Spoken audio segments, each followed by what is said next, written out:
Hello everyone, I'm very glad that you listened to my story. Please give me a follow and like the video if you enjoyed it. Feel free to comment and provide feedback so I can improve the sound quality. Yes, we invite you to listen to part 6 of the series. Chapter 175, Appeared. A glimpse of the dawning sun could be seen behind the grand mountains, casting a large shadow over the glades, a flat plain of grass with large boulders and splintered logs scattered throughout the area. This place appeared to be a part of the surrounding forest long ago before an avalanche had struck.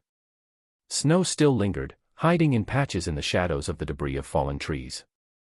Yuto stood a dozen or so yards away, swinging his arms as if doing a morning stretch. And LT, Arthur. And LT/INGT, Sylvie's voice was filled with unease. And LT/INGT, I know, and LT/INGT, I replied, taking off my woolen cloak. And LT/INGT, even I can already sense the difference between him and the other retainer we fought. And LT/INGT. Do you know what motivates an enemy the most? Yuto asked, stretching his long, thin neck. I didn't answer. Instead, I took out Dawn's ballad from my dimension ring and withdrew it from its scabbard. You don't know. I've found that it's an enemy seeking revenge that retaliates with the most gusto, he answered nonchalantly. An ethereal glow enveloped the teal blade of my sword despite the lack of light around us. Seeing the jagged remains of the broken tip still sent an ache to my heart, but I knew that even in this condition, Dawn's ballad was still the best weapon I could hope for right now. I raised my gaze to match Yuto's before answering. You think this is a battle for revenge? Isn't it? He shrugged, taking a step closer as he tapped his chipped horn. You were pretty riled up when you found out that I was the one responsible for killing that elf. My first time meeting her was when she was dying, I replied, taking a step forward as well. So revenge wouldn't be quite my motivator. I simply consider you someone that needs to be disposed of. Yuto frowned. Well, that's disappointing. Here I was, so excited that you'd be hellbent on using every ounce of your being to seek vengeance for your comrade, companion, or even possibly lover. Scratch that, you're a little too young for her, unless she's into that kind of. The lanky retainer continued to mumble on in his fantasy until he abruptly clapped his hands together. Aha! Grandpa Elf. His precious granddaughter is around your age, isn't she? Considering how close you are to that family, it would make more sense for you to fancy her than that elven lawn. The sickle-shaped blade of frost that I had launched at the lanky retainer dissipated after hitting a black spike that had manifested from the ground in front of him. The ink-stained metal spikes froze on impact but remained whole. See? It's that kind of rage and impatience that I was looking forward to. He snapped his fingers in regret. I should have killed the little elf princess or maybe a family member of yours before waiting all the way out here for you to show up. Are you done? I asked through gritted teeth, holding my sword out in an offensive stance. Yuto merely shrugged. You may as well have that little bond of yours come out. You're going to need all the help you can get. Come out, Sylvie, I said aloud while my gaze remained locked on the retainer. My bond hopped out of my cloak, her eyes sharp and fur-like scales bristled. It's a shame that the circumstances surrounding us aren't as well-knit as I thought they'd be, pup. That elemental blast you shot at me before leaving when we first met left a deep impression, you see. It made me think that I hurt you deeply, personally. Yuto let out a deep, exaggerated breath. No matter. Let's see if you can humor me for at least a few minutes. Yuto took a step forward, but unlike the casual saunter he had before, the space around him suddenly distorted, and LT, span class equals Apple converted space, and GT, and LT/span and GT, his presence became almost palpable in the air as each step sent ripples of vibrations into the ground. I immediately unleashed Realm Heart while Sylvie shifted into her draconic form. A wyvern? Yuto asked, tilting his head. With Sylvie's powers sealed since birth by Sylvia, she just resembled a very powerful mana beast, but no more than that. I had stayed cautious since the war, but it was a relief seeing how even a retainer couldn't tell. Why? Does that scare you? I pushed. He responded with a wicked sneer before he nonchalantly flicked his right hand. With Realm Heart amplifying my affinity to the ambient mana surrounding us, my body and LT/INGT, sensed and LT/INGT, the disturbance in front of me before I could actually see. Sylvie and I both dashed in opposite directions just in time to dodge the barrage of black spikes that had instantly manifested below us. The ground that we had just been standing on now looked like the back of a really large and angry porcupine, with each of the 7-foot spikes gleaming menacingly. "Brandish your weapon, and LT, pup, and LT/INGT, he spat, siphoning a large black harpoon from the center of his palm. I brought Dawn's ballad close to my side as I pointed the weapon's fractured tip at Yudo. The runes glowing on my arm burned with a comforting warmth as I began coalescing the mana surrounding me. The blade of my sword shimmered in a scintillating array of colors as I infused ice, fire, lightning, and wind. It was only because the weapon was Dawn's ballad that it was able to hold strong despite the overbearing amount of mana being loaded into it. And LT/INGT, let's go, and LT/INGT, I charged with Sylvie by my side. I held my sword low as I dashed toward the retainer.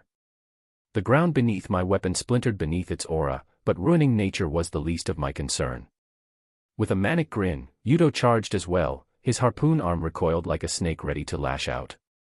In an instant, my blade met his, creating a spherical wave from the sheer concussive force of our impact. The elements infused in my blade surged out, but Yudo held on effortlessly. He waggled his eyebrows while our weapons were still intertwined. Not bad. And LT/INGT, duck, and LT/INGT, Sylvie ordered. Immediately following up, my bond lashed out with her long tail, hitting him square in the sides as soon as I dropped to the ground. Yudo flew to the side, slamming into a nearby boulder which shattered upon impact. The veil of debris had yet to clear when I flourished Dawn's ballad. A polychromed crescent of mana ripped out from my blade, slicing the very cloud of dust as it traveled. The earth shook violently as my attack indented a large chunk of the ground. The shockwave dropped the row of trees closest to Yudo. And LT/INGT, he's still alive, and LT/INGT, Sylvie, who was already prepared for her next attack, informed. I lowered myself, weaving more mana around my body in case of a surprise strike, but rather than a retaliation at our barrage, a laugh rang from within the depressed cavity of the ground. Again, I saw the flickering fluctuations of mana around me. Thin spikes conjured out from thin air while large pillars of the black metal fired out from the shadows beneath boulders and the fallen logs. I parried the thin spikes with Dawn's ballad, which sent a jarring amount of force up my arms. Meanwhile, Sylvie knocked aside the thick pillars that had sprouted from the darker shadows. Her thick scales managed to withstand most of the attack, but the sheer volume and intensity of Yudo's sudden barrage left both of us wounded and bleeding. And LT/INGT, don't heal us, and LT/INGT, I ordered when Sylvie gathered mana into her breath. And LT/INGT, not yet, at least. And LT/INGT. Fortunately, the spikes weren't laced with poison, but it was almost unfair how the retainer was able to conjure them out of thin air. Even advanced earth mages had to shape the earth around them before firing them out. Yudo seemed to be able to just manifest his attacks wherever he pleased. I expected more, pup, Yudo sighed as he walked out of the depression of earth that I had created for my last attack. And LT/INGT, defend my back, and LT/INGT, I sent Sylvie, siphoning more mana out of my mana core and into my body. I could see my long hair turn white as I fell deeper into the realm heart physique. The runes became more complex and I could feel its mark branded on my back as well. The mana around me seemed eager to obey my thoughts. They twirled around me, forming seamlessly into spells that would normally take immense concentration. Dawn's ballad was emblazoned in a silver aura of frost while my left fist crackled with tendrils of black lightning. Yudo's brows were knitted, but he had no time for thoughts as I soon arrived, unleashing a torrent of attacks. My crystalline sword was no more than a blur, leaving only streaks of silver in its path. I weaved in punches, elbows, knees and kicks like how Cordry had taught me in our years of training. For every time I swung Dawn's ballad, he instantly countered with a black spike, which froze and shattered on impact. Meanwhile Sylvie stayed close behind, her limbs a flurry of scales and claws as she hacked and ripped away at the never-ending barrage of black spikes Yudo conjured. Soon, the area around us became a ruin of frozen rubble and severed spikes of black metal. And LT/INGT, this isn't good, Arthur. Yudo's attacks are firing in greater volume, and LT/INGT, Sylvie grunted. My eyes remained locked on the retainer, who had yet to receive a single wound. Every time it seemed like I was about to land an attack, a black slate of metal would form around the area, protecting his body. And LT/INGT, I'll have to kick it up a notch. And LT/INGT. The thick tendrils of black lightning coiled around my arm receded at my beckon. I internalized the lightning magic, heightening my reaction time by reinforcing my very neurons with lightning magic. The very world seemed to slow. My senses were heightened, almost overwhelming. Colors seemed to pop while the tiny particles of mana visible through Realm Heart came alive. I swung Dawn's Ballad once more as I easily dipped under Yudo's thrust. Just as my blade was about to connect with Yudo's exposed side, I saw it. I saw the retainer's black spike magic that once seemed instant, rapidly coalesce just where my attack was about to hit. Immediately, I redirected my strike upward just below his arm. I could see the ghastly mana moving, reacting, to my new attack. But it didn't reach in time. I feigned my attack once more, instead driving my fist into his sternum. The retainer buckled over from the attack. He took a step back to keep himself upright while a thin trail of fluid too dark to be blood trickled down the side of his mouth. Surprised that my attack had actually connected, I paused for a beat before lunging forward with another strike. And LT/INGT, it's in the shadows, SYLV.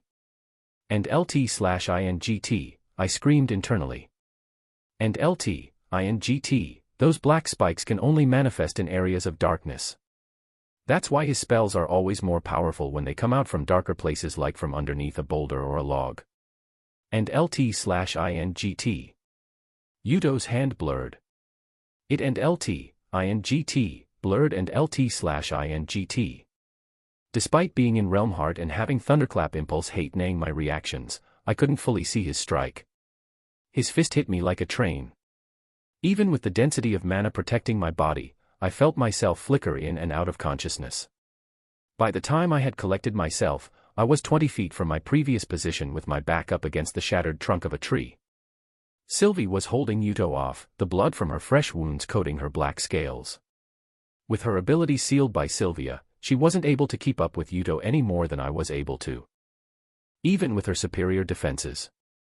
Getting up, I pondered once more whether or not to rely on Burst Step to outmaneuver Yudo, but Sylvie's sharp tone cut me off. And LT/INGT, you'll be crippled for the rest of your life if you use Burst Step again. And LT/INGT. And LT/INGT, it's better than dying here, isn't it? And LT/INGT, I sent back, frustration dripping from my voice. And LT/INGT, there are better options to explore before we use that. And LT/INGT, she hissed as she twisted her large body, avoiding Yudo's attack. She batted the retainer away with her wing before launching herself directly at me. And LT/INGT, get ready. And LT/INGT. Realizing that she wasn't going to stop, I leaped and latched myself onto the base of her neck just before she kicked off the ground. We near instantly cleared 100 feet and continued to fly higher. And LT/INGT, what's your plan? And LT/INGT. And LT/INGT, like you said, it's the shade. He's able to manifest those metal spikes from wherever he wants from the shadows, and LT/INGT, she explained, just as we reached the height where the mountain wasn't blocking the sun. I winced at the bright rays, but I immediately knew what Sylvie had intended. And LT/INGT, we were fighting in a giant shadow, and LT/INGT. And LT/INGT, exactly. That's how he was able to conjure his attacks from wherever he pleased. If we fight him here, he'll be much more limited in where he can attack. And LT/INGT. I steadily stood up on Sylvie's back. She and I had never fought together like this. In my previous world, I had to spend hours training to fight on horseback, and I imagined that to be much easier than fighting hundreds of feet above the ground on a flying dragon. I barely had enough time to find my balance on top of Sylvie when Yudo appeared just a few feet above us with a black spear in hand. The once black spear that glistened like metal looked dull now that he had to rely on the shadow his body cast as an anchor for his spells. Careful not to hurt Sylvie, I pushed myself off her back as I enveloped my body in a spherical whirlwind. Activating Thunderclap Impulse once more, I barreled straight into the retainer's spear. Sylvie had been right, with the lack of shade, his attacks didn't come from all directions, only from the parts of his body facing away from the sun. Black spikes jutted out of his body, but the spikes weren't nearly as dense or imposing. "You're pretty smart, pup. I'm glad you know my weakness," Yuto said, his voice muffled by the wind. It was awkward fighting in the air, and LT, span class equals apple converted space, and GT, and LT/span and GT, just like how Yuto was restrained by the lack of shade, I was limited by the fact that I wasn't able to fly. Sylvie would maneuver herself around me, acting as a platform to jump off. And LT/INGT, try not to stay too close in case Yuto tries to use the shadow your body casts, and LT/INGT, I sent Sylvie as I rushed in for another attack. With Thunderclap Impulse's effects further enhanced by Realm Heart, I thought we would be able to win. Trails of ichor leaked from the shallow wounds I managed to inflict on Yuto, but what unsettled me was his expression. His face that had once been of manic glee had mellowed into that of boredom. "Even with this big handicap, you haven't been able to land a single meaningful hit," he said, his voice somber. "It's disappointing. Sorry, but I'm not fighting you to impress you," I spat, spinning around. The fractured tip of Dawn's Ballad sunk into Yuto's chest. I surged out, the mana coalesced into the blade, and Yuto's entire body became engulfed in frost, fire, lightning, and wind.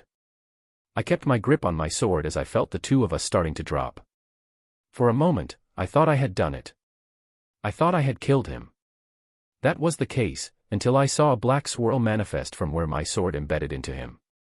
My attack managed to destroy most of the bandages he had wrapped himself with, only to reveal what looked like piercings. Little studs of metal were all over his torso and limbs, and to my horror, each of those metal piercings cast their own little shadow around his entire body. Yuto's horn glowed a purplish-black light while the shadow from his countless piercings spread entirely around his body. I tried pulling Dawn's Ballad out from Yuto's chest, but no matter how much mana I imbued into my body, I wasn't strong enough to pry it out.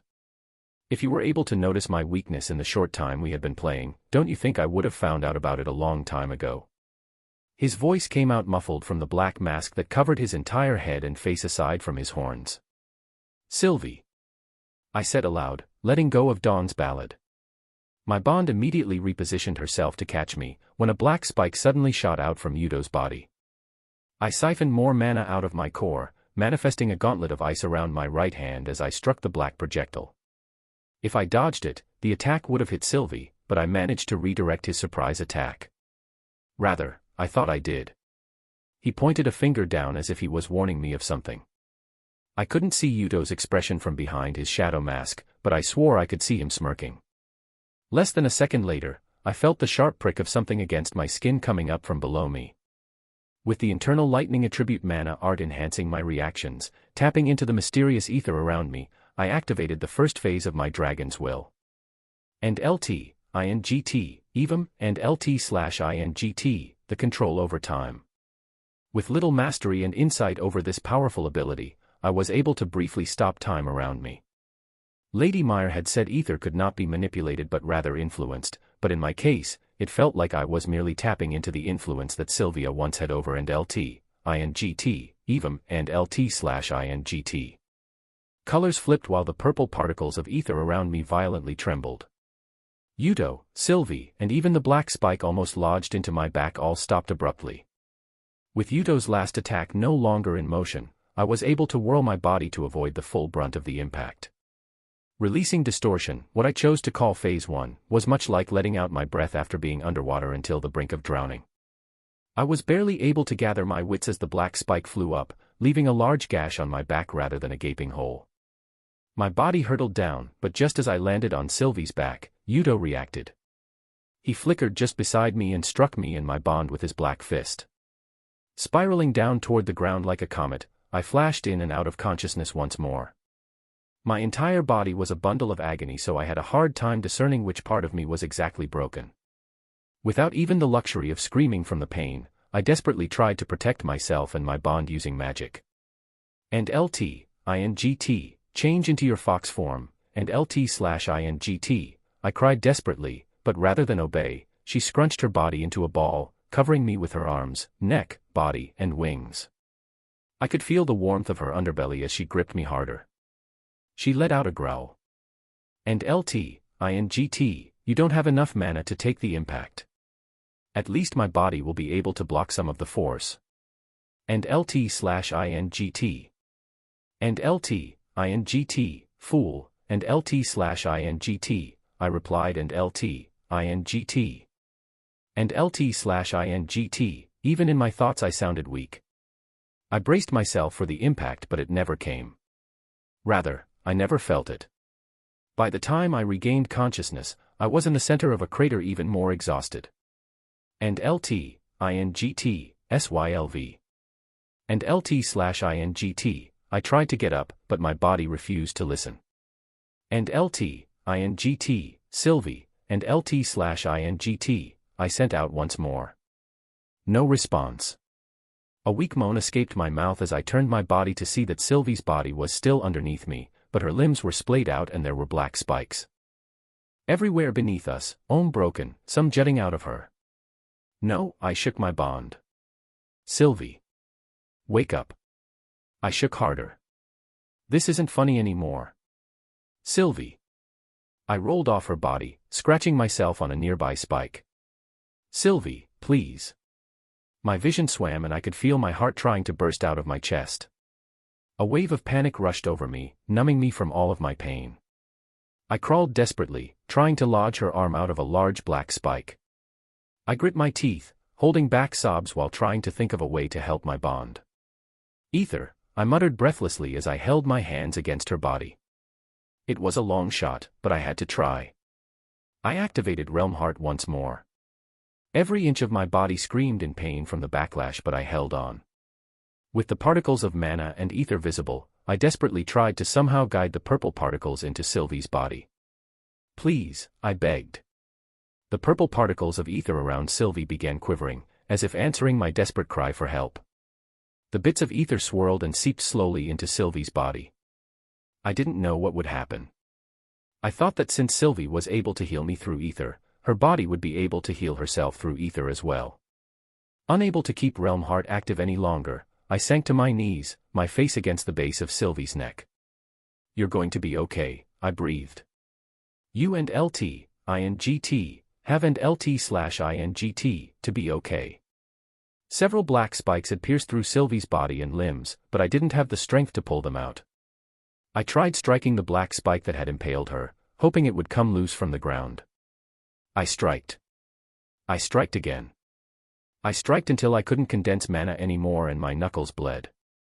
Your beast will live, a female voice sounded nearby. The voice was calm and mature. And LT/INGT, Aya, and LT/INGT. Desperate and hopeful, I turned around and looked up, except it wasn't her. Far from it. It was a girl, but it wasn't Aya. It was the girl I had seen at the cavern in Darv. The scythe. Except, in her hand was Yuto. And he appeared dead. Chapter 176. Chapter 176. Chapter 176, The First Scythe. I stared silently at her. Sweat drenched my skin and my entire head throbbed. My tongue felt like a rag wrung dry, my body felt fear, but my brain was lost in a web of thoughts. I could feel the gears turning as my brain tried to come up with a scenario in response to this change in events. The conclusion that it came to, however. There was no way out. With no mana left in my core, my body on the brink of collapsing from backlash, and my bond incapacitated, I did the only thing I and LT/INGT could and LT/INGT do. I waited. I waited for the woman standing near the rim of the crater Sylvie's body had made. Unlike the retainers that I had seen until now, she looked fundamentally different. Her hair was long and reflected the sun like liquid amethyst. Unlike the witch, Yuto, or Silrit, whose complexions were varying shades of sickly gray, this woman's skin had the quality of polished alabaster. Her eyes were as piercing as her long black horns that spiraled up like an impala's. Aside from her unnaturally striking appearance, what struck me the most was her aura, or rather, lack of aura. Unlike when I learned to hide my presence, the scythe's aura seemed to be there, but contained like a devastating bomb ready to explode. The only time I had felt this was when I had met Lord Indrath. Sylvie's grandfather and the current leader of the Azuras had the same suffocating presence that made everyone wary of when he might explode. I gulped, which was the biggest movement I'd made since I became aware of the scythe's arrival. She remained still, though. That was a good sign. If she wanted to kill me, she could have done so by now. I wanted to ask why she was currently holding onto the unconscious or dead Yudo by his hair but couldn't quite work up the nerve to. I was pretty certain that neither Sylvie nor I had done anything to Yudo, which either meant he had exceeded his limits with that last attack or that this scythe had something to do with Yudo's current state. Both options seemed unlikely. Remaining still, I continued passively gaining mana through mana rotation.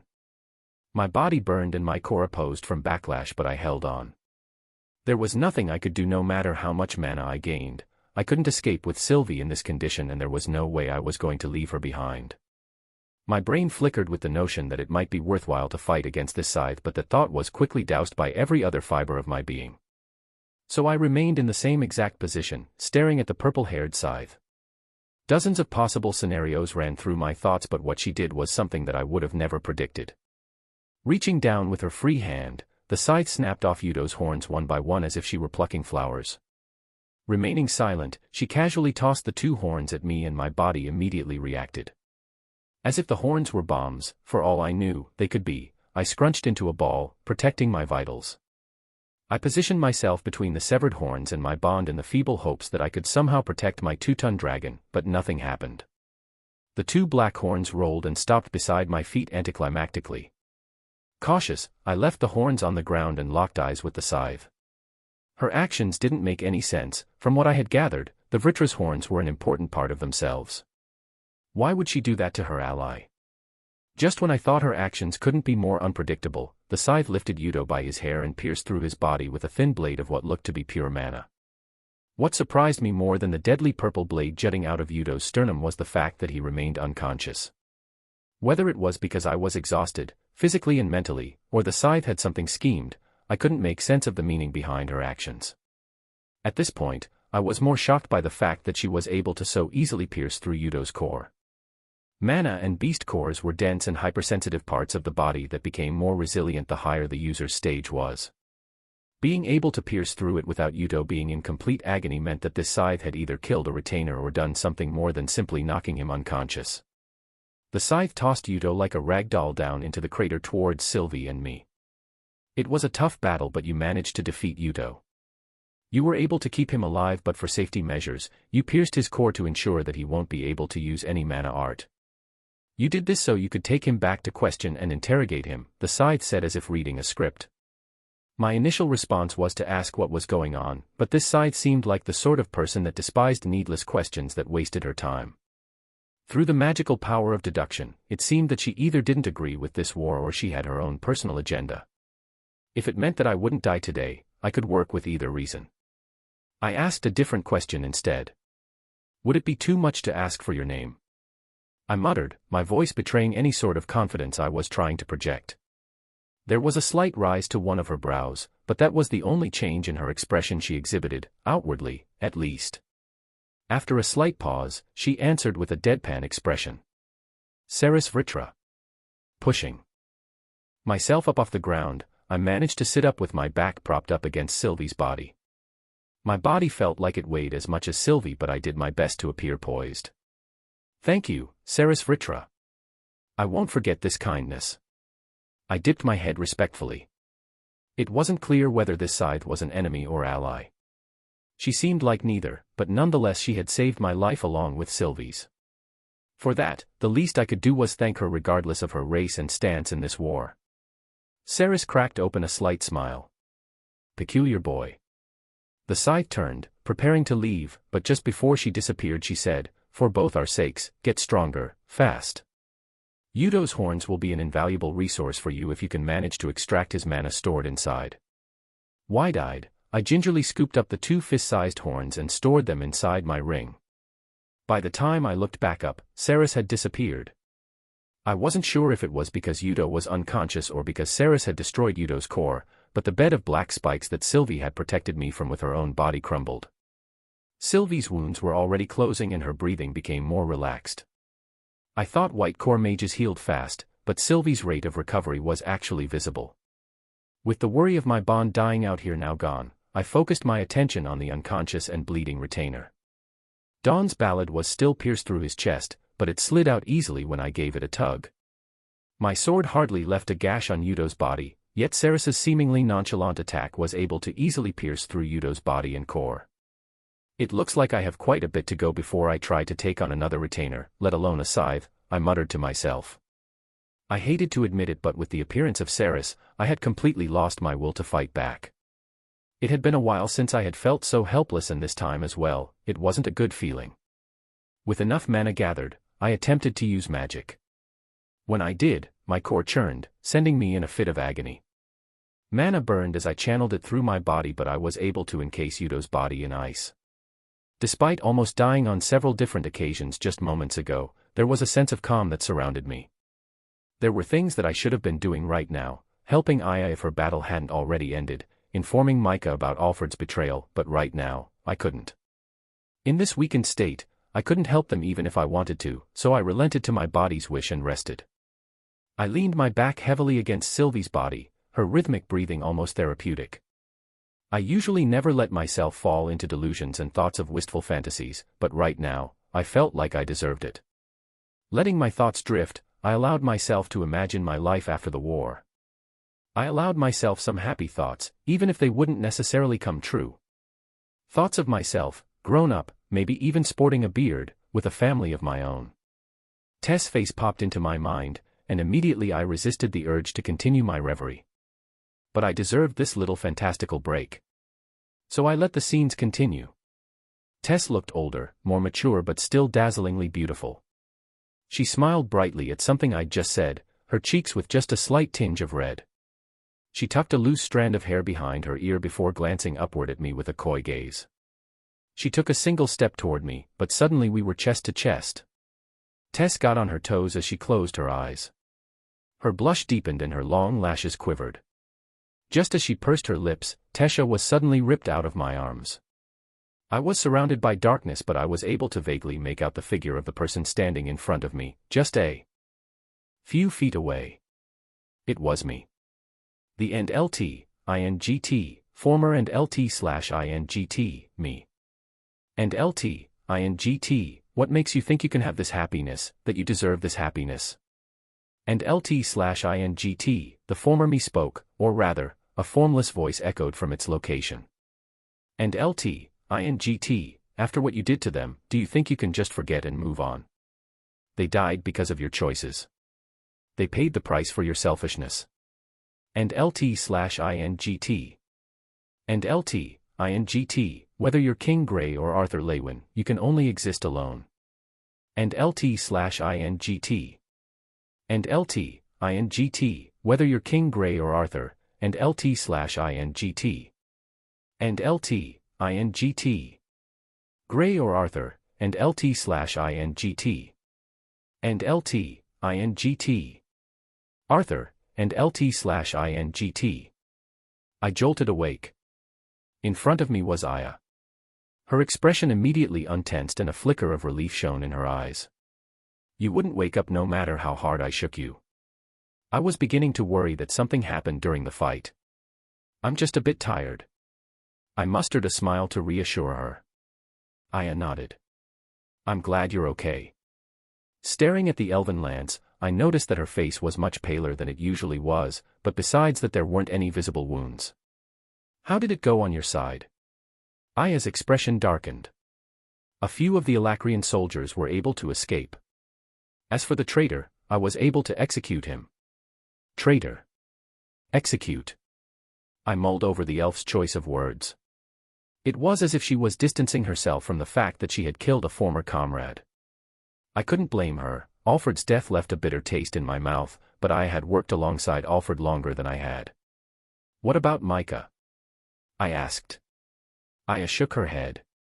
I came here straight after finishing my job at the Alacrians' hidden base to help you, but I see that it was unnecessary. For a brief moment, I thought of telling the Lance about Ceres and how she had helped me, but I chose not to. There was no hard reasoning behind it, but I wanted to know more about Ceres before saying anything. It was a hard battle, but I was able to defeat him with Sylvie's help. There was a flash of doubt in Aya's eyes, but she immediately recovered with a curt nod. I'm glad the both of you got through this in one piece. We've won. Thanks, I said, petting Sylvie's body. It doesn't feel like we won though. We managed to bring down a retainer, but along with it, a member of the council and a lance, maybe even two. I think it's safe to leave it at just one lance, I replied as she idly stared at Yuto, whose frozen body I had left upright. So Micah wasn't a part of it. Aya shook her head. She still needs to be questioned, but I highly doubt it. I let out a sigh, resting my head against Sylvie's body. I could feel my bond in my thoughts again, a mixture of emotions that she was feeling inside her dreams. With Radia's arrest and Micah's questioning along with this retainer's interrogation, it's going to be hectic when we get back to the castle, I said, more to myself than to Aya. The lance let out a soft chuckle as she stretched. It definitely will be, so get some rest here while you can. I smiled weakly at Aya, thinking there would be too much on my mind to rest, what to think about Ceres' actions, how to utilize the horns to get stronger, and how to explain the recurring nightmares about my past life. However, in the battle between my body and mind, my body prevailed and I succumbed to the compelling lull of sleep. Chapter 177. Chapter 177. Chapter 177, Graying Glimpse. Next. Cadet Gray, no surname. Please step onto the platform, said the male researcher with the immaculate lab coat on the other side of the glass. The researcher's half-closed eyes never left his clipboard. Please place your dominant hand on the globe and wait for further instructions. I did as instructed while broadening my shoulders and puffing out my chest, as if my posture was going to somehow help me on this test. Now, Cadet Gray, the globe is a sensor that will measure your ki level. Please imbue your ki into the sensor until you are given the signal to stop. Taking a deep breath, I siphoned the ki out of my sternum and let it flow up and through my right arm into the glass sphere. My ki, which was being measured inside the sensor, looked like droplets of ink inside water. Swirling and expanding inside, I saw the researchers jot down notes with looks of disappointment. Barely a minute had passed and I was already sweating profusely, my hand trembling on top of the globe. You may stop, the same researcher notified through the intercom, his voice sounding even less impressed than it had in the beginning. Please proceed to the training grounds for the final part of your assessment. I walked out of the door I had come in through, taking a peek back as the researchers discussed my score behind their glass window. The one that had given me the instructions let out a sigh and shook his head. Walking through the brightly lit corridor, I stopped at the back of a line that had formed from cadets waiting their turn for the final portion of the assessment. Hey, do you know what the last test will be? The large, bulky young man in front of me in line asked nervously. We went through tests that measured our mental acuity, physical strength, and just now our ki. Just by process of elimination, this last one can only be and LT, INGT, that and LT/INGT, dot. The muscular teen's eyes lit up in realization before he grinned smugly. Oh, and LT, INGT, that, and LT/INGT, haha. I'm good at and LT, INGT, that and LT/INGT, dot. I let out a small laugh in amusement at the simpleton's change in attitude. It was the same for me, I was also good at and LT, INGT, that and LT/INGT. The line started moving again and we filed into a large auditorium with a ceiling at least 100 feet high. There were already a fair amount of cadets gathered in designated locations with an instructor leading each group. My eyes scanned the area in hopes of finding Nico or Cecilia, but I couldn't find either of them. There was also an instructor at the front of our line, guiding each of the new cadets to a different group. The instructor pointed to his right at a crowd of nervous cadets near the far corner and the bulky boy in front of me confidently swaggered to his assigned group. Cadet Gray, no surname, the instructor read.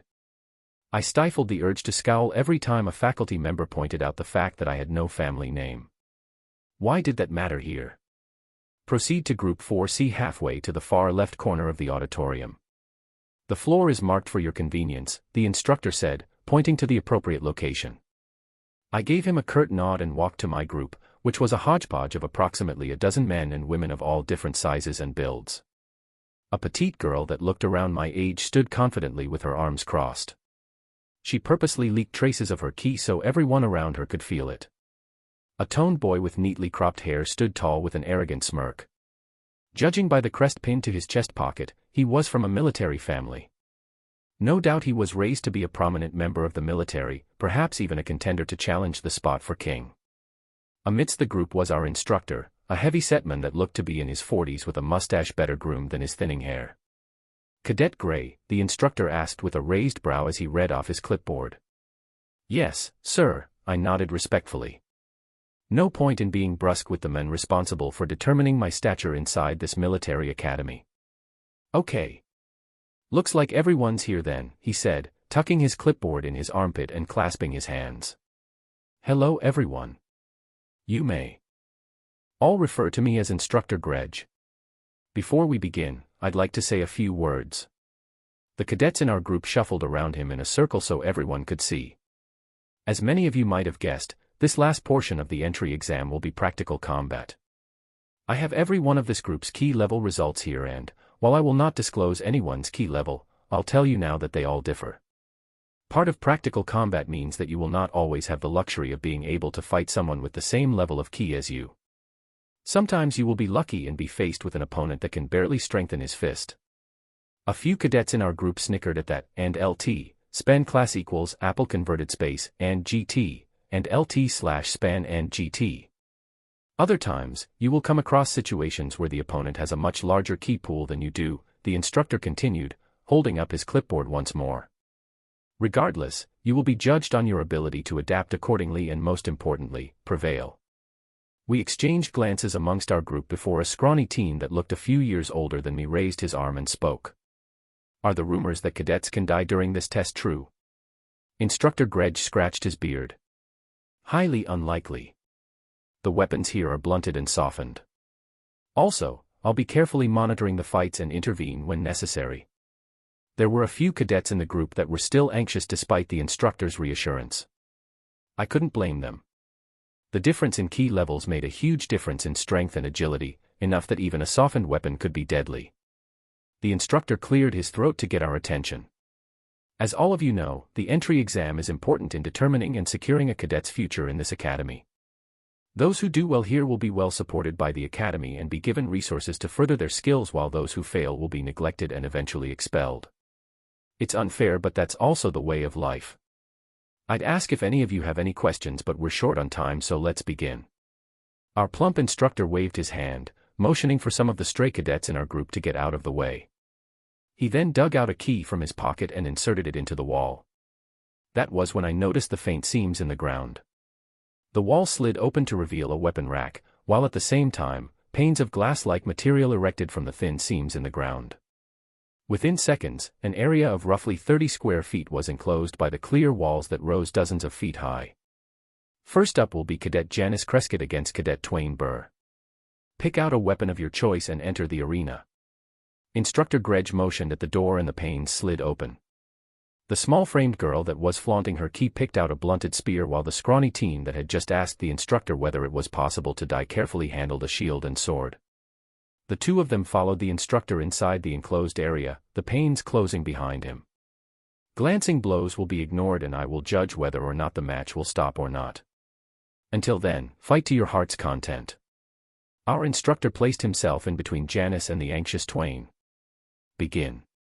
Twain jumped back and immediately fell into a defensive stance, holding his fiberglass shield up while keeping his blunted sword close to his body. Janice, on the other hand, lunged at her opponent. A muted thud resounded as her spear clashed with Twain's shield, but she didn't relent. With no regard for her safety, she let loose a wild set of thrusts, pushing back Twain with each one. The petite girl lashed out like a cat, quick and agile but too emotional.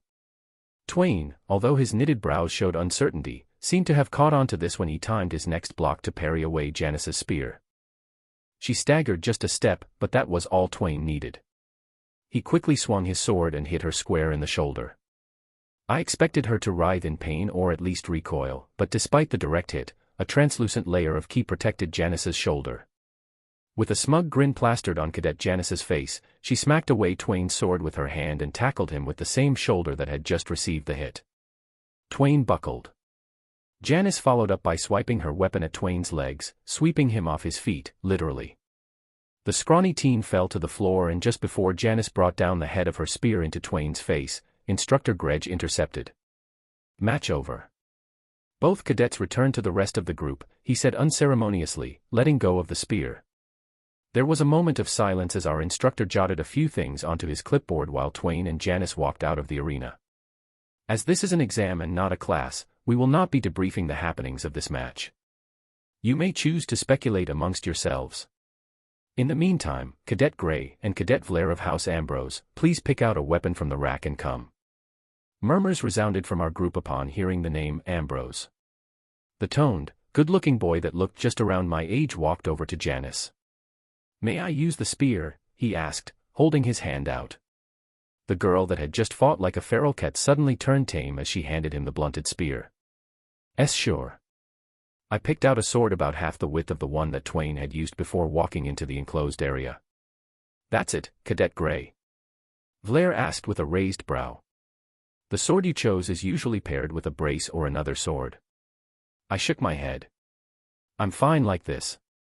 Suit yourself, Vlare said with a shrug. Begin. Instructor Grej signaled with a wave of his clipboard. Unlike Janice, Vlare took on a much more neutral stance with his spear. I wasn't all too familiar with forms for the particular weapon, but just on instinct alone, I knew he was much better trained with the weapon than Janice was. I tightened my grip around my weapon but kept the blade low. Vlare's eyes narrowed, almost as if he was insulted that I hadn't taken a proper stance. With a scoff, my opponent dashed forward. His weapon became a blur, but my body knew where it was going to be. I dodged his first thrust with just the slightest twitch of my head, and I ducked underneath the quick swipe that followed after. The following minute continued with Vlare unable to land a single hit on me. I knew that a single hit would probably be the end of me for this duel, but I had to save my limited ki for when I could actually attack. Meanwhile, Vlare had a consistent aura of ki enveloping his body and weapon, which was impressive. The previous cadets were able to protect themselves with ki to a certain extent, Janice more so than Twain, but to be able to extend his ki into his weapon at our age was something that came with both talent and hard work. His blunted spear whistled past my cheek with practiced precision, but I allowed my body to do its work. His movements were blurred and he seemed to be using a technique that bent and curved his spear for a wider range of attacks, but he was still slow, at least to me. Unlike the attackers that tried to kidnap Cecilia, he lacked the fear-inducing ferocity that they had. Despite growing used to this sensation over the years, it was still odd the way my body moved seamlessly with my thoughts. I knew this was an unfair skill to have, but I saw it more as evening out the playing field for my ever-shallow ki pool. As Mr. Ambrose kept attacking, his precise combination of attacks soon became laced with emotions.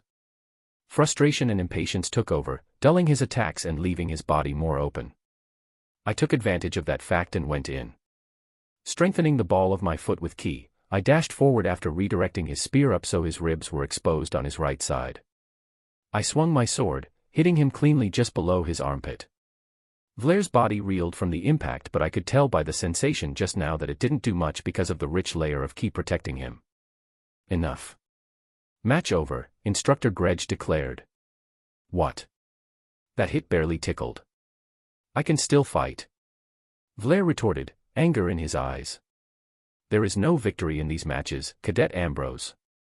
I have seen enough from both of you, which is why I'm concluding this match, our instructor said, annoyance evident in his tone.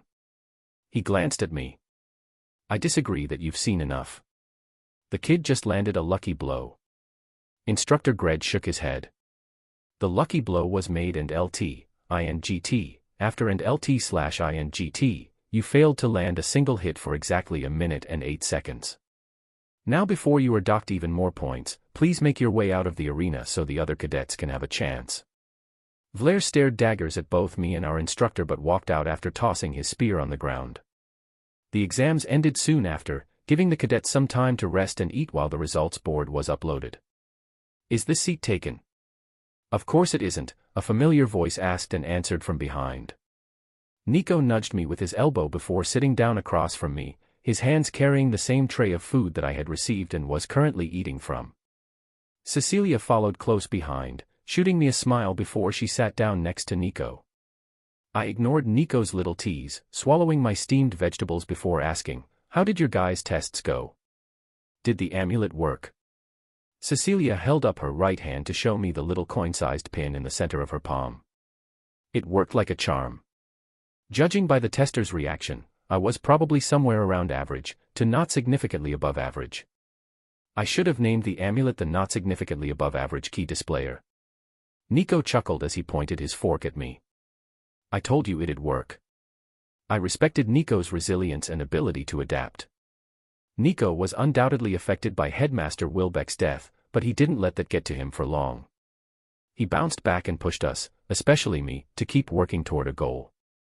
I know that oftentimes, he jokes to cover his emotions, but I think that his wittiness was much needed in our group. I nodded. I'm glad it did, although I still think it would have been best if you two went into a regular school. It's not too late, IT. And I told you that we're sticking together, Nico cut in. His eyes flickered with intensity for a moment but then loosened. Besides, this place has a research facility and several workshops available to the engineering department students. Nico's right, Cecilia chimed in, fiddling with but not really eating her food. We all have things we can learn by being here. Fine, but we have to be careful. I lowered my voice and scooted closer to my friends. We don't know exactly what group or organization was after Cecilia. You're worrying too much, Nico dismissed. The new key restrainer that I built should last long enough for me to scrounge around for a few parts here and make a more stable one. We talked for a bit longer, but our eyes kept shifting back to the large clock above the kitchen. It wasn't just us, everyone was anxious for the announcement. Nico pushed away his tray of food.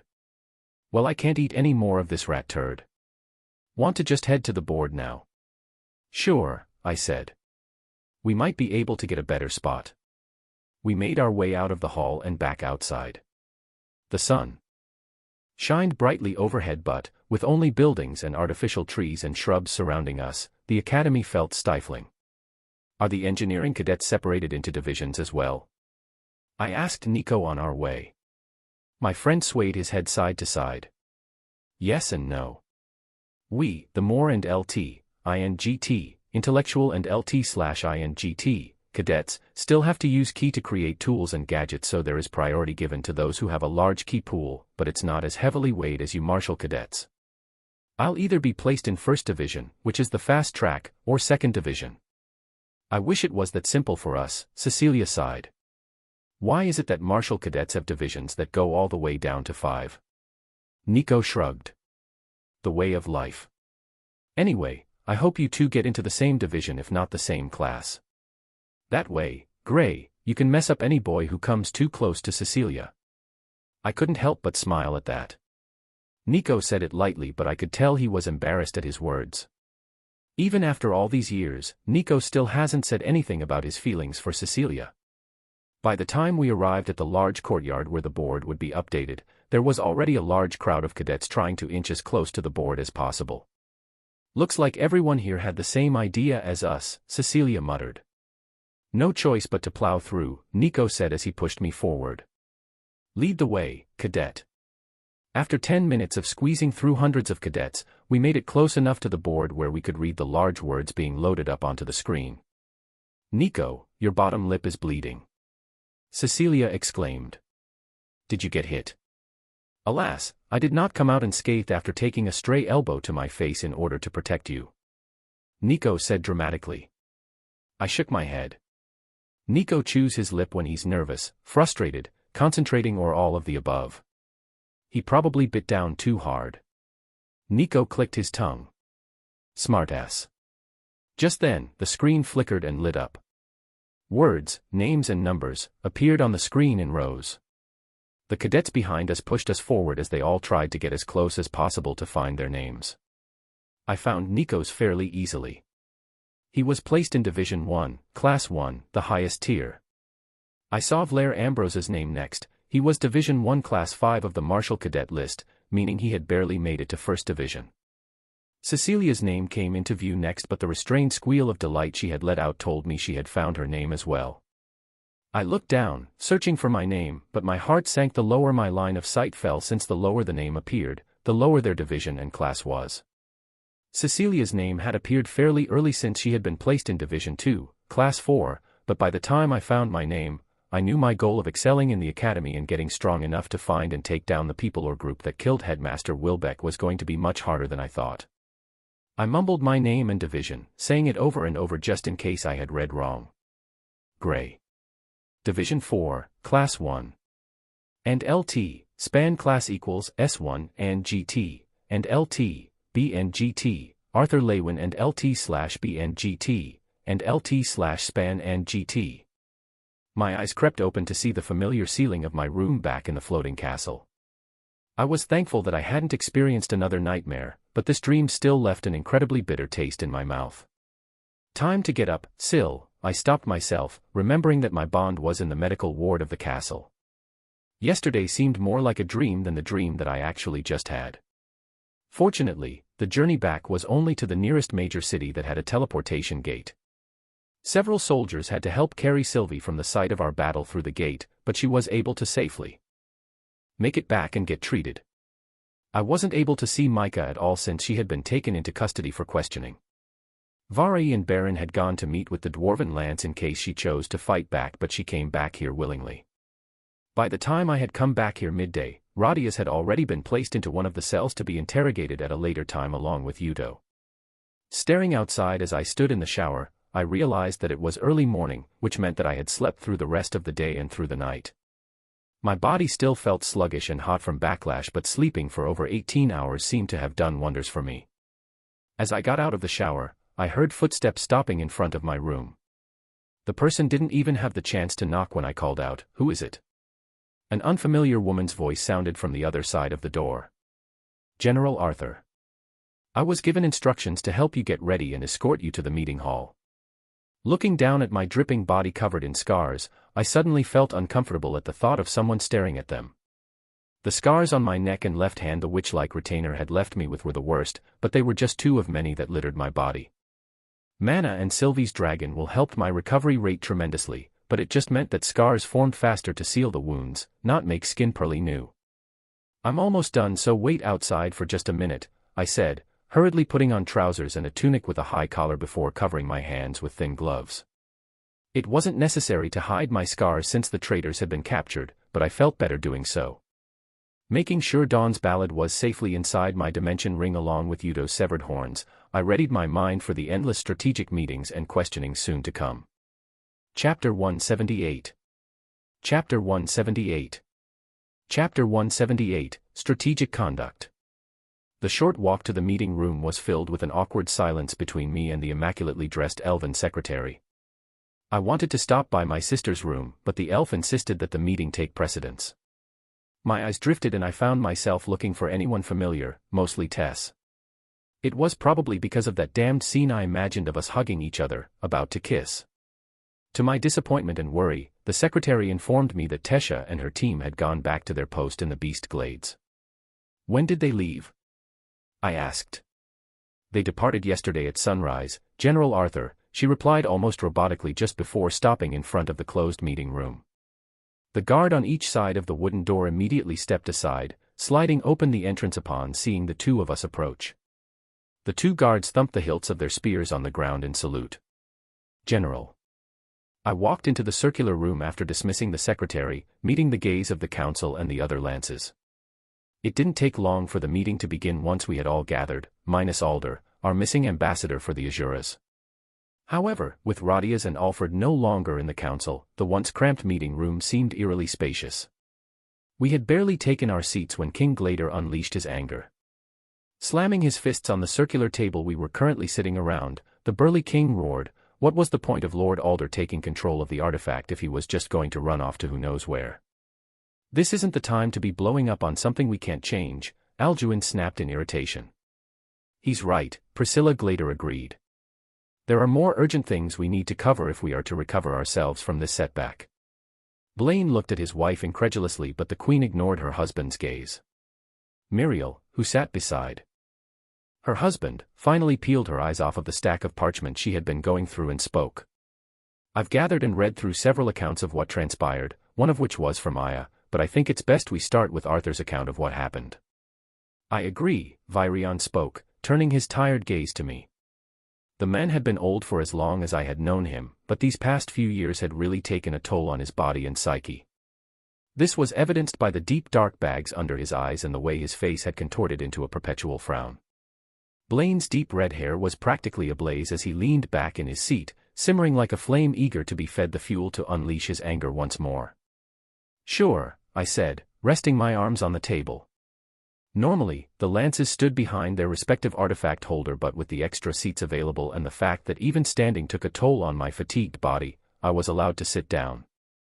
Recapping the events starting from the day Alfred, Micah, and I set off on our mission didn't take long. The members of the council stopped me every once in a while if they needed clarification or further details, but otherwise let me talk. Aside from omitting the detail that I wasn't the one that had defeated Yudo, but rather his ally, I told the council everything I knew. By the end of my story, Virion nodded thoughtfully. How is it that Arthur, who's not yet reached the White Core stage, was able to defeat not one but two retainers while a lance had been killed so helplessly? Blaine asked, suspicion laced in his voice. Virion's eyes narrowed. What are you trying to gain by being so skeptical of General Arthur? Perhaps knowing how he had come out victorious on both accounts can better prepare the rest of the lances in future battles against the retainers and scythes, Blaine said with a shrug. Priscilla put a placating hand on her husband's arm, trying to intervene. Dear King Blaine has a point, I cut in. The first retainer I had fought against wasn't as strong as Yudo, the retainer that we now have imprisoned. Even then, I came out with these scars and a broken sword that had been forged by an Azura. Everyone besides Virion showed some form of surprise on their face when I took off the glove on my left hand and pulled down on my tunic to expose my neck, but none of them said a word.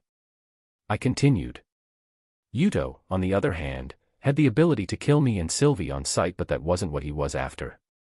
That particular Vritra's only motivation seemed to be enjoying a good battle. When I didn't seem to be that much of a threat, he lowered his guard to try and incite me into a fit of rage by threatening to kill those close to me. Sylvie and I were able to capitalize on his carelessness and destroy his horns. How did you know that destroying a Vritra's horns would have any effect on their ability to fight? A clear voice rang from behind Priscilla. The one to ask the question was Variori. I shook my head. I didn't. I doubt even the Azuras knew, otherwise they would have told us. But I remember the late Lance, Aaliyah, mentioning how furious Yudo had gotten when she chipped off a fragment of his horn. My lie wasn't the most well thought out, but bringing up Aaliyah seemed to convince even Blaine and Baron, who had both been studying me critically throughout my story. It felt wrong deceiving everyone, especially Virion. But I didn't trust anyone at this point, and I knew that telling Virion now, without any idea of what the Ceres goal was, would only burden the commander more. The retainer's power seemed to diminish significantly after we destroyed his horns. I emphasized destroyed, and we were soon able to barely overpower him. After securing Yudo, the only thing I remember is General Aya waking me up. Thank you for the explanation, Virion said after a brief pause. Queen Priscilla, would you like to go over the next matter of business? With a nod, the Queen spoke. The most crucial factor in this war right now is the alliance with the dwarves. With Radias imprisoned and held for questioning, we have no one to effectively lead the dwarves. Furthermore, after General Arthur's reconnaissance in Darv, it's obvious that either a faction, or multiple factions are willfully assisting the Alacrian army. What if we send some military forces from Sapin into Darv to oversee the dwarves? Alduin suggested. King Blaine, who had since calmed down, shook his head. Military presence from the humans would only frighten the dwarves more into thinking that we want to control them. Things will get even more out of hand if we force our way into this. An idea flickered in my mind, but seeing the rest of the lances relatively silent, I wasn't sure whether I had the authority to weigh in. It might have just been that the three lances present weren't knowledgeable in wide-scale military and political tactics given their focus on combat. Regardless, I started off with a question. Was Radia's capture made public? King Blaine raised a brow. No, it wasn't. Part of this meeting was to discuss how to handle the traitor and the fact that we're down one lance and can't replace him because our ambassador of the Azuras has gone on a little vacation. Then why not use that to our advantage? I suggested, hoping someone would catch on. Thankfully, Virion did. His face lit up the way it had when Tesha and I were just children. Brilliant. Arthur, remind me never to fight a war against you. Virion didn't have to explain much before everyone else in the room caught on and even offered insights on how to actualize my inkling of an idea. The people here were smart after all. Basically, the council would put on the guise that Radius was never captured. They would have to make Radius spill how he communicated with his people, but after doing so, they'd be able to send out orders as if it were from Radius himself. We wouldn't be able to do anything radical like have them immediately go against the Alacrians, since Radius had been so adamant on helping them, but we can at least secure information by posing as him, Muriel said excitedly. The atmosphere in the room became a bit lighter as hope slowly bubbled up. The next list on the agenda was discussing how to proceed with General Micah's questioning and Yudo's interrogation. General Micah's questioning will be held by me, while General Aya will be handling the Vritra we have imprisoned, Virion announced. However, Radia's interrogation should take precedence at this point to secure the dwarves' allegiance. Anyone think otherwise? The rest of us shook our heads. We all agreed, getting control of Darv was crucial in winning this war. Good, Virion continued. Then we'll discuss the details regarding General Micah's and the retainers' questioning in our next meeting. The council continued, covering several more items on the agenda, most of which pertained to the condition of a particular city. Muriel, who had been organizing the stacks of parchment around her area, pulled out the next subject to discuss. Her glance flickered to me as she hesitated a second before handing the piece of paper to her father-in-law. Virion's lips were in a grim line while reading the report, but by the time he had finished reading, there was a look of relief on his face. The next order of business is the supply road. There was another attack on one of our carriages transporting supplies to the wall. Thankfully, the carriage had been close enough to Black Bend City that reinforcements were able to get there in time. How many deaths? Priscilla asked.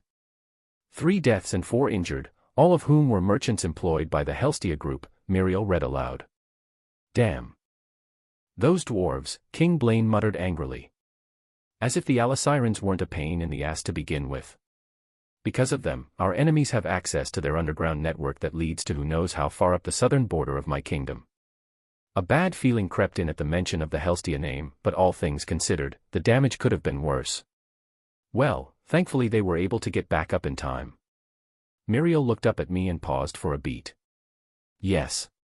It also helped that the party tasked with protecting the carriage had an emitter with them, Alice Lewin. I thought I had misheard for a moment, but by the tense gazes of those around me, I knew I hadn't. Virion spoke first in a reassuring tone. Like the report said, none of the twin horns were killed. The only thing I was able to muster at that point was a weary nod. The old elf's voice sounded muffled against the throbbing of the blood rushing to my head. Virion had just said my parents and the twin horns were alive, but it felt like I was overcome with a feeling of just barely avoiding death. Suddenly, those 3 deaths that Muriel had read aloud sounded much more real. It could have been them and I wouldn't have been able to do anything about it. Arthur, a concerned voice rang. Snapping out of my daze, I looked back at the commander. Sorry, I'm okay. Please continue. I had 1,000 questions, but they were all personal. My parents and I had had a less than ideal parting.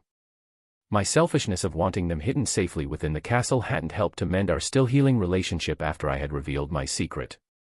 They had told me they wanted to help out in the war, but the thought of them actually being in danger had never resurfaced until now. The temptation of just leaving this room and going down to the surface to meet my parents grew, but I knew they would disapprove of me abandoning my duties to just check in on them. Reluctantly, I focused my attention back on the matter at hand. The council was discussing a better way to optimize the supply routes from Black Bend, the major city near the southeast corner of Sapin, to the wall. How about an underground route? King Alduin suggested, pointing near the center of the map that they had just unrolled. King Blaine shook his head, leaning forward and pointing below the area where Black Bend was located. The city is too close to the kingdom of Darv. There will probably already be dozens of underground passages that the dwarves have dug in over time. It'll be too dangerous to try that until we secure our alliance with them. What's Black Bend like? I asked, taking a close look at the map. The economy in Black Bend centers around potato farmers from nearby villages and adventurers because of how close it is to the Beast Glades. The city is currently responsible for the supply of rations as well as the manufacturing of weapons, mainly arrows, for the soldiers, and LT, span class equals Apple converted space, and GT, and LT/span and GT, which is why it's crucial for there to be a secure mode of transport to the wall, Queen Priscilla answered seriously. The terrain around it is mostly flat farmland, which makes it hard for carriages carrying supplies to go unnoticed, Baron added, speaking for the first time in this meeting. Thank you, I said to them both. The Queen's knowledge was informative, but it also made me realize that my question was vague. Baron's answer was what I needed to know. As the council discussed more ideas on how to better secure the supply route, my mind drifted to ways the people of this world wouldn't be able to consider. Thinking back to the ship that I had helped Gideon design a few years back, I looked at the map. Unfortunately, and LT, span class equals Apple converted space, and GT, and LT/span and GT, there was no river near the wall or Black Bend City, but it gave me an idea. King Blaine, I called out, interrupting their discussion. How many dwarves? Adept in metal manipulation do you have that can help us? There are numerous metal mages, or metal shapers as they call themselves, among the dwarves, but ones that are trustworthy enough for a large task. The king paused to think for a second. A handful, maybe. Queen Priscilla nodded in agreement. Without pause I turned to Tess' father. King Alduin, how many elves adept in nature magic can you gather? The elven king looked at his wife as he rubbed his cleanly shaven chin. Muriel began looking through another pile of papers when Aya spoke up. 4, currently on standby. The rest are currently on missions. What's this about? Virion asked. Let me get back to you once I sort out the logistics of this idea with Gideon, I said absent-mindedly, the gears in my mind working furiously as I reasoned how this plan would ultimately speed up the process of transporting supplies as well as keep the passengers and workers, mainly my parents and the Twin Horns, safe. And LT, span class equals Apple converted space, and GT, and LT/span and GT. The meeting concluded soon after and I got up to leave the stifling room when Virion held me back. Before we depart, I wanted to address something. I stood silently waiting for him to continue, curious. During times of war, it's impossible to reward every deed accomplished. However, I think that slaying not one, but 2 retainers, the commander shifted his gaze from me to Aya, as well as eliminating a dangerous traitor and subduing a scheme that could have potentially killed thousands of civilians, calls for a reward of some kind. And LT, span class equals Apple converted space, and GT, and LT/span and GT. Thank you, Commander Virion, Aya said politely. But what I did was to help us win this war, not for a personal reward. Virion nodded. General Arthur. What about you? I'd learned from my past life that, in situations like this, it's best to dismiss the reward and just thank him for his kindness, but this was also the perfect opportunity to address something that had been weighing on my mind since this last battle against Udo. Actually, there is something that I would like, rather, a few things, I said innocently. The 2 kings and queens looked at me in surprise, but Virion simply let out a chuckle. Very well, let me hear them. And LT, P class equals P1 and GT. I made my way to Ellie's room, so we could visit Sylvie together, feeling much more lighthearted, happy, even. And LT, span class equals Apple converted space, and GT, and LT/span and GT. Even Virion was stunned at first when I told him that I wanted to withhold going on missions for the near future. I didn't blame him, we had just lost a lance, possibly 2. Having another one saying he wanted a break would take a huge toll on our side. However, I needed some time to train, and after explaining that, with the war escalating at the pace it was, I wouldn't have much chance to later on. He agreed, somewhat. 2 months is the most I can offer, and even then I can't promise that you won't be sent out if something major occurs, he had said reluctantly. Something major seemed a bit ambiguous, but it was fair. In addition, since you won't be going on missions, you'll be required to take part in the council meetings, he had added. If the past is any indication, I know having you here, weighing in your thoughts, will prove useful. This was a bit harder to swallow. One of the few things I dreaded now and in my previous life was meetings like the one today. However, I needed time to study and absorb Udo's horns that the Scythe had referred to as an invaluable resource. Out of curiosity, how do you plan on training here in the castle? Alduin had asked before I left.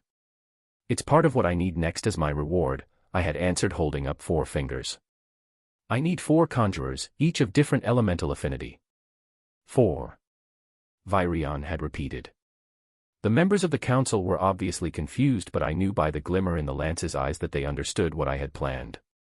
The halls were empty, so my walk to Ellie's room went uninterrupted. I thought of how to greet my baby sister. I knew it was hard for her waiting for me and our parents, not knowing when we'd come back. So being the considerate brother that I am, I knocked on the large wooden door that had been remodeled to fit her bond, and in a shrill breathy voice, I wailed, "Ellie! It is the ghost of your brother. I have come to haunt you." I didn't need to be a genius to deduce that my sister was less than amused when she coldly muttered from the other side of the door, "Boo, attack." Unfortunately, it was only after a 700-pound bear came charging at me that I realized that perhaps my sister's sense of humor more resembled that of our mother. My body flew back to the other end of the hall as Boo's body slammed against me. More impressed that the walls hadn't crumbled from the impact, I pushed the hulking mana beast at arm's length. "Good to see you too, buddy," I chuckled wearily, avoiding the pool of drool forming underneath him. The beast let out a grunt, spraying a mixture of saliva and froth on my face. "Ghost. Really, brother," my sister grumbled, her arms crossed in mock anger. I pushed aside Boo and wiped my dripping face with a sleeve. "Haha, I can't say I didn't deserve that." It didn't take long for Ellie's stern scowl to soften. She walked up and wrapped her arms around me. "Welcome back, brother." I gently patted my sister's head and I could feel the tension in my body unwinding for the first time since arriving at the castle. "It's good to be back." Chapter 179. Chapter 179. Chapter 179, Landship.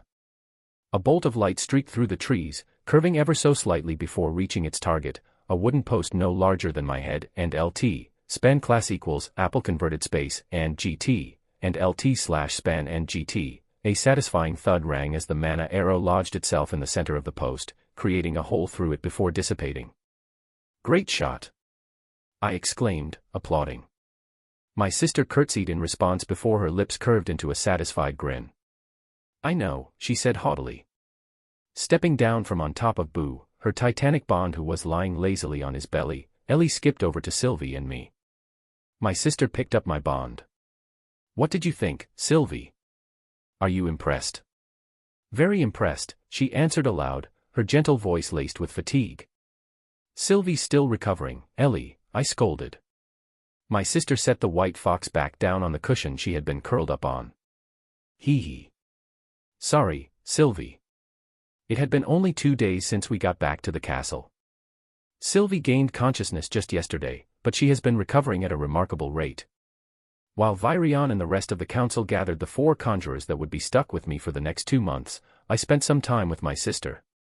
I kept the fact that our parents and the Twin Horns had gotten attacked a secret from Ellie. A part of me knew that she deserved to know, but I also wanted to keep her ignorant until it was no longer possible. A selfish wish from a selfish brother. "So are you able to fire that accurately while Boo is actually mobile?" I asked with a snide grin, my gaze turning to the mana beast sleeping flat on his belly. Ellie sulked at my jab. "Ugh, not yet. Helen made it look so easy when she showed me, but I haven't been able to land a single decent shot while Boo was moving. It doesn't help that this klutz runs like he's purposely trying to throw me off his back." The bear-like mana beast let out a grunt of denial from the distance. "You so do," my sister quipped back before she bent down to pick up her bow. My gaze fell to her hand as she reached down for the weapon.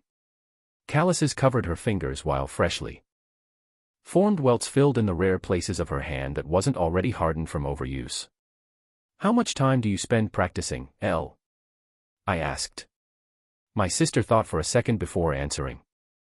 "I don't really keep track, but the sun goes down while I train, so maybe about 6 or 7 hours." My eyes widened. "Every day?" Ellie simply shrugged. "I guess so." "What about studying or playing with friends?"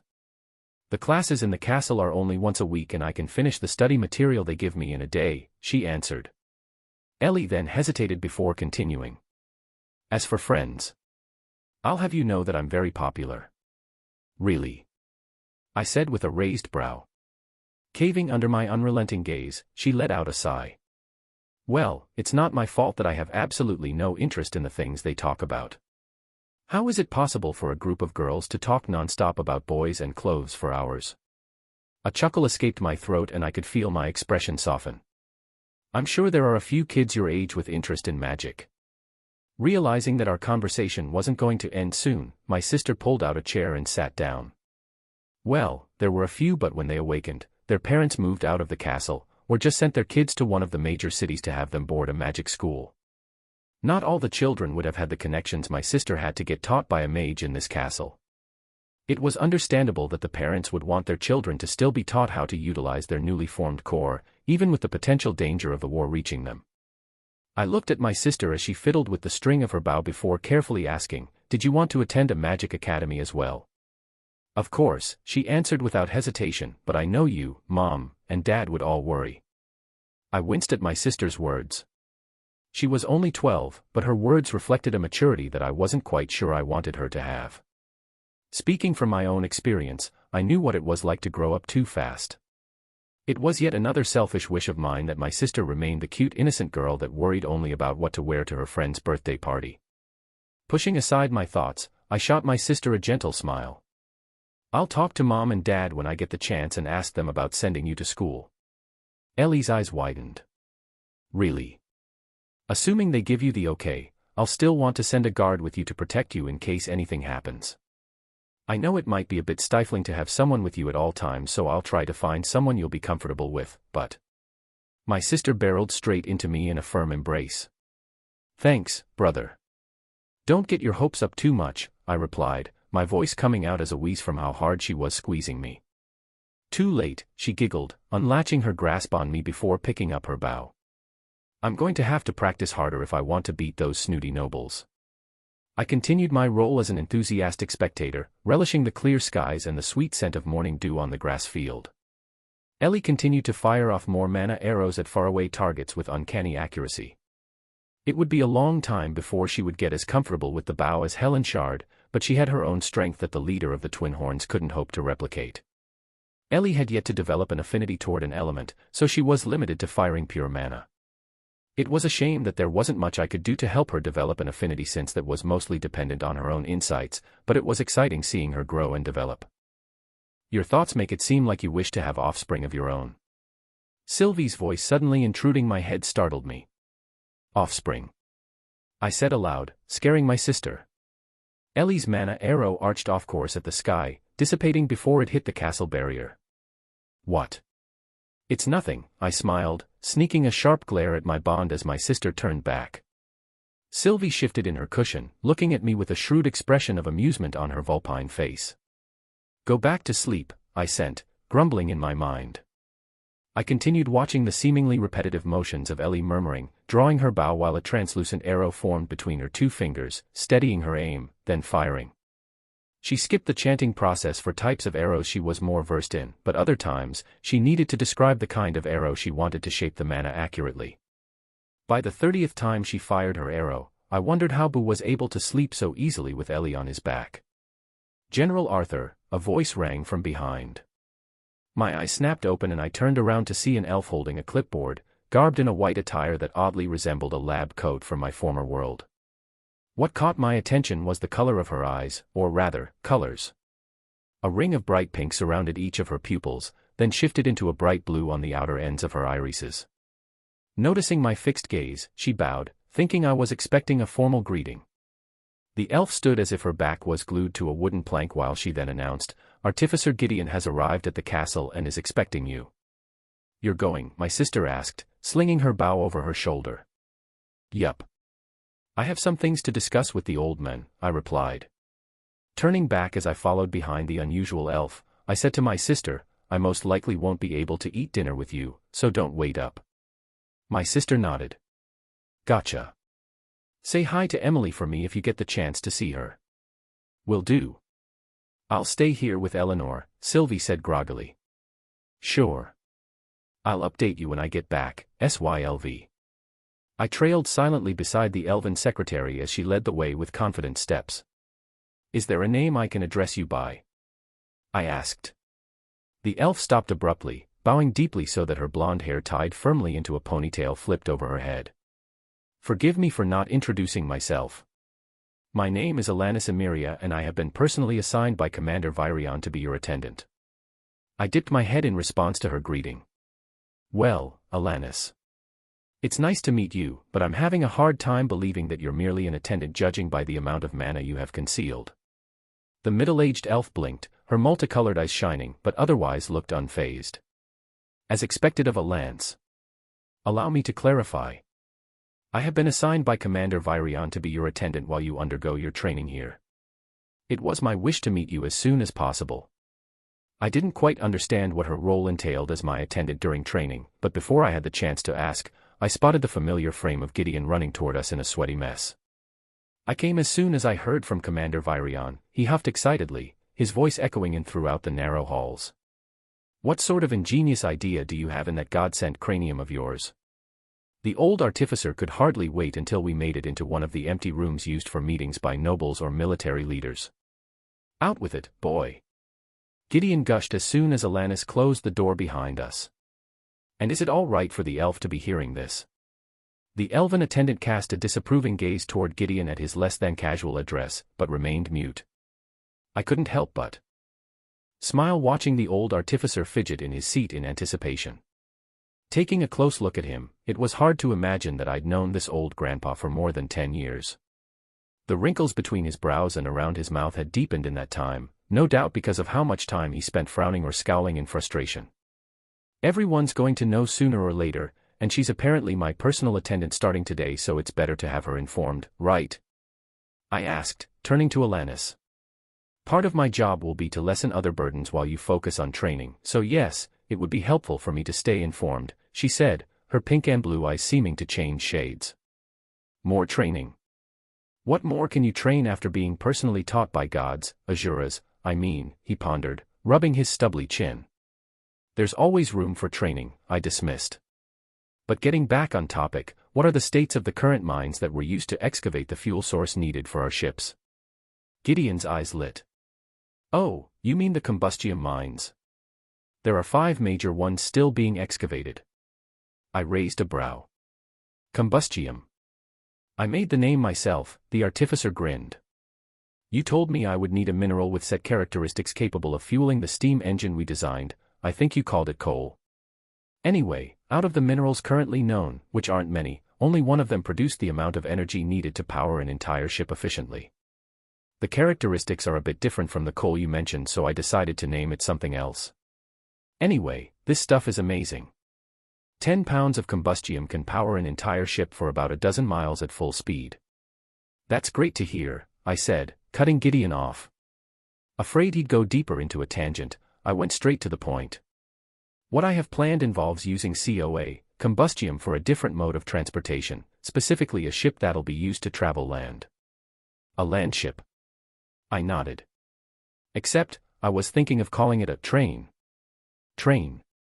Gideon echoed incredulously. From what poor mana beasts did you pull a name like that out from? Do you want the blueprints or not? I scoffed. Gideon raised his arms in a placating manner. Train it is. The artificer prepared for the design immediately.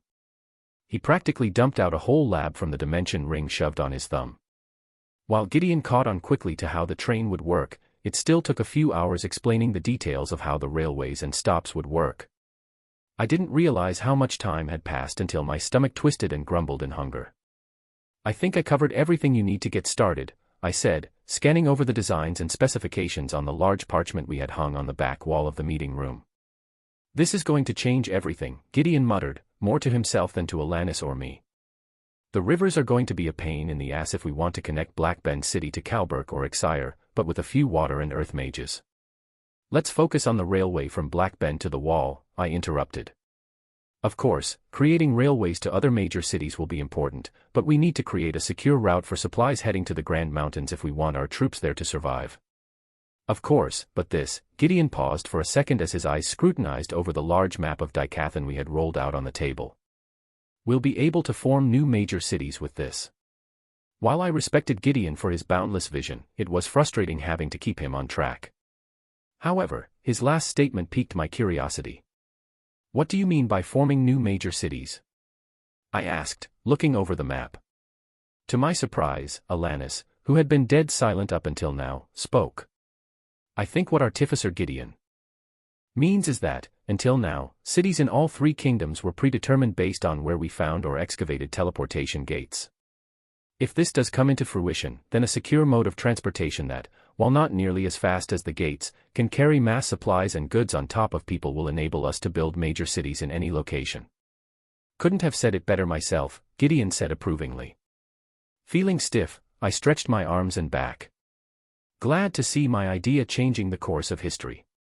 Boy, saying something like that so flippantly to a renowned artificer. I should just hand over my brown robe and take up a new hobby, Gideon sighed helplessly. I've always had a knack for fishing.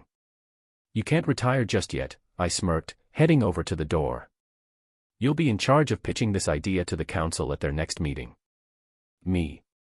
As much as I love the limelight, why are you giving me credit for this? Gideon asked. It'll be easier to garner the support of the entire council if the idea came from a renowned artificer. We'll need their help if you want a team of capable conjurers and some merchants or adventurers familiar with the area to map out the best route from Black Bend to the wall, I answered, mentally checking off some of the things we'd need. Anyway, I'm starving. I'm going to go see what I can scavenge at the food hall. I can have the chef prepare a balanced meal and deliver it to your room, Alana suggested. I waved my hand in dismissal. It's okay. No reason to trouble the chef just for a meal. Wait. How soon are you going back out to the field? Gideon asked. I looked at him over my shoulder. I'm staying for a couple of months. I'll mostly be down in the training space, but I'll stop by to check in on how you're doing if that's what you're asking. The old artificer let out a scoff, rolling his eyes. I'm honored, but that's not why I asked. Emily has been working on a few things that need to be tested. You realize you're asking a general to be your test dummy, don't you? I asked with a smirk. Relax, oh, great one. I promise they'll be helpful to you as well. I looked over them myself, and though I don't want to admit it, if the artifact works, it'll change the way both conjurers and augmenters train. I shifted my gaze to Alanis, who also expressed a degree of curiosity. Well, you'll have to convince my training attendant. The old artificer let out a gruff laugh as I walked out the doors. I could hear him muttering to himself from behind, the kids come a long way. Chapter 180. Chapter 180. Chapter 180, A Lacrian Glimpse. With my stomach filled with leftovers and Alanis, my training attendant, dismissed for the night, I retrieved Sylvie from Ellie and arrived back in my room. Are you ready? I asked my bond, who had been waiting on the bed while I'd taken a shower. So. What is it that you're so excited about? She replied, fidgeting impatiently in her fox form. It wasn't easy trying to steer my thoughts away from the loot that I'd gotten from fighting Yuto in order to surprise Sylvie. I had to distract myself by thinking random thoughts and numbers to confuse her on our way back. After making sure the door was locked and activating both earth and wind perception spells, I finally withdrew the 2 obsidian horns from my ring. My bond's sharp eyes widened as she gazed at the black crystals that were once embedded on a retainer. Don't tell me. Yup, I said excitedly. They're Yuto's horns. Why? She asked, confused. Realizing that she never heard the full story, I summarized everything that had happened after she had been knocked out after saving me from Yuto's last attack. By the time I had finished my story, Sylvie's vulpine face was twisted to show a mixture of emotions. It's scary to think how easily we could have been killed, she said after a long pause. I nodded. I couldn't do anything when Ceres showed up. But even if she hadn't, I'm not sure we would have been able to defeat Yuto. It seems like as we grow stronger, so do our enemies, she sighed. Her gaze shifted back to the 2 horns on the bed. So these horns supposedly contain vast amounts of mana that you can extract. Is it really safe to trust the scythe? Considering the Azuras are forbidden by the treaty to help us anymore and Ceres could have killed me whenever she wanted, I don't think it's too much of a risk. Sylvie thought for a moment as she pawed at the horns that were each the size of her head. Well, if they help you get into White Core, it'll certainly help us. I picked up only one of the horns. This will be enough for me. You extract the other one. My bond opened her mouth, ready to argue, but I cut her off. You said that your body is still undergoing the awakening process that Lord Indrath made you undergo. I know your body has been constantly extracting ambient mana, which is why you've been sleeping more, so I'm sure extracting mana from Yuto's horn will help quicken that process. To be honest, I haven't been as active in trying to hasten the awakening process, Sylvie replied. I'm afraid that, with my awakening as a full Azura, I won't be able to assist you anymore. You nearly died in that last fight, Sylv, I said, putting my hand on top of my bond's small head. Besides, your mother cast a pretty powerful spell before you were born to conceal you. It's why even in your draconic form, no one was able to tell you were an Azura. Grandfather mentioned that, but as I get stronger it's going to get harder to hide what I am, Sylvie replied bitterly. A wave of grief flooded my mind and I could feel the bits and pieces of the story that Lord Indrath had told Sylvie about her mother. I'm not exactly sure what's going to happen when you get strong enough to awaken, but we'll overcome that hurdle once we get there, I comforted. We always do, my bond agreed with a smile. Holding the black horn gingerly in my hands, I peeked a glance at Sylvie. So, should we start now? Sylvie placed a paw on the horn in front of her. I don't see why not. After repositioning myself more comfortably, I took a deep breath. I started slow, probing the insides of the horn with a thread of my mana. With elixirs, the contents stored inside would be distributed upon contact with a mage's purified mana. With the horns, however, there were no noticeable reactions even after searching deeper. Minutes trickled by with no sign of anything stored within Yudo's horns. I started to consider the possibility that the mana inside might have dispersed upon being severed from the retainer's head, when suddenly an indescribable and INGT, force and LT/INGT, pulled at my very mind. Unlike any elixir, or any and INGT, thing and LT/INGT, for that matter, I'd used in the past, my consciousness seemed to be getting sucked in. I felt a surge of panic as I felt myself blacking out. Quite literally. A shroud of shadow spread, covering my vision and all of my other senses until I was simply in darkness. And INGT, calm down, Arthur. Your body is still safely inside your room. And LT/INGT.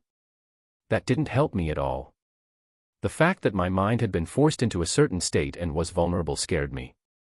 Coming to this world, I was born with a new body, new physical features that took me years to adjust to, but my mind was the same through both lives. My brain, or every part of my brain responsible for my memories and personality, was mine throughout my years as Grey and Arthur.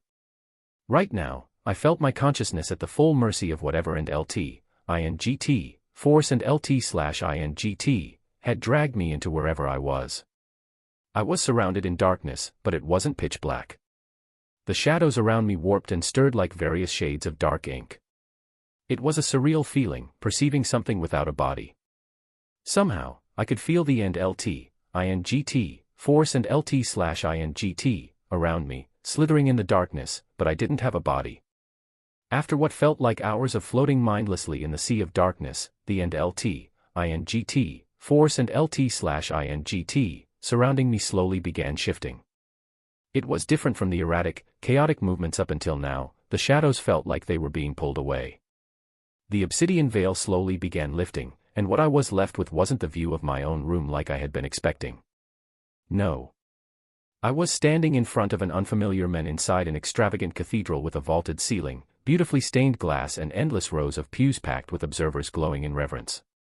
The man, who looked no older than my father, wore a ceremonial robe and was kneeled in front of me in respect. Speak, I snapped impatiently, except the voice that came out wasn't mine. It was Yudo's. Even the word that I spoke wasn't by my will.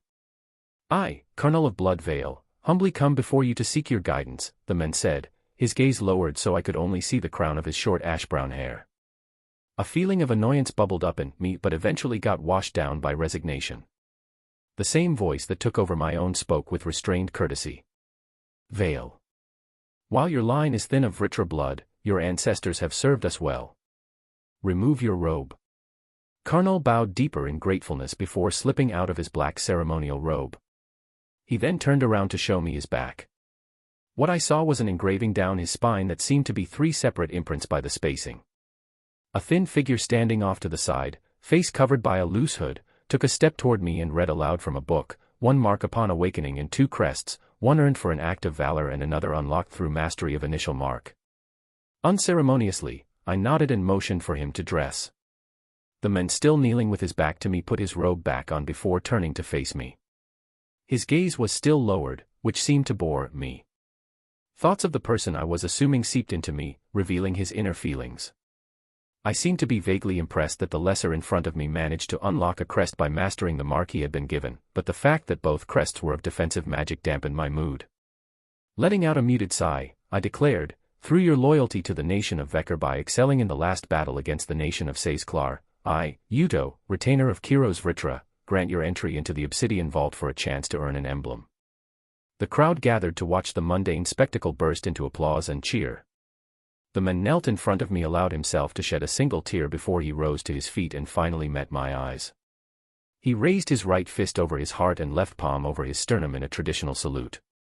"For the glory of Vekar and Alakria. For the Vritra. For the glory of Vekar and Alakria. For the Vritra," the audience behind him roared in unison. The scene distorted, and I found myself sitting back on my bed. An umbral haze-like substance was spilling out of the horn I had been holding, and getting sucked into the center of my right palm, where Ren Kane had embedded the aclerite. I quickly dropped the horn, separating my hand as far as possible from it. I took a second to inspect my mana core, and to my dismay, there were no signs of my core improving even a shred. "Damn it," I cursed. Rather than my core absorbing the mana out of Yuto's horn, the mana had been siphoned into the aclerite. Just like Ren Kane had warned, the gem was capable of altering depending on the changes in my body, my actions, and even thoughts. The aclerite was constantly feeding off the mana inside me, constantly molding its eventual form, so to say that the addition of Yuto's mana into the gem filled me with unease was an understatement. And INGT, what's done is done, and INGT, I didn't like the idea of my future weapon resembling Yuto's powers, but at this point, anything would help if it meant hastening the process. Turning to Sylvie, I wasn't surprised to find her still absorbing the contents of the horn. Unlike myself, she seemed to be having an easier time absorbing the foreign mana. What and INGT did and INGT surprised me was the fact that the sun was already coming up. I had spent the entire night reliving one of Yuto's memories, which begged the question, what did his memories even mean? The actual event occurring in the memory wasn't very cryptic, but there were so many unknown terms being thrown around that it felt overbearing. I knew from overhearing the word blood inside the cavern in Darv that it most likely was just their term for family, but words like mark, crest, and emblem flew over my head. I knew what they and INGT meant and INGT in the literary context, but they had used them as if they meant something entirely. These marks, crests, whatever they were either earned or unlocked. Or was that only the case for the person kneeling? Except, when Yuto declared that the person, Karnal, would be granted a chance to earn an emblem in the Obsidian Vault, everyone seemed to be ecstatic. Ignoring the ominous name of Obsidian Vault, which frankly sounded like some storybook warlock's evil lair where he held his stolen treasures, the man himself seemed blatantly proud. This meant that even the chance to earn an emblem was a big deal. Another series of questions that came to mind pertained to the mention of Vekar, a nation presumably at war with Sazklar, another nation. From the salute, I could extrapolate that the nation of Vekar made up a part of Alakria. Also, assuming that the Azuras weren't lying that Epheotis, Alakria, and Dikathan were the only 3 continents in this world, that would mean Sazklar was another nation in Alakria. And INGT, why would 2 nations of the same continent we were at war with be fighting amongst each other? Maybe the nations swore allegiance during this war. Or was there a separate army composed of all the nations and trained together in order to dispel any enmity that members of the nations had toward one another? And INGT. I shook my head, physically trying to get rid of the never-ending stream of questions and thoughts running rampant in my mind. This memory got me curious, though. I made a mental note to learn more about this, perhaps from Yuto himself. The council had ordered our forces to take in prisoners when possible to interrogate them, but in most cases, it led to the prisoner committing suicide or being too low in the chain of command to know anything useful. This was the first time we'd had a potentially helpful source of information in our hands, though knowing him, he'd make us work for it. I was beginning to fall into another bottomless ditch of questions. Thankfully, my attention was roused by a perfectly cadenced series of knocks that sounded more like someone was hammering a nail into my door. General Arthur. It's Alanis Emiria. I am here to escort you to the training grounds to meet with the 4 training assistants you had requested, she said in a clear, taciturn voice. Coming, I replied, chuckling to myself. And INGT, it's not just her speech, even her knocking's robotic and LT/INGT. Without washing up, I changed into a more tight-fitting outfit suitable for sparring and followed my personal training attendant to the training ground on the lower floor. I debated whether to take Sylvie with me, but I thought it'd be best not to disturb her. On our way down, we ran into Emily Watskin, or rather and LT/INGT, she and LT/INGT, ran into and LT/INGT, us and LT/INGT. So sorry, she huffed, most of her face hidden behind a large box she was attempting to carry on her own. Here, let me get that. I took the box out of her arms, surprised by its heft. Thank you, oh, General Arthur. Perfect timing, the artificer was practically gasping for breath, but she had a wide smile on her face when she recognized who she'd almost trampled. Emily turned to Alanis, adjusting her glasses. You must be Alanis. It's a pleasure to meet you. Likewise, the elf replied, but in no way indicated. I take it that you are Emily Watskin. I was informed we would be collaborating in our efforts to assist in General Arthur's training. By the wrinkle between Emily's brows, she seemed to have been processing Alanis' string of words, but eventually nodded. Yes. As you'll soon see, I think that your particular magic and the set of artifacts that I made will work nicely with each other. I'm glad you two are getting along, but let's get to the training room first. This box feels like it's actually gaining weight, I joked, lifting the large box. Oh. Sorry, and thank you for carrying it. I thought my arms were going to fall out of their sockets. Emily exclaimed, hurrying down the hall until the entrance to the room was just up ahead. Come on, everyone's waiting. Chapter 181. Chapter 181. Chapter 181, Gadgets and Magic. I didn't know what to expect of my sparring partners. My request had been fairly last minute, so somewhere in the back of my head I was just imagining the soldiers inside the castle to be present. There were quite a few conjurers and augmenters here that were assigned as a precaution to keep the residents inside safe. I noticed quite early on that many of them were quite capable, so asking for some training partners out of any one of them seemed reasonable. What I didn't expect was the heavy presence of three, obviously powerful, elders inside the training grounds alongside Catheln and a smug-looking Virion. Ah, you're here. Virion bolted up to his feet, taking the box from my hands and setting it on the ground before guiding me toward the group. I want you to meet everyone. I looked back over my shoulder to see Emily waving me goodbye like a mother sending her son off to a battlefield. I know the two of you are already acquainted, Virion said, motioning to Catheln. But for formality's sake, this is Princess Catheln of the Royal Glader House and her guardian, Hester Flamesworth. The elderly woman with gray hair pulled tightly back into a bun dipped her head in a formal greeting. Flamesworth. I blurted, surprised. Ah, so you're familiar with my family, the woman said, a hint of pride in her voice. Yes. Fairly familiar, actually, I replied. The surname had caught my attention, but I dismissed any questions stirring in my mind and focused on the princess. A pleasant surprise to see you, Catheln, but what are you doing here? I asked. Princess Catheln is an accomplished ice affinity conjurer now in the Dark Yellow Core stage, Hester answered.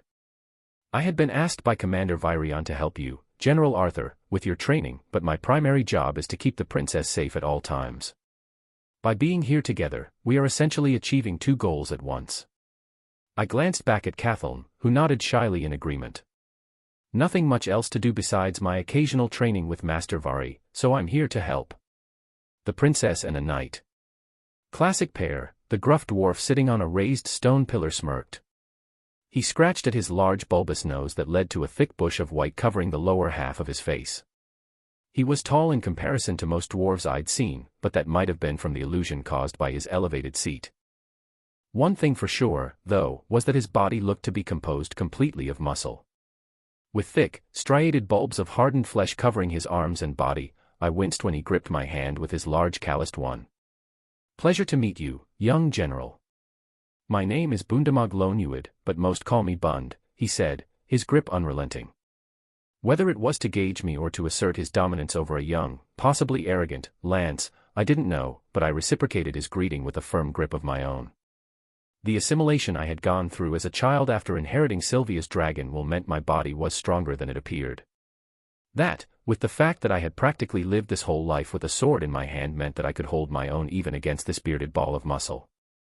The tiniest smirk cracked the corner of his lip and he let go. Not bad. Not bad.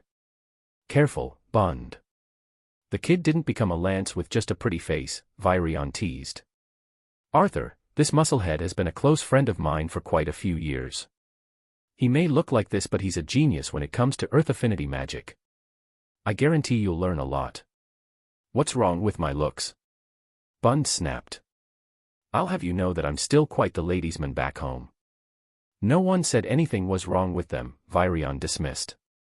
Now, stop being sensitive. I studied the two bickering, holding my tongue from all the questions I had. Just by the thick silver aura he emitted, which was almost visible to the naked eye, he was definitely a powerful individual.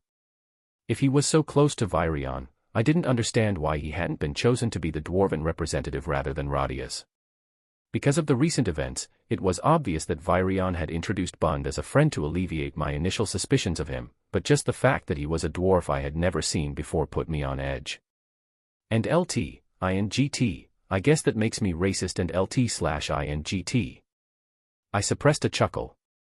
Race in this world was much less subtle than back in my old world, but I never considered myself one to discriminate based on outer appearances or locations of birth. However, witnessing a fairly large faction of dwarves cooperating with our enemies as well as being personally betrayed by a powerful dwarf did harden me of my previous fair-mindedness. My attention abruptly turned to the only person I had yet been introduced to by a loud, surly yawn. As if the yawn had been his cue to be introduced, Virion spoke. Arthur, this is Camus Seeleriden. He's a... The boy doesn't need to know any more than my name. I'm here to spar with him. Any information beyond that is irrelevant, Camus cut him off. I was shocked to see Virion being told off. He was the leader of this continent's entire military, after all. Again, I held my tongue after seeing Virion's unperturbed expression, but made a mental note to ask the commander who exactly Camus was in secret. Assuming the mysterious elder wouldn't be fond of an excessive greeting, I simply dipped my head and introduced myself before taking a closer look at him. Long silvery blonde hair fell down to his shoulders in disheveled locks, covering his forehead and eyes. Long pointed ears poked out from the sides of his head, indicating he was of elven descent. Unlike most elves I had met though, he took no care of his outward appearance and, by the stench emanating from his clothes and body, hygiene. Well. Virion broke the silence. I'm sure all of you are going to be well acquainted these next several weeks, so, while I'd love to stay and watch, I get the pleasure of spending my time looking over mountains of paperwork. With a tired sigh, our commander left the training room, his shoulders just a bit more slumped over than before. Virion's departure left us a moment of silence, which I used to survey the training room.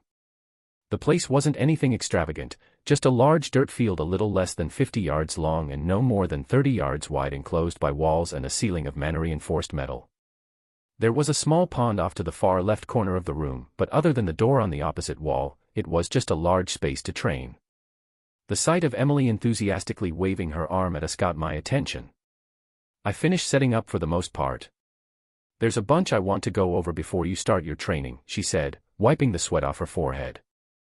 Looking down at the equipment that had spawned from the giant wooden box I had carried inside, I was surprised at how familiar it looked. It was a metal panel about the length of my arm span littered with gauges and knobs. It resembled some sort of ancient control center on a ship from my previous world with the exception of the crystals on either side of it. One was large and clear while the other smaller crystal had a blue tint to it. The panel had a cluster of wires leading to the wall of the training room, more specifically a large disc attached to the wall. I hadn't paid much attention when I looked before, but the metal discs didn't seem to be a part of the design. They looked to be embedded into the wall and were spaced out evenly. The panel that Emily gingerly stroked looked like an archaic form of the technology from my previous world. Ah. One more thing. Emily exclaimed, practically diving headfirst into the box. She pulled out what looked like pieces of a leather armor but with the same wires connecting the different parts together. Embedded in the bottom center of what appeared to be the breastplate of the set was the same blue crystal that was on the right end of the metal panel. Emily heaved the leather armor in her arms and walked to me. Miss Emiria, if you wouldn't mind helping me put this on General Arthur. Of course. Alanis nodded, and I found myself being dressed in a rather ridiculous-looking get-up. The armor seemed more like a sensory receiver rather than protective clothing. I would be forced to wear the gloves, breastplate, arm and leg bands, and shoes throughout the training. Perfect. You look great. Emily said approvingly, adjusting my breastplate so that the blue crystal embedded on there would be directly over my sternum, the area where my mana core was located. Thanks, I replied sheepishly, completely unconvinced. The armor looked bulky, but it was soft and flexible enough where I wasn't too worried about it hindering my movements. Cathal and the three elders watched silently, enraptured by the sight of this unusual equipment, until Bund finally spoke up. So exactly what is the point of all of these toys? Emily shifted her glasses and spoke. I don't want to spoil anything, but I guess a bit of a heads up is fair. General Arthur is an anomaly in our continent, being the only known quadrelemental mage and all, so, while he's been excelling in most aspects of mana manipulation, it's come to my attention that he's begun to plateau in utilization of elemental magic. What about his training with the Azuras? Cathal asked. That was mainly technical training for augmented close combat, I answered. While I did pick up a few techniques, Emily is right in that I've been relying heavily on ice and lightning magic these days. I'm hoping that by training with all of you, I'll eventually be able to better utilize all of the elements that I'm capable of controlling. I see. Bund idly stroked his beard before shivering. Yeah, even thinking about using and LT, INGT, 1 and LT/INGT, other element gives me a headache. To be a quadrelemental on top of being able to use ice and lightning, ugh. General Arthur's mental capacity isn't as restricted as yours is, so I'm sure. He'll learn, Hester chimed, a smirk etched onto her wrinkled face. Bund whipped his head. What did you say, Grandma? My mental capacity is and LT, INGT, fully and LT/INGT, unrestricted. The fire mage shook her head, letting out a sigh. Now, Emily carried the metal panel and gently set it on the ground near us. Instead of arguing, I'd appreciate it if all four of you place your hands Herald and infuse some of your mana into the clear crystal to power up the device. She pointed to the left end of the metal panel. Hester and Bund looked at one another, mentally trying to decide which one of them would go first, when Camus stepped up and placed his palm over the clear crystal. Like this, right? Suddenly a vast whirlwind ripped out of his body and swirled around him protectively. Emily let out a startled shriek before tumbling to her back from the sudden force. The rest of us were able to brace ourselves and watch as the fierce gale condensed into the hand on top of the crystal. The once clear gem lit up in a shade of gray just before the entire panel whirred to life. The gauges swayed erratically before settling into place. Show off, Bund grumbled. I had been so focused on the panel that when the room suddenly buzzed from all directions, I instinctively raised a layer of mana around my body. It's just the apparatus powering on. Emily quickly consoled. From the way the other mages present all got into a defensive stance, it seemed they were just as surprised as I was. I shall go next, Hester said, stepping forward calmly. After placing her hand on the crystal, she muttered a single word. Burn. A blazing inferno erupted from her body, making her red robe appear to be completely made of fire. The ground around her became scorched, but what amazed me was that when one of the tendrils of flame lashed at me, there was no heat. What seemed like a brazen display of strength turned out to be a demonstration of her control over her element. The metal panel whirred once more, this time a little less so. Also, it might have just been my imagination, but I swore I heard Hester clicking her tongue. My turn. Bund declared, flexing his fingers before placing it carefully over the crystal that had returned to its transparent state. There was a beat of silence before the ground beneath us began trembling. Loose pebbles and rocks began hovering off the ground as an aura of brilliant topaz surrounded the bearded dwarf. Elders. I love the enthusiasm and all, but this wasn't meant to be a contest, Emily muttered weakly, her voice unsteady from the shaking ground. To a real man, everything's a contest, Bund grinned wickedly before letting out a sharp breath. Immediately, the earth cracked, spreading from his feet while the yellow aura gathered into his hand. The panel trembled and made its familiar noise before the crystal sucked up and transferred the mana that Bund had supplied. The muscular dwarf let out a satisfied grunt and stepped away. Emily immediately inspected her apparatus to see if any of the elders had damaged it. Princess Cathal, she called. If you would please. I think just a little bit more will be enough. The princess nodded, tucking a strand of black hair behind her ear before sending out a wave of mana as well. Just by the tense expression on Cathleen's face, I knew all too well that she had no intention of backing down from the unsaid challenge between the elders. The temperature dropped to a noticeable degree as a haze of frost swirled around the princess. Some of the rocks near her already began freezing when the frost began taking form into what looked like translucent serpents. The frost serpents slithered in the air around her before coiling down her arm and disappearing into the crystal she had her palm on top of. Emily's apparatus buzzed with fervor while the clear crystal began swirling in a motley of colors. The artificer began to turn a few knobs and flip a few switches before rotating the now colorful crystal until a loud and LT-INGT, click and LT/INGT, occurred. "I'll turn it on now," Emily announced, her eagerness unconcealed. She pushed down on the crystal until it was fully inside the panel and I could almost see the mana traveling from the device through the thick wires and into the rods on the wall. Everyone watched as strands of multicolored mana began shooting from one rod to another, spreading exponentially until the strands connected the metal rods to one another in a honeycombed pattern. "What in the world?" Bund breathed, his neck stretched out as he gazed at the walls and ceiling of the room. "The floor has the same sensors buried," Emily added proudly. "Now, before I go over what all of this is, General Arthur, I believe Miss Emiria has something she needs to do." I turned to my training attendant, Alanis. She walked to me after putting down the clipboard she had been holding. "It won't take long, General Arthur. Please give me your hand." Curious, I took off the glove, letting it dangle by the wire it was attached to. Alanis gently wrapped both her hands around mine and began chanting with her eyes shut. Once she finished, Alanis' eyes snapped open. Her eyes had surely been pink and blue, yet when she gazed at me once more, her eyes had turned a shimmering silver. A faint emerald aura pulsed around her and began spreading onto me as well. "Please, stand still for a moment, General Arthur," she said, her voice seeming to echo. Alanis' silver eyes darted left and right, up and down, studying me in-depthly until her green aura faded and her silver eyes reverted to their normal colors. "Scans are complete," Alanis announced before walking back and scribbling furiously. "What was that?" I asked. The hand that the elf had held tingled. Alanis looked up from her clipboard and opened her mouth to speak when Emily quickly covered her mouth. "Hee, we'll tell you everything later. For now, why don't we start with the training? The lady has spoken." Bund agreed, swinging his arms. My limbs were beginning to calcify from staying still for so long. Hester rolled her eyes. "I hardly think that's possible, but I agree with the dwarf. Princess Kathleen had told me much about you, General Arthur, and I'm quite curious to see if you live up to her exceedingly high standards."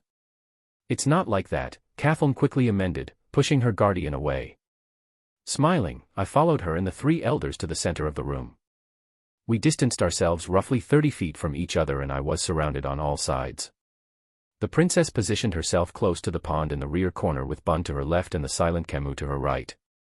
My mind raced as I tried deciding which one I should start with my back to. Adrenaline coursed through my body, coalescing with the mana streaming through my limbs. The familiar feeling of my dry mouth and cold sweat rolling down my cheek told me all I needed to about the situation I was in. The pressure that the four of them gave off sent chills down my spine, but my smile only grew wider. I licked my lips and lowered myself into a defensive stance. Let's begin. Chapter 182. Chapter 182. Chapter 182, Elders' Assessment. As soon as the words left my tongue, the elders wasted no time in their attack. Hester moved first, forming a globe of fire in her palm. With a snap of her wrist, the burning sphere shot toward me, growing larger as it approached. I turned to counter when the ground beneath me shifted abruptly, throwing me off balance. With hardly any time to react now, I spun while withdrawing Dawn's ballad from my ring. In one fluid movement, I launched a shockwave of frost from my blade, exploding the flaming globe. Prematurely before falling back. "Tripping over your own feet, young general." Bund snickered, his hands glowing in an aura of yellow. "For someone with so many muscles, you sure use some cheap parlor tricks," I jeered, pushing myself up from the ground. The dwarf shrugged. "I'm not the one that just fell on my arse." I responded to his snide comment with a smirk, keeping an eye out for the other two to make a move. I didn't have to wait long. Camus casually hurled a blade of wind in my direction. The crescent approached viciously, carving a path in the ground where it had traveled. I swung Dawn's ballad into Camus' attack when the crescent suddenly distorted before exploding. Lesson 1 of fighting as a conjurer. Be unpredictable, Camus muttered. A blast of wind nearly threw me back onto the ground. This time, however, I was able to react fast enough. I stabbed my sword into the ground, putting more force than I normally would to embed the broken tip of my sword into the dirt floor to brace myself against the blast. I looked back up to see dozens of LT, span class equals Apple converted space, and GT, and LT/span and GT, jagged icicles, each as long as my arm, flying toward me. Siphoning mana out of my core, I swung my free arm, releasing a wave of fire. The large shards of ice evaporated with A and LT, I and GT, hiss and LT/I and GT, from my flames, but before I could continue my attack, 3 triangular panels of stone shot up from the ground around me and collapsed on each other. Trapped within the pyramid of earth, my vision darkened. And LT, I and GT, this is getting annoying, and LT/I and GT, I thought. Fighting against conjurers was fundamentally different than going up against augmenters. For one, they kept their distance and attacked from afar. With a snap of my finger, I ignited a flame to study my surroundings. Just 3 walls coming together at a point about 20 feet above me. I might as well try and fight like a conjurer as well, I muttered to myself, putting Dawn's ballad back into my ring. I sent out a current of earth mana into the ground, and within a second I was able to make out the rough positions of all 4 of them as well as the 2 figures afar, which I assumed were Emily and Alanis. Bunder must have sensed what I did because almost immediately after, spikes of stone began jutting out of the walls. And LT, I and GT, crafty dwarf, and LT/I and GT, I smiled. The spikes elongated, closing in. It was now or never. After growing the flame I had used for light, I conjured a wave of frost with my other hand. I clasped the 2 opposing elements together, creating a blast of steam, spreading it until it filled the entire enclosure. Steam's leaking out. Careful for a surprise attack, Hester warned. Princess, take advantage of the moisture from the steam. And LT, I and GT, oh crap. And LT/I and GT. I beckoned lightning to surge around my body, charging and containing it when I felt the temperature of the cloudy air around me plummet. I could see floating shards of ice forming, but my spell was finished. Burst. I hissed, discharging the currents of lightning coiling around my body. Tendrils of electricity surged out, shattering the ground and walls effortlessly until the stone pyramid Bunder had conjured collapsed. A large cloud of dust, debris, and steam covered much of the view, but Camus had somehow found me because the old elf was just a few feet away, swirling gales coiling around his arms. Wordlessly, the wind conjurer and LT, I and GT, pushed and LT/I and GT, sending me hurtling backward with the full blast of his wind. Straight into Hester. The elder was waiting for me on the other side with a fully formed globe of blue flames ready to fire. With barely enough time to twist my body in the air to defend against the attack, I faced the full brunt of the sapphire flames. And LT, span class equals S1 and GT, and LT, B and GT, Kathleen Glader and LT/B and GT, and LT/span and GT. Hester Flamesworth had been serving the Glader family for over 2 decades, and while I'd always respected her magical prowess, it was because of her talents that she had the tendency to be a bit prideful. So when I saw Arthur's form being consumed by the very blue flames that had set her apart from all the other fire attribute conjurers of Sapin, I knew that she saw Arthur as a person she had to beat at all costs. My hand unconsciously reached toward Arthur. No more than a few seconds could have passed when the blue flames began swirling. At first I thought it was Hester's doing, but when the cone of fire split with Arthur intact, aside from the few burnt ends of his long hair, I knew that he had somehow dispersed the flames on his own. Arthur let out a cough before speaking. That was a close one. My guardian's eyes widened just a little before feigning composure. Impressive, General Arthur, but it seems like you're taking us a little too lightly. Elder Bundamag raised a bulbous arm. I second that. If this is all you can do, I'm afraid we're going to need a lot more than 2 months to train you. It's hard getting motivated if you so obviously hold back like that, Elder Camus added before letting out a loud yawn and sitting down. I frowned. I was told that Elder Camus was once a distinguished member of the Elven army, but to think he was such an ill-mannered individual. Perhaps if I was Arthur, I might have gotten offended by his conduct, but to my surprise, he started laughing. Sorry. I often find myself trying to match my opponent's level to gauge. Bad habit of mine, he said, calmly dusting himself off. Suddenly, a wave of mana flooded out of Arthur as if a dam had just collapsed. My body instinctively reeled back from the force, and when I looked back up, I could see that Camus was back on his feet, all signs of his lethargy gone, while both Hester and Elder Bundamag had already thickened their aura for protection. In the center of us all was Arthur, except his form had changed. His long hair now shimmered like liquid pearl, and golden symbols ran down the lengths of his arms. If Arthur's presence was strong before, it was outright oppressive now. I won't use this form for the remainder of our training, but since today's sparring serves to get ourselves acquainted with one another, I'll graciously let loose, he said to everyone, his back facing me. The crude leather armor that Emily had clad him in now seemed almost majestic underneath the vivid nimbus of mana enveloping Arthur. He turned around and I was able to fully take in his amethyst eyes. I was having a hard time trying to find the right word to describe them. Ethereal. Illustrious. Sovereign. Even those words didn't seem to properly portray how those eyes seemed to shake my very core. I had seen this form once before at Xyrus Academy when he battled against Lucas, but it was my first time seeing it this closely. Now that's more like it. Elder Bundamag exclaimed, although the slight tremor in his voice exposed his unease. Spread out. Hester's voice rang with authority as she leaped backward and prepared her spell. She knew, everyone knew, that the tables had turned.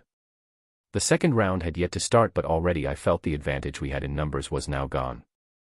As Arthur's presence thickened like a shroud, the usual voice inside my head creeped up, saying that all was futile.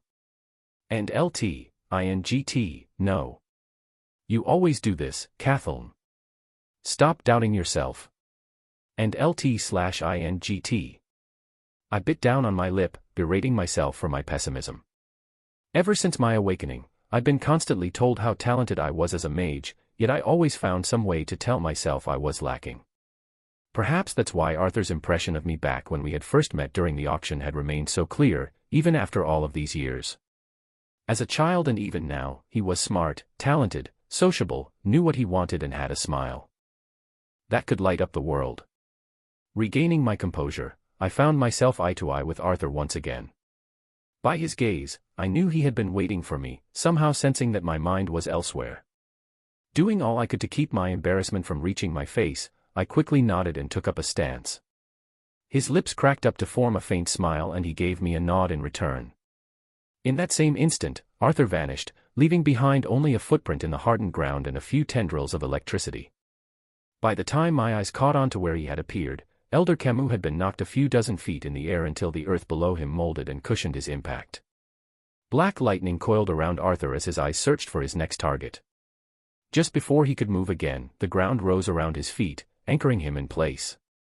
And LT/INGT, stop gawking and help, and LT/INGT, I told myself. Using the water from the nearby pond as a catalyst, I shaped it into a giant frozen spear. As soon as I launched it, I felt Elder Camus push my 10-foot spear of ice with his wind magic, accelerating it to a speed that I couldn't have achieved on my own. Our cooperative attack tore through the air, spiraling viciously toward Arthur. Except, the man in question was still in place, staring straight at the giant spear of ice with only a hand up in defense. And LT/INGT, is he not going to try and dodge? And LT/INGT. I thought about dispersing the spell, but Commander Virion had stressed how we needed to be serious about this in order to help Arthur. To my surprise, just when the spell was inches away, my spell dispersed.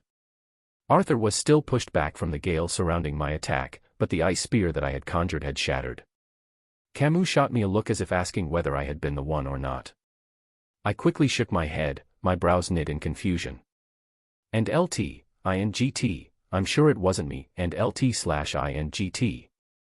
Arthur got back to his feet, unaffected, rather with a hint of satisfaction on his face. The elders and I all exchanged glances, no one completely sure exactly what had transpired. Bah! Elder Bundamag stamped his foot, raising a giant boulder from the ground beside him. Show me more. Unless changing the color of your hair and eyes is the only thing you can do. Arthur smiled wickedly. Gladly. My friend and now opponent became a blur. This time, I was able to follow his faint form, just barely. He sent a shockwave of mana at Elder Bundamog, but the dwarf expected that. He sculpted the boulder by his side to become a giant shield of stone.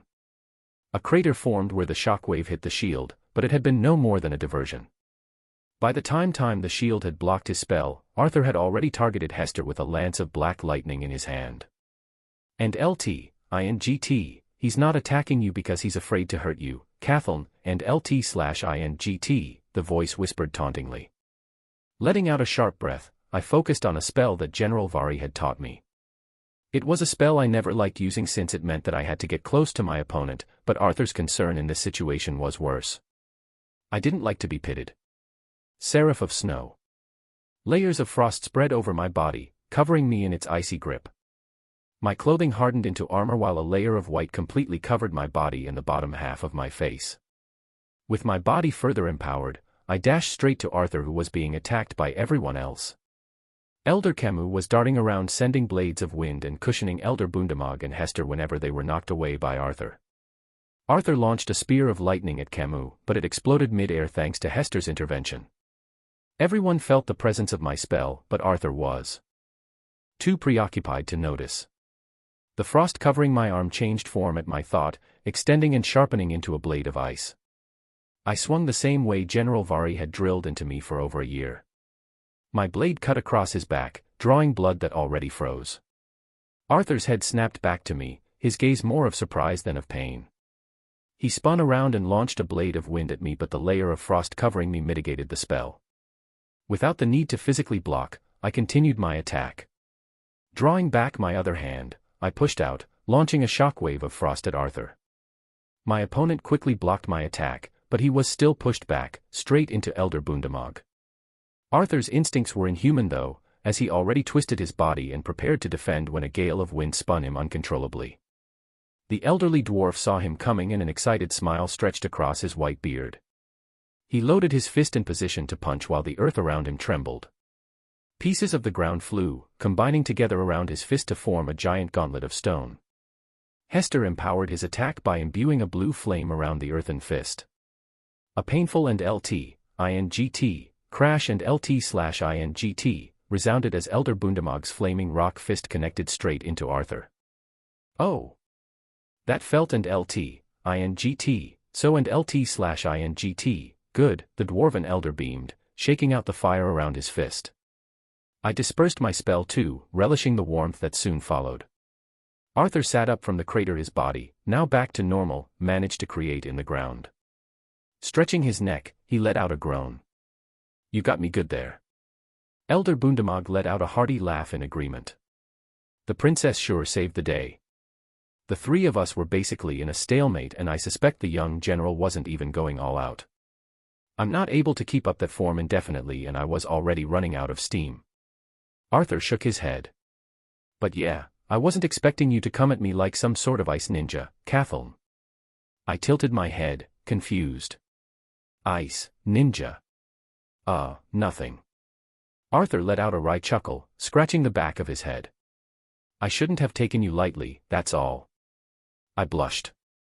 Thankfully, Elder Camus seized his attention, extending a hand and pulling Arthur up to his feet. Interesting boy, the quiet elder said with the faintest trace of a smile. It seems we'll have much to discuss, Hester added. I figure this will be a learning experience for all of us. We all agreed on that. And LT, P class equals P1 and GT. The five of us regrouped back near the entrance of the training room with Emily Watskin and Miss Emiria. Before I go over the analysis of today's little assessment, I just wanted to hear some feedback, Emily addressed. Of course, our beautiful Miss Alanis Emiria has planned out a rigorous training schedule for General Arthur, but overall if there are any concerns, please let me know. Miss Emiria nodded, her expression deadpan. Feedback is crucial. I think it's safe to say for everyone, especially General Arthur, that the biggest issue is concern for safety, Hester noted. Ah, yes. I'm actually in the works for something to help solve that problem, but it still needs some tinkering, Emily responded. Can I ask what it is, exactly? I'm pretty curious, Arthur asked. It's a device that basically reads how much mana the wearer is being hit with, triggering a last-minute defense mechanism to prevent a lethal blow, the artificer answered almost mechanically. If an artifact like that could be built, couldn't it be given to all the soldiers in battle? Elder Bundamag mused. Emily hesitated. It could, but it would be astronomically expensive, Miss Emiria finished. Also, the defensive mechanism would only work for that single triggering attack. In a training environment, the opponent would stop, but out on the battlefield, another attack would be all the enemy would need to finish the job. Elder Bundamag stroked his beard. True. Good point. Yes, the artifacts are extremely expensive to make, not just for its cost but for the rarity of the material. Phoenix WYRM scales are needed to make the artifact, and the Glader family has so graciously bestowed us with a few for the sake of my new training devices, Emily informed, looking at me with an appreciative gaze. I wasn't aware that father and mother still had some left. Speaking of training devices, what exactly is this get-up for anyway? Arthur asked, poking the gem on his leather chest plate. I'm assuming this, and those plates all over the wall aren't for decoration. At that, Emily smiled brightly. Even Miss Emiria had a trace of excitement shining in her eyes. Everything, my friend, from the unappealing armor to the weird plates all across this room, is for the sake of recording and measuring everything that has to do with how you magic the hell out of people. Chapter 183. Chapter 183. Chapter 183, Measuring Magic. Measuring and recording someone magic the hell out of people was a rather unintuitive way of describing an unfamiliar process to a group of elderly mages and 2 teens. However, once Emily quelled her enthusiasm and began slowly explaining the functions of the discs all over the room and the metal panel filled with gauges, as well as the leather armor I was wearing, I could see the excitement bubbling up on everyone's faces. So the things attached all over the room serve as detectors of some kind to record how powerful a spell is? Camus asked, tilting his head. Emily nodded. The word powerful is a vague term, but yes. The discs were rather tricky to make because each one of them needs to be sturdy enough to receive the impact but sensitive enough to accurately transmit the feedback into my recording panel. That's just one of its main aspects though, the other, I'll explain in a bit. What were those glowing lines connecting the discs earlier? Hester asked. Good question. Emily nodded. Well, you see, a spell is rarely going to be the size of just one sensor, so I needed each disc placed relatively close to one another with sensors in between so that even when a spell is several yards in diameter, the discs can accurately gauge the impact or force of the spell. I made a new term for this measurement, it's called force per unit, or FPU.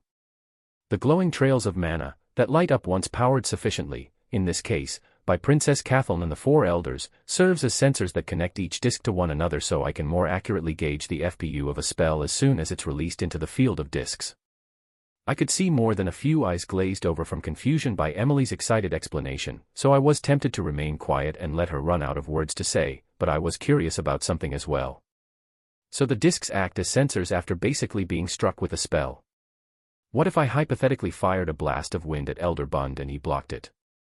The spell would never reach any of the discs, so would that spell not be measured? Emily's eyes lit up. As expected, you caught on to one of the shortcomings rather quickly. I realized in the early stages the same problem.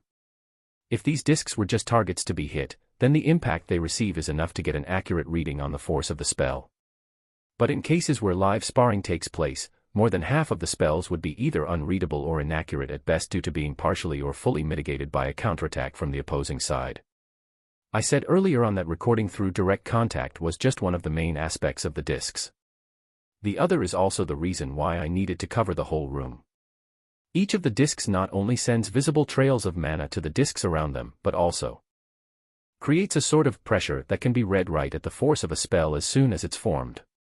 Is that why I had to help you put all those discs so deep beneath the ground? Bund asked, scratching his head. Exactly. And so the discs aren't in the way even when using earth magic, she replied. Thanks to Elder Bund, installing the discs underground was easy. It is through the sensors in the ground, all over the walls, and on the ceiling that manipulated mana can be measured even without the need for any of the discs to actually be physically hit with a spell. Okay, so basically having this room completely surrounded in these discs creates a room where mana can be measured, I simplified. Emily pursed her lips. Well, yeah, if you want to just summarize an entire 6 months' work into a sentence, I guess so. I let out a laugh. Believe me, I know very well what you created here is a technological marvel that'll help mages develop much faster in the future, but I don't think any of the people here have plans on being artificers. True, Emily admitted, still pouting. So you explained what the discs in the panel does, but what about this armor you're having me wear? I asked. Ah, I made that armor for Miss Emiria's sake, the artificer replied, turning her gaze to Alanis. My training attendant nodded before speaking. Miss Wykes noted the possibility that this environment might have an effect on my personal ability, so she created that suit so that I can make accurate readings throughout your training. That's a rather vague explanation. If I didn't know any better, it seems like you're trying to keep your ability a surprise, just like Emily with her invention, I teased my robotic assistant. She was, however, less than amused.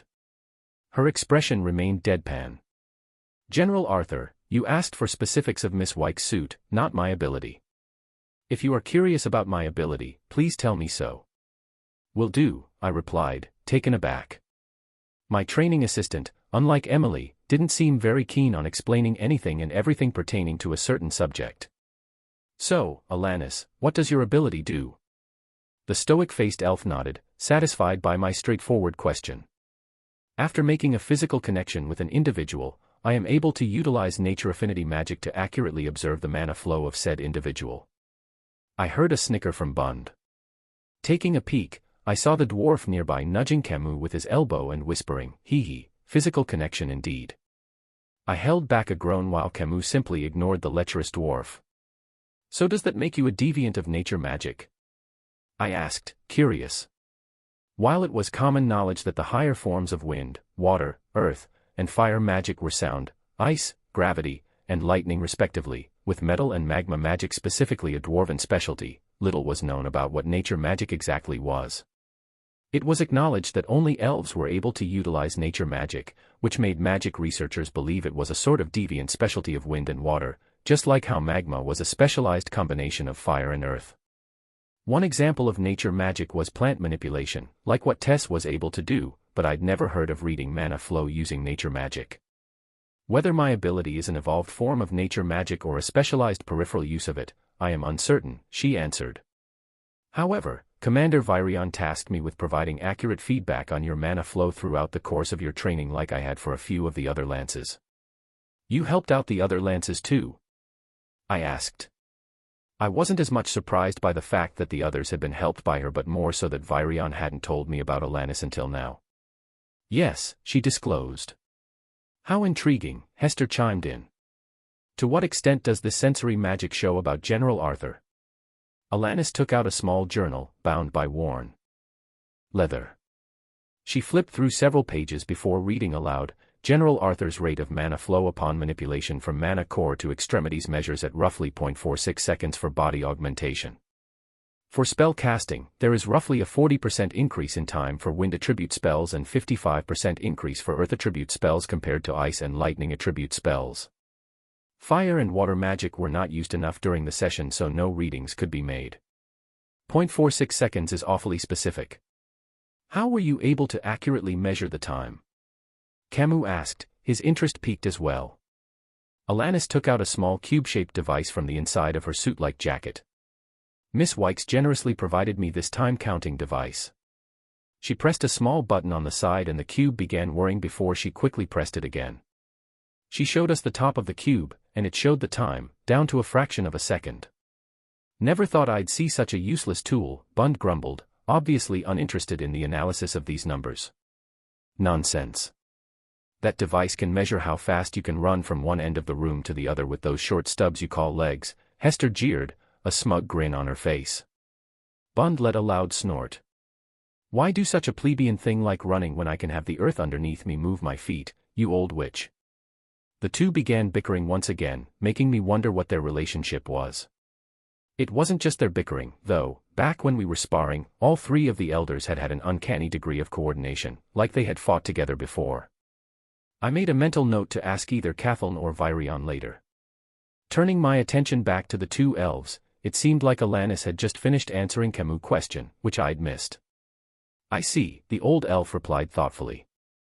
I wouldn't want to hassle Miss Wykes too much about this, so I'll procure some materials myself. It's really no problem at all, Elder Camus, Emily chimed in. I was planning on improving General Arthur's suit anyway. Making a few more wouldn't be much of a strain assuming I have the materials at hand. What's going on? I whispered, leaning toward Kathleen. Elder Camus asked if it was possible for Miss Emeria to do readings for multiple people. Kathleen answered, taking a step back from me. And LT-INGT, whoops. A little too close for her. And LT/INGT. I distanced myself as well, remembering the princess had always been wary of her personal bubble. Does that go for you as well? She nodded. I'm curious to know how the speed of my mana flow compares to others. The aspect of comparison brought up a whole load of questions to mind that I wanted to ask Emily, but it wasn't the time to ask that now. Instead, I turned to my training assistant. Alanis, what were my numbers after I used Realmia? I mean, after my hair and eyes changed colors. Everyone looked at the straight-laced elf expectantly. Even Hester and Bund, whose squabbling, maybe even flirting, I had tuned out, stopped to hear her response. And LT, span class equals Apple converted space and GT, and LT/span and GT. Alanis only had to flip a single page in her notebook before answering. General Arthur's spell casting efficiency, from the mental invocation stage to the physical shaping of elemental mana, increased nearly 5-fold throughout all spectrums of elements, and Bund pressed while everyone held their breaths. Alanis shook her head. My apologies, General Arthur. I did not record your body augmentation after the change in your form. It's okay, I consoled. Was it because there wasn't enough of a difference in times? Oh, no. It's not because of that, Alanis amended, her eyes wide. I did not record you simply because I could not. General Arthur, your body augmentation speed is already normally on par with most of the lances. After the transformation, however, your body augmentation speed was much too fast for me to even attempt to measure. And LT, P class equals P1 and GT, ****. How's your brother doing these days? I asked, hoping to fill the uncomfortable silence in the corridor. We were walking in one of the residential floors of the castle. The clear view of the moon and stars just outside told us that training had gone far longer than intended after our in-depth discussion about the intricacies of Emily's gadgets and Alanis' deviant ability. With everyone either already asleep or down in the lower levels working, the castle felt almost abandoned. Curtis is doing much better now that father has finally allowed him to leave the castle, under supervision, of course, Kathleen replied with a hint of envy. He described in his last transmission scroll how rewarding it was to be one of the assistant training instructors at Lancelot Academy. You're not so lucky, I'm guessing. I had hoped that getting stronger as a mage would allow me a little more freedom, but the image my father has of me remains that of a timid little princess, she breathed. I chuckled. Well, to be fair. You are pretty timid. I have been told that I've become more outgoing. Kathleen replied, flustered. Even the idea of participating as your sparring partner was by my insistence. Her voice trailed off. What was that? She quickened her pace, walking on ahead. It's nothing. We walked in silence once more and I found myself paying eerily close attention to Kathleen's walking.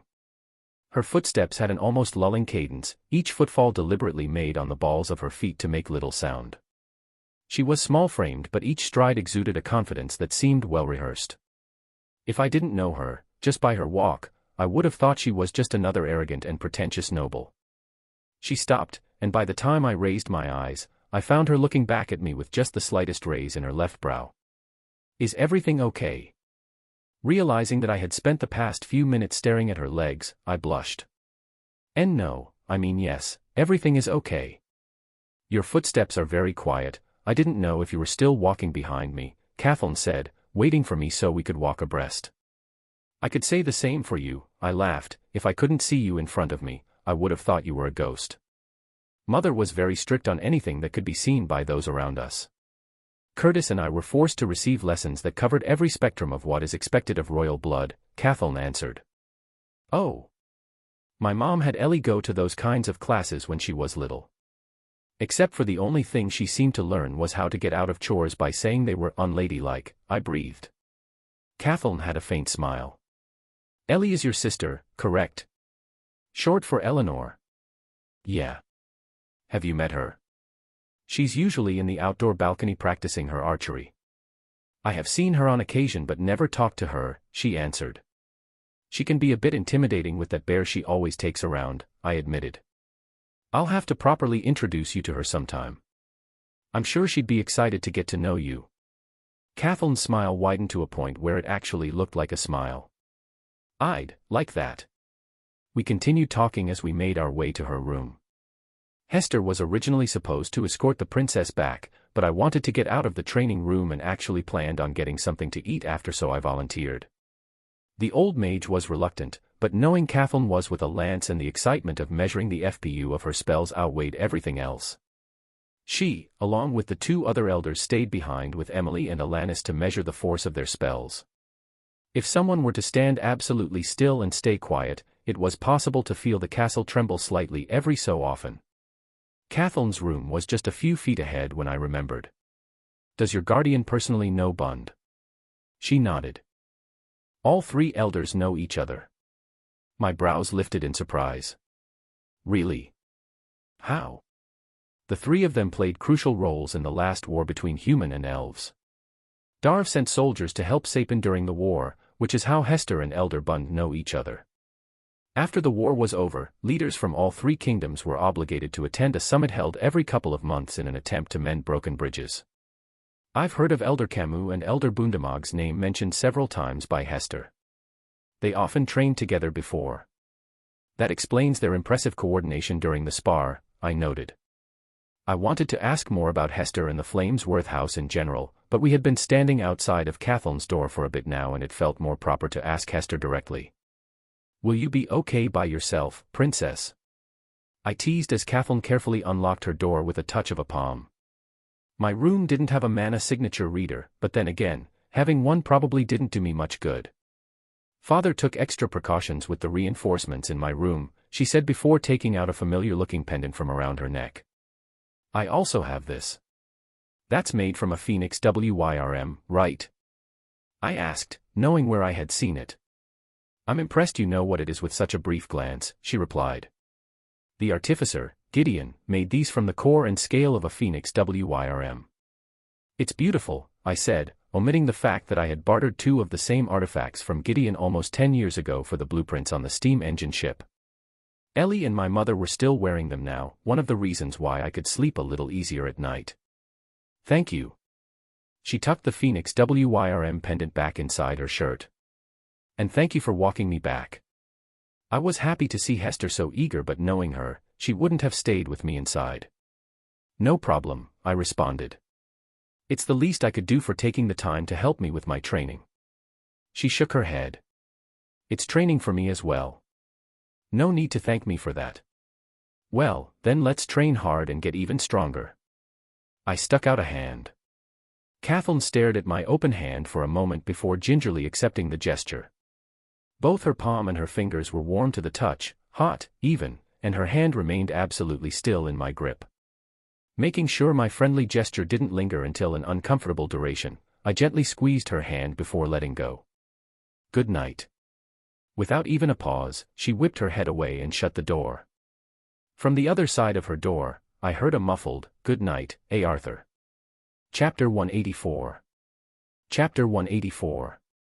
Chapter 184, Aspect of Unpredictability. Nico slapped the back of my dueling vest. Are you ready, Gray? I continued the last set of my stretches, more out of anxiousness than to loosen my body. We were in the underground waiting area where dozens of other students were either practicing their techniques on the padded mats or restlessly pacing until their name was called by one of the officiators. Ready as I can be, I suppose, I finally replied while swinging my arms. Come on. You're going to have to be more confident than that, more hungry, Nico pressed. I know how hard you've had it, being bullied by everyone from the 2nd and 1st Division. How could you possibly know how hard I've had it? I cut in, annoyed.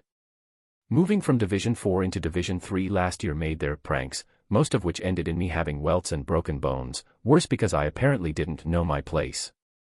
"My bad," Nico stammered, taken aback by my sharpness. "You're in the first class of Division 1, respected by teachers and peers. While I'm proud of you for that, just don't think that translates into you knowing what I've been through these past years." He nodded. "I was just trying to help." I let out a sigh. "It's fine.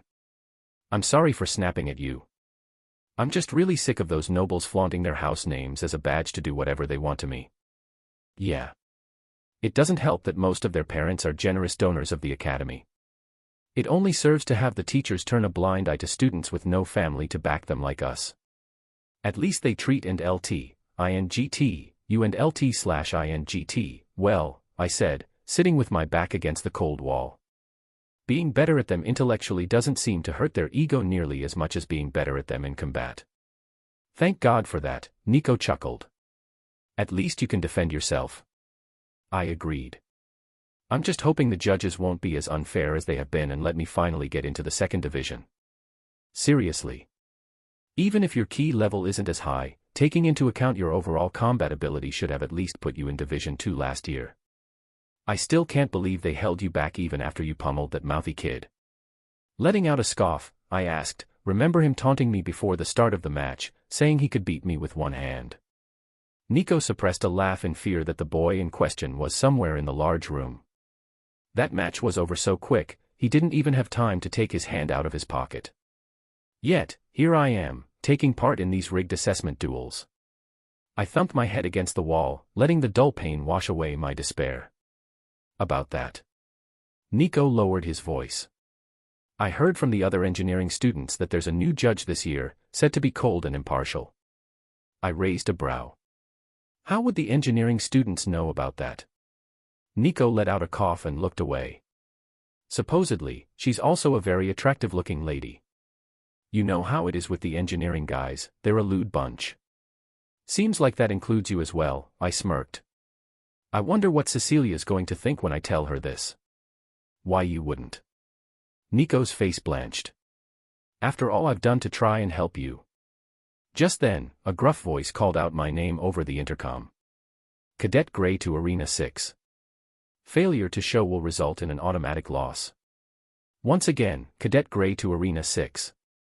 I picked up the blunted dueling sword that was lent to me for the assessment, and winked at Nico. "I'll keep you and your engineering dog's little interest to myself." Nico just let out a breath of defeat and motioned for me to go.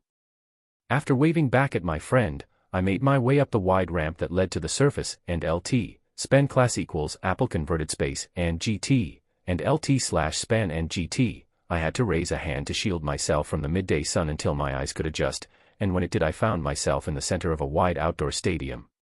Raised circular platforms dotted the large field of grass. Students and faculty members of the academy surrounded the platforms, some judging or scouting while some were just there to watch their friends or upcoming opponent. The bleachers surrounding the stadium were dotted with people too far away to recognize, not that I would know any of them. Prior events made it easy to assume most of the adults seated were family members of students participating in today's assessment duels.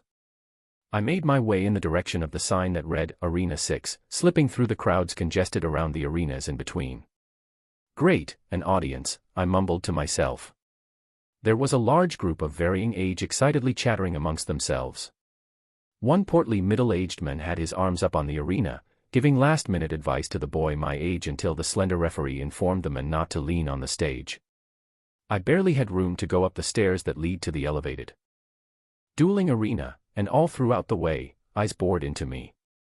Some cast assessing gazes, trying to size me up to make their own prediction on whether their son, cousin, nephew, or whatever their relation to the boy up on the stage was, could beat me. On the arena platform stood only me, the boy I'd be facing, and the referee. The later rounds and assessments would have a panel of unbiased judges as well, but this was only the first. "Make us proud, Simeon," the portly man from earlier roared. "You can do it, Simmy." A curly-haired woman hooted excitedly.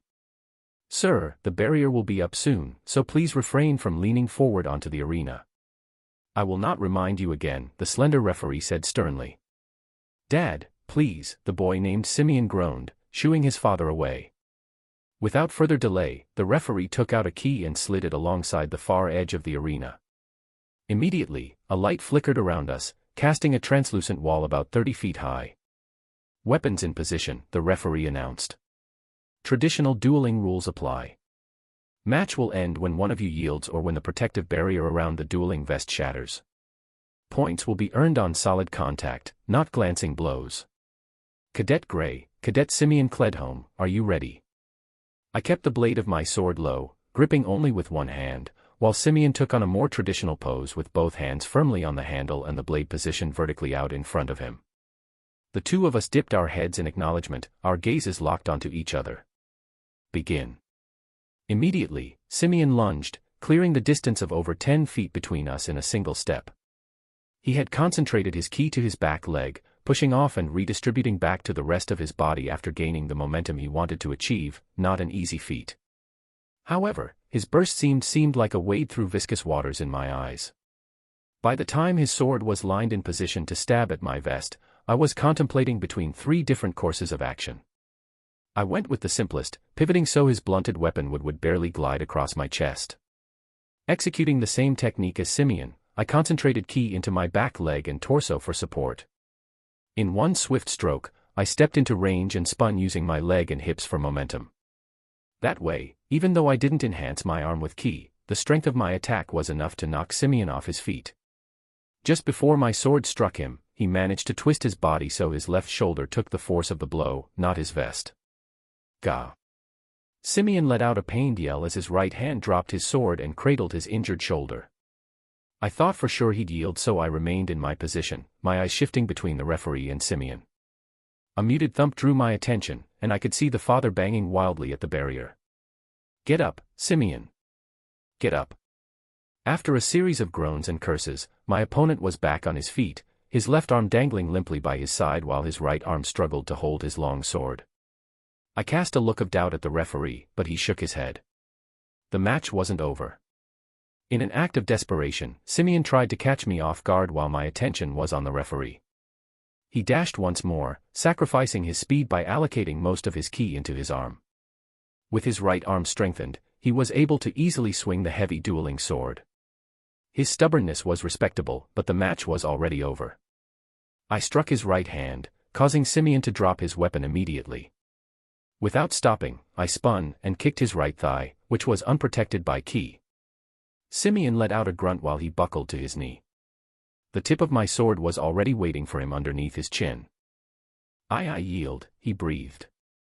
"No," his father protested, banging wildly against the barrier. "The boy cheated. No way my Simeon would lose to some no-named rat." "Enough," the referee berated. "Cadet Simeon Cledholm's assessment duels will take place amongst the other defeated cadets while Cadet Gray will move on. That is all." With that, the referee withdrew the barrier and allowed us to leave. Simeon walked down those stairs like his soul had just withered. I almost felt bad for him. His ki control was considered pretty good since most kids in my division were now getting a firm grasp on basic body strengthening, not ki allocation. His mother immediately gave him a hug and gingerly caressed his wounded shoulder while his father stared daggers, as if his son's loss was because of me, and LT, span class equals Apple converted space, and GT, and LT/span and GT, I guess it was, so I stared back and did the respectable thing to the portly men of House Cledholm. I smiled politely. Now, if he saw that as being rude or arrogant, that was on him. "What were you dreaming about?" a familiar coarse voice asked, startling me awake. My eyes shot open to see Virion, his face just a foot away from my own, wrinkled with a wide grin. "Gah!" I yelped, bolting up and nearly colliding heads with the old man. From the side, I could hear Emily and my sister giggling while even Boo and Sylvie huffed in amusement. "Damn it, Virion. Your face is terrifying," I cursed, gathering my wits. "You were smiling so widely that I just had to wake you up and find out what it was you were dreaming about," the old elf snickered. "Was it perhaps one of NLT, INGT, those NLT/INGT, dreams," he continued, waggling his eyebrows suggestively. "Are you sure you're fit to lead this continent's entire army?" I groaned, fighting back the urge to roll my eyes. The commander, who was casually sitting on the ground next to me with his back against the cold metal wall of the training room like any old elder you might find in a rural town, simply shrugged. I'm pretty sure smiling lewdly while asleep in a public setting isn't very fitting of a lance either. It wasn't a lewd smile. I protested. It was kind of creepy, Ellie chimed in. It was just a dream about when I was younger. You know, when times were simpler, I shot back. It wasn't a lie. Just not the entire truth. Ellie exchanged glances with my bond before shrugging. And LT, was it another dream of your former life? And LT/INGT, Sylvie probed, concern in her voice.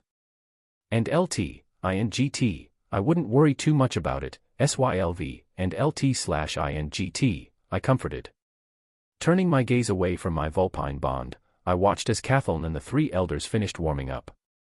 Only a day had passed since the first training session, but the fact that I couldn't get any sleep while trying futilely to extract mana out of Udo's horns without the acolyte in my right hand absorbing it first made it feel like a week had gone by. The last thing I had remembered was coming into the training room and seeing my sister and Boo with Virion. While Emily and Alanis prepared the training equipment she had made for Kathleen and the elders, I had sat down and talked with the commander. I had asked him about my personal training assistant and how he even found someone like her and why he never bothered to tell me. Virion had explained how he first met Alanis while visiting a unit stationed near the southern border of Elenoir, where the Elshire forest ended. He had stumbled upon Alanis in one of the medics' tents helping a soldier who had gotten ambushed by the corrupted beasts. While she was only a nurse there, Virion apparently saw the true value of her deviant magic and brought her to the castle. During the time I was training in Epheotis, Virion had made all of the lances undergo evaluation by Alanis so they could improve where their mana flow was the weakest. Or slowest. Virion explaining to me that corrupted beasts were what the soldiers dubbed the mana beasts infected by the Vritra was the last thing I could remember before waking up to the sight of the old man's face hovering over mine. Trying to shake off the lingering weariness, I got up and stretched. Looks like the boy is ready, Virion exclaimed, motioning Emily over. The artificer hurried to me, carrying the training equipment she had managed to upgrade in such a short amount of time. Instead of the full leather armor used to bounce back the mana waves needed for Emily to record the power of my spells without interrupting Alanis' internal readings, I now only had to attach a few bands to my arms and legs and wear a thin chest plate with the gem embedded on it. After I finished putting on the new equipment, my training assistant approached me with her eyes glued to her notebook. General Arthur. I have finished compiling the training schedule for the next 7 weeks catered to improving your mana flow times during body augmentation and spell casting of your lesser elements, she said, raising her gaze to me while handing me her notebook. The first 2 weeks will be one-on-one training, I noticed after a cursory glance. That probably isn't the best use of time considering I only have 2 months, right? I agree, she nodded, taking back her notebook. However, your goal in all of this, General Arthur, by immersing yourself in combat scenarios involving all of the elements, was to acquire the knowledge of which elements can be best utilized depending on the situation in order to apply that in later battles, correct? Her thought process was a lot more technical but she got the gist of it. Correct. While it's commendable that you're willing to become a training dummy in order to achieve this goal, it's impractical for one main reason. Her statement piqued my curiosity. Go on. It is to my understanding after your assessment with your 4 trainers that the main reason for your, forgive my bluntness, problem stems from how solidified your fighting style is already, she answered. It is to my understanding that you have previously tried to train your lesser elements before by forcibly inhibiting your strongest elements, correct? Yet, even after doing so, once you allowed yourself to go back to your more comfortable elements, your fighting style reverted back to what I gathered as close combat with elemental integration in your attacks. That sounds about right, I said, thinking about what my core fighting style was. Much of my abilities had improved since my time as Grey, but my core style, which was the use of the sword and body, still existed, albeit improved after my training with the Azura, Cordry. In order for your body to learn new ways of fighting outside of your usual methods, a slow transition is required, along with another important component, unpredictability. I could tell the twinkle Alanis' eyes that she was almost as enthusiastic about training regimens as Emily was about artificing. General Arthur, you will start off with one-on-one spars against the 4 training partners here today. They will trade places in random time frames so your body will not get the chance to acclimate, she explained in a serious tone. On top of that, for each session, you will not be able to use one element. And which element is that? I asked, looking over her notes. The usually impassive elf had the slightest glimmer of a smile. That will be chosen at random and switched at random, General Arthur. Unpredictability, remember. It seems like my original idea of brainlessly sparring 4 versus 1 has become much more convoluted, I chuckled. The training regimens she made for the other lances were just as complicated, Virion chuckled, standing up. After dusting off his robe, Virion headed to the door.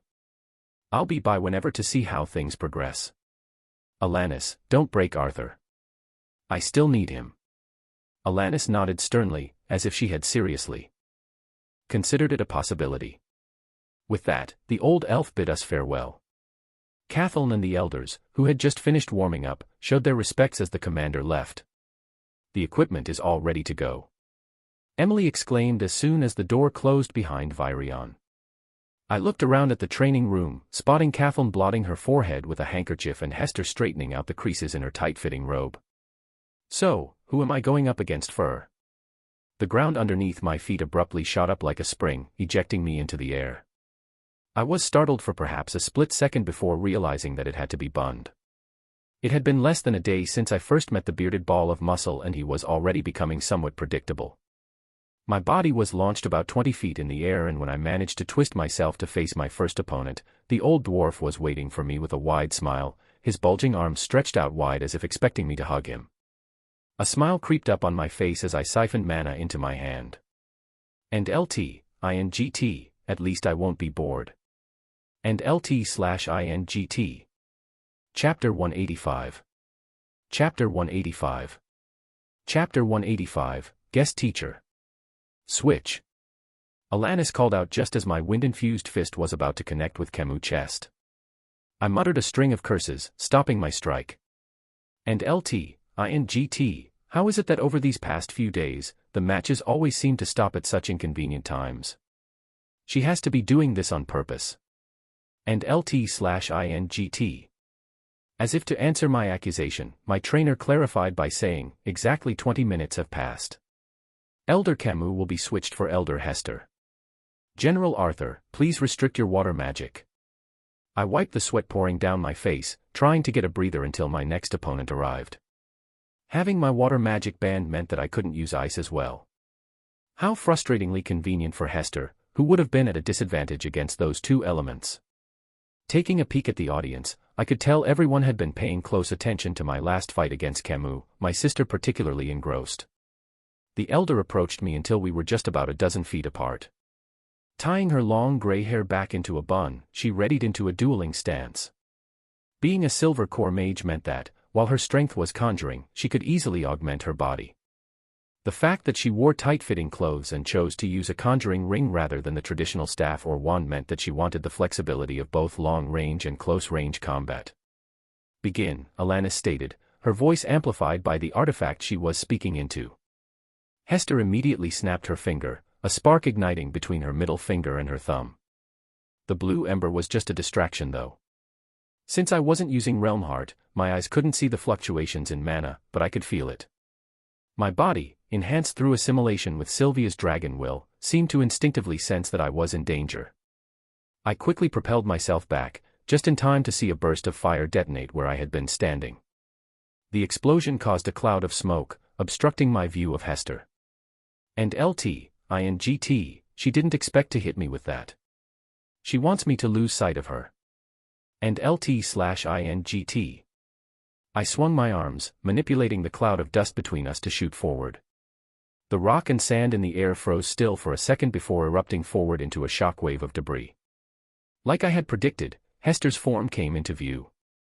She managed to shield herself with a panel of fire. It was my turn to strike back. Augmenting mana into my legs, I flashed forward, gathering blue fire into my fists. I striked at the panel of fire, expecting my flame to overpower hers. Her spell disintegrated, but to my surprise, Hester was no longer behind the panel of fire she had conjured. That's when I felt it again, the primal instinct that told me I was in danger. This time, it came from below my feet. Blue fire swirled beneath me before erupting into a pillar of flames. For a moment, my vision turned blue as an intense heat washed over me. My aura blocked the attack long enough for me to manipulate the fire from harming me. If I accrued too much damage, the defensive artifact in my armor would activate, making it my loss. Just when the heat was becoming unbearable, I was able to dispel Hester's attack and break the pillar of fire, only to find myself surrounded by a dozen or so fiery spheres, each the height of an adult. Judging by the fact that I couldn't see or sense Hester, and that each globe of fire would be able to fit a grown woman inside, I knew she was in one of the globes. If she was trying to annoy me with all of these distractions, it was working. I stomped the ground, conjuring earthen spikes. Only half of the spikes hit its mark. And LT, note to self. Practice aiming with earth magic. And LT/INGT. The spikes that did hit bore straight through the spheres of fire, causing them to disperse. But it didn't take long for new spheres of flames to manifest and take their place. Before I could strike them down again, the flaming globes brightened before launching their attacks. Each globe seemed to have a mind of its own, as the attacks fired by them were different from each other. One globe shot a barrage of small fire bullets, while another began spinning and releasing burning crescents. I was forced onto the defensive by the barrage of attacks coming from all directions. I erected a stone wall from the ground to block the flame bullets and launched a blade of wind at the burning crescent, detonating the fiery spell prematurely. My mind raced, trying to think of my next move. I couldn't keep staying on the defensive, but I had no idea which flaming sphere she was hiding inside of. The temptation to just release Realm Heart grew, but I knew that was just a shortcut into solving my inadequacy by blowing off most of my mana. And LT, think, Arthur. How would I try to fight me if I was Hester? And LT/INGT. The only strategy one could think of was to get on my nerves until I let my guard down. That was the answer. I let out a roar of frustration, wildly launching shockwaves of wind and blasts of fire at the globes. Of course, the ones I hit were replaced by new ones, but I continued my seemingly agitated assault. Coalescing tendrils of lightning around my arms and legs, I flashed forward, striking down the spheres of fire up close. For each globe I struck down, another 2 took its place until over 30 spheres hovered around me. And LT/INGT, her mana pool is impressive. And LT/INGT. The spheres began undulating this time while they glowed brighter. I thought they were all going to explode, but instead each of the flaming globes shot a condensed stream of fire at me. And LT/INGT, is this the final attack? And LT/INGT, I thought, noticing that the spheres grew smaller as they released their flaming beam. I put on my best expression of surprise and horror and waited until all of the beams were just about to hit me before I acted. Siphoning a large amount of mana from my core, I engulfed my entire body in a suit of fire. Absolute control was necessary to keep the fire from harming me, but timing it with Hester's last attack would make it seem like I was hit.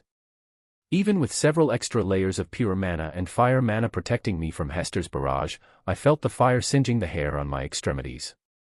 I feared for a second that I might actually come out of this bald, but my aura kept me, and the majority of my hair, safe. I heard Ellie call out to me in horror over the roar of the flames, but I kept my focus on the opponent. I knew Hester wouldn't let her guard down even from this. This next part was the hard part. One aspect to consider for a multi-elemental mage was his strength to not just know and LT/INGT, when and LT/INGT, to utilize each of his elements, but and LT/INGT, how and LT/INGT, to utilize multiple elements in conjunction to one another. Keeping the flaming barrier around my body, I split off a part of my focus so I could manipulate the ground underneath me. I felt my flames tremble, a sign that my concentration was wavering. And LT/INGT, almost and LT/INGT. Enduring the growing heat around me as I manipulated a hole into the ground for me to fit inside, I waited until I finally saw Hester's silhouette through the layer of fire between us. I collapsed my protective spell just as I fell into the ground, immediately covering the ground above me so I was completely submerged below. The earth shook at what I assumed was Hester's next strike. Without wasting any time, I and LT/INGT pushed and LT/INGT at the earth around me, utilizing the seismic perception spell to sense where everyone was. I felt a ripple in the earth from a different location. It was the same perception spell that I had used except far stronger. Focusing back on the task at hand, I shaped the earth around me, allowing myself to slowly move underground. I knew experts like Bund were able to traverse underground as easily as if they were underwater, but unfortunately I wasn't at that level. It didn't matter, though. It was Hester's turn to be caught off guard. I only took 2 seconds to gather mana around my right first for my final attack. As soon as I was ready, I cleared the earth above me and bolted up to the surface by infusing wind mana beneath my feet. Black lightning coiled around my right arm like a vicious serpent ready to strike. Just beneath me, standing on the ground, was Hester, her arms enveloped in a fire fashioned into long blades with thin tendrils of electricity wrapped around them, no doubt her actual finishing move. Hester whipped around to face me just as my body descended. It was too late though. I was within striking range and she wasn't in the safety of her fire orb. We were playing to my strength now. My opponent's lips moved, whether she was cursing or chanting a spell, I couldn't tell, as she brought up her flaming arm blades. The black lightning tore free from my arm as I unleashed the voltaic charge at Hester. The black tendrils ripped through the air until our 2 spells collided. A sphere of congealed fire and lightning formed from the impact, growing larger and brighter until it finally exploded with us in the epicenter. The explosion obscured our view of Arthur and Hester. My eyes flitted to Arthur's little sister. I was prepared to conjure a barrier in case the shockwave reached us, but her bond had already responded, pulling her close with its body positioned to block any remnant of the blast caused by the colliding spells. With Arthur's little sister the target of my concern, I forgot to protect myself from the shockwave that detonated. I braced for impact, trying to raise a wall of ice in time, but to my surprise, the ground beneath me sank. I found myself a few feet below the surface, the shockwave passing through harmlessly above me. After the explosion subsided, I was raised back up to come face to face with Elder Bund. "Careful, Princess," he grinned before turning his attention back to the origin of the blast. The cloud of debris caused by the explosion subsided and I could see the 2 figures. Arthur, while disheveled, was standing. My guardian, on the other hand, had fallen back, a soft pink glow surrounding her signaling that the defensive artifact had been triggered. Elder Bund clasped his hands together, obviously excited. "Haha. Brilliant. The artifact worked seamlessly." Miss Watskin exclaimed from the side, excited for a different reason. "It's worrying that you're this surprised about the same device meant to keep my brother from dying," Arthur's little sister muttered, patting the dust off of her wardrobe. "I wasn't surprised," the artificer protested. "Just happy that there were no unexpected complications." "Aha!" Arthur's sister cast one last look of doubt at Miss Watskin before turning her focus to her bond. "What was General Arthur's mana flow readings during that battle?" Elder Camus asked Miss Alanis. I listened in, curious about Arthur's improvement over the last few days. Miss Alanis' eyes glowed in a myriad of colors as she assessed Arthur's internal data. Eventually her irises reverted back to their original colors. General Arthur's mana flow for spell casting Earth and Wind have increased by 4% and 2%, respectively. "And that's a good thing?" Elder Bund asked, his thick brows knitted in confusion. "The rate of General Arthur's growth is impressive, to say the least.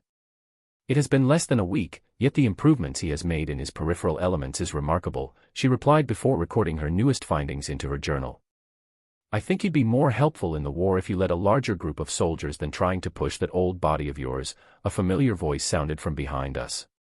My eyes widened as I realized it was Commander Virion accompanied by General Baron as well as Master Vari. I immediately lowered my head in respect. "No need for such formalities. I'm just here to check up on my youngest general," Commander Virion chuckled. "Actually, let me apologize in advance." I raised my head tentatively, locking eyes with Master Vari. My teacher of ice magic regarded me with her strong gaze before turning her attention to the aftermath of Hester and Arthur's mock battle. "That passive aggressiveness is beneath you, Virion, Commander," Elder Camus responded with a slight smile. "Part of my job is making sure my strongest assets are being as effective as they can," Commander Virion clipped back, smiling amiably as he squeezed Elder Camus' shoulder. "What are you apologizing for?" Elder Bund asked. "Don't tell me you're going to cut our training time short." "I was just about to go next." "Actually, Princess Kathleen was scheduled to go first," Miss Emiria corrected. Master Vari approached me with a casual gait, stopping in front of me. She tenderly picked out a piece of debris that had become lodged inside my hair. It's been a while, Kathleen. You've gotten stronger. Blushing, I quickly combed my fingers through my hair, trying to get rid of any other signs of my unkempt appearance. Thank you, Master. I've been growing in strength while training alongside the elders and General Arthur. She nodded before shifting her gaze behind me. I looked back to see Arthur pulling Hester back up on her feet. I could make out Arthur's lips moving, but it was impossible to hear what he was saying. I just arrived from a mission and have some rare time, she began, unclipping the fur-lined cloak over her shoulders. The rich midnight blue cloth fell to the ground, revealing Master's signature battle attire, a minimal navy armor with gold accents that looked like a gift from the Azuras when she wore it. I stepped out of the way and let her pass, already knowing what she was going to ask. At least the show's going to be entertaining, Elder Bund grumbled as he sat down on a stone chair he had just conjured. General Vari. I'm not sure the artifact has enough fuel to withstand a duel of this caliber, Emily said, raising a shaky hand. Without breaking stride, Master Vari locked eyes with Arthur. Even in his disheveled and worn-out state, my former classmate's eyes gleamed as his mouth curved into a smile. Baron. Help Miss Watson fuel up her artifact for my little skirmish against our newest lance. Chapter 186. Chapter 186. Chapter 186. Beauty and Magic. I watched as Arthur and my master stood face to face just a dozen feet apart. Their presence collided terrifyingly, submerging the room in a heavy shroud as they merely waited. Finally, Miss Watson's strained voice croaked from behind as if she was already regretting what she was about to say. The barrier is ready. I think. Her voice was soft, but Master and Arthur must have heard because the auras thickened around them. A shimmering veil of bluish silver surrounded my master, unlike Arthur's aura, which was myriad of different hues, no doubt because of his multiple affinities. Commander Virion, along with the elders and even General Baron watched in silence, each of them afraid to blink in case they might miss anything. I could sympathize with them. I was standing as close as I could without endangering myself. Just the mere sight of them was awe-inspiring. I felt a sense of pride watching my master and the presence she had in a room filled with masters of magic. I had no doubt that, regardless of LT, span class equals Apple converted space, and GT, and LT/span and GT, the many sparring sessions I could provide for Arthur, training just once with Master was more valuable. Suddenly, Master's body flickered and disappeared. Arthur reacted instantly, his form flashing away just in time to dodge Master's first strike. Where a frozen lance pierced the ground, ice spread. Arthur seemed to want to test his own ice magic against Master, because he responded by hurling a shockwave of frost. With a flick of her wrist, Master dispersed the shockwave, using Arthur's frost to fuel her own magic. The white mist swirled, forming into a dozen spears of ice around Master. She clutched her fist and the ice spears beckoned to her call, shooting at her opponent. As impressive as Master's control over ice was, Arthur's speed in dodging her barrage was even more splendid. His body seemed to have split and multiplied from the afterimages. I had heard that he was able to go even faster, but that his body wasn't able to handle the stress. Someone beside me clicked their tongue.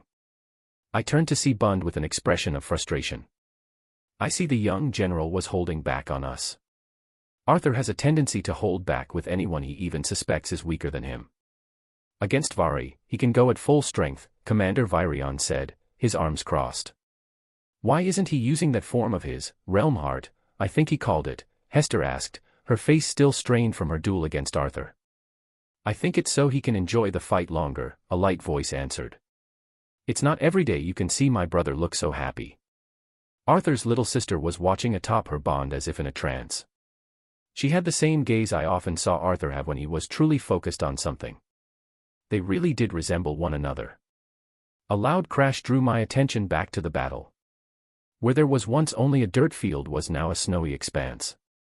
Master, who had just blocked an attack from Arthur, waved her arm and manipulated the snow around her. A vortex of frost swirled to life, forming into a spiraling serpent. Elder Bund whistled in appreciation as all gazes followed Master's creation.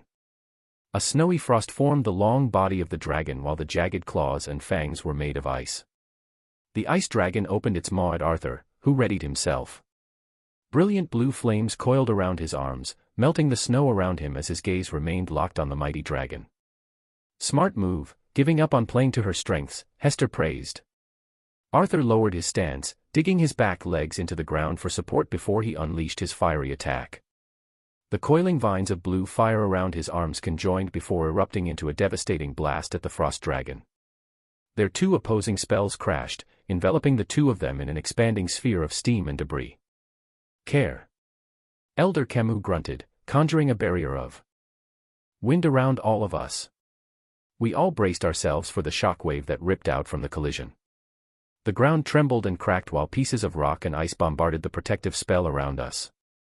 As the cloud of steam and dust faded, I could see two figures in the air. Master was flying with 24 spheres of frost the size of her fists circling around her. Arthur was slowly descending, using wind magic to stay somewhat afloat. With a wave of his arms, Arthur unleashed a torrent of wind blades at Master. However, before the crescents reached her, they seemed to slow and fall off course. Air pressure gets reduced when air cools, Arthur chuckled. Don't I feel stupid for that last attack? Admitting your shortcomings is a step forward, Master acknowledged with the slightest hint of a smirk on her face. With a flick of her wrist, the spheres of frost launched forth toward Arthur but not directly at him. Arthur seemed to sense the danger they posed because he immediately covered himself in a whirlwind of blue fire. He's utilizing both fire and wind to amplify the power of his spell, Hester remarked. Just as the spheres of frost were about to explode, Arthur unleashed his fiery tempest. The blue fire roared to life, engulfing Master's spell. The swirling gale of fire remained, hiding Arthur within. I expected the blue flames to soon dissipate, but instead the embers swirled as if being sucked in. That's when I saw it. The blue flames had converged, coating Arthur's giant spear of lightning in a layer of blue flames. Not bad, General Baron admitted, his gaze locked on the fearsome spear of fire and lightning. It would have been good if he could manipulate metal for the base of his attack, Elder Bund muttered. As Arthur's body slowly descended in the air, he hurled his spell. Just as the fire and lightning spear was released from his hand, a gust of wind swirled around him and his attack. The spear ripped through the sky, accelerating rapidly from the added wind he had added last minute. Elder Camus nodded in approval. Using wind as a supportive spell. Master was obviously weary of the strength of Arthur's spell because she conjured layers and layers of protective barriers of ice. Unfortunately, Arthur seemed to have predicted this because the layer of fire surrounding the spear of lightning melted through every layer of protection that Master conjured.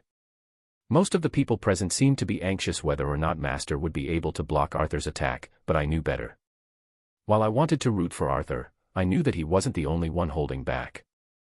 The elemental spear exploded upon contact with Master's body, throwing her back in the air with her form engulfed in fire and lightning. Arthur landed on the ground, his body slumped just a tad forward from exhaustion.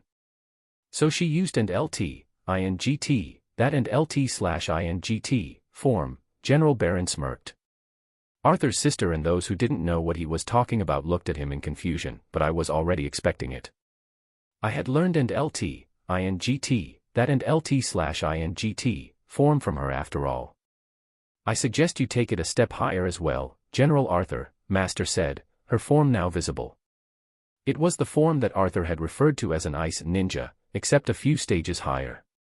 Master was now completely clad in frost as if her very body was carved out of ice. Every strand of hair looked like crystalline thread while her eyes glowed a bright blue. Arthur smirked, looking up in appreciation. I suppose it is time to bring this to a close. He closed his eyes and let out a breath. That casual action seemed to change the entire atmosphere in the room. While Master's form exuded a presence of awe, Arthur was distorting the very space around him. I had seen this form before, yet it still caused shivers to run down my spine. Arthur opened his eyes. His iris now a magnificent lavender hue and his long auburn hair a brilliant white. That wasn't it though. Arthur was muttering something under his breath. Soon after, a surge of black lightning enveloped his body. Oh my, Miss Watskin muttered. Gee, General Baron. Would you mind charging more of your mana into the artifact? Good idea, Hester agreed. We'll help out as well. Bund, you should make a bunker around us. Soon, the earth around us sunk a few feet so that we all had to stand to see the fight, and the distance were two distinct figures. One looked like a translucent statue carved by a master sculptor and LT, span class equals apple converted space and GT, and LT slash span and GT, while the other seemed like a mighty deity in human form. So, do you think you can beat Arthur in a fight? Commander Virion casually asked General Baron. The lance remained silent as he imbued the crystal on Emily's panel, his hardened gaze focused on Master and Arthur. I turned my attention back to them as well just in time to hear a series of pops in the space between them. What's happening? Arthur's sister asked, squinting her eyes. And LT, INGT, I'm not sure either, and LT slash INGT, I thought. General Arthur is spell casting, but for some reason, it's not visible, Miss Emiria explained, confused as well. The boy is countering Vari's spells before it even manifests, General Baron answered, gnashing his teeth. How is that possible? Hester asked. It has something to do with that form, Commander Virion replied, his sharp eyes wide in amazement. The pop sounds were that of mana colliding and canceling each other out, I realized. Arthur's form blurred and disappeared, only to reappear behind Master, his leg high in the air. He struck and a shockwave of mana and electricity ripped out, but was immediately met with a blast of icy frost. Master responded with a swing of her arm. Arthur parried with a hand, but the ground beneath them shattered from the force. Arthur and Master were now engaging in melee combat. Every time Master tried to form a spell, they dissipated immediately. Still, she seemed to be holding her own against Arthur. She had formed a crystalline sword in each of her hands while Arthur had one as well, except a little thinner. Their ice swords chipped with each block, strike and parry, their broken remnants sparkling from the reflection of the room's lights. Both of their weapons were formed from ice, yet only Arthur's conjured sword seemed to break while Master's sword remained strong. Despite this disadvantage, however, I could tell that in such close-range combat, Arthur had the upper hand. His movements, the ones I could see, were fluid yet unpredictable. Each slash and stab connected into one never-ending combination of attacks, all the while forming a new sword of ice every time his previous weapon broke. Even from my untrained eyes, I could tell that each of his attacks had meaning, like he was slowly guiding my master in an elegant dance. What enraptured my total focus more, however, wasn't his stunning swordplay, but his expression. He was smiling, practically beaming. And LT, INGT, he is having fun, and LT slash INGT, I thought, my mind straying to the last moment in time when I considered magic as fun. Unable to recall a particular instance, I concentrated on Master's fight. And LT, INGT, it's a rare opportunity for Master to exhibit so much of her ability. I need to take notes. And LT slash INGT. Arthur was fighting straightforwardly, while Master attempted to incorporate long-ranged attacks while simultaneously striking at Arthur. However, because of his ability to seemingly counter every spell, she was left with only close-range combat. Oi, Camus. Want to bet? I think that the young general is going to win this one, Elder Bund muttered, his eyes locked onto the battle. It's hard to gauge who has the upper hand, Elder Camus responded, not answering his companion's actual question. General Arthur's speed and reflexes are several steps above General Vari's, but General Vari's defense seems to be able to allow for more error. I agree. Hester added. Most of General Arthur's strikes can't penetrate through that ice-clad form of hers, while she seems to have the flexibility of manipulating that armor into whatever shape or weapon she wants. Incredible. General Arthur's mana flow speed is constantly accelerating, Miss Emiria breathed, shifting her gaze between her notepad and Arthur. So do you want to bet or not? Elder Bund grumbled. I will wager on General Vari, Hester declared. General Arthur for me, Elder Camus replied. Vari for me, General Barian stated. Commander Virion chuckled. Let's see who wins. Chapter 187. Chapter 187. Chapter 187, Offensive Mindset. Looking up, I locked eyes with Vari as she was turning back into her normal form, the ice enveloping her slowly thawing. Good duel, General Arthur, Vari acknowledged, extending a hand. I grabbed her arm and allowed her to pull me up to my feet.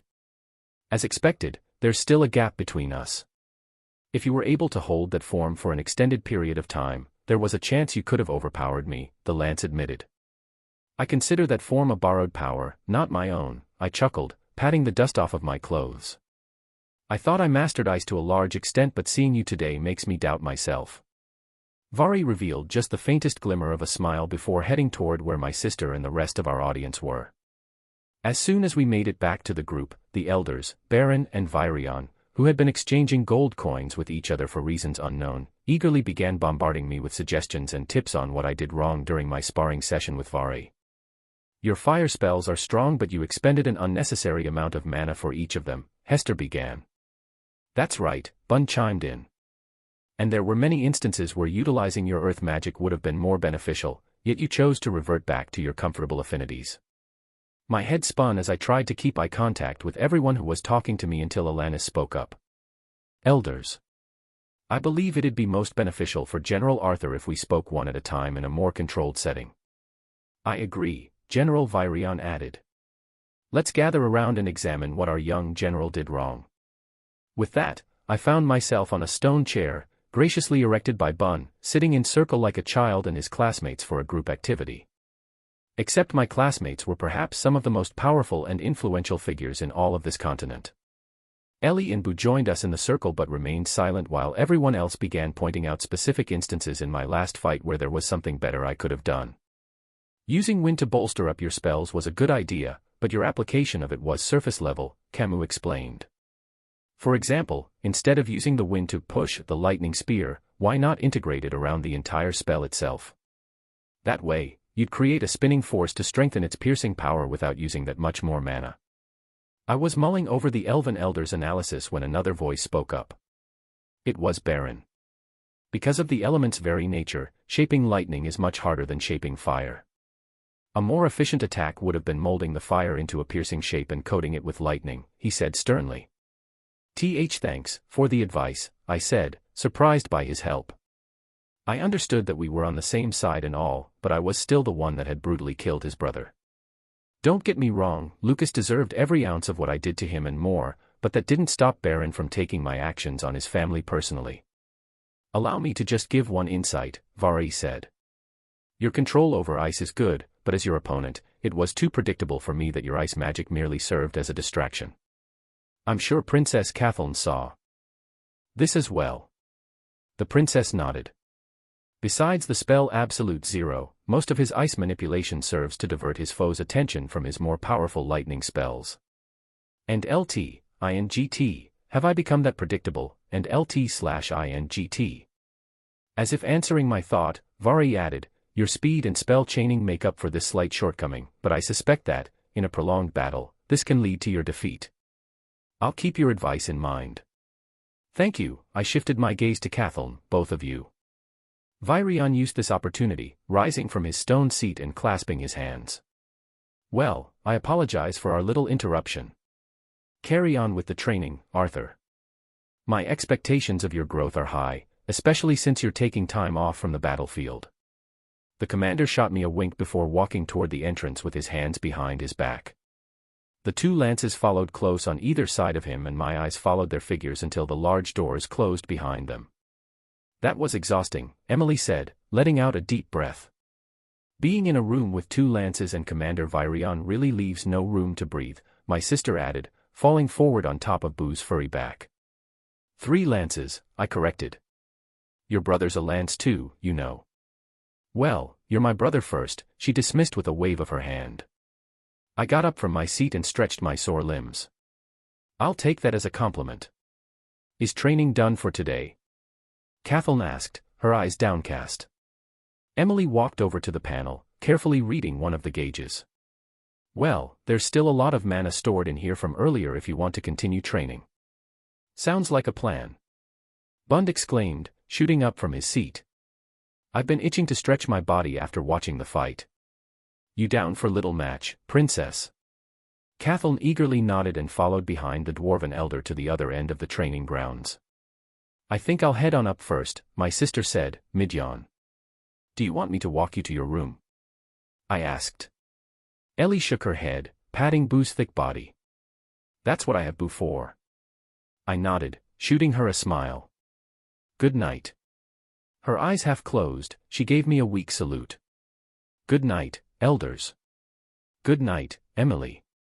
Good night, Miss Emiria. And good night, and LT, INGT, Lance and LT/INGT, Arthur. I scoffed. Cheeky girl. My sister batted her eyes innocently before trotting out of the room, leaving only Emily, Alanis, and the two remaining elders. Your sister is very different from you, General Arthur, Alanis commented. I couldn't help but smile. She definitely takes more after our father. And you resemble more of your mother, the elven assistant asked, her eyes focused on Kathleen and Bun's figures. I watched the two of them as well, adjusting their dueling equipment before beginning their spar. I'm not sure. I'd like to think that I'm a mixture of both of them. Who else would you resemble if not either of them? Hester asked. I simply shrugged, unable to form a better response, when I heard a yawn from behind. Looking back over my shoulder, I could see Emily's head bobbing as she struggled to stay awake. Emily, I called out, startling the artificer. Emily fumbled with the dials on her panel as if she had been working. I'm not sleeping. No one said you were, I chuckled. But maybe you should get some rest. General Arthur is right, Alanis stated. I have basic knowledge of how to operate the device from watching. The artificer let out another yawn, adjusting her glasses. Thank you, but it's okay. I need to collect more data and compare the FPU from General Vari and Arthur's last battle. Speaking of that, you haven't really given us any of the data during my training sessions with the elders over the past few days, I said. I've been wondering about that as well, Camus added, turning his gaze from Kathleen and Bun's duel. I'm curious as to see how my spells measure. Yes, of course. However, the numbers won't really have any meaning to them individually, Emily explained. I currently have a few assistants in several academies testing out lower-end versions of this artifact to get recordings from the students there so we could gather a wide enough spectrum. Ah, so the FPU was more intended to be used to compare amongst other mages. I confirmed.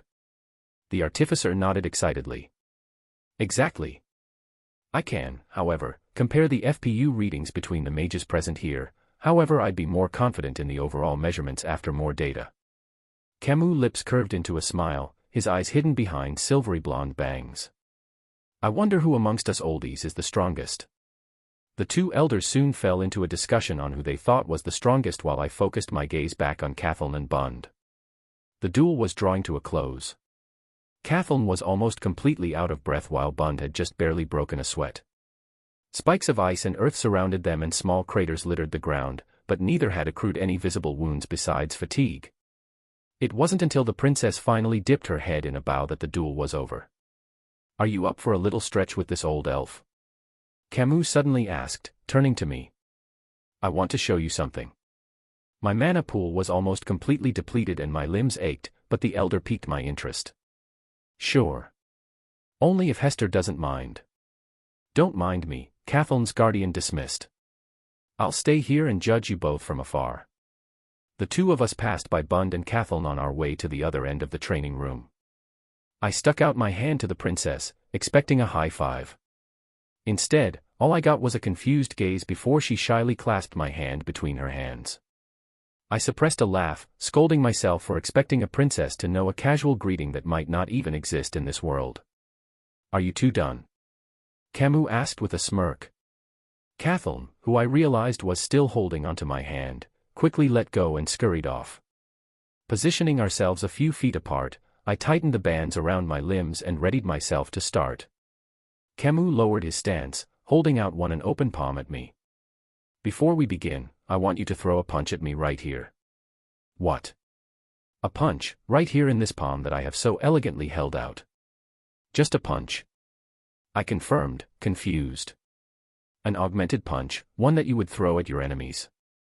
He spread his legs a bit wider. Come on, I'm ready. Okay. I shrugged before clearing the few feet of ground between us. Planting my foot just below his extended arm, I turned my hips, waist, shoulder and arm in one fluid motion. Mana coursed up, flowing in conjunction with the punch to produce a concise, explosive effect without wasting a drop of mana. As soon as fist was about to hit Camus' palm, however, it suddenly felt like I was trying to force my fist through a thick layer of tar. I could see my own fist slowing, barely making a noise, as it fell gently into Camus' open hand. The old elf grabbed my fist and bobbed it as if we were shaking hands. Hello. I snatched my hand out of his grasp. What the hell was that? You're a smart lad, figure it out, the elder answered. Gazing down at my unharmed fist, I went through what had just happened. After my initial surprise died down, it was fairly easy to deduce that he had somehow used wind to cushion my punch, except I had barely felt any mana fluctuations surrounding his hand. Figured it out yet? Camus asked. My brows furrowed in thought. You used wind to slow my punch. A tad broad for an answer, don't you think? The elder let out a chuckle. I had an inkling during these past few days, but your duel with General Vari was what made me sure. Can we try that again? I asked, taking a step back. He held up his palm again. Sure. I punched him again, resulting in the same effects. I punched him once more, not able to grasp how exactly he was using wind to achieve this effect. One more time, I said, frustration leaking out of my voice. Basic mana theory stated that collision of like elements weakened each other or cancelled completely based on mana output. Utilizing the theory that I had learned from one of the many books I had read as a baby, I augmented my fist with wind attribute mana. I restrained my mana output since dispersing Camus technique wasn't my goal. As I punched again, this time I felt it. The air pressure. My fist struck more firmly this time, sounding a solid and LT, INGT, smack and LT/INGT, that made the elf take a step back. He rubbed his injured hand. You caught on quick. You used air pressure. I beamed excitedly. You created a vacuum around me and hired the air pressure in your palm to slow down my fist. The elder tilted his head. You use strange terms, but it sounds like you got the gist of it. That's brilliant. How did you think of doing that? I asked, unable to contain my excitement. This was a world where scientific progress was miles away from where I had come from. However, Camus had figured out how to utilize and advance principles of air pressure on not just himself, but on his opponent as well to create a powerful effect. And LT, INGT, why didn't I think of that, and LT/INGT, I asked myself. I had the knowledge in me, yet I failed to apply it to such an important aspect of this world. Camus' voice snapped me back to reality. You're probably thinking, why didn't I think of that, right? I looked up. Why yeah. It's what I suspected early on, Camus answered. Hester, Bond, the princess, and myself are all here because you wish to immerse yourself in all elements in hopes that you pick up little bits of how we utilize our magic so you can incorporate it into your own style, right? Basically, I agreed. The elder's voice grew sharp. Well, the problem lies in that your style is so skewed toward offense, that you never even thought to use the myriad of elements that you have at your disposal in defensive measures, aside from the blatantly obvious way of raising a wall. You've only thought of wind in the form of either a blade or a tornado. You think of earth as a spike or a wall, yet truly mastering these elemental affinities mean knowing the subtleties of their nature that might not always be visible or geared toward killing your enemy, Camus chided, his usual sardonic demeanor gone. I saw you studying those marks on the ground during Bun's duel with the princess. Do you know what that's from? The obvious answer would have been a crater from an attack, but I knew that wasn't it, so I shook my head. No, I don't. Masters in earth magic can redirect the force of an opponent's attack into the ground below them. Doing so accurately can negate nearly all of an attacker's physical assault. I stood still, unable to form a response. Camus let out a sigh. You're technically in a higher position than me, so I suppose it's rude for me to lecture, but let me just end with this. Your utilization of the elements is good, great, in fact. However, you constantly choose to shape your spells and attacks around either hurting your opponent or buffing yourself to dodge your opponent, and while that may be good for one-on-one duels, the battles you'll face won't always be like that. The time you have here is short, so let's make it count. I realized it had been a while since I've been lectured like this. It left a sour taste on my tongue, but it was humbling. Camus held out a hand and smiled. You're right. Thank you, Camus. I returned the gesture, clasping his hand. Chapter 188. Chapter 188. Chapter 188, Dragon Steps. You gotta do better than that, and LT, INGT, young general and LT/INGT, Bund grinned, wagging his finger. Infusing fire into the mini gales of wind I had in my palms, I prepared to try and hit the dwarven elder once more when a barrage of wind orbs hailed down from above. With a click of my tongue, I ignored Bun's provocation and focused my attention on Camus' assault. I easily dodged the orbs of wind until the ground beneath my feet rose and stiffened around my leg, rendering me immobile. One of the wind orbs nicked me in the shoulder, but it felt like I had been hit by a cannonball. I held back the need to curse and just gritted my teeth through the pain. And LT/INGT, that's how you want to play. And LT/INGT. My initial reaction was to raise up a wall of earth or ice in hopes to block Camus' barrage, but through these past few days, I've been constantly trying to think of better ways to combat certain situations. This oftentimes meant running various scenarios and trying to think of multiple ways around it while taking into account cost of mana and physical stamina. The orbs of wind felt almost solid, but it was actually a whirlwind packed into a sphere. Tossing out my usual response of erecting a solid wall in hopes to deter the wind spell, I enveloped my arms in condensed gales of wind. Rather than trying to block the attack, I used my wind gauntlets to redirect the wind orbs. As I expected, the clash of winds propelled Camus' spheres in different directions. You and LT/INGT, both and LT/INGT, are going to have to do better than that, I smirked, aiming the wind gauntlets down. With another thought, I shot my gauntlets at the stone cast trapping my legs to the ground. Interesting concept, Camus said approvingly as he remained floating above me in a swirl of wind. That cockiness will be the death of you, Bund added with an eager smile. The old dwarf began running toward me as chunks of the ground began congregating around him, forming an armor of stone mid-charge. Meanwhile, Camus kept his distance and prepared another spell. I expected another barrage of wind from the elf, but instead, a gale formed right behind the dwarf, abruptly accelerating his charge so that his stone fist was in range before I could blink. Bund was fast, but I still had time to react, or so I thought. When I tried to raise my arm to block his augmented fist, I was met with resistance. Again, the familiar sensation of my body being submerged in a viscous liquid washed over me. Camus, while accelerating Bund's movement, was also increasing the air pressure around me to slow me down. Before I could break out of his spell, my face was met with the loving touch of Bund's giant stone fist. My vision flashed black for a split second and I found myself on the ground with Bund's stoneclad form just a few feet away. Ignoring the high-pitched ringing in my ear, I forced myself to focus. The gears in my mind whirred into overdrive and I found myself thinking about the crevices that formed in the ground whenever Bund sparred. Every time he was met with a physical attack, a crater formed beneath his feet as if a meteor had collided. At first, I thought it was the force of the spells that caused the ground to cave below Bund, but I knew it wasn't as simple as that.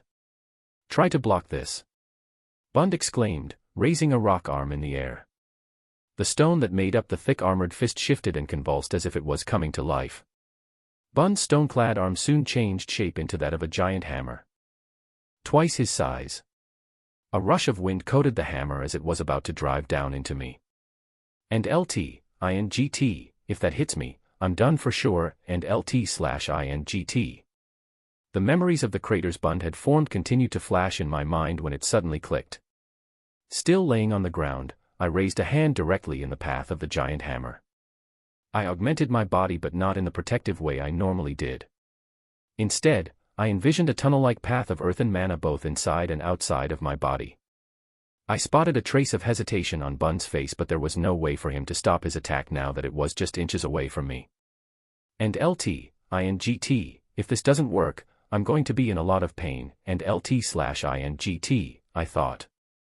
The hammer struck my palm like a nail and I could feel my whole body protest. Normally, if I attempted to block that strong of an attack with just a hand, my arm would have shattered, but instead, the ground below me took the force. I found myself in the epicenter of a crater the size of my room with my hand still stretched out. My arm, shoulder, ribs, and back felt sore, but I had succeeded.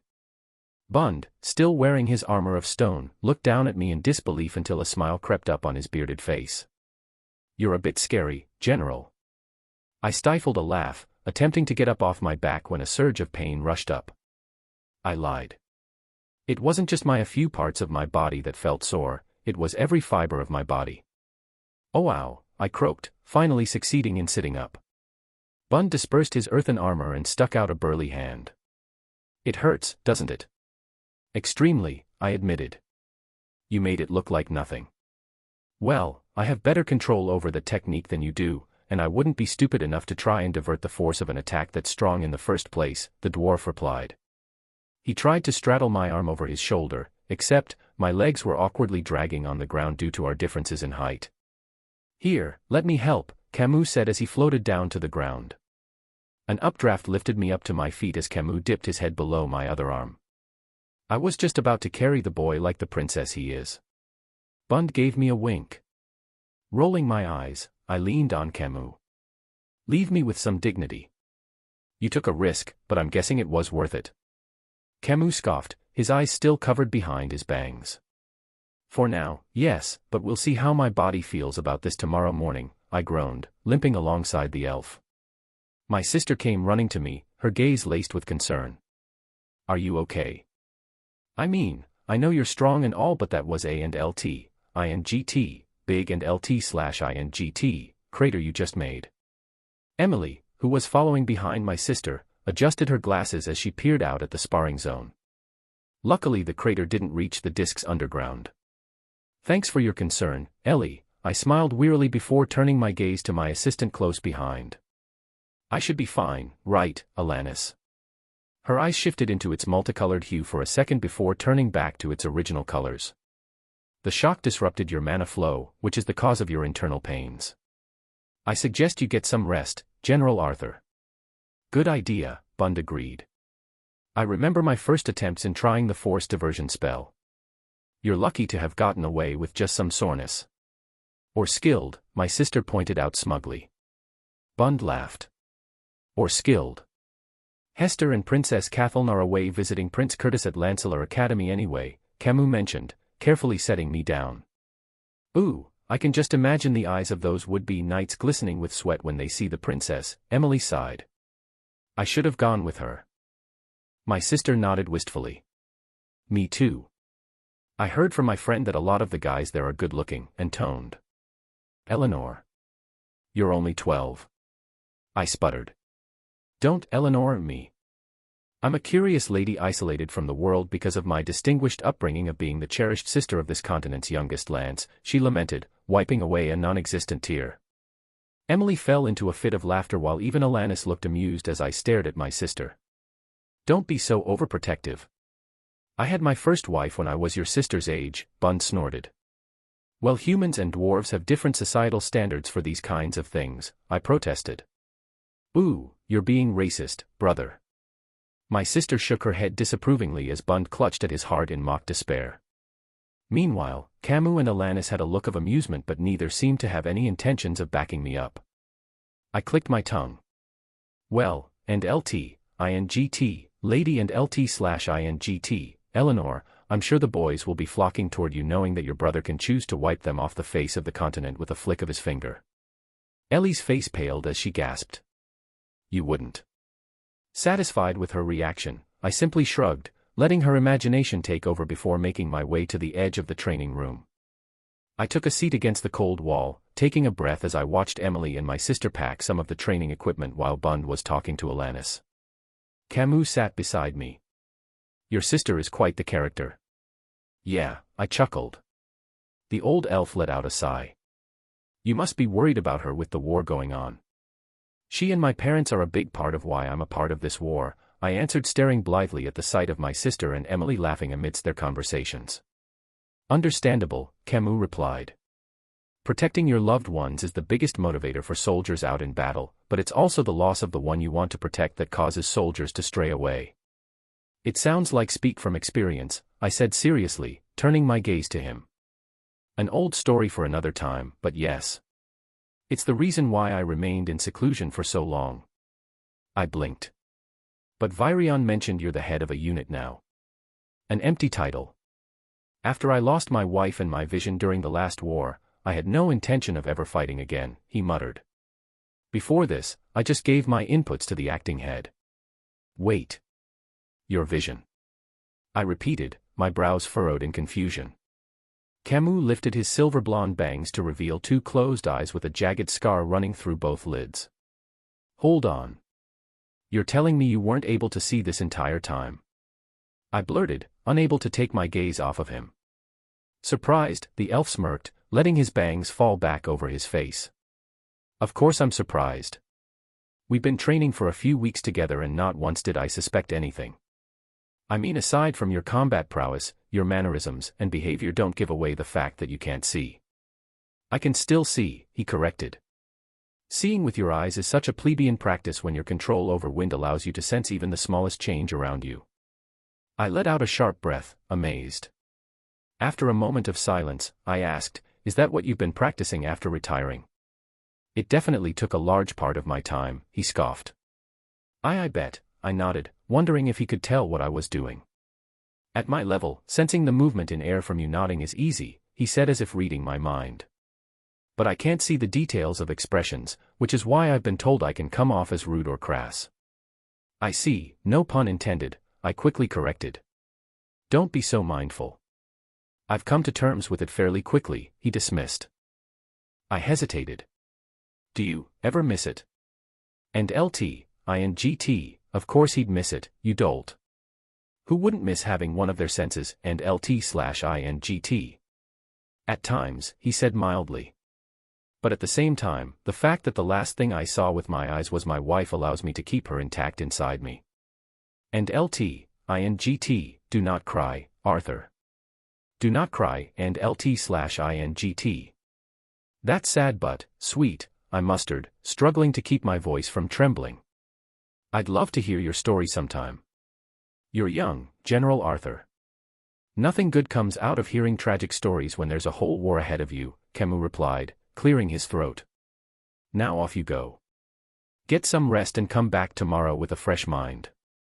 I carefully got up to my feet. "Okay. I'll see you tomorrow then." Camus waved directly at me, no signs that his vision was impaired. "And if I get a whiff of you even thinking about going easy on me, now that you know, I will knock you down so hard." "Don't worry," I said, shaking my head. "I'm actually a little more scared of you now." The elf's lips curved into a content smile. "Good." My sister and her bond followed Alanis and Emily to the artificer's workstation at the castle after mentioning that her bow needed some repairs and fine-tuning. My training assistant had been gathering extensive notes on a daily basis during the training but had refused to share them with me. Alanis said that the training was going the way she had designed and any more information shared with me might deter my training at this point. She promised to reveal her findings on my mana flow growth next week, after more data from Emily's artifacts has been gathered. Walking down the empty hall during the dead of night these days have been a time for my own thoughts to wander. I thought a lot about the memories of my past life that have been resurfacing, which made me think deeper about the even bigger question of what I was doing in this world. My skeptical self refused to believe that all of this was a coincidence, but I had nowhere near enough information to find out how I came to this world or dimension. I knew that the Azuras, mainly Lord Indrath, knew more about me than he had shared, but I'd get any sort of answers from him without something in return. I had some hope that if Dicathan came out of this war victorious, Lord Indrath would be more inclined to share some insights about me, but that was only a hope. A more sure way to get some answers, and also the reason why I refused to accept the artifact given to Lances, was by surpassing the White Core stage to unlock more of the message that Sylvia had left me after we had parted ways. And LT/INGT, hopefully, extracting the mana out of Udo's horn will lead to my breakthrough into the White Core stage, and LT/INGT, I thought, doubtful. Sylvie had been in a near comatose state as she hungrily extracted the mana out of her horn. I had been worried at first, but I could feel the relaxed state of her mind through mental transmission.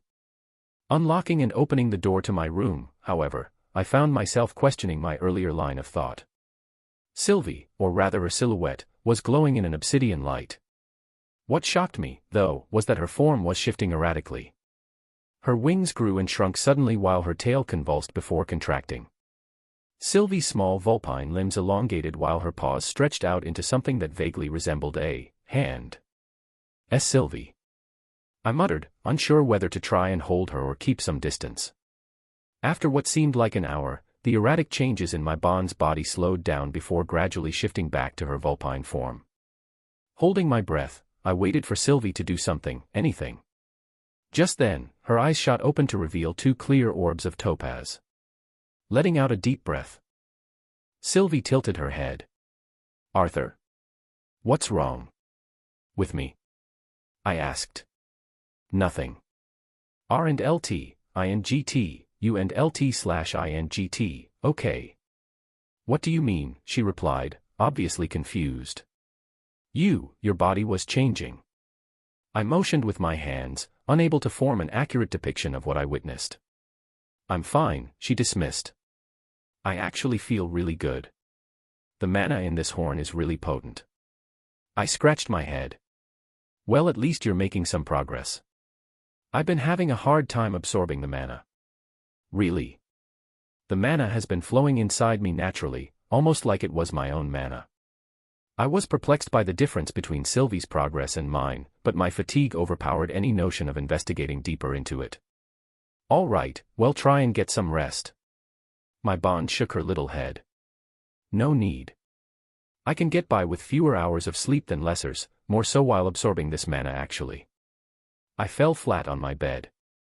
Well, this and LT, INGT, Lesser and LT/INGT, needs his sleep. I suspect I won't even be able to come back up Tommy room over the next few weeks for training, so I need to relish the feeling of this bed while I can. I can feel that your training is going well, my bond said. I can feel the level of your strength rising steadily.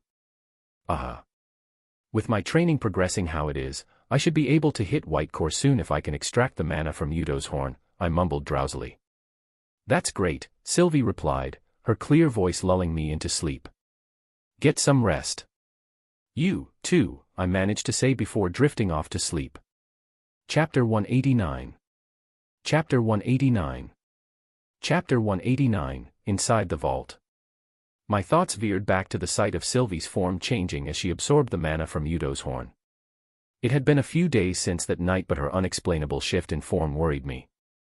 My days had been hectic. If I wasn't training, I was either in a meeting or advising Gideon with the train project or personally advising Virion on various aspects of the war.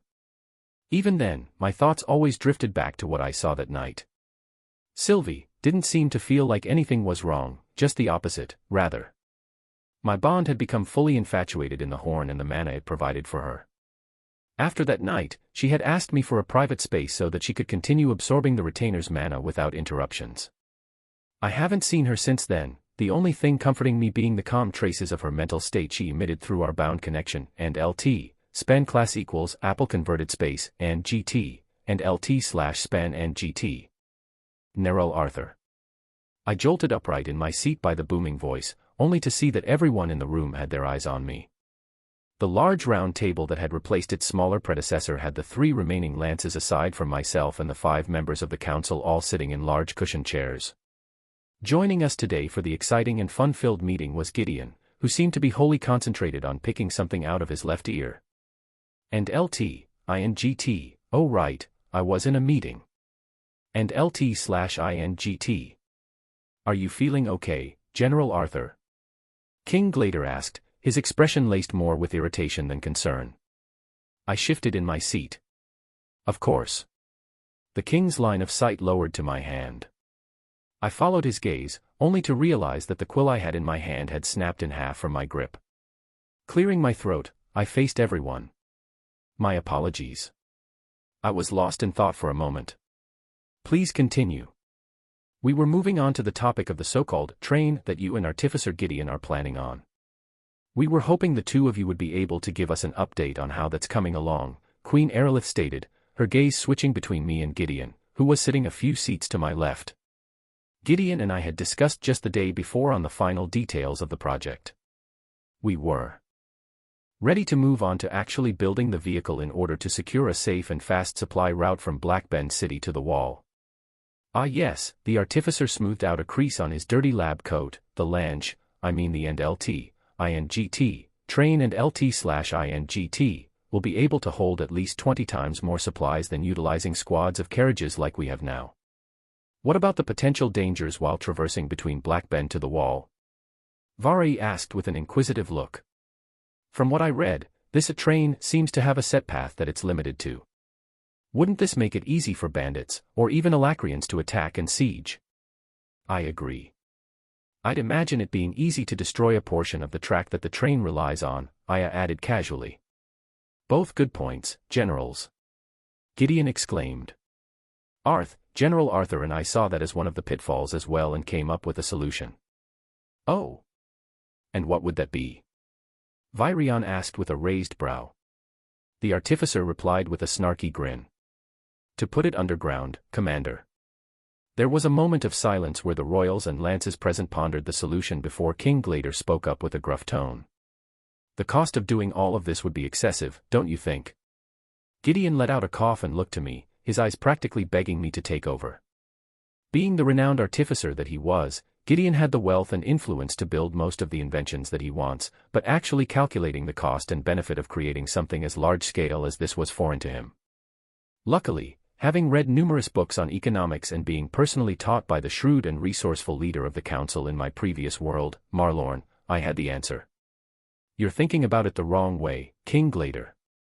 The costs up front might seem like a lot, but this project serves to potentially solve 3 problems at once. I'm listening, he replied with a raised brow while everyone leaned just a bit closer. I took a breath and gathered my thoughts. Aside from the main problem we're trying to resolve, which is a more efficient way to transport supplies for soldiers stationed at the wall, building the train helps to work out 2 peripheral issues. One is the detrimentally rising cost of purchasing domesticated mana beasts because of the state that the beast glades is currently in, while the other is the increasing poverty. Increasing poverty? What nonsense! Baron blurted. Because of the war, business is booming. Let General Arthur finish. Queen Glader clipped sharply, surprising me. Thank you, I addressed to Cathal's mother before continuing. Not to sound cold, but booming business benefits mostly business owners and highly skilled patrons, not those of lower-class citizens.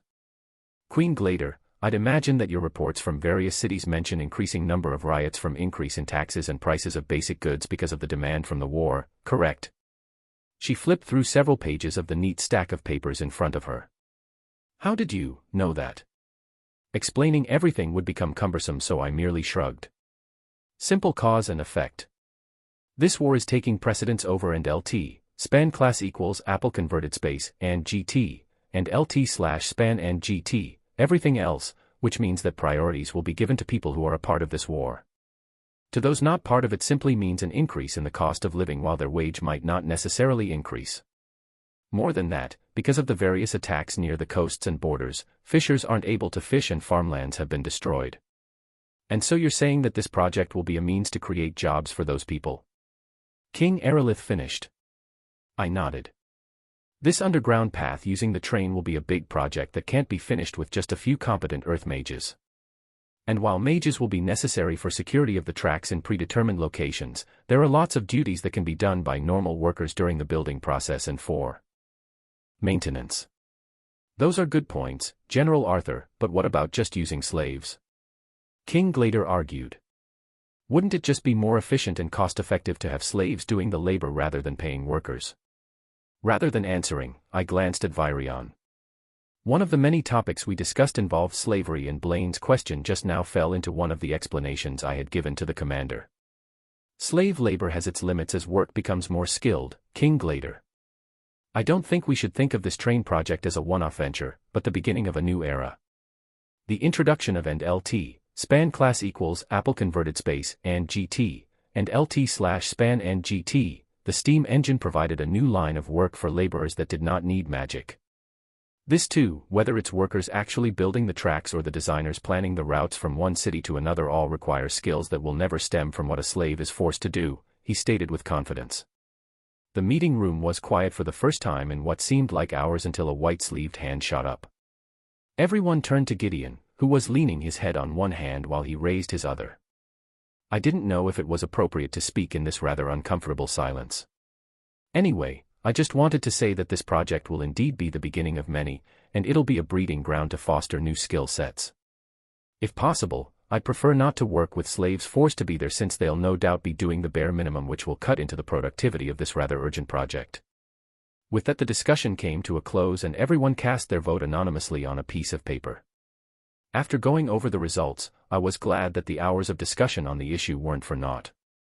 The project to build the underground route and train was granted along with several policies pertaining to the project, one of which included the ban on slave labor. I trusted Gideon, who would be the head on this project, to be able to properly manage the chain in command so that the people working on this project will be able to work, if not lead, the next train route project. It was interesting to see a new era slowly that only existed in textbooks in my old world unfold here. This industrial revolution that perhaps started with my introduction of the steam engine was undoubtedly hastened by the war with Alacria. While I would never be one to support the war, I had to admit that it did bring some favorable aspects to the table. Our little talks seemed to be bearing fruit. Virion chuckled as we walked down a narrow hallway barely wide enough to fit 3 people abreast, and LT, span class equals Apple converted space, and GT, and LT/span and GT, 2 armored guards followed closely behind while one led the way just a few steps ahead of us. "You mean my insightful lectures on war and economics?" I corrected. "Oh shush. I consider it payment for housing you while you were a wee child for over 3 years, the old elf retorted. I shrugged. "I don't mind. I'm sure you would have come to a similar conclusion about using slave labor anyway." "Probably not so eloquently as I put it in the meeting though," Virion admitted. "Elves have prohibited slavery for over 100 years now, but it was for moral reasons. I hadn't thought about the economic benefits of it until you pointed it out last week. Well, in a world mainly divided by people who can either use magic and people who can't, it's hard to see past a lot of things," I said as we continued our walk down the descending hallway. "You sound as if you've been in a world that isn't divided by magic users and normal people," Virion teased. I replied with a smile that didn't quite reach my eyes, opting for some silence that lasted until we reached a thick metal door with only one guard present. The young elf, evident by his long ears sticking out from his cropped hair, was small-framed but toned with flexible striated muscles that minimally protected by armor. I could tell by his rich yellow aura that, like me, any form of thick armor would hinder more than protect. The stationed guard had 2 unadorned short swords that curved at the tip hanging by his waist as opposed to the gaudy spears of the soldiers following us, but even at a glance, I could tell that he would easily wipe out all 3 soldiers protecting us. His eyes that were glazed from boredom perked up when he spotted Virion and me. "Good evening, Commander Virion and General Arthur. Or is it morning already? My apologies as there are no windows here for me to tell." "It hasn't been that long, Albold," Virion replied with a smirk before turning to me. "Arthur. This is Albold Chaffer of the Chaffer House. His family has been a strong military family that served the Aerolith family for generations. Albold, I'm sure you've heard of who Arthur Lewin is.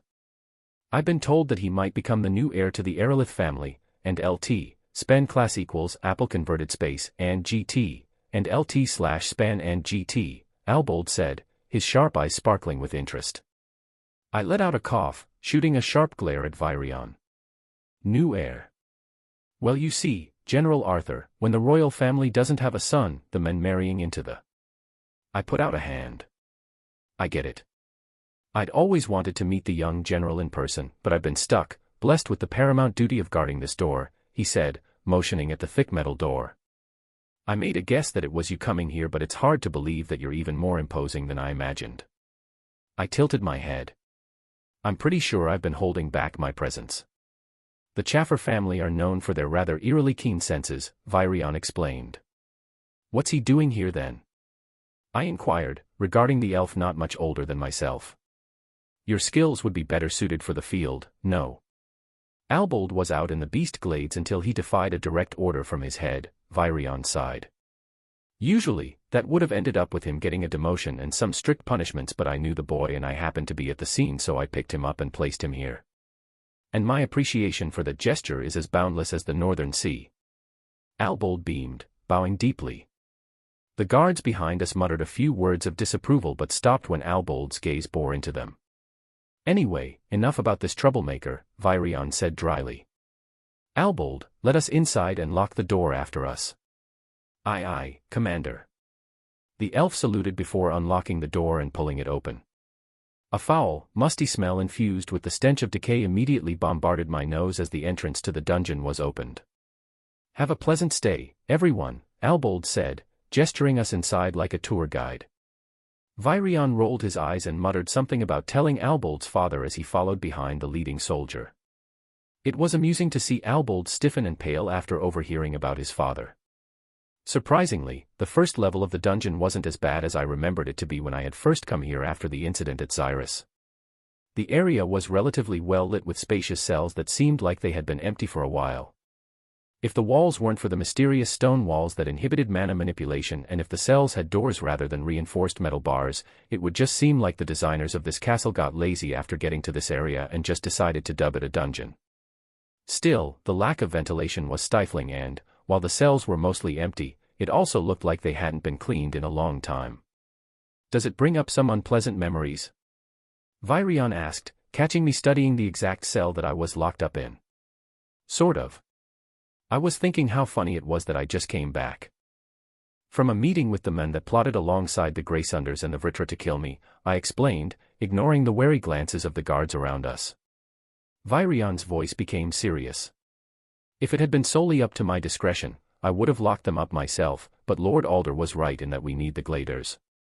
The Greysunders always had a weak hold on their kingdom, but the Gladers are respected, almost revered by nearly all humans.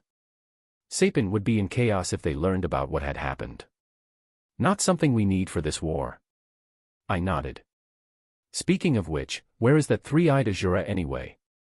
He hasn't shown himself even after what happened with Rodias and Alfred.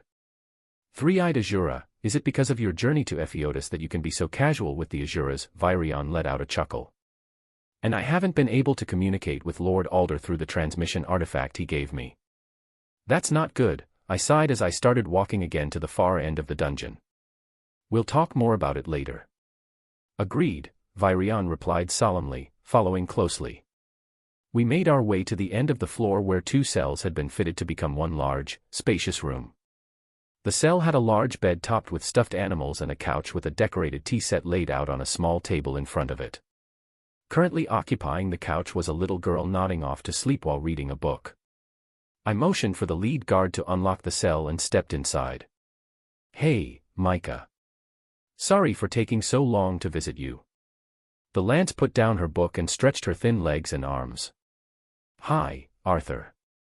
We chatted a little while Virion and the guards waited on the other side of the barred gate. The old elf had a somber expression, undoubtedly guilty of having her holed up here while investigations were still ongoing. Because of her position and the fact that both Alfred and Rodias had betrayed Dicathan, the matter had to be examined with utmost scrutiny before she was allowed her freedom. The Dwarven Lance and I talked about unimportant things as I filled her in on how my training was progressing. She tried to give me some tips on gravity magic, but I had trouble following along with her nonsensical explanations. It shouldn't be long until the team that Virion sent has gathered enough evidence, I consoled. Micah shot me a smile. Micah knows. Don't worry about me and do what you gotta do. Micah doesn't blame anyone but that old bastard, Rodias. Well, I'll tell you now that his cell isn't nearly as nice as yours, I snickered. She nodded. Get Micah out soon, okay? Being alone here without being able to use magic is so boring. Of course, I promised, giving her a hug before walking out of the cell. I waved once more before following Virion and the guards to the cryptic door at the end of the hall. Ready? Virion asked, his expression grim. Let's get this over with. I thought that the stench of the first level of the dungeon was bad, but the lower level was vomit-inducing. I could feel my stomach revolt at the acrid and metallic odor of chemicals and blood. Suppressing the increasing urge to gag, I followed Virion down the dark flight of stairs until we reached a small area that housed the most heinous criminals. I was surprised that I could use magic inside, but surveying the walls and the enclosed vaults in the room, I was pretty certain that the use magic was only limited to the tiny walkway between the cells. A burly man in a bloody apron with his face covered by a black mask greeted us along with a thin elderly man with a hunched back and a hooked nose. Commander. General. We are honored to have you here, the old man spoke with a grating voice. Gentry, Virion greeted back. Take us to Rodias first. The elder looked at me with uncertainty but responded with a hiss. At your command, the elder rasped. We followed behind the elder as he practically slithered his way to a small cell to our left and gestured with a bow. Here is the criminal. Despite being Elijah's caretaker and basically his father figure, I had little affection for the traitor, but even I had trouble confidently saying that he deserved to be in the state he was in now. The cell was dark and shadows censored most of his injuries, but I could tell by the cuts and blood stains on his stark naked body that he's been constantly tortured. His hands that were tied to the chair he was sitting on were bloody at the tips. And LT/INGT, his fingernails were pulled, and LT/INGT, I noted with a wince. More than the physical injuries though, what gave me shivers was Radia's blank expression. His eyes were foggy and a trail of saliva ran down from the corner of his mouth. Ah, his current state is from the side effects from my questioning, the elderly man said, noticing my gaze. Gentry specializes in wind and sound magic to create hallucinations for questioning, Virion explained. It was at times like these that I thought about the true function of magic. Much like technology, magic could just as easily be used to destroy as it can be used to create something so great. The traitor is strong. It'll take a little more time to break him, I'm afraid, Gentry stated bitterly. It's imperative that we can find out what he knows, Virion replied curtly, casting a disdainful gaze at Radia's before turning back to Oldman. Now, what of the retainer? Ah, yes. He's a most fascinating specimen. Very thick skin even with his inability to use magic and a strong mental fortitude. I feel we're close to breaking him though. Keeping him in the small vault so his movement is limited has been driving him crazy, the old man said with glee. Virion shot Gentry a look of disapproval but didn't say anything. Letting out a cough, Gentry motioned for his burly associate to open the thick vault that had runes inscribed on every inch of the box that seemed more like a coffin for a child. Please be careful, Commander. General. While the vault will keep the Vritra from using magic, he's still fairly strong and he's in a rather crazed state of mind right now. The vault creaked open and I found myself with eyes locked with a disheveled Yudo garbed in restraining clothes. Just one look was enough to tell me that he was far from broken. The retainer broke into a grin as he shot me a wink. Hello, and LT/INGT, pup. And LT/INGT. Chapter 190. Chapter 190. Chapter 190, Solitary Mind Frame. Yudo's sinister voice sent shivers down my spine, and although he was restrained and locked up inside an anti-magic vault, I couldn't help but worry. To everyone in this room, I was the one that had defeated Yudo, but the truth was that both Sylvie and I together could barely put a few scratches on him. You look a tad uncomfortable, Yudo, I quipped, masking any signs of weakness. The retainer's smile disappeared, replaced by a snarl. What did you do with my horns, lesser pup? Taking the black horn out of my dimension ring, I began casually tossing it up in the air in front of him. Oh, you mean this? Insolent little. Stop, I cut him off. I'm not here to exchange insults with you. I have better things to do. Yudo's gray face darkened, his eyes wild. I swear to Vritra that if I get out, you'll wish you died that day. I shook my head slowly. I'm sure that more than getting out or inflicting pain on me, there's something more you want. Leaning in closer to Yudo with an arrogant sneer plastered on my face, I continued, I know that the fact that you have no idea how you even lost to me is slowly eating you up right now. I didn't think the retainer's face could get any angrier, but Yudo ground his teeth, jerking desperately to free himself. Close it, I said, my eyes still locked to his until the thick rune-inscribed door shut firmly. What was the? I put up a finger to my lips to silence the confused commander. It was only after the four of us got back to the entrance of this level of the dungeon that I spoke softly. Leave him be for now. Ento and I've been torturing him physically and mentally, but I've never seen the retainer this worked up, Gentry murmured while his burly associate nodded beside him. I doubt hallucinations or physical pain will work on that arrogant sadomasochist, I replied. Virion tilted his head. Sadomaso, what? It's nothing. I smiled faintly before turning to Gentry. Don't open his vault. The hunched elder furrowed his brows. No offense, General, but from my experience, it's best to prod while his mental fortitude is in a disarray like now. Besides, what if he does find out how he lost to you during that time? He won't, I assured. And that's going to slowly drive him insane. Let him stew until I decide to come back. I don't like that look you have, Virion muttered. What are you planning? I'll be the one to interrogate him when the time comes, I answered. And LT, P class equals P1 style equals text align, center, and GT, *****. Are you ready? Emily asked from behind her increasing number of panels. She looked like she was inside the cockpit of an airplane of my previous life.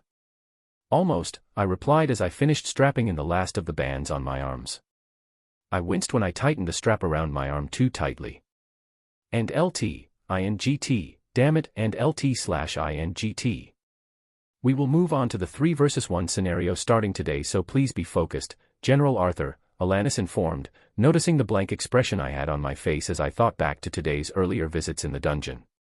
I stood up and swung my arms, ready to let loose. Got it. What element will I be restricting for the first part?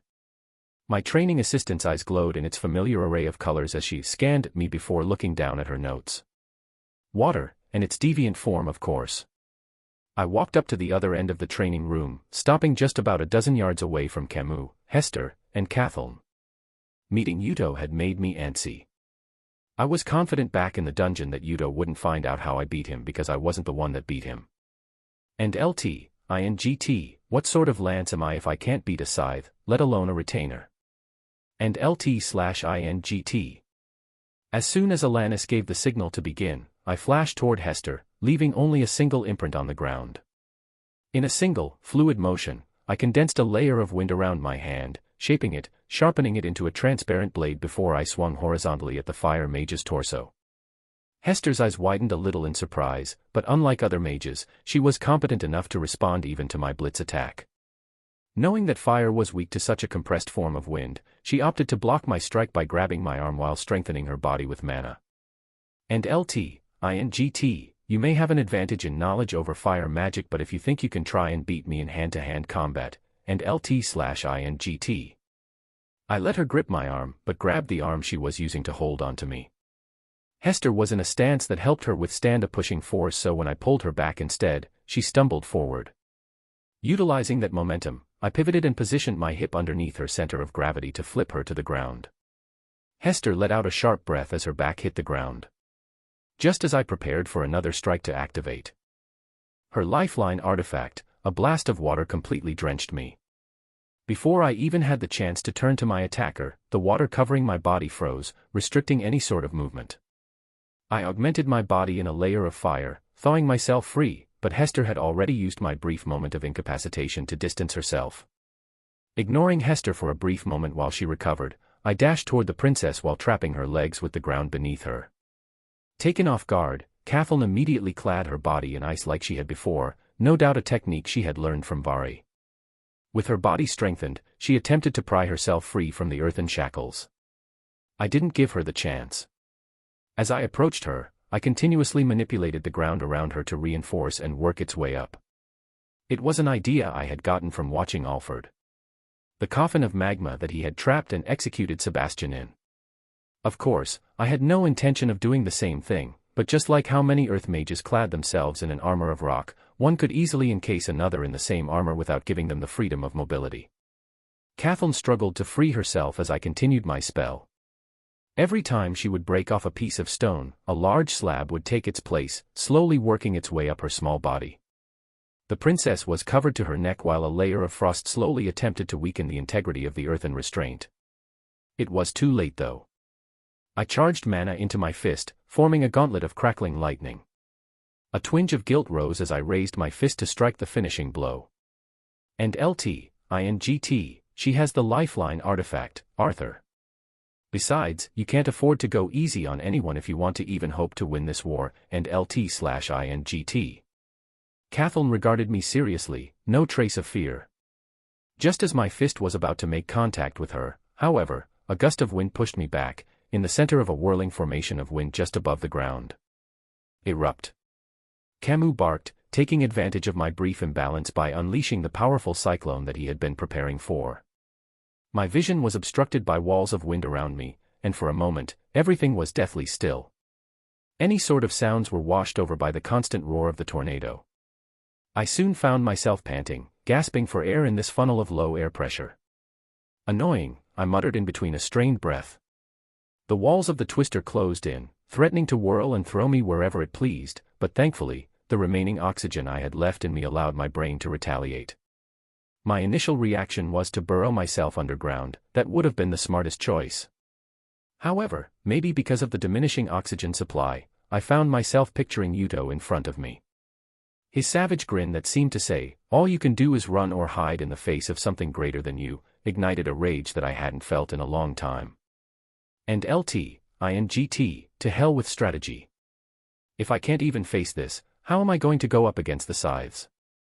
And LT/INGT. After anchoring my feet to the ground using earth magic, I began conjuring an opposing current to negate the powerful wind spell slowly closing in. As my spell clashed against Kemu's spell, tears began forming. It seemed like I was close to neutralizing it when a dull pain radiated across my back, knocking me forward. With my feet attached to the ground, I bowed awkwardly, pushing off with my palms to put myself back upright. I cursed in my mind, afraid to waste any unnecessary air, as I gazed at the object that had bludgeoned me from the back. It was a large boulder of ice. Worse yet, it wasn't the only one. Swirling around me, riding the tornado, were several dozens more of the chunks of ice, each at least twice the size of my head. Still, I continued my attempt in negating Kemu's tornado spell. Sure, it could be my stubbornness. I was adamant, desperate to win against this foe that towered over me. As the tornado closed in on me, the more my body became a punching bag for the ice boulders. I had to hand it to Kathleen for the creativity in her chunks of ice. Some of them were just heavy bludgeons, but some had sharp edges that cut through my clothes and drew blood. Despite the repeated blows, however, my body felt numb. I was lightheaded and a strong feeling of fatigue washed over me. The only thing that kept me going was the notion that overcoming the spell head-on was somehow winning against Yuto. My mind continued to think these irrational thoughts until I noticed too late that the boulders of ice had disappeared and in their stead was a growing fire that coalesced with the tornado, fusing into a flaming cyclone. That's when my vision began to spot and my imagination of Yuto had become a full-blown hallucination. It only lasted for about a few seconds until I blacked out, my last thoughts blaming the lack of oxygen for my senseless actions. It felt like I had only blinked, yet when I opened my eyes again, I was looking up at Kathleen with the ceiling of the training room visible behind her. I was laying down. A cool sensation radiated from my forehead. I realized it was an ice-cold handkerchief when I fumbled with it. Your body is still a bit hot. Keep it on, Kathleen urged, putting the cloth back on me with just a tinge of worry on her brusque face. Thank you, I muttered. And sorry for back there. She shook her head. We were training. Although the elders might be of different opinion. Damn straight we have a different opinion. Bun's familiar voice boomed. Just a moment after, his bearded face popped into my view. You fought like a child throwing a tantrum. I know you knew that there were about 12 different ways for you to get out of that situation without you trying to face it head-on. Yeah, I knew, I said through gritted teeth. But I wanted to see if I could overpower their combination spell. If I can't even do that, how am I supposed to defeat all of the retainers and scythes left? Bund opened his mouth as if he were about to say something but remained silent. It was Kemu that spoke. You're feeling the pressure, aren't you? He said softly. I didn't answer. I couldn't. To them, I may simply be a young prodigy, but I had the memories and intellect of when I was a king. For me to admit to Kemu's remark meant that even despite my advantage, I was weak. A war isn't fought alone, Kemu continued, letting out a sigh. Although holding the title and responsibility of a lance might make it seem otherwise. Hester spoke, her chastising voice coming from a bit farther away. You're not important enough of a figure for this entire continent to solely rely on you. You're right, I chuckled. Kathleen placed a finger on the cloth she had placed on my forehead, cooling it with magic. Just as the people of Dicathan rely on the lances, you also need to trust in your soldiers that they'll make up for what you can't do. I lowered the cloth, allowing its coldness to permeate into my eyes. And for a minute I said and did nothing, gathering myself. I feel like I'm in therapy, I laughed, bolting up to my feet. Surrounding me was not only Kathleen and the elders, but also Emily and Alanis. The two of them had remained silent, but had traces of worry on their faces. Thank you everyone, for helping me with my training, and for keeping me in check. Hester's stern face softened as she nodded. I think that we can skip out on today's debrief. Since I'm sure the young general knows exactly what he did wrong. Get some rest. I'm going to be itching to go crazy tomorrow. Bund agreed as he punched his open palm. I'll make sure to have the lifeline artifact back to its normal state by tomorrow. Even if I have to stay up all night. Emily assured. I nodded. I'll see everyone tomorrow then. Lost in my own thoughts, I didn't even realize I had been walking until noticing that I was in front of my doorstep. Too tired to wash up, I sank into bed, my eyes searching for Sylvie until I remembered she was isolating herself in another room. And LT, everything okay, SYLV, and LT/INGT, I reached out. My bond didn't respond, but the faint trace of her calm state of mind was enough for an answer. Laying on my back, I stretched out my hand toward the ceiling. This hand, this body and LT, span class equals Apple converted space and GT, and LT/span and GT, that I had grown so used to for the near 20 years that I had lived as Arthur, felt so small when I thought back to my time as Grey. My thoughts flashed back to my former life and the several times I had fought in the Paragon Duel, a one-on-one battle between two king duelists from their respective country. While the Paragon duels lacked the atrocity and gore of normal wars, the weight of such battles were much heavier. Letting out a sigh, I reminded myself. This war isn't fought alone, Arthur. Chapter 191. Chapter 191. Chapter 191, Magical Percentile. Opening my eyes, I slowly released my grip of Udo's horn.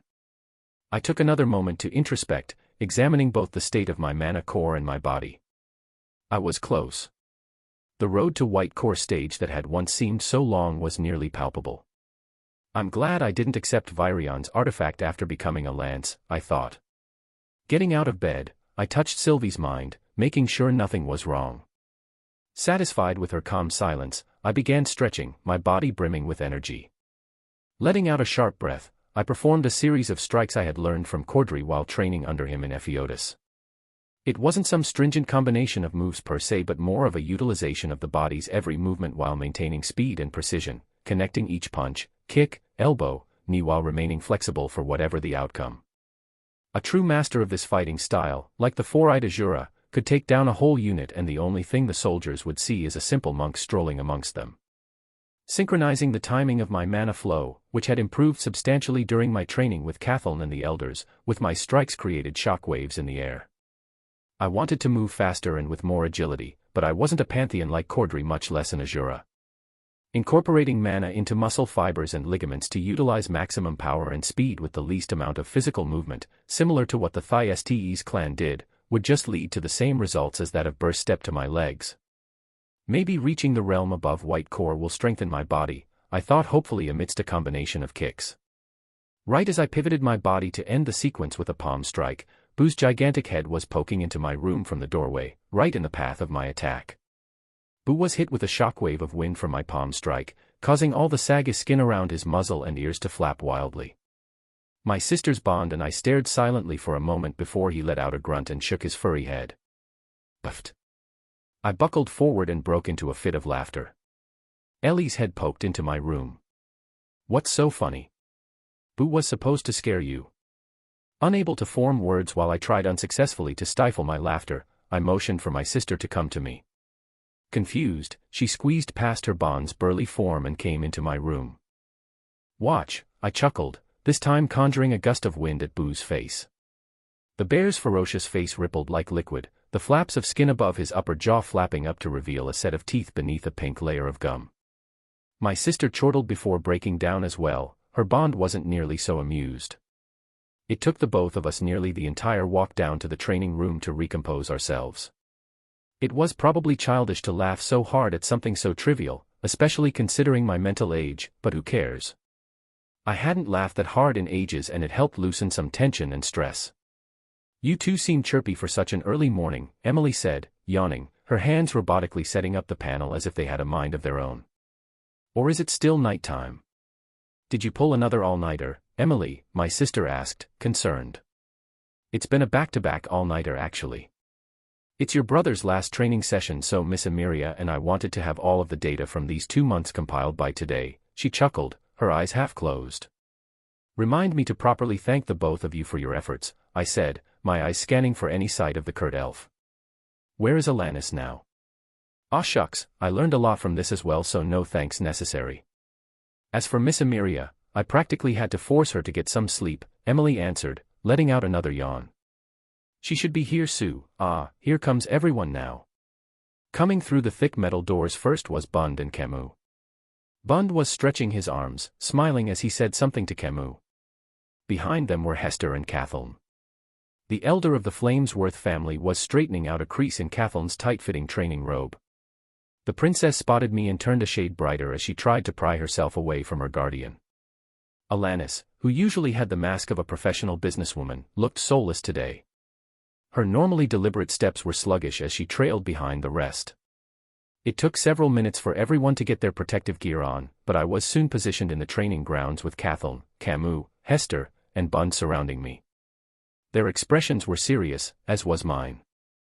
I've come a long way in these past 2 months, enough to have beaten them a few times. They knew that if they weren't completely focused, they could lose again and they couldn't let themselves be defeated on the last day of training.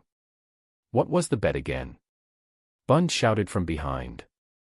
Virion is going to throw us a feast in celebration of the end of my vacation, I smirked, looking back over my shoulder. Of course, having him pay for the cost of everything is no fun, so I suggested that the loser of this last battle will pay for the entire party. Hester rolled her eyes. Consider it paid for by the gracious Flamesworth house. How much can a dinner possibly cost?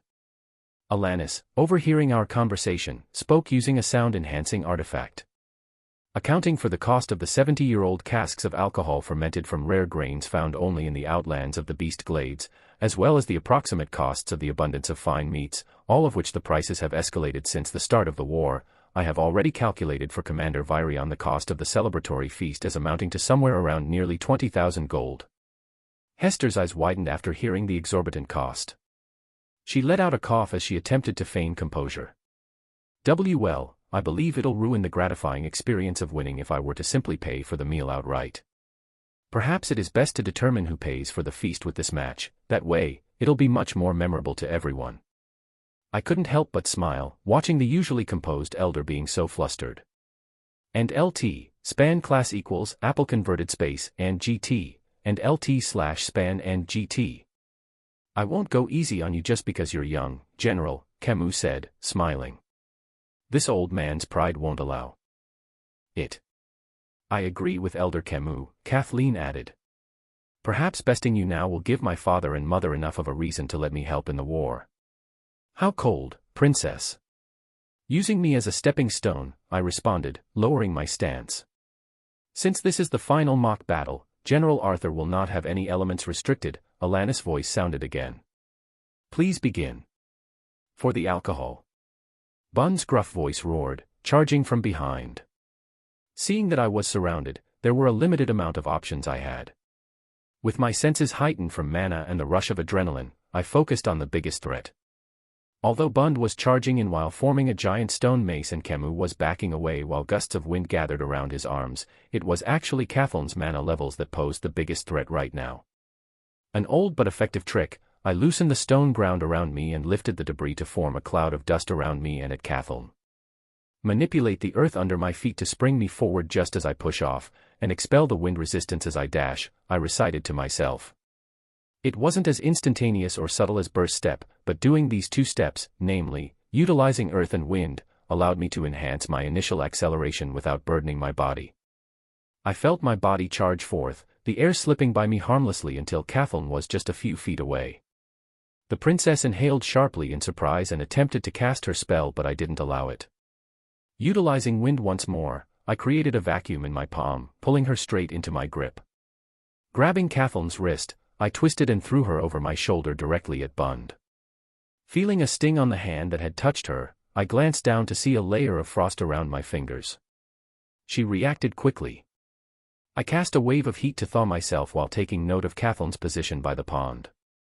Just then, the room lit up as dozens of crackling orbs dotted above. Memories of Lucas Ember Wisp spell back when I was about to be an adventurer came to mind. Except, these wisps weren't of fire, but concentrated globes of electricity. Again I took note. Camus took the opportunity to launch his spell as well, hurling 2 giant spears of wind that swirled fiercely like a drill. I quickly moved, dodging one of the wind spear that drilled a hole into the ground before dispersing. The other one, however, was able to change direction, following me as it carved a trail into the ground where it passed. I'm really beginning to wonder if that old elf is actually blind. I continued sprinting, but it wasn't aimless. I charged toward Bund with the wind spear close behind me. I did my best to seem as though I wanted a head-on confrontation, and it seemed to have worked. The bearded dwarf clad himself in armor and anchored himself to the ground while he held his mace high like a professional baseball player of my old world. I charged at him, condensing the blue fire in my palms. I feigned long enough for Bund to begin his swing. That's when I released my fire spell at the ground below me as I jumped up. The force of my flame launched me into sky like a rocket, causing Bund's giant mace to collide with Camus' wind drill. My moment of content lasted all but a brief second because immediately, a barrage of ice shot up from pond below the same moment that Hester decided to fire off the globes of lightning. Why can't they just fire their spells one by one? I grumbled to myself, my brain worrying for the best way to handle this. A smile crept up as a glimmer of an idea flickered through my mind. I had to act fast though. Without any restraint for mana expenditure, I released a shockwave of fire toward the splinters of ice approaching. Rapidly. The ice bombarded the wall of fire, producing steam and a high-pitched whistle. My peripheral view caught sight of the increase in brightness from the lightning orbs about to fire, but I couldn't worry about that right now. Wasting no time, I manipulated the moisture caused by the collision of Cathal's and my opposing elemental attacks while slowing down my descent with an updraft. I shaped the water that I had gathered into a large barrier of water around me, just as Hester's spell cast a barrage of lightning my way. The water manipulated from Cathal's spell that had utilized the mineral-filled water from the pond was a perfect conductor. The water bubble surrounding me began bubbling as the blast of electricity hit. A deep buzz filled the training room while the lightning tendrils flickered on the surface of the water around me. I need to get rid of this thing before I hit the ground. Manipulating the electrically charged water, I shaped it and fired it off in a stream directly at Bund, the one that would be the weakest to this combination of elements. Bund didn't have a chance. His lifeline artifact activated, forming a pink protective barrier, just moments after the compressed stream of water hit him and electrocuted him. Needless to say, after Bund was out for the count, the tides of the battle had changed. While it still took a while, after negating Cathal's ice lance through a combination Camus air cushioning technique and Bund's kinetic redirection, I was able to knock Cathal out of the battle. Someone really doesn't want to pay for their own celebratory feast, Camus smirked. I don't even know if I can afford the feast, I retorted with a chuckle. With only Hester and Camus remaining and the fact that I had full access to all of my elements, by another 20 minutes, I was able to subdue them. I plopped back on the ground, my chest heaving and my mana core aching. I win. Camus let out a sigh, leaning against a wall as he caught his breath. Congratulations, but there are more pressing matters. I agree, Hester nodded beside him as she blotted the sweat on her forehead with a handkerchief. Who's going to pay for the exorbitant cost of the feast? Wasn't it decided that the losers were going to pay? Bund asked, confused. I sat up. I thought so too. True, but why hurt many when you can just break one? Camus added, a smile forming on his face. I vote that Bund pays for the meal since he's the one who got out first, causing the rest of us to lose. What? Bund bellowed. From whose source did you pull that quote out from? I second Camus' vote, Hester replied immediately with a show of hand. Hester. The dwarf's eyes widened before turning to Cathal. Princess. You don't think the same way as those old bats, do you? Cathal, who had been with my sister and Emily, averted her gaze from Bund, and raised her hand as well. I could see the bearded dwarf's jaw drop as he began counting the theoretical cost of the extravagant meal with his fingers. After a minute, Bund straightened his posture and cleared his throat. Gentlemen. Ladies. We are in times of war. We should be sparing resources for our beloved soldiers out there on the field. Isn't that right, Miss Emmer? Arg. Damn bat. Release my earlobe. What good will giving soldiers 70-year-old alcohol do, you old fool? Don't try to get out of this. Hester snapped while dragging her companion by his ear as the rest of us laughed. After everyone had calmed down, we settled around in a circle for our last debrief. It was a bittersweet feeling. 2 months flew by, but I formed bonds with the elders and had gotten to know the aloof princess a bit better during this period. Toward the end, Kathleen had started conversing more with Emily and Ellie, even hanging out together in the castle together from time to time. A small part of me wanted to forget about the fact that there was a war raging below us, but with Tess and my parents out there, I knew I wouldn't truly be able to relax until the war was over. Now, the moment I'm sure that everyone has been waiting for. Emily's chirpy voice sounded, snapping me out of my thoughts. Alanis has recorded the progress of Arthur's mana flow utilization while I compiled the data of General Arthur, Princess Kathleen, Elders Camus, Hester, Bund, and cross-referenced it against the data I've received from my assistants from students at a few academies and some soldiers. Emily must have noticed the traces of skepticism written on my face as she mentioned the sample diversity and size. It's been pretty hard to get a wider range of participants, this continent being in war and all, she said glumly. This measurement is something I'm planning on standardizing and actively promoting with Master Gideon's help, so getting data will be an ongoing process. For now, you'll have to make do with the 200 entries I've received from various mages. Bund fidgeted in his stone chair. Well. On with it, girl. Only about a fifth of my ass is on my seat right now from all this anticipation. I suppressed a chuckle. The bearded elder's reaction reminded me of a student anxiously waiting for their grades to be handed back by his teacher. Emily didn't find Bund's impatience as amusing as I did and began quickly sifting through her stack of paper until her eyes brightened as I assumed she finally found what she was looking for. Okay. I'll start with Elder Bund, since he seems to be the most curious, Emily began. Please be advised that this data does not take into account mastery over mana, simply the raw output of force that your average spell contains during battle. The young artificer flinched when she saw Bund's intense gaze drill holes into her as he waited for her results. Clearing her throat, Emily spoke. Based on how much higher Elder Bund's FPU is compared to the average of limited data we had acquired, he is roughly in the 91st percentile. 91st percentile, what? No way that 91% of the population is better than me. Bund blurted, stamping his feet on the ground. I chortled, unable to suppress my laughter as Emily looked at the old dwarf incredulously. Hester merely let out a sigh and shook her head. It means that only 9% of the population has a higher FPU than you, Camus answered, unfazed by his companion's naivete. Oh, Bund's posture straightened and a smile creeped up, spreading his beard like some sort of frilled lizard. Heh. Oh. Hester rolled her eyes as I spotted my sister trying to cover her smile with her hand. Again, this data can't be considered completely accurate since the data pool is so small and very biased towards certain demographics, Emily explained. Most likely, everyone's percentile will increase as more data is gathered. The words seem to have gone in through one ear and have left through the other as the word pride was practically written on Bund's face. Emily continued, turning to Camus. Elder Camus' FPU is in the 93rd percentile. Bund seemed to have snapped back to reality because his brows scrunched when he heard the score. Camus simply nodded in acknowledgement. Hester wasn't so nice. Elder Hester's FPU is actually the highest of everyone at a 94th percentile. Ellie let out a faint whistle while Bund's eyes widened. Hester took this exact moment to cast a downward glance at the dwarven elder, coupling the look with a haughty smirk. Bah. The data isn't considered completely accurate. Remember. Bund recited, fuming. I didn't say anything, Hester shrugged. She erased the smirk on her face but the twinkle in her sharp eyes still showed her content.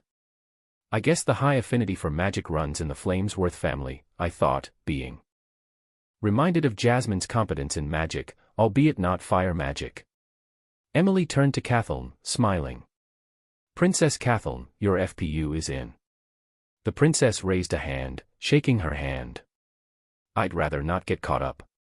Knowing me, comparing myself to others will hinder more than help. Alanis regarded the princess in approval but remained quiet as Emily finally turned to me. Lastly, General Arthur's FPU is in the 90th percentile. Bund's eyes lit up once again as he trotted to me and put a hand across my shoulder. You'll grow in time, young general, but for now it seems like my FPU is just a tad higher than yours. So it seems. I smiled, expecting as much.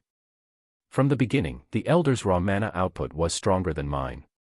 I had the advantage of being able to utilize all four basic elements and the higher form of 2, and fusing multiple elements into a single attack would often have more devastating results than single elemental spell, but on average, I had known the elders would come out on top. Big talk for someone that got knocked out first in a 4 versus 1 match against the young general, Hester scoffed. Bund scowled, turning red. Do you want to take this to the field, you old bat? Hester's brow twitched in anger. Again with the old bat. Enough with the bickering. Camus cut in, sitting straight in the stone seat that Bund had conjured for all of us. Miss Emiria. Did our time spent with the young general bear fruit? The stoic elf dipped her head respectfully. General Arthur's mana flow rate has hastened a noticeable amount. I believe these 2 months have been utilized to its full potential. That's good, Camus sighed, turning to me, a gesture I found odd now that I knew that he could see just as well without facing me. I figured it was more a gesture for me than himself. Alanis walked to me, handing me a small journal bound with leather. This is for you, General Arthur. The detailed recordings of my analysis over this period are written in here. I have taken the liberty of pointing out areas for potential growth so that you can have a more guided training while I am not with you. Thank you, I said sincerely, gingerly holding the small booklet. You've really outdone yourself. It was my pleasure working with you, she responded with a courteous nod.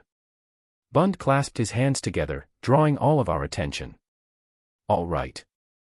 I don't know about all of you, but I'm starving and my mind keeps going back to those 70-year-old caskets of alcohol. Yes, Hester agreed.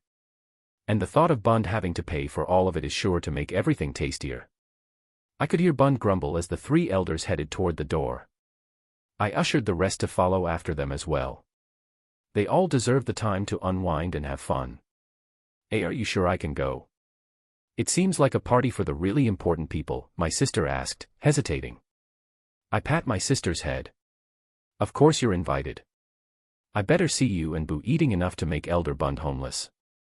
Her gigantic Bond let out a grunt in confirmation before scooping Ellie up with his snout and trotting off. Smiling at the sight, I looked back to see the young artificer scrambling with some artifacts inside her little cockpit of panels. We're the last ones, Emily. I'm almost done cleaning up. You go on ahead. Not wanting to make her rush more than she already was, I took her advice. You better be there unless you want to make Ellie lonely at the party. Emily Watskin. I quickly gathered the array of paper that were scattered all over the ground behind my FPU measuring artifact, working name. After carefully placing the panel components into the wooden box, I placed the papers carefully on top, noticing Arthur's name on the top sheet. It was the FPU readings that I had managed to gather while he was in that angelic form of his where his hair turned white. I thought I had lost it. Letting out a chuckle, I shook my head, crumpling up the sheet of paper. 99th percentile. That can't be right. Chapter 192. Chapter 192. Chapter 192, Eat, Drink, Be Merry. After another failed attempt at trying to coerce Sylvie to take a break and come join me for the dinner, I conceded. As soon as I stepped through the towering double doors of stained wood, opened for me by 2 guards clad in silver, my worries were replaced by wonder. It felt like I had stepped into a different place. Maybe I had.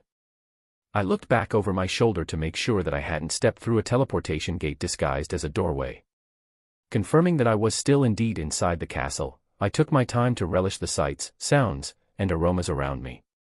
While the size of the dining room wasn't anything extraordinary, the details in the decoration took my breath away. The vaulted ceiling itself made this room feel like a separate structure from the castle, and the ambient light cast from the floating orbs above brought to life a scene straight out of a princess picture book. Unlike the flamboyant party where the witch-like retainer's frozen body had been showcased as a morale booster for the many noble houses that attended, this event emitted a cozy, intimate atmosphere, with a little sprinkle of a surreal fairy tale mixed in. I picked up 2 glasses of whatever lavish drink the purple liquid might be from a meticulously dressed butler poised almost as still as a statue, handing one of them to Emily, who was besides me. When my sister tried to take one as well, I pulled her back. It's alcohol. Ellie clicked her tongue and continued walking. It didn't take long for her discontent to diffuse, and LT, span class equals Apple converted space, and GT, and LT slash span and GT. Everything looks so magical. Ellie marveled, unable to form a better word to describe herself. It smells amazing in here, but where's all the food? This is still a dinner, not a party, I explained, pointing to the long rectangular table covered with a seamlessly white tablecloth and topped with perfectly arranged empty plates and glasses. The food's going to be brought out once everyone's here and seated. The alcohol, I noted with amusement, lay spread out against the back wall in large wooden kegs. I'm getting hungry just sniffing the air here, Emily sighed, nearly drooling. I nodded in agreement. The air was thick with a concoction of spices, sauces and herbs that strangely seemed to harmonize alongside each other rather than clash. To blend and mesh the variety of kitchen ingredients together was the subtle oaky scent of the fire crackling and popping in the hearth at the far corner of the cozy dining hall. Ellie pulled on my sleeve. Are you sure we didn't need to dress up for this? The place is a lot fancier than Virion had led on, but yes, I'm sure, I assured.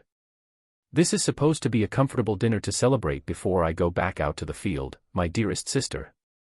I'm your only sister, she retorted, her eyes still curiously gazing about. Then you know I'm telling the truth, I said blandly. Ellie let out a groan at my witty response.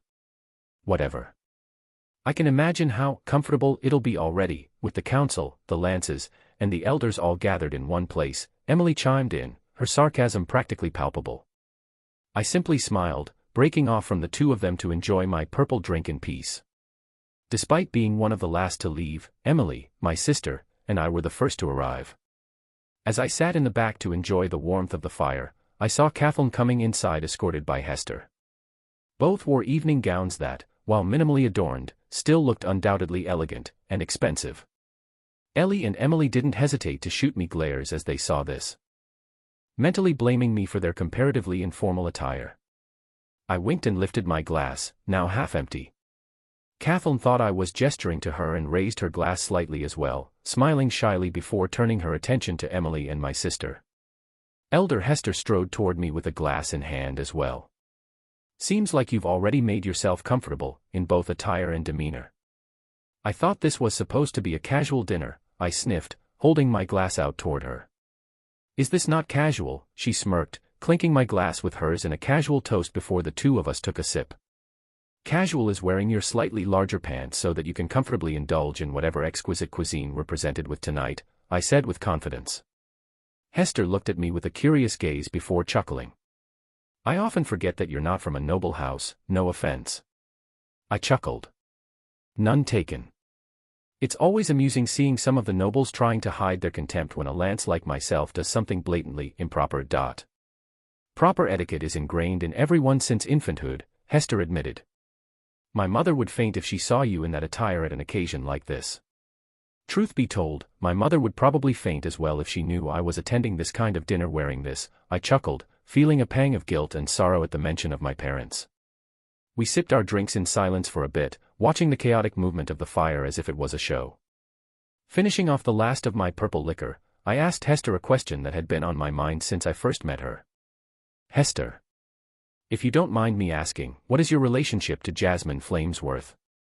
Hester, who had been watching the fire as intently as I had been, shifted her gaze to me. You two are acquainted. I nodded. She took a few moments to gather her thoughts before letting out a sigh. Then I guess it's safe to assume that the Flamesworth family has made a rather negative impression on you. It's gotten a little better since I met you, but yes, I confessed. Jasmine is the daughter of my younger brother, my niece, she began, idly twirling the remaining liquid in her glass. Hester proceeded to tell me a little about the Flamesworth family. The story of Jasmine wasn't anything I hadn't already been told or guessed myself. Basically, the younger brother, the one with the most pride in their family's line of fire mages, thought of Jasmine as an embarrassment to the Flamesworth house. At first, he did all he can to try and draw out any latent potential in fire affinity, hopeful that she might even be a dual elementalist. Once her father realized that wind was the only affinity that his daughter had, he isolated her until she was old enough and kicked her out soon after. Hester's remorseful tone throughout the story helped quell some of the anger I had toward their family, but there was still a bitter taste in my mouth. Your brother, where is he now? I asked. Trodius is a captain, his division being one of the main forces at the wall, she answered. You don't plan on? No, I have no intentions of harming your brother, I scoffed, turning back to see some familiar faces. I was just curious. Oh, and about your comment on every noble having proper etiquette ingrained in them." Bond and Camus had just walked in through the doors. While Camus wore a traditional elven robe, Bond had apparently decided to attend the event disguised as what seemed like a farm worker. Hester, following my gaze, rolled her eyes as she saw the dwarven elder finish a glass in one gulp and proceed to grab two more before walking to us. "There are always outliers," I chortled. An outlier indeed. It didn't take much longer for the rest of the guests to filing in. Virion congratulated me on my training with a hug and a snide comment about Tess not being able to make it. I greeted Muriel and Alduin Aerolith, Tess' parents cordially, exchanging a few pleasantries. Alduin sort of digressed, talking about the war and some of the dilemmas he's been having in allocating the elven armies around Elenoir when Muriel scolded him for talking about that here and dragged him away. My exchange with King Blaine and Queen Priscilla, or is it Mr. and Mrs. Glader? Although the royal families all dropped their titles as kings and queens, it was always uncomfortable in discerning how to exactly address them, or even more succinct. While Cathal's mother was brusque by default, I knew that the former king of Sapin still found it uncomfortable to be around me, a human that became a lance for the elves. Most likely someone he considers disloyal to his home kingdom. Needless to say, by the time I'd finished talking and toasting, thereby drinking, with the elders and the council, my inhibitions had been lowered to a noticeable degree. It was only noticeable to me when I clasped an unwilling baron into a hug and repeated that there were no hard feelings. The lance tried to pry himself away without drawing attention, but I utilized one of the techniques I had learned from Camus to create a vacuum between him and me. Finding real-life applications for spells is the next step in mastery after all. After saying my fill, I released the fuming lance and proceeded to greet Vari and Aya. The two lances had just come back from a mission near the border between Sapin and Darv after sightings of another retainer. Unfortunately, the final retainer was gone by the time they had arrived. We continued talking until an unexpected surprise showed up. Garbed in a bright yellow dress that looked like it might have belonged to a child was Micah. "Micah!" I exclaimed, drawing everyone's attention to the entrance. The dwarf, obviously unaccustomed to such a fluttery dress, flushed at the attention. Rather than shrink, however, the dwarven lance stuck out her chest and held her chin up and made her way to me. I pulled the dwarf into a hug, which was a little awkward considering she was about half my height. Virion came by and placed a hand on her shoulder. Our scouts in Darv found enough evidence to ensure to the rest of the council that Micah, or should I say General Micah, was not involved in Radia's and Alfred's plot with the Vritra, Virion explained with a smile. Micah's allegiance will always be to the country, the lance confirmed. But Micah is a bit confused since there are no dwarves in the council and Lord Alder is missing. We have much to discuss and positions to fill, but that can be saved for tomorrow, Virion comforted. Tonight, we enjoy the food, the drinks, and the company we have tonight. Virion left us to continue his rounds talking to everyone else in the room while Micah and I chatted a bit more. We kept our conversation lighthearted. I teased her about her frilly dress while she retorted that I looked like I had come straight from a training session. She laughed when I told her she was right. The pleasant chime of a bell signaled for everyone to gather around the table. Butlers and maids escorted all of the attendees to a predetermined seat. Supposedly, being one of the main reasons for having this dinner put me at the far end of the table, directly across from Virion with Cathaln to my right and my sister to my left. The council was spread across the table toward the other end near Virion while the lances and elders sat toward the center. After everyone had taken a seat, Virion tapped his spoon on the glass flute to get everyone's attention before speaking. I'll make this short since I know I'm not the only one hungry. I believe it's important for even our strongest soldiers to have the opportunity to rest and be merry. Yes, we're at war, but war or not, there will always be a battle tomorrow, so make some time to enjoy today. Drink, eat, laugh, so that you can all tackle tomorrow with fire anew. We all clapped, while Bun's gruff voice shouting, "Hell yeah," sounded in the midst of it. Our applause brought forth an organized stampede of servants carrying dishes. It was a full-course meal starting with a creamy soup garnished with edible flowers and leaves placed with precision. My stomach that had been uncomfortable, most likely due to the copious amounts of alcohol I had drank, welcomed the warm, rich flavors. A subtle kick from an unfamiliar spice complemented the thickness of the soup while the leaves and flower garnishes added a surprising hint of freshness. "This is so good," Ellie exclaimed in between spoonfuls of the soup. The ceramic bowl of soup had been taken away, replaced by a silver platter with 2 strips of what looked like raw fish. The morsels of translucent flesh with dashings of 2 different sauces practically melted in my mouth. Both the green and the brown sauces were unfamiliar, but it was a mixture of a nutty and slightly acidic taste that served to mask the unwanted brininess of the ocean dweller and bring out its desired flavors. While swallowing the second piece of the fish, a pang in my abdomen caused me to buckle. Did I drink too much? I wondered, casting a side glance at the large cask of priceless liqueur that had been conveniently placed just behind Bun's seat. "Are you okay?" Kathleen asked, her plate completely clean. "I'm fine," I smiled, putting down my fork. Ultimately, my stubbornness refused to pass the opportunity in drinking such expensive alcohol. I held up my glass, taking another sip and rolling the deep brown liquid in my mouth to savor the taste. I let the aromatic flavors coat my mouth before finally swallowing it, letting the pleasant burn pass down my throat. "Can I try?" my sister begged once again after seeing me relishing the drink. I was about to turn her down again, but paused. "Fine. Just a sip." Ellie." Emily chimed in, her eyes widening as my sister grabbed the rounded glass. "You sure about this?" Ignoring her, my sister immediately brought the glass to her lips.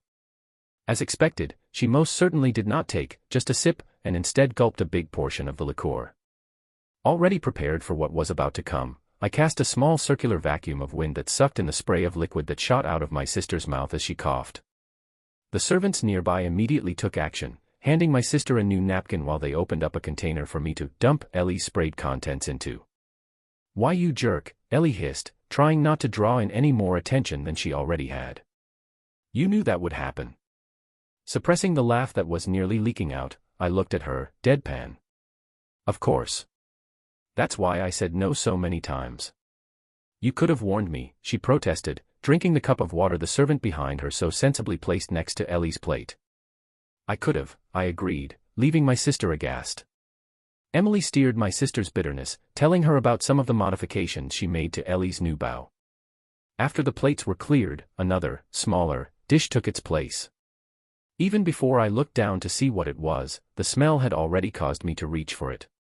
A handful of shellfish with its black shells laid open, its meat basking in a savory broth that I could practically taste through my nose. Supplementing the shellfish was a side of sautéed mushrooms that looked like they were actually lit on fire. The servant covered the mushrooms with a crystal cup to extinguish the soft fire. As soon as he lifted the cover, a rich flavor of whatever liqueur the chef had used to ignite the mushrooms with permeated the vicinity. Raw fish, and now flaming fungus. Interesting and tasty. I overheard Emily, as she whispered to my sister, who nodded furiously in agreement. Conversations drifted in the air while soft music played by a trio of musicians cast a comfortable tune to accompany the dinner. I leaned forward, taking in another whiff of the complementing aromas of the shellfish and mushrooms when another sharp pain stabbed at my sternum. Am I allergic to something? I thought, bringing a mushroom close to my nose in suspicion. With the pain gone as quickly as it had come, I decided to lay off the purple alcohol while shoveling in a mouthful of the mushrooms. The firm suppleness of the mushroom as I bit down into it dispelled any of the remaining suspicions I had of the food. If I'm allergic to this mushroom, so be it. I'll suffer knowing that it was for a good cause. Throughout the next few dishes, I ate in silence. Kathleen wasn't much of a conversationalist, and the few times she did talk was to respond to whatever my sister and Emily were conversing about.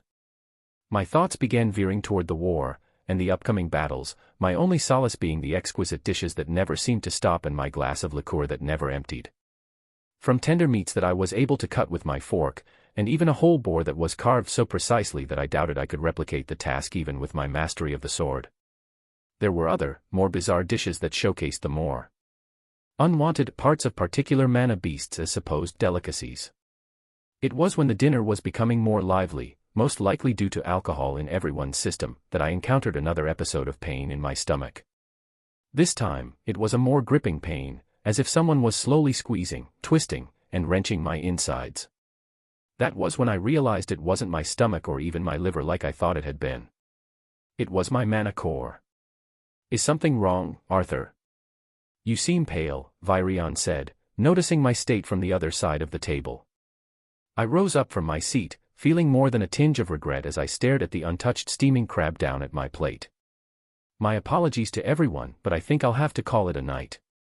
Vairion got up as well, his expression laced with concern. Holding up a hand to stop him, I made my way to the door, careful not to stumble.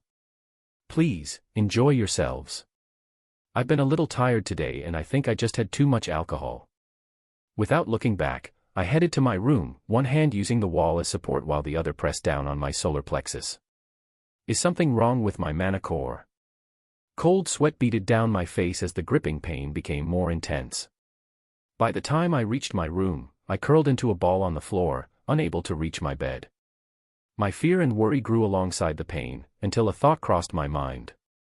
Sending a pulse of mana into my ring, I withdrew Yudo's horn and instinctively began absorbing its contents like an infant reaching for its mother's milk. Slipping in and out of consciousness, time elapsed like it was caught in a jar of sap.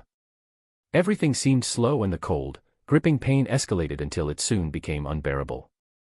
Two things happened in what seemed like a span of a second. First, I felt a surge of unmatched energy and power throughout my body. I could feel it in my pores and the tip of my hair. Then, I passed out. Chapter 193. Chapter 193. Chapter 193, Broken Seal. I looked up at the row of judges peering down from their platform that overlooked the main stadium my opponent and I were currently on. Sitting in the middle of the row was a tall, shapely woman with blazing red hair that curled down her back. Two sharp eyes that would make even a wild lion flinch regarded me with interest as the rest of the judges murmured amongst themselves over the results of the match. I thought to myself, what exactly there was to go over. My opponent, a Division II candidate testing for a First Division spot, was passed out behind me while the medics approached with a stretcher. There was a sinking realization as the judges continued discussing that they might very well be determining whether to send me up or keep me at Division III. I could see Nico and Cecilia in corner of my eyes, waiting just as intently for the verdict as I had during my first competition while attending this academy, back when I still believed fair results could be achieved through hard work. After what seemed like ages, a thin elderly man with a white mustache groomed a bit too meticulously, probably to compensate for his bald head, cleared his throat to get everyone's attention. Cadet Gray, no surname. While your match was impressive, especially your demonstration of martial arts, the poor level of utilization of your ki throughout the tournament made it clear that some basic fundamentals are clearly lacking and need to be thoroughly reviewed. Therefore, Cadet Gray will move up to Class 1 of the 3rd Division. I could feel my blood boil underneath my skin as I did all I could to suppress my rage. I clenched my fists, gnashed my teeth, curled my toes, anything to stop myself from lashing out at the judge and this entire academy system. Just then, a roar of laughter echoed throughout the entire arena. My burning rage was instantly quelled as I looked up, dumbfounded, as the red-haired judge continued laughing heartily. It wasn't only me that was shocked by her actions though. The rest of the judges whipped their head toward their colleague with expressions ranging from shock to anger to embarrassment. The audience that had been quietly waiting for the results from this final round muttered amongst each other hoping to get some answers from the turn of events. Finally, after the red-haired judge calmed down enough, she let out a sigh while wiping away a tear. My apologies, I thought Judge Drem was pulling the kid's leg by telling him he needed to review his fundamentals.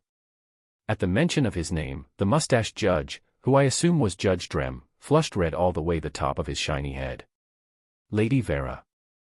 In the sanctity of the annual assessment duels, your behavior is unacceptable. No, the red-haired woman that the judge referred eerily respectfully despite the gap in age, cut in flatly.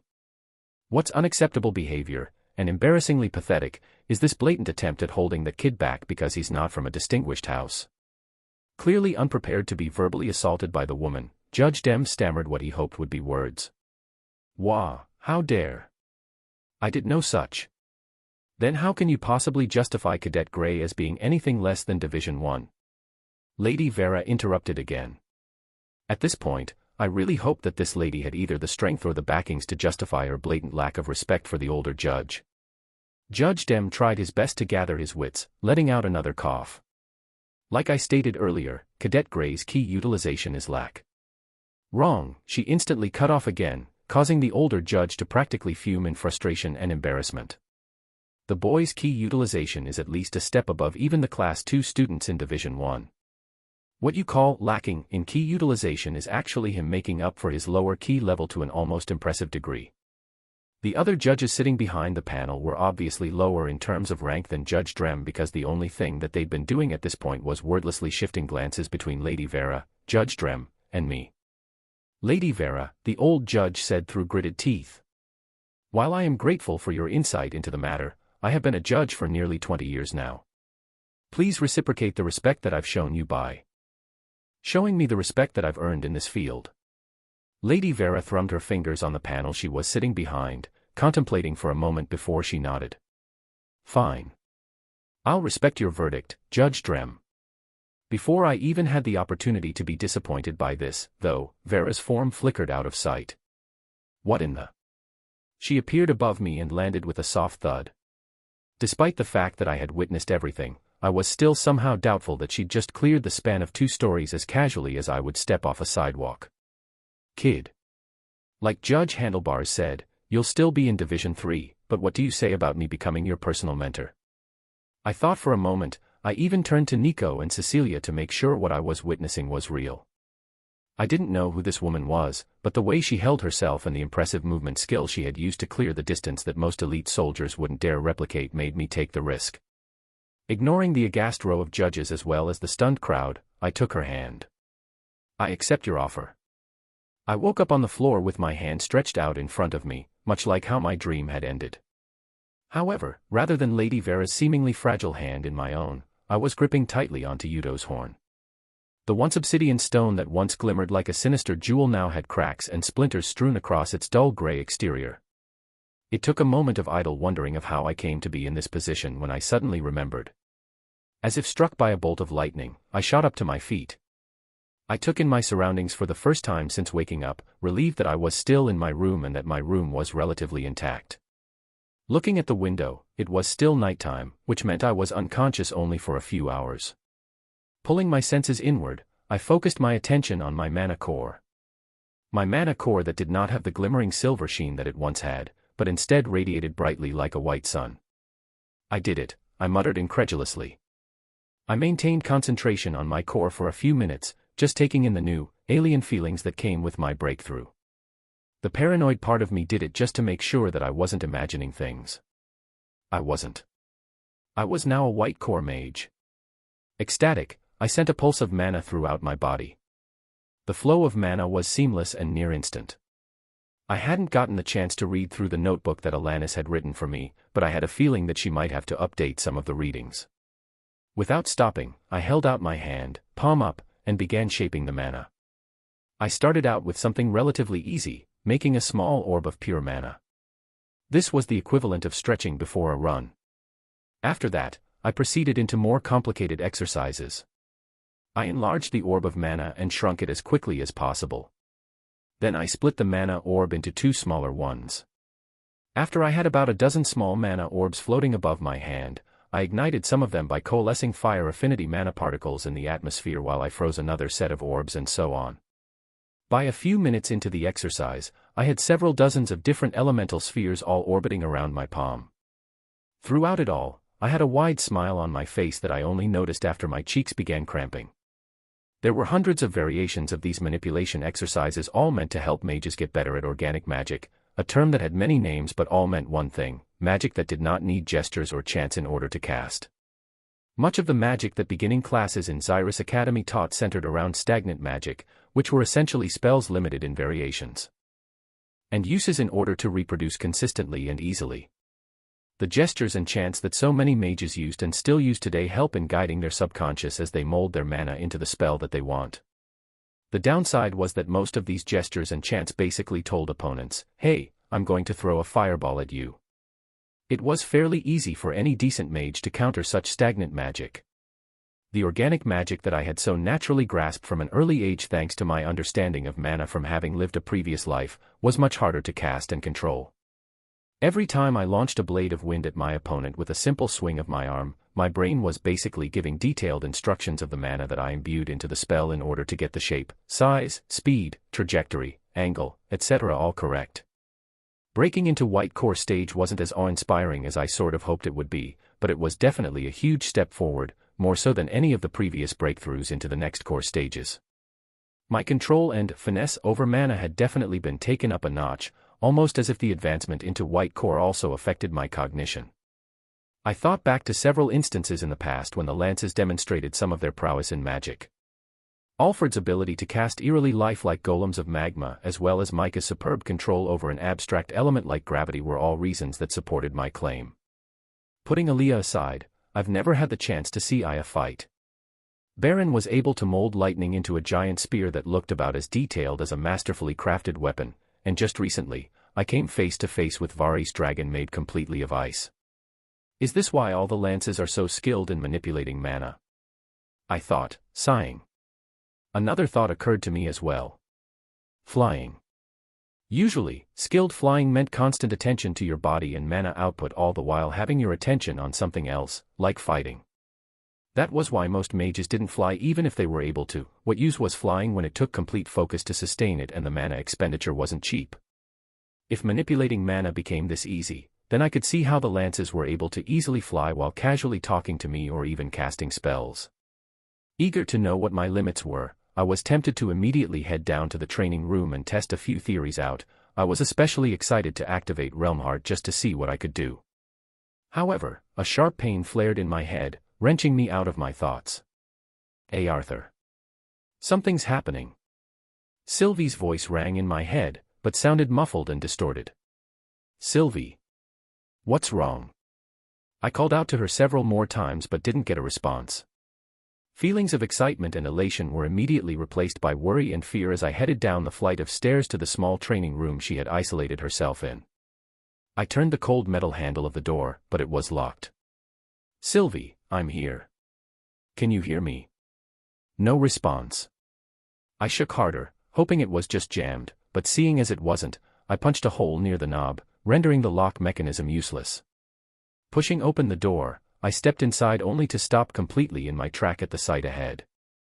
Standing in the back of the dimly lit room was a wide-eyed little girl in a simple black robe with two black unmistakable horns jutting out from the side of her head. I thought I was seeing things at first. I blamed the poor lighting and the shadows cast by them for playing tricks on my eyes, but when I stepped closer and the girl looked up and we locked eyes, I knew. "Sylvie. Is that you?" The girl cracked open an uneasy smile, a trace of fear and excitement evident in her bright topaz eyes. Hi. Arthur. The two of us stood there.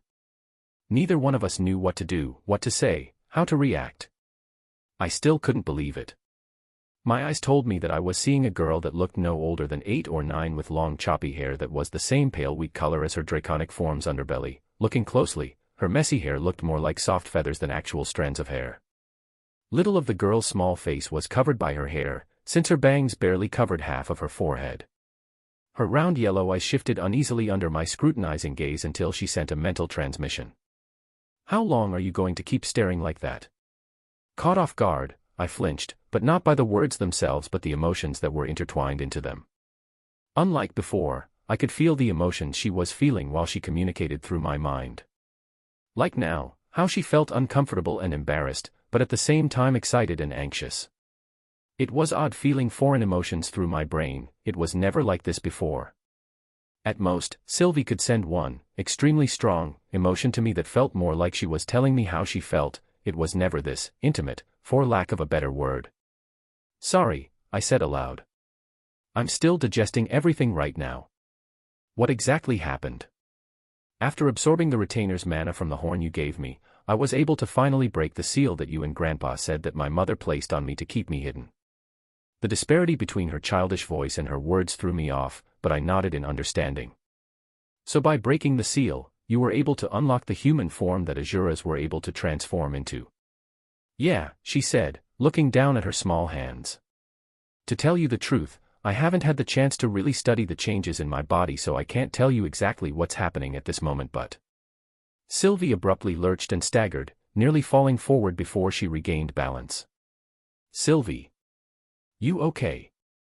I asked, concerned. Sylvie stood in place for a moment, frozen. I cautiously made my way to her, unable to even fathom what was wrong, when she slowly looked up. When our eyes locked again this time, however, a chill ran down my spine. Her appearance was the same, nothing had changed, but her presence, her demeanor, her gaze were completely different. So much so that I had involuntarily stepped back from her. Sylvie straightened herself, swaying her neck side to side as if she was stretching it. Ah, she said, clearing her throat. You can hear me, yes. I raised a brow, not knowing how to answer. I'll take that gesture as a yes, she said dismissively. Who are you? I asked, my eyes narrowing. Sylvie smirked, an expression that looked unnatural on her face. I'm grateful that you happened to be in the same room when the connection was finally established. It makes things so much easier. Who are you? I repeated. Her smirk widened to a smile. Agrona. Chapter 194. Chapter 194. Chapter 194, Men Behind the Veil. I could feel the blood drain from my face, but I held my ground. Despite the casual disclosure, I could tell that Agrona was carefully observing how I'd react. The same two gleaming yellow eyes that looked so innocent and confused just moments ago were now bright ruby and carried an unwavering confidence and authority. He could have just as easily said he was some sort of sentient shapeshifter from a different planet and I would have been compelled to believe him. Giving no indication that his words had any effect on me, I made a simple gesture with my hand, casting multiple spells simultaneously. The door closed shut and a thick stone slab sprouted to barricade the entrance while a swirling layer of wind surrounded the two of us, muting any sound that might leak from the room. I also layered the floor around the room's vicinity in case anyone came close by. Is Sylvie safe while you're in control of her body? I asked. Sylvie, a good name. Agrona breathed as if savoring the sound. Yes, what I'm using to speak with you like this is a harmless spell that I've embedded onto her while she was still an egg. Sylvie's simply sleeping. Two stone chairs popped up from the ground and I took a seat, gesturing at Agrona to do the same. Agrona sat down, leaning back in the seat contently. Thanks for the hospitality, and for keeping your wits together. Makes communicating so much easier without you trying to kill me. You're possessing my bond, so hurting you like this wouldn't be very effective, I replied calmly. He shrugged. I wouldn't have been able to put much of a fight regardless since I can't use any mana arts like this, but I digress. Shall we talk about something a bit more important than the various flaws of this method of communication?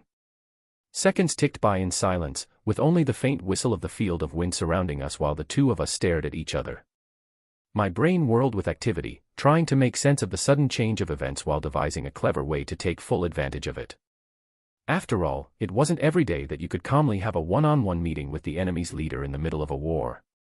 But whether it was because I was still having a hard time believing all of it or because my worry over Sylvie was constantly nagging at me even with my calm facade, my mind couldn't keep a coherent train of thought. So I asked the one question that had bugged me ever since he first took control of Sylvie. You said you were grateful that I happened to be in the same room when you made the connection.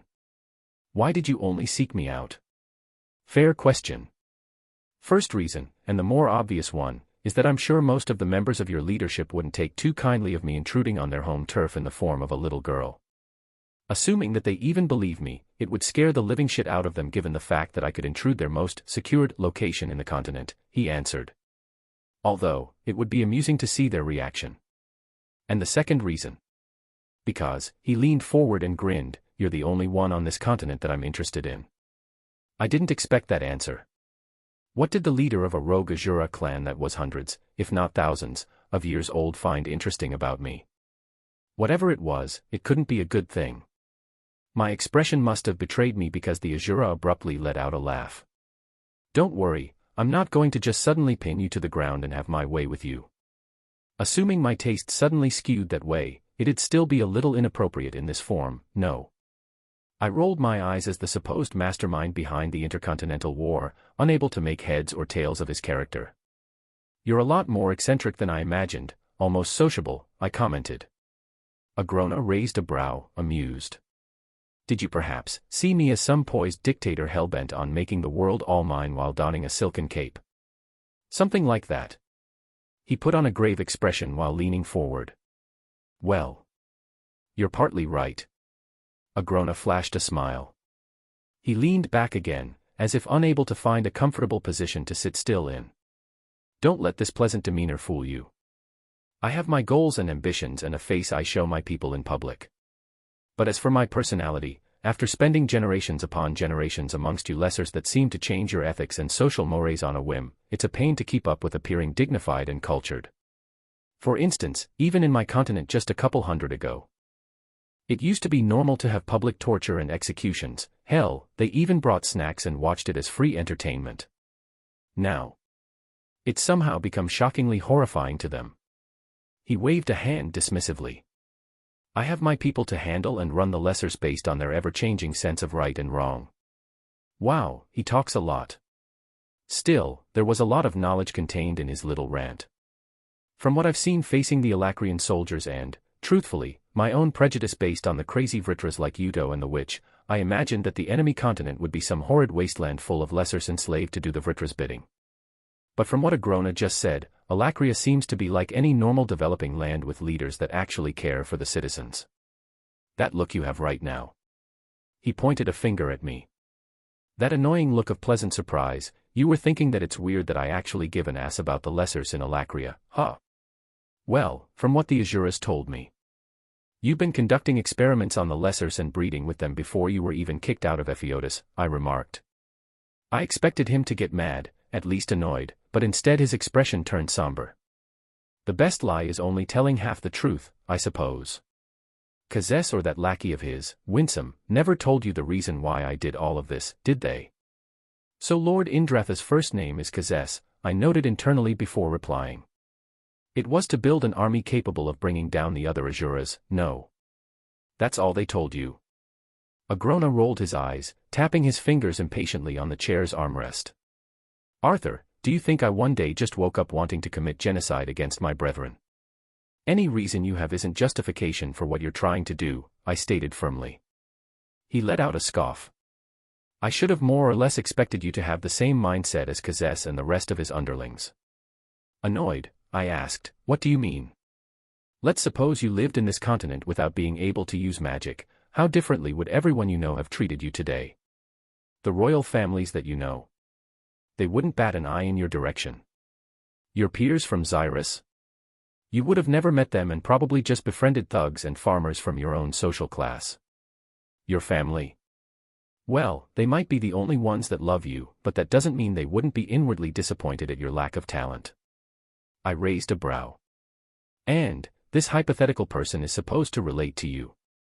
Basilisks in general were notorious amongst other races, but imagine if your very clansmen and family looked down on you for the minuscule talent that you had no control over.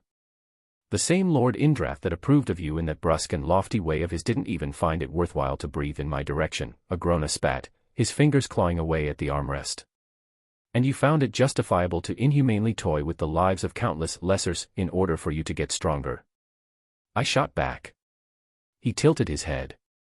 Do you shed tears for the ants that you step on? Rage smoldered in my stomach, but by his tone and expression, it didn't seem like he was looking down on me. He truly felt that lessers were bugs to him. I let out a breath. It was naive to think we could have a rational conversation. Agrona spread his arms, looking at me with a proud smile. What I achieved through those experiments have benefited not only myself, but the lessers in Alacria to such a degree where they worship me, not out of fear, but out of reverence. To them, I am their savior. Savior. I let out a scoff. Did you somehow wipe the memories of killing and torturing your people's ancestors or something? Killing and torturing. I could taste the bitterness in your words. From here in Alacria, Arthur, he said, feigning a hurt expression. Why, I've merely utilized the many lessers that were available to me in order to strengthen my own kind's inherent abilities.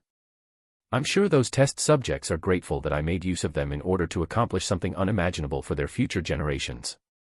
I wanted to slap the snide look off his face, but this egotistical maniac truly believed what he did was right. What have you managed to accomplish for their future generations that is so great that it supersedes decades of you conducting experiments on the inhabitants of Alasira? I asked, playing along. I'll answer that question with another question, he gestured. I know that the rough statistic of mage to non mages in Dicathan is 1 in 100. What do you suppose the statistic is in Alacria? I remained silent. Agrona smirked. It's 1 in 5.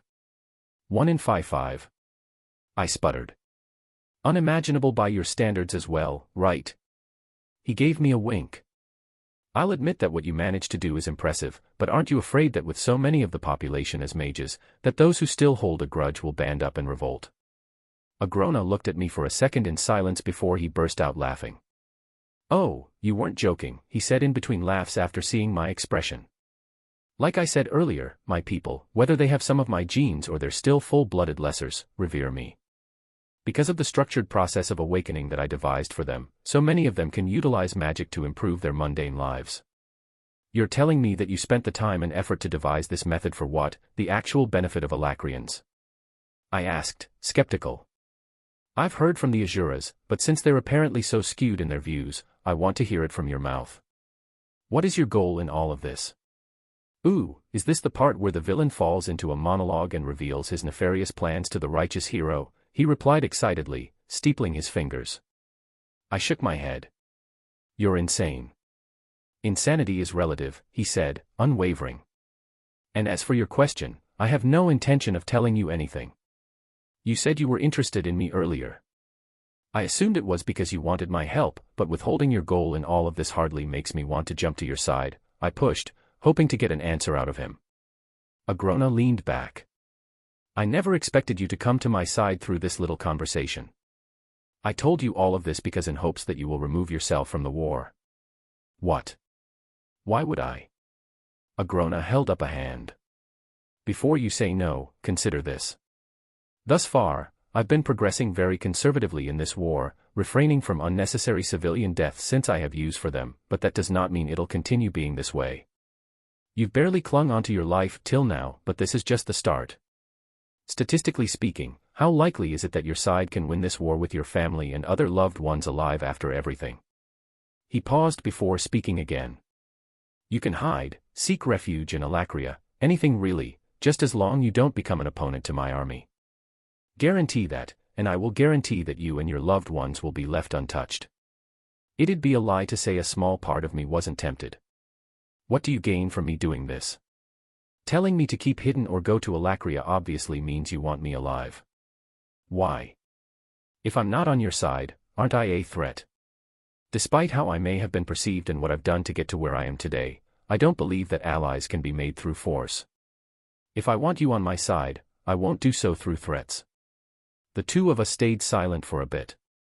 He was waiting for me to respond, and I didn't know how to respond. I wanted to refuse, I should definitely refuse, but for some reason, his words carried a weight that made me truly think. It actually seems like you're thinking about it, he chuckled. As a small thank you for that, I'll divulge a few things that you may or may not have been curious about. Agrona smoothed out the wrinkles of the black dress that Sylvie's body had been wearing. First, your parents were attacked not too long ago while transporting supplies to your forces at the wall, correct?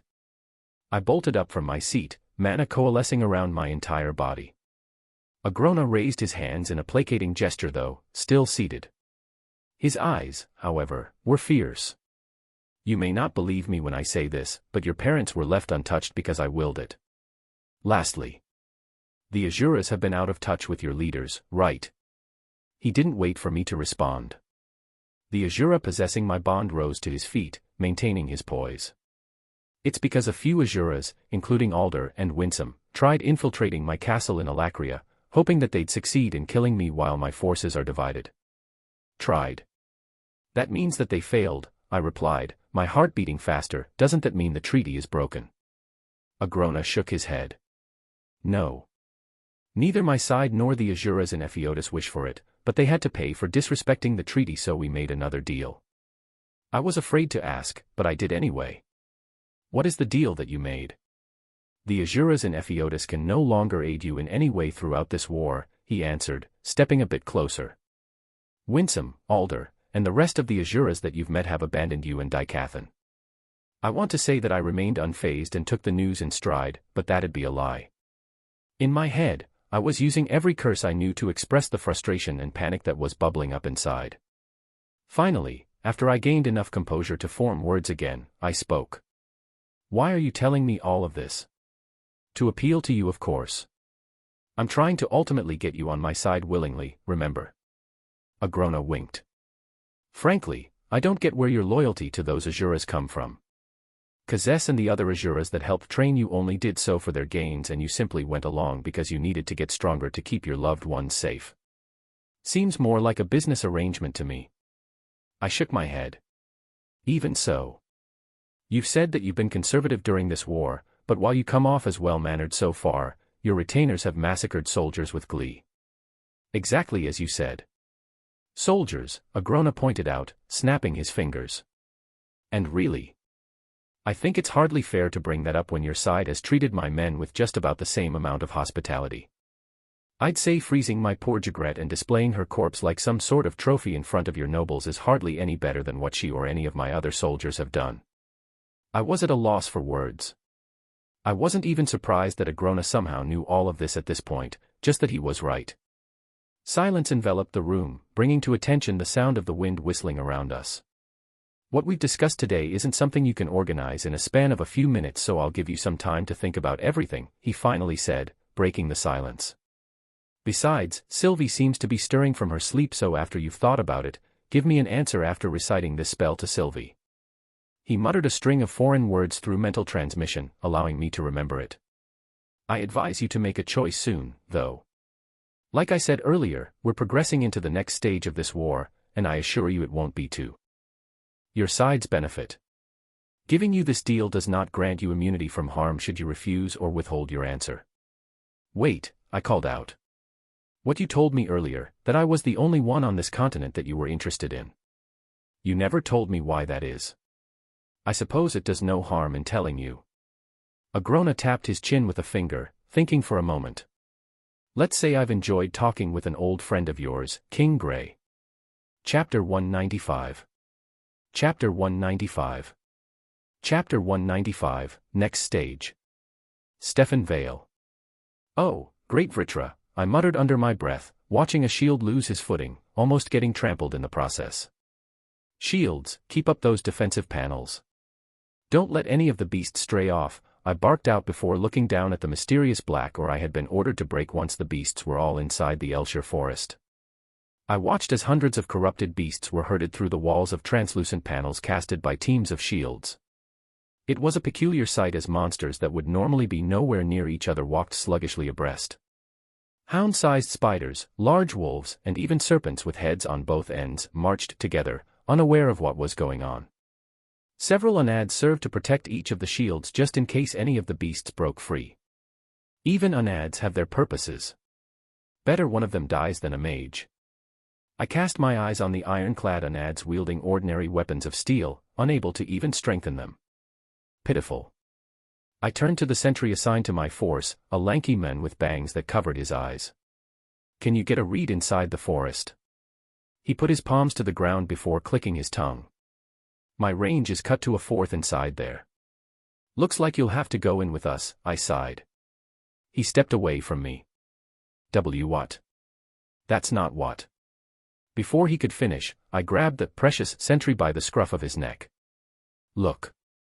I don't care if you sentries think you're precious because of your perverted voyeuristic magic. You'll be safe with my personal shield and caster. All right, but if anything happens to me. The boy's idle threats were laughable by his trembling. Merciful Vritra, how can he even see himself as a soldier if he's scared to go anywhere near a battle? You'll be fine, I stressed, letting go of his collar. Now form the mental link with me, and me only. Something tells me you're not very good at multitasking. The sentry nodded, placing 2 fingers on my temple and concentrating. See, can you hear me? A familiar voice rang directly in my head. How is it that you stutter even inside your head? I thought. Just so you know, I can only do a one-way line of mental communication, so I won't be able to hear back from you. Okay, I said aloud, holding back the urge to roll my eyes. Despite his shortcomings, having a sentry is a big bonus in that my shield and caster won't have to stay as close to me and rely on feedback from the sentry. Turning my attention back to the task at hand, I watched as teams of mages stood on standby as more and more of the corrupted beasts disappeared into the thick, hazy forest that was home to the elves in Dicathan.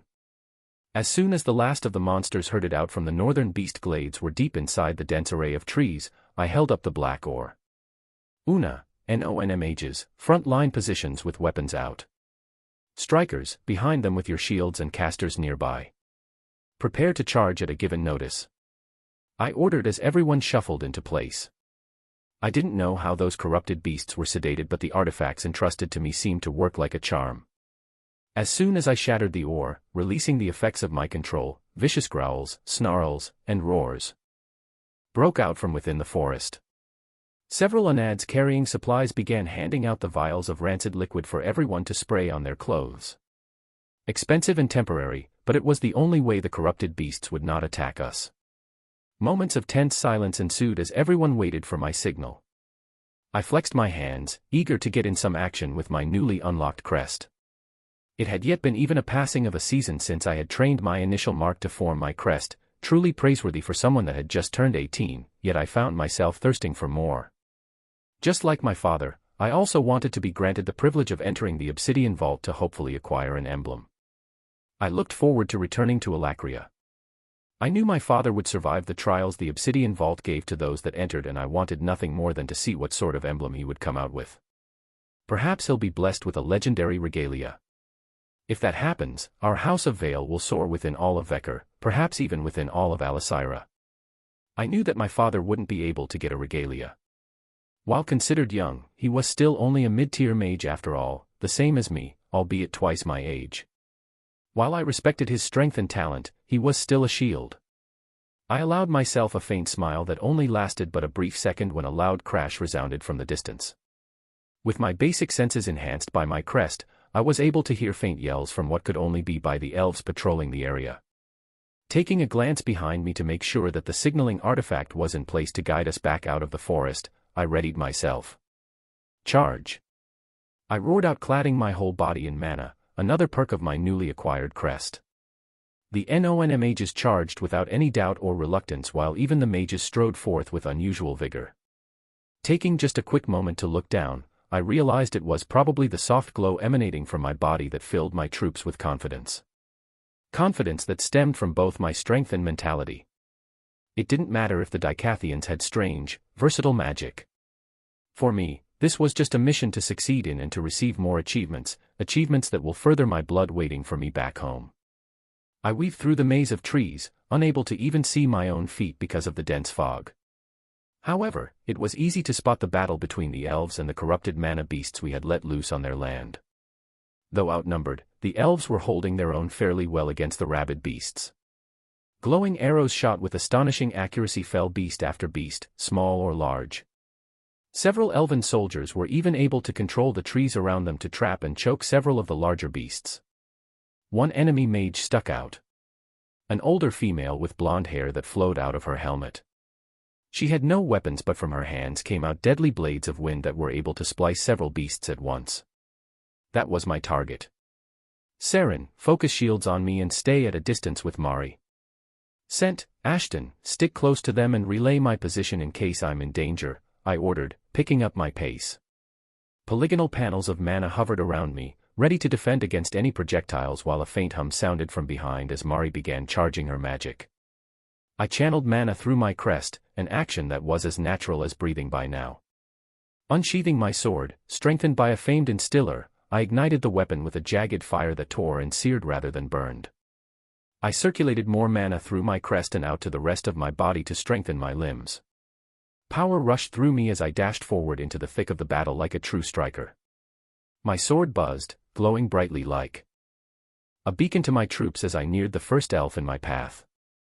The lean elf with short hair and stern brows turned to me, eyes widening.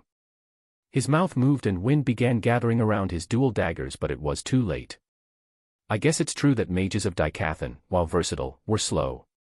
How inefficient and primitive. My sword tore through the daggers that he had crossed together to defend himself with before slashing into his torso.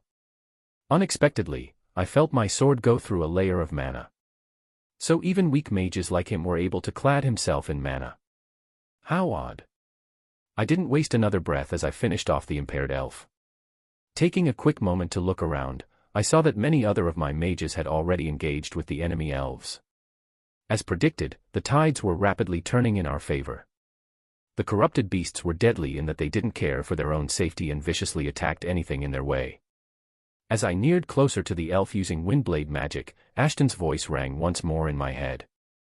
Her mana readings are a bit different, but she should be around the lower end of a mid-tier mage, and LT, span class equals Apple converted space, and GT, and LT/span and GT, your caster is readying her spell to single target. Proceed with caution, and I'll let you know when to get out of the way. So this is what it's like to have a sentry, even a half-baked one, accessible. No wonder they're considered valuable despite not having a single form of offensive or defensive magic. The flame magic that had been unlocked through my mark after the awakening ceremony allowed my flames to take on a jagged quality that tore away at anything in its path. A rare, upper mid-tier mark. However, after I had mastered this magic to the point that I could evolve it to a crest, I was able to utilize it in a whole new way. Dropping my speed, I sheathed my sword and circulated more mana through my crest. My body erupted, covering me in an armor of fire while releasing 4 floating sickles of jagged flames. They orbited around me, ready to strike with a very thought as I concentrated entirely on controlling them. The female elf clad in armor let loose another blade of wind, killing yet another 2 beasts before turning her full attention on me. Unlike the previous elf I had just killed, her mouth didn't move while she let loose a blade of wind at me. Shield prepared to guard the attack. Proceed, the sentry informed. I stepped off, my movement empowered by the flames enveloping my body. The polygonal shields layered in front of me, prepared to take on the wind blade. The first panel broke upon impact and the second one cracked, but withstood the attack before wind dissipated. Using that opportunity, I was able to get in range to send my sickles out to my opponent. Arrow incoming from left. Duck. Without hesitation, I fell to the ground. That broke my concentration in controlling the flying sickles of flame, but I was able to dodge the mana-clad arrow as it whizzed above me. Just by the sound it made, I knew that relying on the shield was a risk better not taken. I need to end this fast. I don't want to waste too much mana on just a single enemy. The drawback of using the full form of my crest was that it took a lot of mana to keep up. Not to mention that each of the 3 sickles took up additional mana to maintain, something I need to improve upon if I want to be able to control more sickles. Pushing off with both my hands and feet, I dashed toward the elf, who was just about to release another blade. I sent a single sickle down on her gathered hands. Despite the speed of my blitz attack, she was able to dodge my sickle in time to save her hands from getting sliced off. However, that allowed me to bury a flame-clad fist right into her breastplate, shattering it and sending her flying backward and into a tree. Releasing my flame-clad form to save mana, I drew my blade to end the elf when a terrifying presence gripped at my very soul. Stefan. Get out of there. Now. I wanted nothing more than to get of here, but I found myself on my knees, clawing at my chest because I couldn't breathe. What in great Vritra's name is this suffocating presence? I tried to crawl away, that was all I could manage. I cared not to save my appearances. If I didn't get out of here, I knew that I wouldn't even live to feel shame. That was when a person landed in front of me. I looked up to see the boy, his long auburn hair tied messily behind him with striking blue eyes that radiated power. He gazed down at me with an annoyance that wasn't even directed to me. I was the son of Carnal Vale, heir to the House of Vale, yet in front of this boy that appeared no older than me, I was nothing. My body trembled and convulsed as a palpable power radiated from him and weighed down on me. Just then, however, I heard a slight hum before a beam of pure frost bombarded the boy. I flinched and tried to roll away to not get caught up in the blast. A fleeting sense of hope allowed me to get back on my legs as I tried to run away, but before I could even get in 2 steps, a searing pain radiated from my right arm and the ground slid out from under me. I toppled forward, unable to get up. Looking behind me, I could only see a pool of crimson spreading from where my arm used to be. Desperate, I used my only able arm to try and crawl, somehow unable to get up. My eyes searched for my teammates, only to see Saren, Mari, and Ashton fleeing away. My vision dimmed as I found myself eye level with the roots sprouting from the ground, my last thoughts being how it wasn't supposed to end like this. I surveyed the surroundings. The once lush green forest was splattered with blood and corpses. Even the thick fog did little to cover up the aftermath of the battle. "Thank you, General Arthur, for your aid," the female elf that I had barely saved said, her voice hoarse and in pain. My eyes fell to the elven soldiers that had died trying to protect their home. I'm sorry I couldn't come sooner. This could have all been avoided had I arrived before the beasts were herded into the forest. The elf shook her head. Please don't apologize. The outcome of this battle would have been very different had you not come at all. Now, if you'll excuse me, I have to help and gather my men. Keeping her armor on, the elf ran off, checking for any signs of life while more elves arrived to help. Is this what Agrona meant when he said the war is progressing to the next stage? This marked the first attack on elven territory, and even if this particular strike had failed, it had done its job. Until now, only Sapin had taken the brunt of the attack, which made it easy to allocate resources to a central place, but now that our enemies are striking elsewhere as well, how will the council choose to handle this?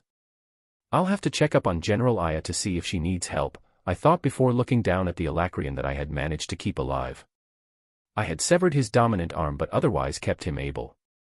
The healthier he is now, the longer he'll last during the information extraction. You soldier carrying the weapons, I called out to a nearby elf who had been assigned to collect his fallen comrade's belongings. The young elf looked down at weapons in his arms before realizing that he was the one being called to. Why yes, General Arthur. I pointed down to the Alacrian on the ground. Bring this one to the camp and wrap up his wounds so he doesn't bleed out. There was a look of disdain that passed through the elf's face, but he quickly hid it and dipped his head in understanding. Oh, and make sure he doesn't kill himself before I interrogate him, I added as the elf picked the wounded enemy up. Yes sir, he said with renewed vigor, knowing that his enemy will perhaps have a fate worse than death. Chapter 196. Chapter 196. Chapter 196, Questioning. Letting out a sigh, I sank down on deep moss and leaned back against a tree. I pulled out a water skin and took a long sip, letting the cold water sit in my mouth before I gulped it down. There was a faint glow now as the sun came up. Looking at the sky covered in trees, I took in the view of lush green with specks of orange peeking through to provide a little warmth in this damp and cold forest. Distracting my mind from thinking of the upcoming task that I would have to undergo, I thought back to a few days ago. Despite the weighty conversation that I had with Agrona, things seemed to be getting better. My core had advanced to white, and every moment my body acclimated to the change, I felt stronger. The scars around on my neck and wrist hadn't disappeared but had become noticeably lighter. My legs that had endured several substantial injuries felt lighter than before.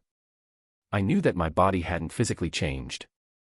This meant that I still couldn't use any sequence of Mirage Walk, including Burst Step, without accruing damage to my lower body, but using organic magic that didn't have a set purpose predisposed by gestures or chance, had become infinitely more natural and with it a method of becoming even stronger. Sylvie, on the other hand, didn't have it as easy. While she looked younger than my sister in her new form, she had the coordination of a toddler. Her frustration was visible as she frequently tripped over her own foot or lost balance for no apparent reason while standing still.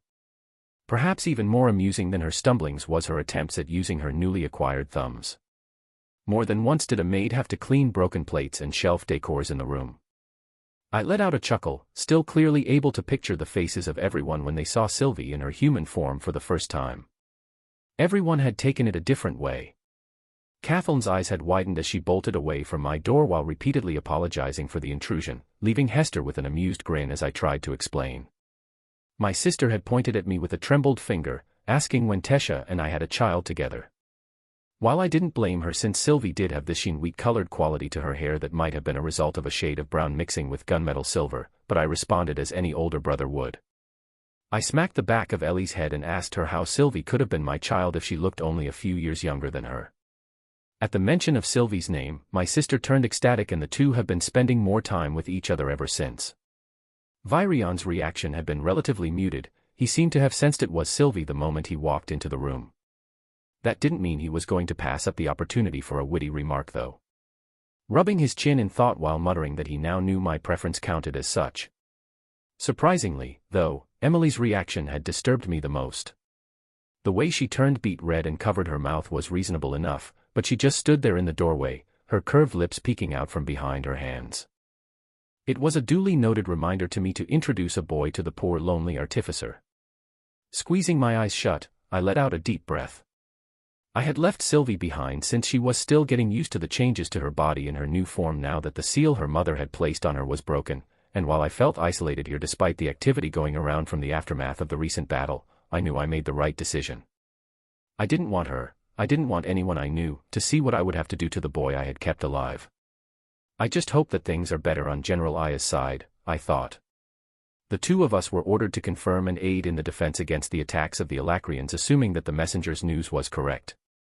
With my eyes still closed, I took in the symphony of sounds. Birds sang in varying notes while insects harmonized with their chirps and drones, all accompanied by the background of rustling leaves. Maybe it's actually more peaceful here than in the castle, I muttered optimistically, imagining the chaos in the meeting room right now as the members of the council fought for the proper distribution of soldiers and mages now that significant attacks weren't just happening on Sapin's doorsteps. General Arthur, a familiar voice called out from a distance, prying my eyes open. It was the elf that I had ordered to carry the Alacrian. He ran toward me deftly, never missing a footing despite the unevenness of the ground. The Alacrian has awoken. I rose to my feet, patting the dirt off of my clothes. I prepared my mind, reaching out for the emptiness that would help me interrogate the enemy without remorse or sympathy, all the while trying to bury the memory of my past when the situation was reversed. Strip the prisoner and remove everyone else from the room. The encampment of the elven troops was in the middle of a small clearing that seemed unnatural just a few hundred yards north of the battle. Or so I thought. My senses even at Whitecore weren't fully accustomed to the direction-disturbing effects of the Elshire forest. By the holes in the ground that had been packed with fresh dirt and the trees that seemed to be unusually dense just outside the camp, it seemed like the elves had a mage with strong wood affinity to manipulate the trees like this. Tents of thick fabric filled the clearing while elven soldiers moved about in activity. A few bowed when our eyes met, while others glanced wearily at the human kid that was perhaps several times more powerful than the entire camp combined. The elf pointed ahead. "This way, General.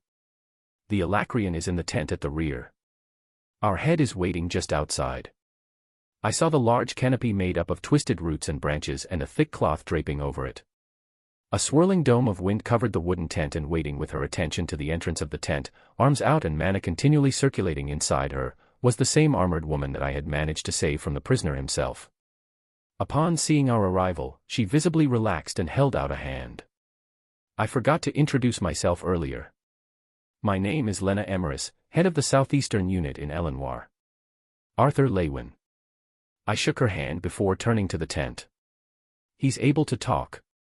A look of disgust traced Lena's face. "He's been screaming and yelling since waking up, which is why I had to put up a wind barrier. It'll also give you some privacy." "Thank you." I took a calm breath, dissociating myself from the events about to unfold as I walked through the sound-protecting barrier without disrupting the spell, a feat that was much harder than it appeared. I wouldn't think of myself as Arthur right now. I was an interrogator from this moment. Inside, my ears were already filled with an angry boy shouting idle threats. "My arm. Where's my arm? If you primitive beasts know what's good for you, you'll untie me. I am of Blood Vale, a distinguished family of the..." My hand cracked across his face, snapping it back with the force of the blow. The boy looked at me, stunned. "Why you? You slapped me. What's your name? I'll have you."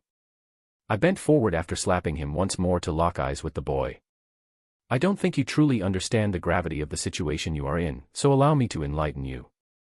I stepped down on his pinky toe until a sharp crack could be heard. The boy screamed and flailed, but the chair he was tied to never faltered. I stared, deadpan, as he struggled to cope. A few moments later, I could feel him cycle mana to his broken toe, trying to heal and alleviate some of the pain. Good. The boy will last a while. Despite strengthening his body with mana, I broke another one of his toes. Again, a shrill cry tore out of the boy's throat as his eyes watered. I removed my foot from his toe and waited another moment. Then, I stepped on and broke another one of his toes. His shouts and curses soon turned to sobs and pleas to stop, but he wasn't completely broken yet. I moved my foot from his toes, just below his ankles, and stepped down. A series of cracks and snaps resounded along with the boy's piercing shriek. "PL please. Why are you doing this? What do you want?" "I'll give you anything," he muttered in between sobs as he stared at his mangled left foot. "Your name," I demanded without emotion. Why do you need to know? The boy let out another howl as his left fibula snaps in two. Stefan. Stefan Vale. Please, no more. Stefan. Even from a glimpse, I know your family, or blood, as you call it, is distinguished, meaning you are as well. Unlike the other soldiers we've captured so far, you've made no attempts to kill yourself and wish dearly to live. Am I correct so far? Yes, he blurted, not giving his interrogator an excuse to break another bone. I chose my words carefully before speaking. I won't kill you if you cooperate. In what condition you make it back home, however, will depend on how helpful you are and how honestly you answer my questions. Do you understand? He nodded fiercely. A few of your troops have survived and safely escaped, but I strongly advise you get rid of the hope that the number of forces they can muster up and bring back here will not be strong enough to aid you. The mana that I had grown accustomed to restraining was set loose. The thick roots and branches making up the tent cracked and snapped under the full weight of a white core mage letting loose. The ground splintered as rubble shook below our feet. As for Stefan, he was having a hard time breathing even while meager amounts of mana cycled profusely throughout his body. His bloodshot eyes bulged as his mouth gaped like a fish out of water until I withdrew my mana back. I understand, he stammered, unable to even muster up the strength to be embarrassed by the foul, acrid stench emanating from between his legs. Good. I nodded, taking a step away. I thought of going straight to the more pressing questions, but I wanted to see if he was actually telling the truth. List all of the males in the Vale house and your relationship to them. The boy looked fearful for a second, most likely thinking that I would use this information to kill off his entire house, but with a quick reassurance that killing his family wasn't my intention, he succumbed. Stefan rattled off a list of names that had no meaning to me besides that they were some distant cousin or uncle until one name that I could verify came up. Izora Vale, my mother. Carnal Vale, my father. Lucia Vale, my sister. I put up a hand to stop him. What is the awakening process? The awakening is the ceremony that unlocks the children their first mark so that they can become a mage, Stefan answered, his voice hoarse. What is the difference between a crest and a mark? I asked, remembering the terms from my glimpse into Yuto's memories through his horn.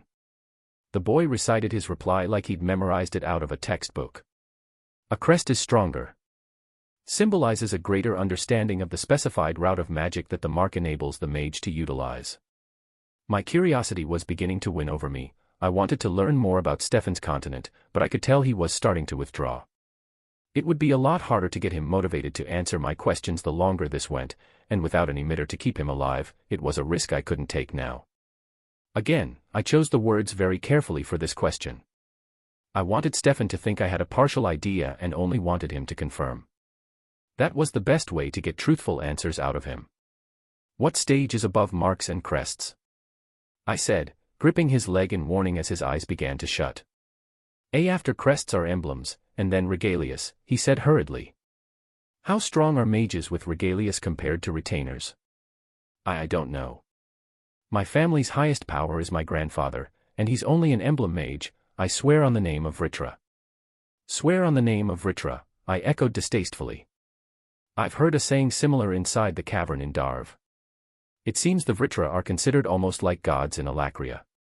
Do you know how many emblem and regalia holders are on Dicathan currently? He shook his head. My commander is an emblem mage, but I know that he answers to a regalia holder. I don't know the exact numbers. I let out a sigh. This boy is too low in rankings to be of any use. From the sound of it, the House of Vale that he so proudly proclaimed wasn't even very high up in Alacria either. Asking a few questions pertaining specifically to the orders that had been given to him, I found out that several other troops were heading north to Elshire Forest just like I had feared. The last question I asked was more for my own curiosity, but it turned out to be the most useful knowledge that I had gained from Stefan. Please, let me go now. You promised. I answered every one of your questions truthfully. The boy's shoulders sagged, and the stump that used to be his right arm was bleeding through the bandages. Like I said, I won't kill you. With those last words, I left the tent. Waiting for me was Lena, the elven woman that led the troops here. I took in the sights of the encampment. Waves of elven soldiers were arriving, some carrying bloodied allies, while others moved what was left of their comrades' corpses. I stepped forward, stopping beside her. She flinched when our eyes met, but she remained silent, waiting for my orders. Point 58. My gaze remained cold, not wanting even a shred of emotion to get in my way as I spoke. I'm done. Feel free to dispose of the Alacrian how you see fit. Chapter 197. Chapter 197. Chapter 197, Torn. My eyes shot open from a sharp sting on my cheek, only to see a blinding light aimed straight at my face. Immediately, my heart started to pound as my mind scrambled to make sense of what was going on. I tried to get up, but both my hands and feet were bound to the chair I was sitting on. Gray. Can you hear me? A dark silhouette behind the fluorescent light used in hospitals asked calmly. Where am I? Who are you? I managed, my throat dry and burning. What is the last thing you remember? A different shadowed figure growled, ignoring my questions. He had a larger frame than the one who had asked the previous question, but I couldn't make out any other details aside from that. My head throbbed as I tried to recollect the memories, but eventually I was able to sort them out. I had just won the tournament. I was slowly adjusting to the light, able to make out more details of the room I was in and the figure standing in front of me. What else? The man said calmly. I accepted an offer to be mentored by a powerful person, I let out, hoping my ambiguity would go unnoticed. What is the name of this powerful woman and what is your relationship with her? The man asked. The fact that he knew she was a woman made me think he was either testing me, or he already knew the truth. I pulled at what felt like a thick metal wire tied around my wrists. Seeing as even my strength reinforced with key did nothing, I answered. I only know her as Lady Vera, and I just met her.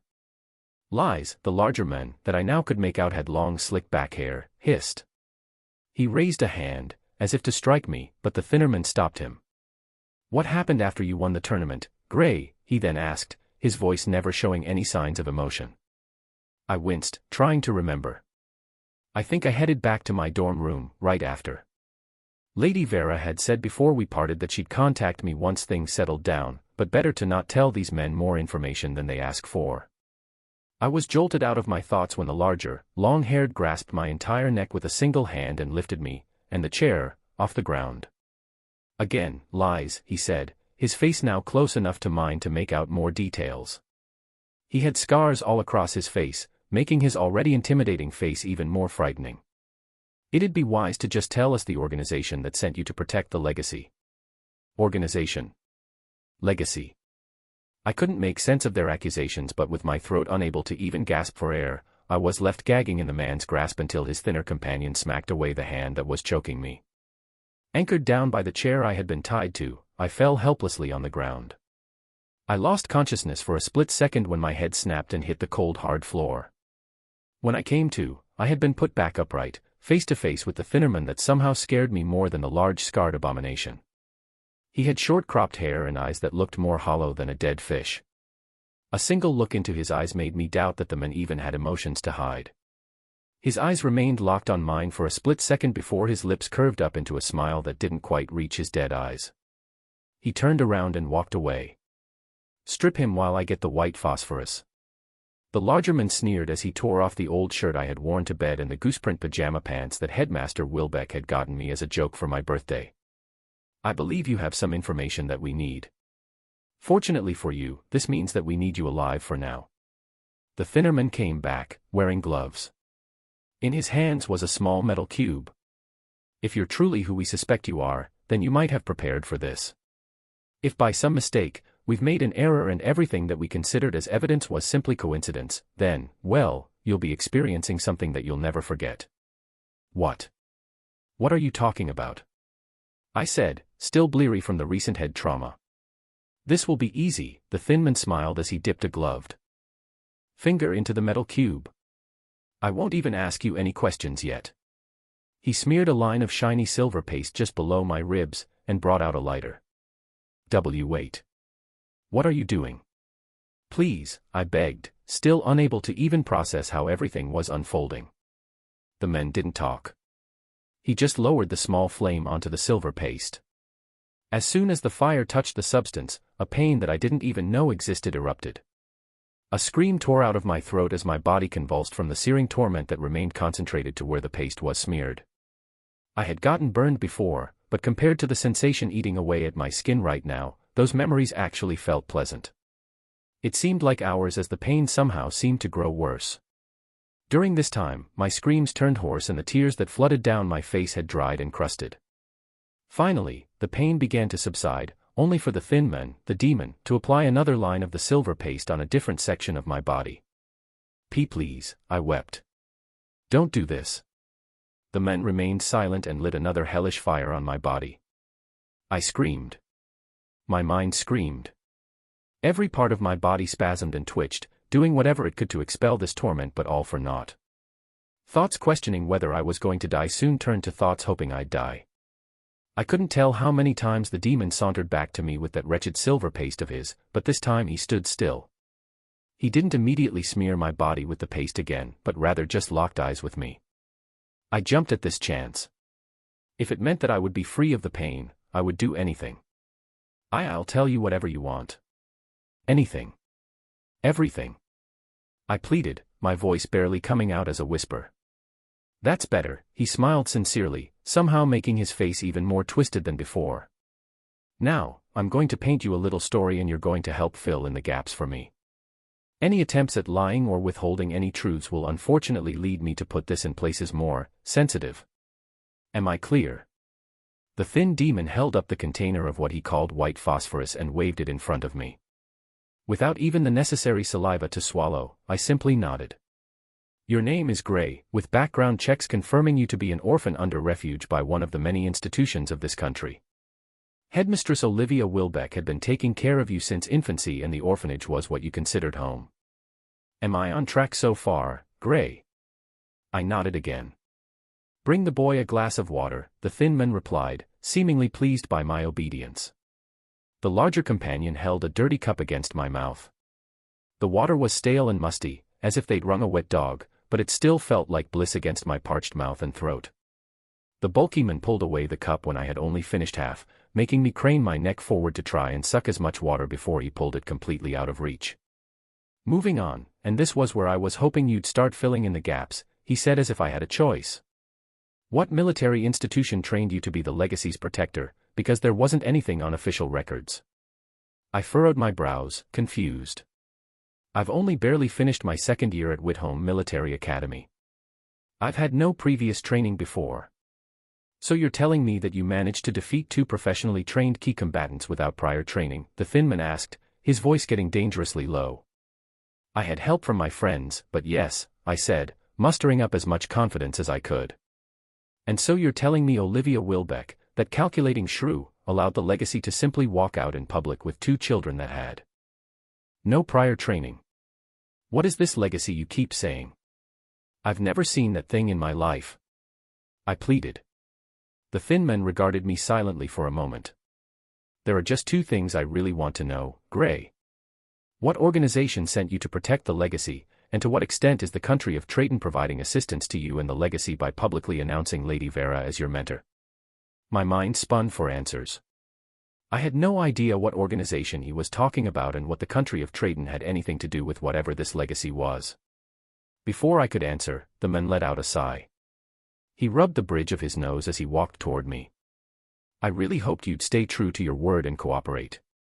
If you hesitate like this, I can only assume you're trying to make up an answer.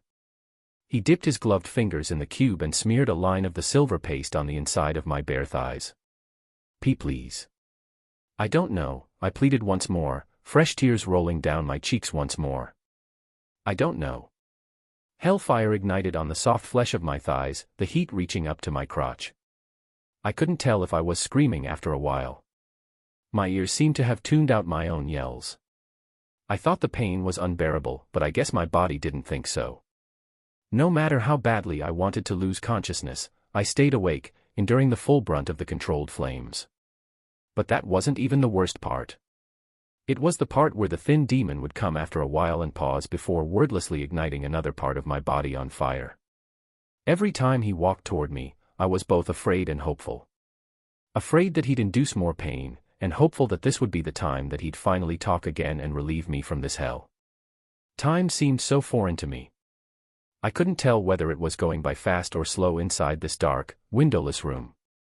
The bright light aimed constantly at my face didn't allow my eyes to make out details of the room. No distraction to help me ease the pain. What snapped me out of my stupor was the sound of footsteps approaching me.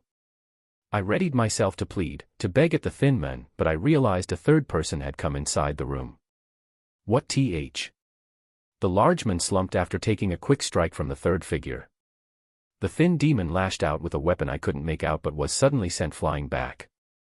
The third figure walked toward me, turning off the light. The world splotched white until my eyes were able to adjust. "You're safe now, kid," the figure said, kneeling down. It was Lady Vera. Gales of wind tore past me as I flew above the clouds.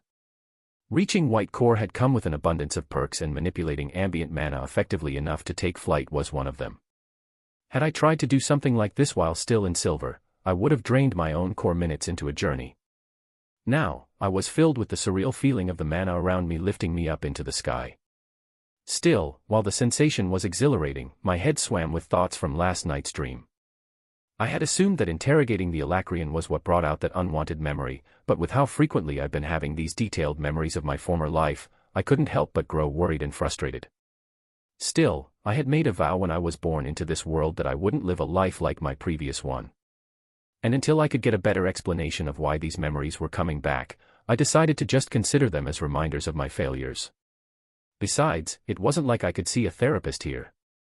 I mustered a smile at the thought of myself laying on a couch, talking about my problems to a professional with a clipboard, when I looked back toward Elshire Forest. A tinge of guilt surfaced in my stomach for leaving them so hastily. Lena and her soldiers are better off with General Aya staying behind since she can actually navigate within the forest, I reassured myself. After meeting up with the Elven Lance, we exchanged our findings in depth. We had decided that I was to report back to the castle while she remained as support until further orders by the council. I didn't exactly report back to the castle, but I did send a brief report through a transmission scroll that Lena had on hand and informed Virion that I was going to make a small detour.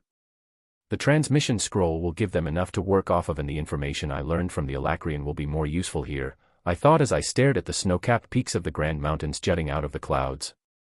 Even this high up, I could hear the distant echoes of battle raging beneath. Muffled explosions, hums of magic, and the faint cries of various undistinguishable beasts resounded, muddled by the screams and yells of people fighting them. For some reason, I was nervous. The lances rarely came to the wall because there has yet to be any sightings of any retainers or scythes. The day-to-day battles that raged on by the wall were mages and soldiers alike facing corrupted beasts that mindlessly tried to charge through and break the line of defense. I'd read many reports coming from the wall and even made some changes to their fighting structure. Yet, this would be the first time I'd be there in person. This was where battles were going on almost daily, producing seasoned soldiers out of new recruits that were still wet on the nose, if they survived. More importantly, this was where Tess and her unit were stationed. They were part of the assault division responsible for infiltrating dungeons and getting rid of corrupted beasts below and wipe out any teleportation gates that the Alacrian have been planting to transport more soldiers. Reaching the Grand Mountains, I slowly descended through the sea of clouds until I got a full aerial view of the battle ensuing below me. Streams and bolts of magic in various colors rained down from the wall while soldiers below fought off hordes of beasts that had managed to live through the elemental assaults. Some stronger beasts unleashed magical attacks of their own, but its number and volumes paled compared to the collective efforts of all the mages in the wall. I continued my descent toward the wall, concentrating on the numerous types of beasts on the battlefield that was dyed in shade of red darker than normal blood when I sensed a spell approaching me from behind. Looking back over my shoulder, I saw the blast of fire as large as my body in diameter shooting toward me. A tinge of annoyance was all that I managed to muster up before swatting at the spell, dispersing it effortlessly before speeding my descent to the upper levels of the wall. Softening my landing with a cushion of wind, I was met with a crowd of soldiers kneeling. Closest to me was a barrel-chested man clad in full armor that was dented and dirty from obvious exposure in battle. He knelt down a few feet ahead of me, his hand holding down the head of a man that looked to be only a few years older than me. "General. My sincerest apologies for my subordinate's grave blunder. As we had not received word that a lance would be blessing us with his presence, he assumed you to be an enemy. I will reprimand and see to his punishment immediately, the man clad in armor stated. His voice wasn't loud but carried a presence that told me his battered armor wasn't the only thing that showed he was a veteran. I pried my gaze off the man that I assumed was the leader and looked at the boy whose head was forcibly pushed down into a bow. He was trembling while he gripped at his staff with enough strength to whiten his knuckles. It's been a while since I've been treated like this, I mused, taking a moment to savor the heads bowed in respect and probably fear. It grew old after a few seconds. I cleared my throat and walked toward the large man in armor. No need. I came unannounced and from the beast glade so I can see how your subordinate thought I was an enemy. I paused, and bent down to match my gaze to the conjurer that had fired the spell at me. But, next time when you see an unidentified and possible threat, you should immediately notify your superiors so that they can make the judgment. Understood. Understood, General. He bolted upright into a salute, nearly clipping my chin in the process. With a grin, I turned back to the armored man. Name and position, I stated, walking past him toward the stairs. Captain Albert Kelris of the Bulwark Division. And LT, span class equals Apple converted space, and GT, and LT/span and GT, he trotted close behind. Well then, Captain Albert Kelris, let's talk strategy. Chapter 198. Chapter 198. Chapter 198, A City Within. Virion Aerolith. I took a seat on the cushioned chair of gnarled wood, casting a weary gaze at the two royal pairs already poised to lash out at each other. The only thing keeping the four of them silent was their respect for me. In front of me was a transmission scroll that held the contents of today's meeting sent to me by Arthur. A creeping suspicion that the boy in question had decided not to come straight back in order to avoid this meeting bubbled inside my head, but I let it go with a sigh. I forgive you, Arthur. I don't want to be here either, I thought, taking a moment to appreciate the luxuriously decorated room. With a cozy fire burning in the hearth and several light artifacts set in gold sconces along the walls, the room was cast in a warm, friendly atmosphere, as if to mock the subtle hostility surfacing from those present inside. The last shred of natural light from the window to my left dimmed as the sun dipped below the clouds. I took that as my cue to start the meeting. Take a seat. Let's begin. There was a moment of silence while the four in the room with me looked at one another before the head of the Glader family cleared his throat. Well, we've all been briefed on General Arthur and General Aya's report, so I say we get right to it. I believe we should keep our forces as is and send reinforcement to the Elshire Forest on an as-needed basis, Blaine said. Despite the human king's sunken cheeks and unshaved state that covered the lower half of his face with the same crimson color as his hair, he spoke resolutely. I remained silent and neutral, as was my job until all sides, which in this case, too, have explained their arguments. Councilman Blaine. Sending reinforcements on an as-needed basis to the border between the Beast Glades and the Elshire Forest suggests you don't see the elven territory worthy of defending, Muriel intoned coldly. Years of being part of the council had shaped my once lively daughter-in-law into a sharp and cold diplomat. Oh, don't twist my words, Councilwoman Muriel, Blaine rebutted. The report stated 2 separate attacks, but it was coordinated to happen at the same time. This means that, so far, only 1 attack has been made into the elven territory. Compare that to the near-daily attacks happening on the wall. Shouldn't it be obvious that protecting Sapin's borders takes precedence? No one is saying that the defense of the Elshire Forest should take precedence over Sapin, Alduin said, composed. However, much like how there are elven soldiers stationed at the wall to help protect Sapin, there should be at least some form of defense on the forest. Borders, don't you think? The Elshire Forest is a form of defense, Priscilla Glader added, pointing with her finger to the lower portion of the forest on the map laid out in front of them. The mana-laden fog itself has been a form of deterrence to everyone but elves since its existence. Even the attacks attempted yesterday would have failed eventually if you chose to ignore the intruders. The Alacrians and beasts would have gotten lost and starved themselves to death long before they reached any outskirt cities of Elenoir. The forest itself is a part of the kingdom of Elenoir, and there are still tribes of elves housed outside of the cities, Alduin stated, his voice growing louder. With that same reasoning just now, Sapin would also be better off abandoning the wall and the small outpost cities near the border so that there's less land to protect. How can you even call that an adequate comparison? Blaine roared, slamming his palms down on the round table. The easiest way to the major cities of Elenwar is through the northern range of the Grand Mountains, from Sapin.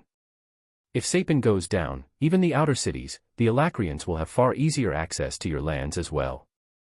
Watch your tone, councilman, Muriel snapped, her bright blue eyes growing dark. You act as though the elves are in your debt when we have sent plenty of mages to help your forces fend off the Alacrians from your waters. If even a fourth of those soldiers were stationed to guard the forest borders, we wouldn't even be needing this meeting. The former human queen spoke, her chilling voice soothing the heated argument. The truth remains as it is. While you can say that the Elshire forest is part of your kingdom, no cities or even towns have yet to see battle. Until such a need grows, sending troops will only weaken the borders that are continuously facing battles. Alduin rubbed the bridge of his nose, closing his eyes. When he opened them, his emerald eyes locked into mine. All we're requesting is sending some of our men back to Elenwar so that they can defend their home. There is no your men. Did you forget? The council was formed to unite the three races because we predicted an outside threat. Our job is to stay impartial and lead the entire continent into a victory over the Alacrians, not just Elenwar, Blaine rebutted before turning to face me. I implore Commander Virion that he remains impartial for the sake of this war. You talk of impartiality when you've been single-mindedly focused on what's best for your kingdom. Alduin argued, the tip of his ears turning red. And if the whole sake of the council was to unite the three races, yet one of the three races isn't even present, doesn't that defeat the whole point? Enough. Those present in the room felt the palpable pressure that I cast on the place. Even Priscilla, with her core on the verge of turning silver, paled as she struggled. I've heard both sides, and before you further degrade yourselves by arguing like spoiled children, I'll inject myself. Both Blaine and Alduin flushed with anger and embarrassment but remained silent.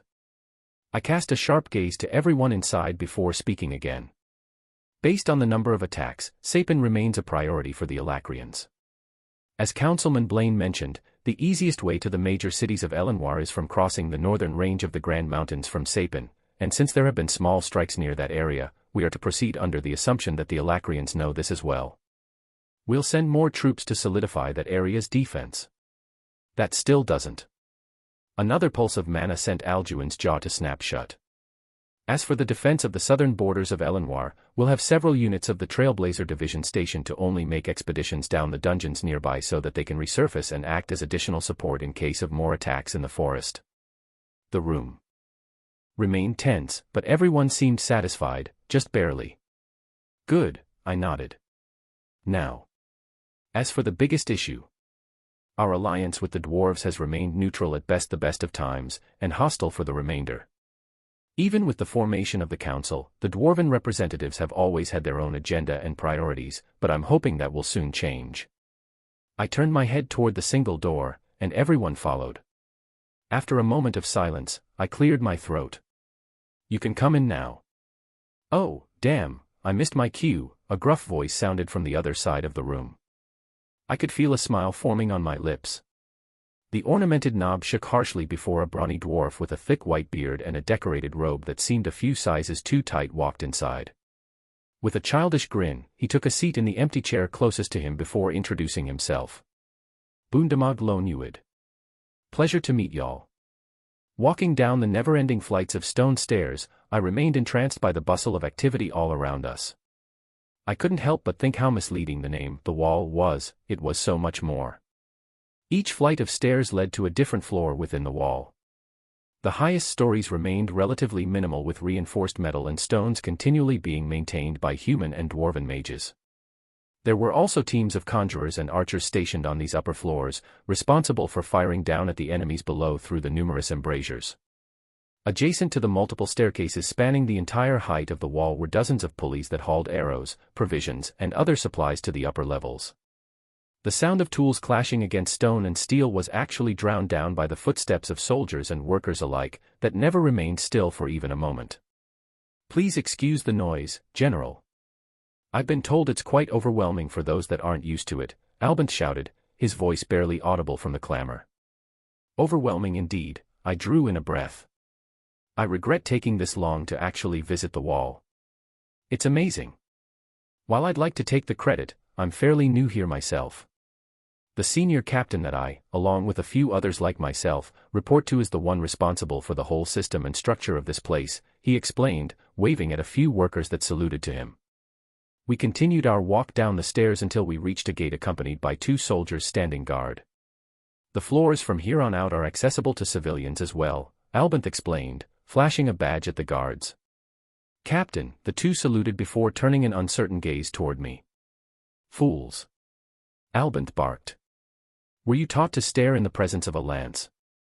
The armored guards' eyes widened, their faces paling. General, they immediately bowed in unison. The captain scratched the back of his neck, and LT, span class equals Apple converted space, and GT, and LT/span and GT, my apologies, General. Some of the lower soldiers still can't recognize the lances on sight. It's fine, I smiled looking at the soldiers. And a salute is enough. Yes sir, the soldier on the right replied, standing back upright in a salute. The other one followed his companion. It's an honor to meet a famed lance. Just open the gates, Albert sighed, shaking his head. The 2 scrambled to unclasp the metal hinges, and we continued our descent. By the next floor, I found myself sweating and my eyes stinging slightly. Is there a fire somewhere? In a way, yes, the sweating captain said, tugging at the neckline of his gorget to cool himself off. We're arriving at the level that contains our main forge. Another flight of stairs and I was able to see the full glory of the forge. Smoke was ventilated through the narrow slits near the ceiling, but the floor was still covered in a dense dark cloud, and LT, span class equals Apple converted space, and GT, and LT/span and GT, a thick layer of heat constantly radiated from the multiple forges spaced out evenly amongst teams of blacksmiths. Tools hung in racks as dozens of brawny men hammered down on their anvils. A few dwarven metal mages I spotted actually molded ingots like they were made of putty. Apprentices ran around busily, some holding buckets of water while others carried crates of finished weapons to deliver to other floors, while workers continued to maintain the back wall that protected them from the enemies on the other side. Please bear with the heat for just a bit longer, Albert chimed in. We're almost there, General. The further we traveled down the more people there actually were. Aside from the soldiers and different types of workers were a fair amount of merchants and rogue adventurers present as well. There's an entirely separate economy here, I mused. Absolutely, Albert agreed, wiping his sweat away with his gloves. Because there is no law mandating service for the war, we set out rewards for adventurers who clock in time out on the field or on the upper levels. It's easy money for them, and we get an almost never-ending supply of able-bodied mages and fighters. The only drawback is that there are sometimes quarrels between the soldiers and the adventurers, but it's fairly rare since any problems get the adventurers banned from taking jobs here. And the merchants are here because of the adventurers. I guess surveying the lines of stalls and tents set up on the ground floor. Yes sir. They're restricted from the main route where our soldiers' supplies come in from, and they're also taxed quite heavily for doing business here, but they still come in droves, and LT, span class equals, Apple converted space, and GT, and LT/span and GT, Albert chuckled. A rather brilliant idea by the senior captain, if I do say so myself. Because of that, most of the adventurers that take on jobs here are actually paid for by the money that the merchants pay to do business here for the adventurers. Brilliant, I echoed, nodding to the guards that bowed deeply upon recognition. It was a resourceful idea that spoke volumes about the senior captain in charge of this entire city-like structure. Albert led the way, parting the crowds on the ground floor for me. I'm sure flying down would have been much faster, but I hope this little tour helped you become familiar with the wall. I appreciate it, Captain Albert. The captain smiled, his crow's feet deepening. We walked for several more minutes until we reached a more quiet area. An unusually large canvas pavilion stood out against the mountainside, several mages standing guard. Albert gestured toward the lavish white tent. This is the room that the captains and heads use to hold meetings. You came at a good time since there's a meeting going on right now. I was actually about to head down just before you arrived. I'm glad everything worked out, I replied. Funny how things work that way, he chuckled, flashing his badge once again at the guards. Senior Captain Trodius, along with the other captains and several heads are inside. Trodius? I thought, vaguely recognizing the name from somewhere. The guards opened to flap, and I walked inside behind Albert. Inside was a large round table with a detailed map of what looked like the beast glades. On the map were several wooden figures shaped differently to indicate various positions of the dungeons and troops. There were 7 people seated around the table, all in battered armor and disheveled robes and currently in discussion. At the far end of the circular table sat a man that I could only describe as the perfect image of a traditional gentleman. Handsome, with shiny black hair meticulously cropped, dressed in a flawless military-style suit that looked like it had been made just this morning. His eyes were sharp and deep-set, his irises glowing with a slight tint of red. The man stopped mid-sentence upon noticing our arrival and stood up. He dipped his head after looking directly at me. General Arthur Lewin. The rest stood up and bowed as well upon hearing my title. Captain Albinth saluted at the men who had just greeted me. My apologies for being late. Given the nature of the task, it's of no consequence, the men said, showing no emotion. Please, have a seat and allow me to introduce myself. I am Trotius Flamesworth, Senior Captain in charge of the wall. Chapter 199. Chapter 199. Chapter 199, Return. Currently, there are 5 units in this region and another 3 further east approximately in this vicinity based on their last transmissions, the captain of the Trailblazer Division reported, pointing to the relative markings with an outstretched finger. Jesmia Kruer, her name given to me via a brief introduction, was the captain of Tesh's unit. She was a beautiful woman, in a terrifying sort of way. With long blonde hair that draped over her shoulders in waves and a figure that her tight-fitting armor only accentuated, I could only imagine how many men have tried to court her once they worked up the nerves to do so. The captain always had one hand resting on the pommel of her saber, as if always ready to strike, and her surly expression never seemed to soften. I had imagined that the captain leading its division into the dangerous wilds of the beast glades would be tough, but Captain Jesmia looked as though she could frighten away mana beasts with just a sharp gaze in their direction. Trotius shifted his gaze from the map to a sheet of paper he was holding. Captain Jesmia. The log sheets for clearing the dungeons, how accurate is this timeline? The captain of the Trailblazer Division straightened her back before speaking. Fairly accurate. Even taking into account the number of Alacrian mages surrounding the teleportation gate and how much the corruption process has taken over the dungeon levels, my unit has never taken longer than a week. A week is too long, the senior captain stated coldly. The number of corrupted beasts attacking the wall has yet to decline. Have your units on a strict deadline of 4 days for each dungeon. But sir. Captain Jesmia bolted up from her seat. Rushing the expeditions to that degree will only cause more casualties. Some of these dungeons have never been cleared before, and extreme caution has to be taken, or an entire unit can get wiped out. That's an order, Captain Jesmia Kruer. The wall is the last form of defense on the eastern border of Sapin. If a soldier from your unit dies out in the beast glades, that soldier's family isn't in danger.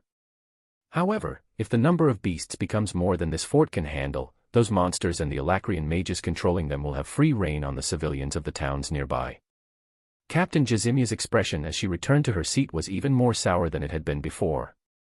The brawny Captain Albinth, on the other hand, had all of the intensity of a bear cub sitting across uncomfortably from the blonde-haired bundle of seething fire. Despite his warrior-like build, most of the captain's division comprised of workers and blacksmiths responsible for maintaining and further constructing the wall. He himself had been a retired A-class adventurer that opened up his own forge in Black Bend City. With the continued success of the wall under his direct guidance, Albinth had been recently promoted from his position as a unit head. However, with a relatively new captain mostly overseeing the development and maintenance of the wall and with Captain Jesmia hardly staying in one place since most of her troops are constantly in different parts of the beast glades, Trotius Flamesworth had been assigned to this area as the senior captain that both Jesmia and Albinth directly reported to. I continued listening silently as the 2 captains continued their reports to Trotius as the few heads present in the meeting occasionally chimed in to give more detailed accounts when asked. Trotius looked up from his notes. And what is the progress on the new routes for our Trailblazer Division? We've just finished securing the 4th tunnel. It's the longest one yet, and the entrance is hidden in a small crevice along a riverbank. A team of earth mages is still reinforcing the tunnel, but it should be accessible to units within the week, Albinth explained, drawing a line with his fingers that indicated the rough layout of the tunnel. Pull back a 4th of the workers and have them work nights instead, Trotius stated. We were forced to flood another route just last week because its location had been compromised by the Alacrians. Securing more underground routes is priority. The senior captain then turned back to Captain Jesmia. Are there new updates on finding any transportation gates? The captain shook her head. I have only a single unit working on locating it. I'll need more time. Teleportation gate? I asked, my interest piqued. Yes, Trodius answered, his red eyes shifting to me. With the constant attacks on the wall, the best way for our soldiers to access the beast glades are through our underground channels. However, with the new mode of transportation that is being built to connect the wall to Black Bend City, a train is what I believe they're calling it, we would have far better access to the city's teleportation gate. If we are able to locate and connect that gate to any gates in the beast glades, then troops wouldn't have to waste and LT, span class equals Apple converted space and GT, and LT/span and GT, hours marching through underground tunnels. My eyes focused on the map. How are you certain that there are even teleportation gates in the beast glades? We're not, he replied matter-of-factly. Which is why I've limited the resources into finding it. Many of the ancient texts we have on the gates point to some being hidden within the beast glades, but whether it's true or not remains a mystery. The teleportation gates were an interesting subject for me. Along with the floating castle and Xyrus City, the gates were another relic left behind by the mages of the old. It was always fascinating for me to read how these ancient mages used magic to do things that even the strongest mages of the present couldn't even fathom replicating. The stone arches engraved with indecipherable runes looked so simple, yet entire cities were built around them and relied on them as modes of transportation. Presently, artificers have only unlocked how to connect teleportation gates to each other and change their destinations. As for actually building on themselves, it was a distant dream. What sort of method is the unit using to track down the gates? I asked. Assuming that you do not just have them blindly wander around.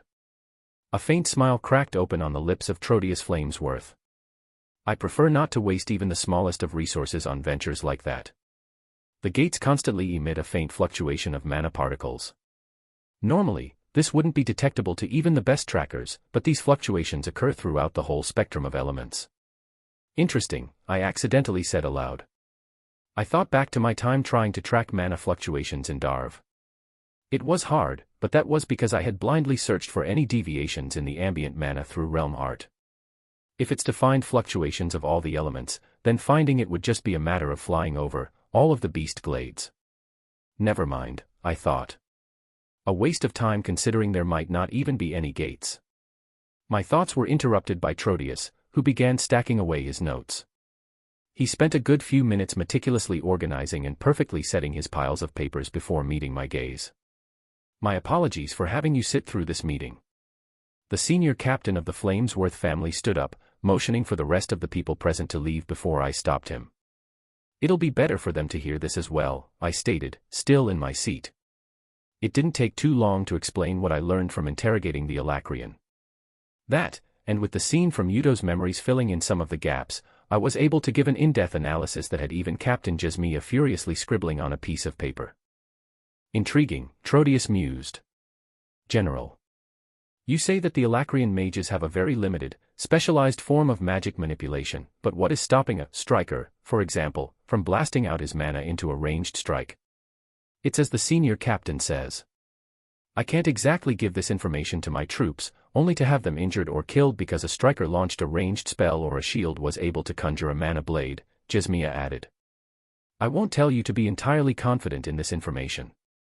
Better yet, don't tell your troops or only inform the heads and have them observe. Our enemies use magic very differently from us, but that doesn't always mean it's better. Study and exploit the flaws, I stated. The Council will be expecting reports based on the information that I'm giving you now. The Council wasn't actually aware of this information yet, but they will soon, and they're undoubtedly going to want reports back. I told the ones present in the meeting the rest of what I knew about the marks, crests, emblems, and regalias. More captains will be given this information and be expected to contribute reports on what you find out in the battlefield. I stood up. That'll be all. I took my leave, not wanting to stay inside any longer than necessary. Throughout the entire meeting, I paid careful attention to Trodius Flamesworth. Growing up with his daughter helping my family and me so much, I couldn't help but resent the Flamesworth family after hearing firsthand from Jasmine how she was discarded by her family.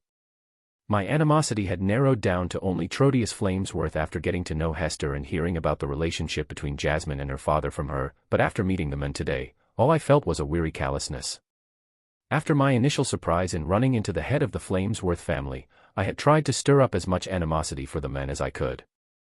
But I had come here as a lance, not as Jasmine's friend. He may be a piss-poor father, and he may be cold-hearted to a certain degree, but his leadership was solid. Not long after I had left the tent, my surroundings had become loud and busy. The ground wasn't paved, so a layer of sand and dust constantly dwindled in the air from the myriad of footsteps. Workers, caked in dirt and grime, mingled with merchants and adventurers, some still holding their shovel or pickaxe after being recently relieved from their shift. Tents and carts of various vendors that have traveled a long way shouted out their products while entertainers performed in the intersections on platforms with either an instrument case or an upturned hat in front of them to collect tip. A drone of chatter between buyers and sellers blended into the clamor that came from the wall. The whole fort felt almost autonomous. Every person here had come for a reason and their steps and actions portrayed that. More than once was I called over to a stall by a merchant so that they could sell me something. "Oi, lad. Your shoes look mighty thin for someone in these parts," a burly man in a leather apron called out. "Might I interest you in a pair of fine leather boots for your poor feet?" The man waved his arm at the array of leather footwear displayed in wooden racks. Feigning interest, I leaned forward and touched a few of the boots that looked my size. "The section you're looking at all have a layer of compressed wool inside. I swear you'll feel like you're walking on a cloud," he said excitedly. Curious, I slipped out of my thin turn shoes and edged my feet into a pair of the merchant's boots. I hopped a few times before taking them back off. Placing them back on the rack, I gave the merchant a grin. I've walked on a cloud before and this wasn't quite the same. Nice shoes though. It was fun walking through the busy streets of the fortress. Dressed in nothing but a loose robe with minimal decorations and no weapon, most regarded me as a merchant's son. Biting into a skewer of charbroiled meat that had the texture of chicken thigh, I stopped by every stall that caught my interest. There were merchants carrying more mundane items like cloth, furs, spices, and alcohol, which was unsurprisingly popular with how many overworked soldiers and workers there were, while some, more interesting, vendors carrying enchanted armors and weapons. A merchant tried very hard to get me to buy an enchanted handle that shot out a blast of fire and smoke from a small nozzle, mainly used for self-defense by weak nobles, until I conjured a sphere of fire from my finger close enough to singe his front hair and gave the man a wink. As the sun began to set, I thought of maybe spending a night at an inn that catered towards the visitors of the wall when a deep horn sounded from a distance. Turning my gaze, I saw a large metal gate about 20 feet high where the horn had come from. I wonder what's happening, I thought just before another horn blew. Following behind a group of uniformed workers as they marched toward the gate, I saw it sliding open with a groan. A crowd had already formed around the gate as carriages pulled by mana beasts began filing in, with mages and warriors walking beside them with weapons unsheathed. Their exhaustion was evident in their posture and expression as the workers took over and started slowly taking crates out of the carriages. I stepped forward to get a better look when out of the corner of my eyes I saw my father. Chapter 200. Chapter 200. Chapter 200, Responsibilities. I knew it was possible to see them when I got here, I even anticipated it to a certain degree. But when I saw my father help my mother out of the carriage, I stopped in my tracks. For some reason, my feet remained anchored to the ground as I watched more familiar faces appear beside them. Jasmine, Helen, Durden, and Angela came into view one by one. The whole team still looked the same, only, they were missing Adam. My parents and the twin horns all wore the same exhausted and grim expressions that matched their ragged appearance as they trudged through the gates alongside their carriage. "Close the gates," a soldier roared, prompting the towering gates to close behind the last carriage. More and more uniformed workers started filing toward the carriages. Some unmounted the beasts pulling the carriages and led them away to be fed, while others lined up and began passing the box supplies in a line to be sorted. A soldier carrying a notebook began talking to the driver of the carriage that had come in first. Imbuing mana into my ears, it was easy to hear their conversation even amidst the clamor of the people gathered. "There are 2 less carriages than what was reported to have left from Black Bend," the soldier said gruffly. "We ran into a small team of Alacrian mages near the middle of the route just a mile north of the southern border," the driver said, taking off his helmet that was covered in dents and scrapes. "Lost 2 of my carriages to those bastards." The guard looked behind the wiry men he had been speaking to, studying the carriages, and then let out a sharp breath. After the carriages are unloaded and your men accounted for, come to the main tent. You'll need to do a full debrief. The driver didn't wait, already beginning to shed his layers of battered armor, dropping it on the ground, before walking back to his carriage. The fact that the head of this expedition spoke of being attacked as if it was a common occurrence sent a sharp pain through my chest. Without another thought, I plowed my way through the crowd, knocking aside men twice my height and weight with ease before stopping just in front of my parents. I was scared for a split second as my eyes locked into theirs. We had reconciled, but my relationship with them was no longer as innocent as it once was. My mother's mouth opened in surprise, and she looked like she was about to say something, but her weathered melted into face a soft smile. "Arthur," my father called out, dropping the sack he had slung over his shoulder. I smiled back. "Hi, Mom." "Hey, Dad."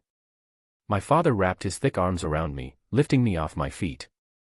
My mother patiently waited for my father to release his embrace before she pulled me in for a hug. "It's good to see you doing well," she whispered, her face against my chest. She was covered in a layer of dust from travels, and she probably hadn't had a proper bath in a while, but she still gave off a familiar scent that smelled like home.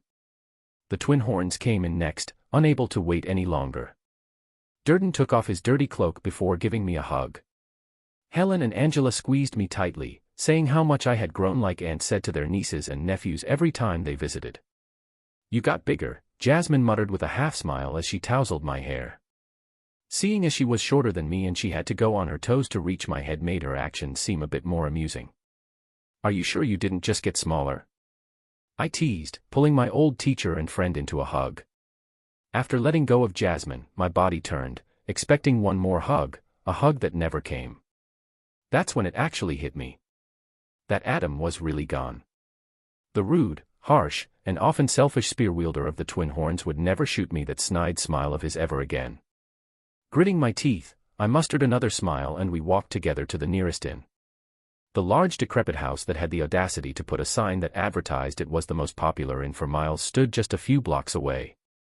Because the inn served as a restaurant and bar as well, it was packed with workers and soldiers replenishing themselves and getting away from the biting cold that was getting worse as it got darker.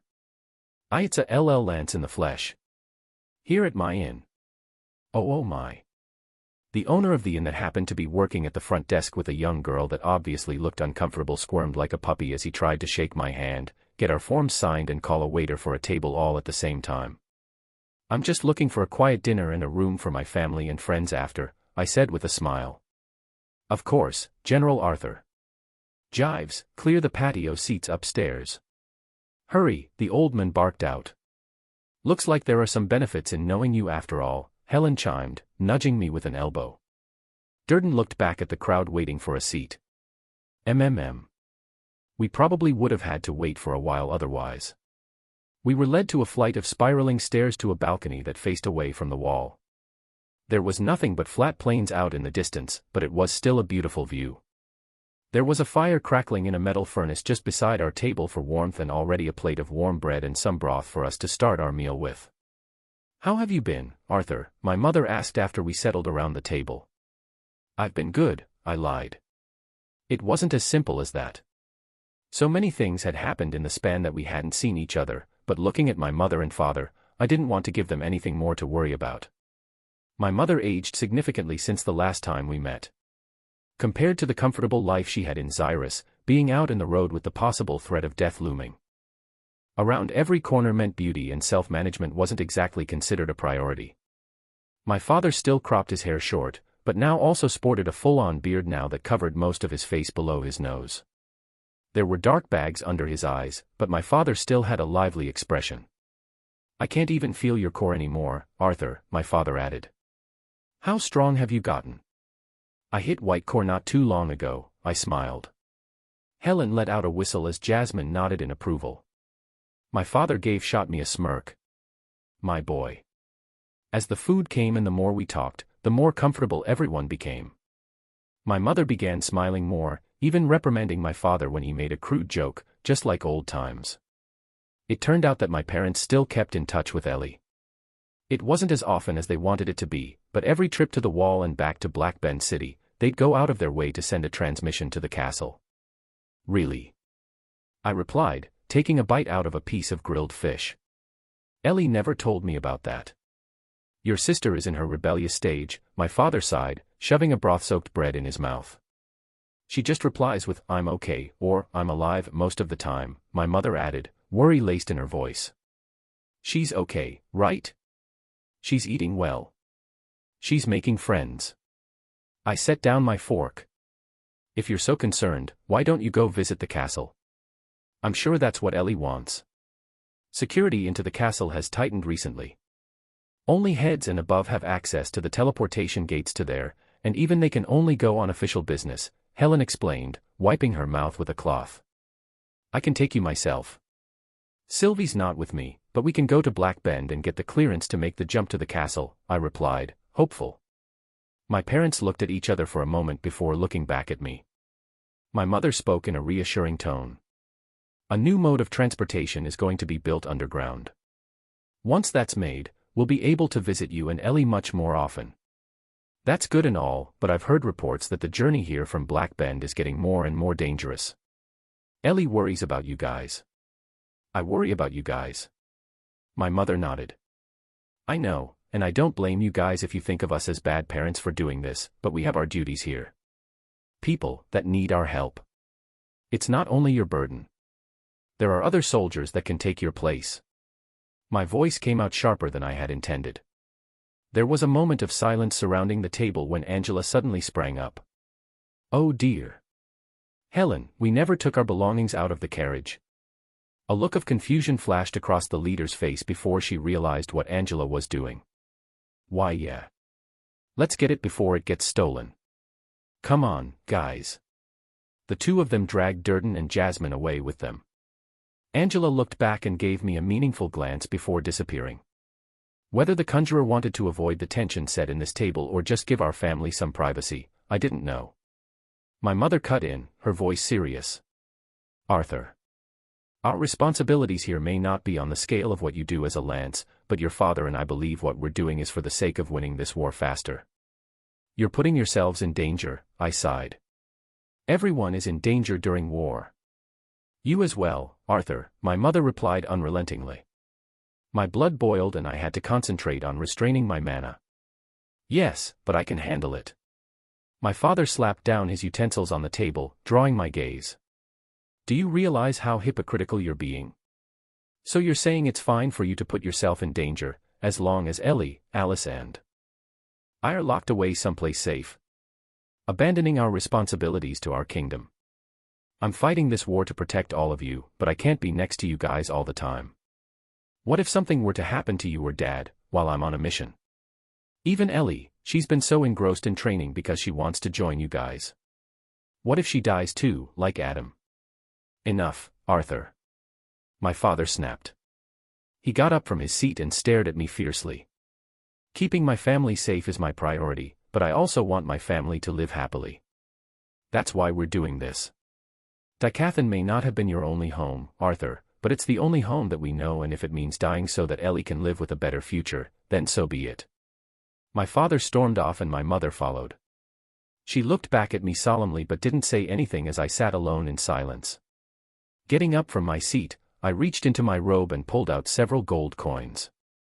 I left the coins on the table and flew off the balcony. My mind muddled with emotions, I flew up high enough to look down on the wall and took a seat on the edge of the mountain adjacent to the fortress. I let the sharp winds bite into my skin, enduring the slight pain as punishment for my earlier words.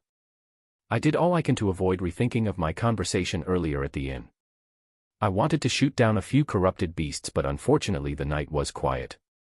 I started counting the torches along the wall and the number of archers and mages stationed. I even saw a pair of soldiers behind a wooden pillbox spending their night a bit more passionately, not expecting anyone to be looking down on the highest floor of the wall from above. After I ran out of things to count, I extended my vision as much as I could, trying to sense any mana beasts headed toward the wall through the thick of night.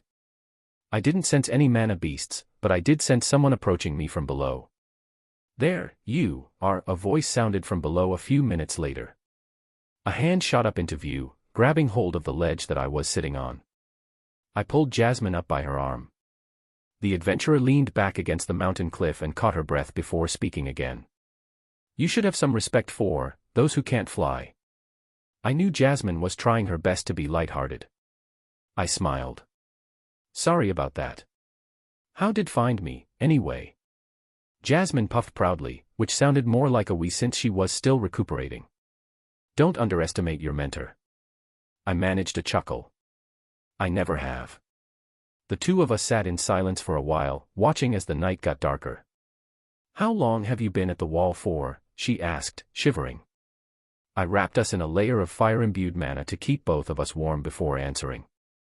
Just a few hours before you guys came. Thank you, she muttered, her gaze distant. Did you get the chance to meet my father? I walked in on their meeting, I answered. Have you? Jasmine shook her head. Not once despite the many trips back and forth here. Looks like we both have family problems now. Seems like it. Another moment of silence passed before the adventurer spoke again. I won't pry into what happened at the inn. Just know that your parents do care about you and Ellie. Whenever your father meets anyone new, he always tells them about how his son is a lance. I know that they care, I sighed. Ray, and especially Alice. They both feel a lot of guilt. No matter how much we told them otherwise, the fact that they weren't there to help us when Adam died made them feel like it was their fault. Jasmine continued speaking when I didn't reply. You know what happened with your mother before she had you. She was traumatized after what had happened to Lensa, and for a while, she could hardly use her magic for anything more than a scrape or bruise. I know, I huffed. Which is why I thought they would stay at the castle until the war was over, not throw themselves to dangerous lands. Jasmine put a hand on my arm. I'm not sure if this makes sense, but I think what they're doing now to contribute to this war is as much for themselves as it is for you and Ellie.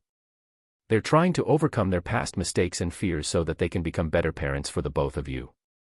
I know I was being selfish too, I admitted. But I think all three of us need some time. Just don't let your relationship with your parents become like me and my family, she said tersely.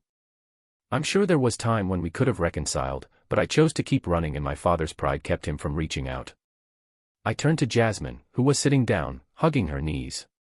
She didn't look like she had aged a single day since when I had first met her except her eyes, that shone with more deeply with a sense of maturity. Thanks, Jasmine. You better be. My jaw is sore for speaking so much. Despite her complaints, we kept talking. I talked to her about some of my missions and she told me some of hers. Her greatest surprise was when I told her that Sylvie had a human form now, but I wasn't entirely sure that she really believed me. Either way, we enjoyed each other's company well through the night up until the sun came peeking back up. I should get back now, Jasmine said, getting up to her feet. Do you need a lift down? She shook her head. It's okay. Going down is the easy part and you look like you need some more time alone. Thank you, I smiled. For everything. Of course, she replied, patting my head. I watched her hop down the side of the mountain, a gale of wind surrounding her and softening her landings until she was gone. Chapter 201. Chapter 201. Chapter 201, Allocation. The castle appeared overhead within a sky of solid gray. Rain had yet to form within the thick clouds, but I could feel the moisture on my skin and clothes and the dense water manna around me as I neared the flying structure's base. The soldiers on flying mounts guarding the floating fortress gathered around me. General Arthur, they saluted in unison before making a path in the sky leading to the landing dock. I mustered a terse nod at the squad before landing, taking one last look back in the direction of the wall as the gates rolled shut. The workers that were in charge of keeping the dock and all of the artifacts in place to keep it functioning and properly warded in defense stopped what they were doing and immediately scrambled around me in salute. Proceed with what you were doing, I stated, motioning them away. I continued walking, my clothes and hair dripping with water from the clouds until I spotted two familiar girls that appeared close in age. A smile tugged at my lips at the sight of them. Ellie stood tall with chestnut eyes glowing with confidence. Her ash-brown hair that flowed just past her shoulders was a sore reminder of our father, who I had just met and argued fiercely with. Standing next to my sister was a girl more unique. She looked a bit younger than Ellie, but her glimmering yellow eyes radiated a sense of maturity. A curtain of pale wheat hair draped over her slender figure, which was shrouded in a black dress shining like fine obsidian. Matching her attire were two jagged horns that jutted out from the side of her small head. What made her unique wasn't the fact that she had horns, but the fact that she was actually an Azura, a dragon, and, most importantly, my bond. My sister waved before trotting happily toward me with Sylvie in tow. My bond took hesitant steps, but her movements had become much more fluid in the few days since we've been apart. "Welcome back," my sister greeted. "Seeing as how your entire body is drenched, let's just pretend like we hugged." "I'm not one for pretending," I said deviously before pulling my sister into my arms. "Gah. I just bathed," she protested, struggling for my grasp. After soaking my sister to a satisfying degree, I let her go and turned to my bond. I tousled her light hair, which felt almost sharp to the touch. "I see that my fearsome dragon is growing up to be a healthy young girl." Despite my light-hearted jokes, Sylvie's large eyes only narrowed as she regarded me with concern. "We'll talk about it later," I sent to her, cursing the inconvenience of our telepathic link at times. My bond let out a sigh and patted my arm. "Welcome back." "It's good to be back," I said to both of them. "So how was your mission?" "I want to hear all about it," my sister asked, her eyes sparkling with excitement. As Ellie improved her skills in magic and archery, I could tell she was yearning more and more to be out on the field to prove herself. "I'll tell you all about it later," I promised. "But first, I need to report to the council." After conjuring a simple wave of heat to dry myself off, the three of us left the crowded room that had become uncomfortably silent due to my presence. As soon as we stepped out, I could almost feel the workers relaxing as they began picking up where they left off. "I broke into light red stage while you were gone," my sister declared proudly. "That, and because of my daily training regimen with Boo, probably makes me a pretty competent conjurer for my age. Even Commander Virion complimented me on my skills, saying that I might even be able to skip the mandatory training for the soldiers." Every time my sister brought up her enthusiasm in joining the ranks of the army, I felt immediately inclined to intercept her. This time, though, I gave her a friendly smile and nodded, the most supportive response I could give. Meanwhile, my bond walked silently beside me, her concentration still on the action of walking bipedally. I could feel mana practically bursting out of her small body as she used magic as a crutch until she has full control over her body. Still, Sylvie's acclimation to her human form had vastly improved since the last time I had seen her, which was just a few days before. I could tell she was doing her best so that she could join me on missions as soon as possible. "You know, Princess Kathleen has been really helpful too. She's been sparring with me and helping me out with some intricacies of mana manipulation," my sister chattered on, skipping ahead and walking backward to face me as she talked. "Oh, really? You know I could always help out with teaching magic when I'm free," I replied. "I was an official professor at Xyrus Academy after all." "For like, a semester," my sister reported with a smirk. I waved her snide comment away. "A professor is a professor. Thanks for the offer, but I feel like learning from you will just discourage me more," she chuckled. "What?" I blurted, surprised. "Why would you be discouraged?" "I know we're 5 years apart, but we still share the same blood," she answered, turning around, so her back was to me as she walked properly. "Seeing as how you're already a white core mage on top of being a quadra elemental, I'll probably just start comparing myself to you every time you teach me magic." My sister's chirpy attitude dampened and I found myself staring at Sylvie in hopes that she had a way to solve the mess that I just created. My bond raised a brow at me before walking up to match pace with my sister. Sylvie patted Ellie on the shoulder. "It's okay. Your brother's talent is considered an anomaly even amongst Azuras. Don't compare yourself to a freak like him." I scratched my cheek. "Freak is a bit much, isn't it?" My sister looked back over her shoulder with a smirk. No, I think freak describes you perfectly in this regard." We reached the meeting room after parting temporarily with my sister. I wanted some time to talk more with my bond, about the changes in her body now that the seal had been broken, but some obligations that had to be fulfilled. I locked gazes with the two guards standing on either side of the entrance and they, in response, clicked their heels together and saluted at our arrival before letting us in. Sitting directly in view of the entrance was Virion, who turned eagerly in our direction. His face lit up as he got up from his seat. "Arthur, you've finally arrived." "Commander," I greeted, keeping formalities in public. Sylvie opted for a slight dip of her head. Sit, he motioned, looking off to the side with a grin on his weathered face. I turned to see what he was looking at, to see the rest of the council and one familiar face that I hadn't expected to see. Twiddling his beard, looking bored out of his mind, was Bundamag Lonuid, my former dwarven magic teacher. Ho! If it isn't the young Lance, he greeted monotonically. I see the meetings have been taking a toll on you, I replied with a grin that mirrored Virion's. Never has my ass been so sore since the days I got whipped by my mother as a child, he groaned, stretching his stout body. I let out a laugh and turned my attention to the rest of the council. Key, councilman, I greeted with a respectful nod. Councilwomen. General Arthur, Priscilla Glader replied. You've come at a good time. Yes, Blaine agreed. We were still going over your report. Arthur. Alduin Aerolith exclaimed, his expression brightened. Take a seat, you two. Welcome back, Muriel Aerolith chimed in with a warm smile, a sense of gratefulness in her voice. Thank you, I replied. I walked past the former king and queen of Elenoir, taking a seat with Sylvie next to Bund. Virion sat back down and rolled the transmission scroll in front of him. Seeing as the rest of the lances are out on missions, we'll proceed with the meeting, but before we say anything, I'd like General Arthur to give a full debrief on what happened at borders of the Elshire Forest. After taking a sip from the glass of water in front of my seat, I explained all that had happened, leaving nothing out from the interrogation of the Alacrian mage. It took the better part of an hour to get the rest of the council, and my bond, up to date on what had happened. It seems we've been underestimating the Alacrian mage's level of abilities, Virion replied thoughtfully. Underestimating? Blaine furrowed his brows in confusion. If anything, learning that those Alacrian bastards are so limited and specialized in their magic makes me think we've been overestimating them. I'll have to agree with Councilman Blaine on this one, Alduin added. I think this is a clear weakness to their fighting tactics. I don't think it's as simple as that, Bund argued, rubbing his beard in thought. If we look at its surface level, their specialization can be seen as a weakness, Virion agreed.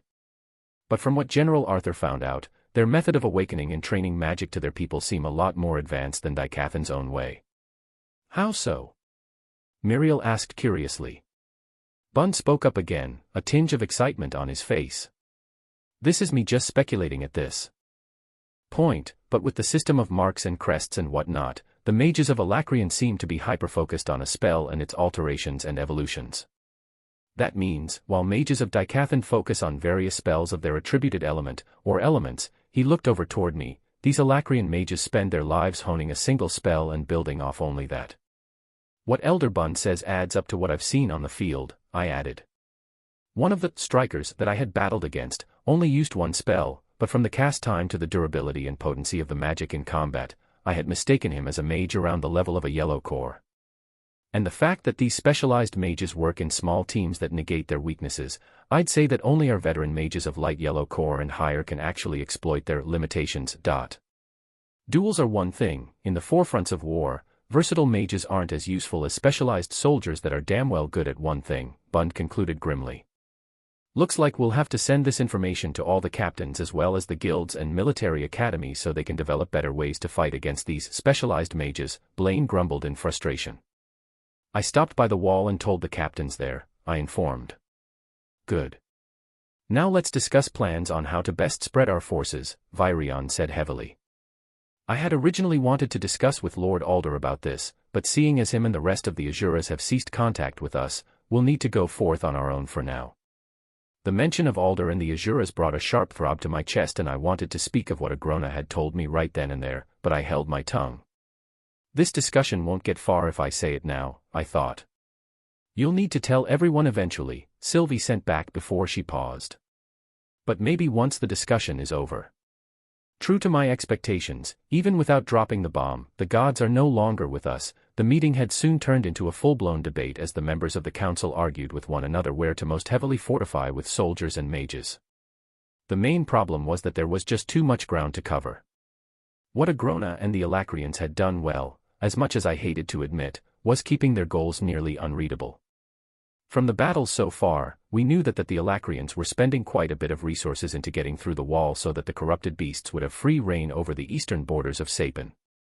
The Alacrians have also been able to utilize some of the tunnels in the Kingdom of Darv to transport their forces from the southern coast all the way near the borderline of Darv and Sapin. From what Bund had told us, there seemed to be a faction of radical dwarves so discontent with their positions and lives in Dicathan that they actually wanted the Alacrians to take over in order to reap the benefits. Bund made it clear that he and his loyalists were taking charge in eradicating this group as soon as possible.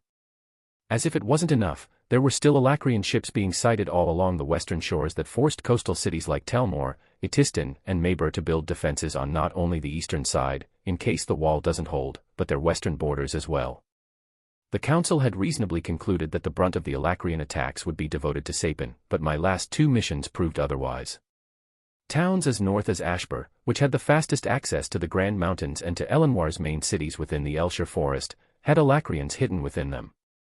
We had thought that their goal was to march south and join their allies coming in from the western shores, but with these last attacks directed toward Elven territory coming from the Beast Glades, the Alacrian troops up north could actually have been aiming east toward Elenwar. Alduin and Miriel's main concern was for their kingdom, while Blaine and Priscilla argued against sending troops into Elenwar and spreading even thinner the already lacking forces stationed all around Sapin. And with Bund and much of the dwarven mages focused on their own civil dispute with the radicals trying to aid the Alacrians, the debate was getting nowhere. Throughout the debate, I could tell Virion was trying to be the diplomat and remain neutral. He was silent throughout the entire meeting that took us well into the night, only weighing in his thoughts on specific scenarios that could happen. This is why I wanted to wait until Lord Alder was here. Blaine huffed in frustration. He'll know that it's foolish to spread our forces even thinner than it already is. Commander Virion, you mentioned that Elder Camus had gone back to Elenwar after my training with him was over, I said, ignoring the former king of Sapin. Yes, his latest transmission scroll had him in the northern city of Asifan. Does he know about the attacks that had broken in the south? He was made aware, of course, he said, understanding where I was going. Perhaps it'll be in both his and our best interest if he helps survey the south for any suspicious movement. The Elshire Forest spans hundreds of miles.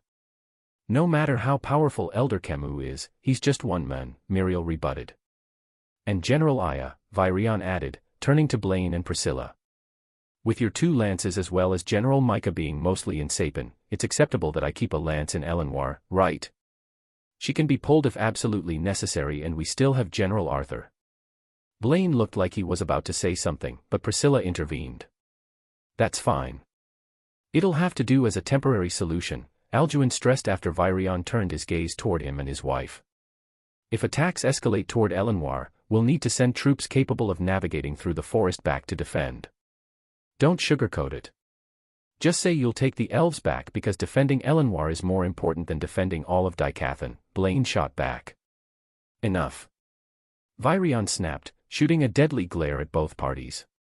If that's all, we'll end the meeting he. Actually, I interrupted, gathering the gaze of everyone in the room. We have one more topic on the agenda that I feel we should address as soon as possible. Virion raised a brow while everyone else looked at me with similar curious expressions. Oh. And what is that? I looked at Sylvie one last time and she met my gaze with a resolute expression. Letting out a deep breath, I began, it's about the absence of Alder and the Azuras. Chapter 202. Chapter 202. Chapter 202, Trader's Request. The meeting room had fallen eerily silent as I finished reporting what Agrona had told me, minus a few details. I withheld some information that I felt were unnecessary to say at this point and, to be frank, was uncomfortable with the council knowing. Making my conversation with Agrona seem more like a unilateral declaration from the Vritra leader for us to surrender allowed me to tell everyone present in the room about how the Azuras had tried using our war to attack the Vritra in Alacria, and had ultimately failed. Damn it. Virion swore loudly, slamming his hands down at the table. The commander's usually controlled expression was twisted into a scowl as the tips of his pointed ears were red. Those conceited sons of, as if it wasn't bad enough that they used us in this war for their own plans, they didn't even succeed. Virion got up from his seat and began pacing, muttering curses under his breath until he finally looked back at me. Arthur. What else did Agrona say in his message? Just that Ephiodus' attack on Alacria failed. Agrona leveraged the failed attempt to further push the Azuras from taking part in this war by cutting off all communication. Between us and Ephiodus, I answered. Virion gnashed his teeth but remained silent. At least that explains why we haven't seen more sides and retainers yet, besides the ones we've already gone up against, Bund chimed in. The dwarven elder was the least shaken by my news since he had never actually met the Azuras in the first place. Agrona must have kept his powerhouses in Alacria along with the actual members of his Vritra clan in case something like this happened. That makes sense, Muriel replied, her brows furrowed in thought. But that leads us to the next question. Are we to expect the rest of Agrona's sides and their retainers to come to Dicathan now that the Azuras of Ephiodus had attacked them and failed? The atmosphere in the room grew heavy, as if a weighted blanket fell down all of us. I'm sure this battle between Ephiodus and Alacria wasn't as one-sided as Agrona led Arthur, and all of us, to believe, Alduin responded. That's right. I've experienced Lord Alder's power firsthand. No way Alacria got out of a full-blown assault by the Azuras of Ephiodus without experiencing some casualties themselves. Hell, their home might be in shambles right now. Blaine added, speaking as if he was trying to convince himself rather than those in the room. That's all sunshine and peaches, but from my experience, nothing good happens from expecting the best in situations like this, Bund added grimly. He's right, I agreed. We should make several contingencies assuming that retainers and sides are headed this way now. The gates that the Alacrians had laid down in the dungeons of the Beast Glades, Muriel suddenly exclaimed. What if the retainers and sides are already here? According to Captain Trodius' reports, there hasn't been a teleportation gate sighting within months after the last one was destroyed, Priscilla answered. From what I gathered, the constructs were of poor design that failed after a few Alacrian troops made it through, and there was even a report where a soldier witnessed only half of an Alacrian mage coming out through the portal before it broke. That mage died within seconds.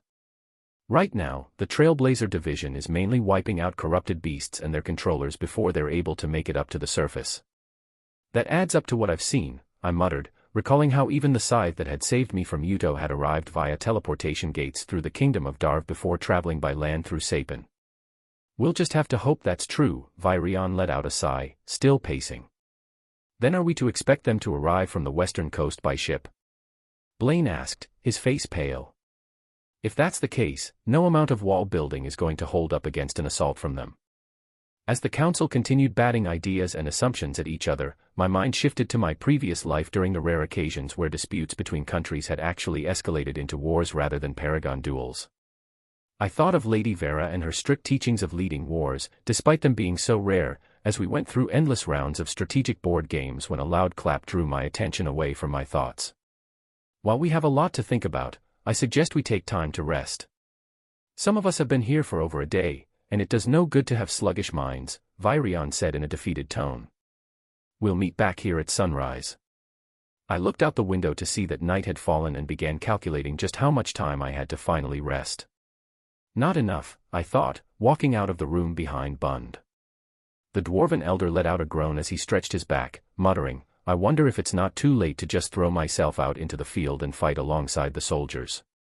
Sylvie and I made it back to our room in silence, the few communications done through mental transmission. After shedding out of everything but my inner shirt and trouser, I sank down into the couch. My vision had been glazed, hardly focusing on anything until the sight of Sylvie changing her clothes caught my eye. The simple black dress she was wearing swirled around her as if alive. Her sleeves receded while her dress elongated, reaching past her knees until her attire had turned into a nightgown. How'd you do that? I asked sheepishly, more curious than impressed. I can mold my scales into clothes in this form, she said quietly, fashioning the bottom half of her gown into pants to prove her point. With my interest piqued, I leaned forward in my seat. What else can you do? Sylvie took a seat from the couch across from me. So far, I've been focusing mostly on how to function in this bipedal form. But apart from the lack of stability in walking with two legs, I'll have to admit that I've begun to understand why the Azuras choose to stay in this form more than their original. Oh. I raised a brow. Do tell. Mana manipulation and even using ether is somewhat easier in this form, she acknowledged, curling and uncurling her fingers. Interesting, I replied. Speaking of which, what are your magic capabilities like after the seal was broken? Because the Indrath clan are ether users, most of my mana manipulation abilities are centered towards strengthening my body, she answered. But I am able to dispel a large amount of my mana at once. Suddenly, mana began gathering into her open palm, casting a bright light all around the room. The light artifacts hanging from the walls and ceiling flickered and dimmed. My eyes widened as the orb of concentrated mana began growing in size. Sylvie. Please don't destroy this room, or this castle. My Bond's stoic face broke into a smile as she looked at me. Is the mighty land scared of a little girl now? Your jagged horns kind of negates every girly thing about you, I said uneasily, scooting farther into my seat as the charged sphere of mana began pulsing with power. But seriously. You still stumble over your own feet, Sylv. Let's not endanger everyone in this castle. The glowing orb slowly faded, dispelling into tiny particles as Sylvie let out a deep breath. I'm glad that I was able to break the seal since I'll be of better use out in the field, but there's a part of me that feels foreign now. Well, you are still getting used to your human form, I comforted. Sylvie shook her head. It's not like that. It's more internal, like there's much more to my abilities than what I thought before. Well, you'll have a lot of opportunities for self-discovery. You heard in the meeting too, I feel like things are only going to be more hectic from now on. At least we'll have one another to count on, she replied with a determined gaze. After getting better control of this form, I feel that the two of us defeating a scythe isn't impossible. Isn't impossible, I echoed with a laugh. Not the best of odds, but much better than before. Maybe we'll have some time to spar before going on a mission, Sylvie said hopefully. I'd like to test out the extent of my control over ether in this form. We're lucky if we can actually have the whole night to sleep without being disturbed, I mumbled, heading over to my bed. The two of us continued talking from our beds. Despite my lack of sleep, speaking with my Bond had rejuvenated me more than I thought it would. Having Sylvie in human form just made it seem as if I got another younger sister, albeit one with large intimidating horns. Speaking of sister, Sylvie chimed in, reading my thoughts. Wasn't Ellie waiting for us? She's probably asleep by now, I mumbled, slurring my words as my drowsiness began taking hold of me. I'm not so sure about that, Arthur. Ellie's been looking forward to having you back, however briefly that might be. I'll try to spend time with her tomorrow, I replied, about to fall asleep until a firm knock on my door startled me awake. What? I snapped, my annoyance practically oozing out of my voice. I apologize for the disturbance, General Arthur, but I have a message from Commander Virion to meet him in the dungeon, a deep voice sounded from behind the door. I shut my eyes, refusing to part ways with the fluffy feather-stuffed pillow molding to the shape of my head. This is just a dream, Arthur. No need to get back up. General Arthur. With a growl, I rolled out of bed and put on a robe. Come on, Sylv. Let's go. Must I? She sent back, not even bothering to speak. I just made myself comfortable, and the guard only asked for you. Traitor, I grumbled, heading toward the door. I followed the guard down the dim hallway, going down the flights of stairs until we reached the lower levels of the castle. Did Commander Virion tell you any details about why he wanted to see me? I asked. Unfortunately, no. I am just the dungeon guard currently on duty. We walked in further silence as we neared the reinforced doors leading down into the dungeon. In front of it were several figures that I recognized as the council. They were still all in their sleepwear, apparently having been disturbed from their slumber. The last figure, right in front of the door, was a hulking man a head taller than Blaine and twice as wide. It took me a moment to remember that he was the assistant to the old man that was in charge of interrogating the prisoners. Arthur, do you know what this is about? Virion asked as we approached, his expression just as annoyed as mine was. I jerked a thumb toward the armored guard. I came here because this guy told me you called for me. We just arrived as well. What is going on? Alduin asked worriedly, his eyes bloodshot from exhaustion. I called for you all because this man, Virion turned back to face Gentry's assistant. What was your name again? Duva, the burly man grunted. Because Duva said that Gentry finally got one of the prisoners to talk, Virion finished. Who? The retainer. Priscilla queried, her arms crossed. I'm not sure, Virion replied, shooting another gaze at the burly man. And where's Gentry now? I asked, looking behind the interrogator's assistant in case he was hidden behind him.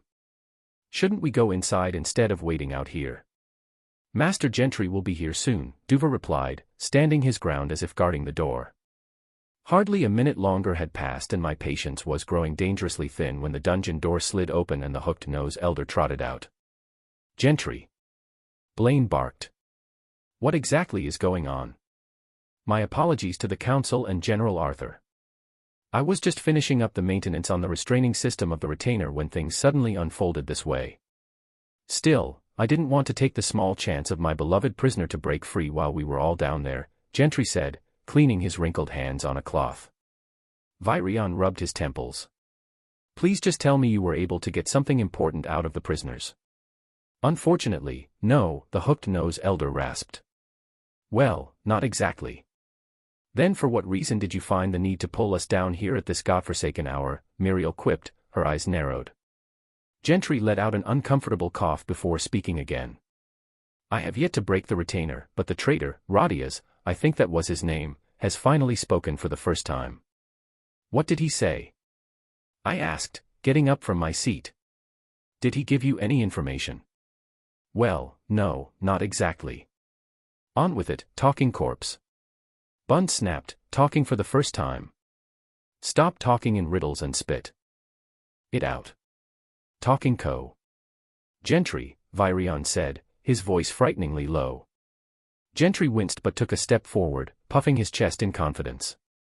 Thanks to yours truly, the traitor has finally spoken and he has requested to speak. His crooked finger pointed toward me, but only to General Arthur.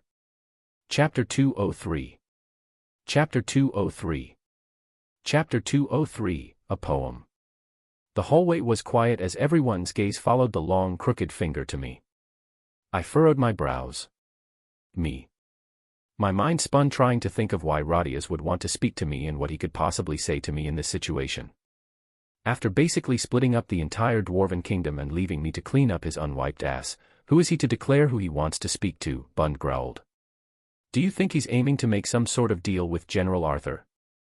Blaine asked. I doubt it. If he wanted to strike a deal, he'd have a much better chance of doing so with Commander Virion or anyone else in the council, Muriel answered. Perhaps it's because of your ties with Elijah. Virion wondered. That's what I'm afraid of, I sighed. In the midst of the discussion, Gentry let out a cough to gather our attention. Council members and Lance. It would be an understatement to say it had been difficult for me to get the traitor to talk. Perhaps it's best we capitalize in this achievement and talk to him while he's still able. Lead the way, Gentry, I said, walking through the reinforced doors. Bearing through the familiar musty smell of the castle dungeon, I walked silently behind Gentry while the rest begrudgingly stayed behind. Gentry motioned for the two soldiers guarding the lower levels where Yuto and Rodias were held to open the door.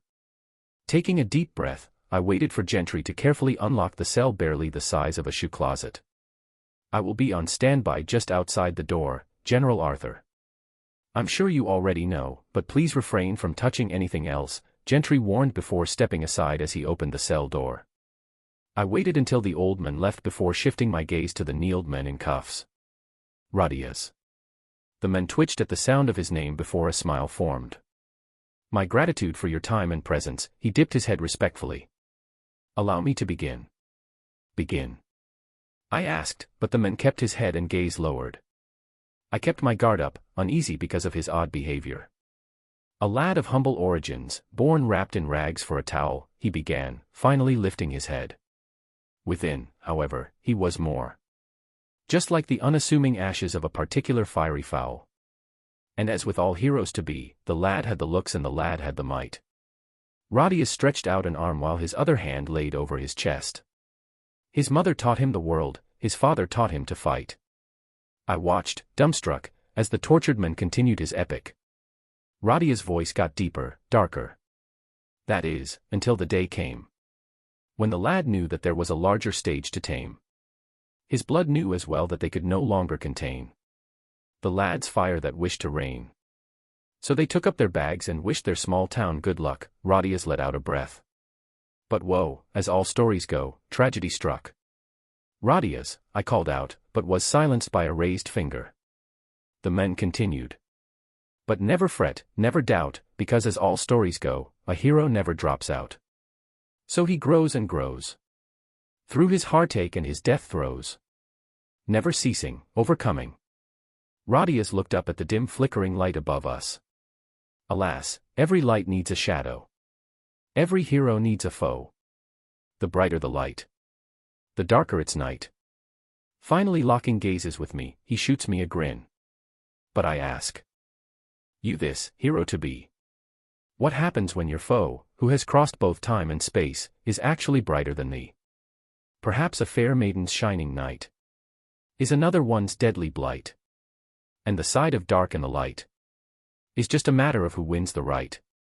An uncomfortable silence lingered as he finished his, for a lack of a better word, performance, and just when I thought things couldn't get weirder, Radias, his arms chained to the ground, reached out and grabbed my hand with his blood-crusted fingers. His glossy soulless eyes turned into crescents as he smiled up at me and nodded. Ah, good, you're real. I was afraid you were just another illusion and that my performance had gone to waste. I stared down, not really knowing how to react as Elijah's guardian continued to hold my hand. I've forgotten how warm a person is. His gaze remained afar as he stroked my hand like he would a house pet. I jerked my hand from his grasp. It seems that your time spent here has made you unbalanced. Out of all of more accurate words out there, you chose unbalanced. Not crazy or insane or mad, but unbalanced. Radias snickered. I'd rather not waste my time with lectures on my word choice, especially from someone unbalanced, I stressed, narrowing my eyes. Radias shrugged. Regardless, it is of your own free will whether you choose to ignore my words or not, poetry or prose alike. So that poem you just recited. Well, I thought a heart-to-heart conversation was a bit boring. And though I'm not very versed in the art of poetry, I had to do something to pass the time here, Radias replied seriously for a second until his eyes twinkled. Or, this might just be the rambling of a man unbalanced. A sigh escaped me as I shook my head. Be honest, though. My rhyming may have been a bit elementary, but it was catchy, was it not? He grinned, wrinkles lining his ghastly skin. Annoyance bubbled up, showing on my face. I don't think you understand the gravity of your situation, Radias. You're going to be here for a long time and it's going to be unpleasant. Revealing anything that might be of help to the council, to Dicathan, will ultimately decide how unpleasant. Now is not the best time to worry whether your rhymes are catchy or not. He matched my gaze, unaffected, before suddenly falling flat on his back, resting his head on his hands like he had no care in the world. I know precisely what sort of position I'm in and I've told you exactly I wanted to. Again, what you gain from it is none of my concern. I gnashed my teeth in frustration and waited in silence for a bit longer, hoping that he might change his mind. In the end, the traitor shooed me away with a wave of his hand as he began humming in the rhythm of the poem he had recited to me. Letting out a scoff at the traitor's attitude all the way until the end, I called for Gentry and had him lock Radia's cell. I turned to leave, frustrated and speechless, when my gaze landed on another cell, one even smaller than Radia's. Despite the mana-inhibiting qualities of the mysterious material that the cell was made of, an ominous aura constantly seeped out. For a moment, I was tempted to open the cell. In a short amount of time, I had grown and broken through to a stage that rivaled the top mages of Dicathan. The fear that I had felt when facing Yudo, even with the help of Sylvie, left a deep impression on me that I wanted to get rid of. And I thought that confronting the retainer again would do so. As silly as it sounded, especially since he was bound and severely weakened, I caught myself walking toward Yudo's prison. There's nothing to gain, Arthur, I scolded myself, shaking my head. I left the dungeon, greeted out by the sound of Radia's humming that made me replay the bits and pieces of the poem that he so theatrically recited. The members of the council were still waiting for me by the time I came back out. Their gazes bored into me, waiting for me to say something, anything. I shot a thumb back at the withering, hook-nosed interrogator behind me. Gentry's interrogation tactics seemed to have made Radia's lose a bit of his mind. The only thing he did was recite a poem to me. Poem? Blaine said incredulously. Everyone knew Radias as a mild-mannered dwarf that was intelligent and someone who always strived for a collaborative effort and solution. Hearing me say that he was basically babbling like a madman raised some eyebrows. What was the poem about? Virion asked hesitantly.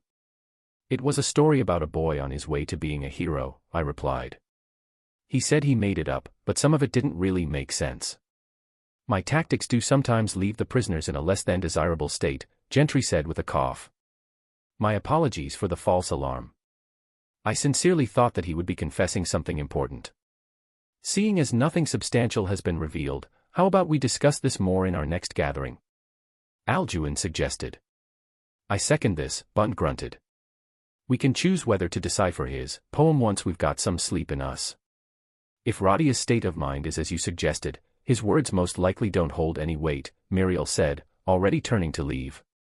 Like that, the impromptu gathering of the council in the dead of night in the lowest floors of the castle was brought to an end. I got back to my room, and despite my lack of sleep and rest, I was wide awake. For some reason, what Radia said kept me thinking. Dimming the light artifact on the desk to its lowest setting so I didn't wake up my bond, I began jotting down the parts of the poem that I remembered. While my memory recall wasn't perfect, I was able to get a lot of it down on paper with the help of the rhymes and simple structure of the poem. Leaning back in my chair, I read through the poem again, frustrated at some of the parts that I couldn't remember because I had been so confused at Radia's behavior. The main message I got from this poem was about a hero, that much is true, but there was something more to it than that. Under the assumption that Radia's wasn't out of his mind, he explicitly said that the poem was what he wanted to tell me. This led me to think that maybe this hero had something to do with me. Its night most likely had something to do with my foe being more powerful the stronger I became, as if I chose my enemies by their strength relative to my own. Regardless, the last few lines were a bit tricky and I felt like I might have misheard or remembered incorrectly. Night being someone's blight. I went through the incomplete poem for another half hour before I gave up. I'll just ask Radius to repeat the poem one more time tomorrow.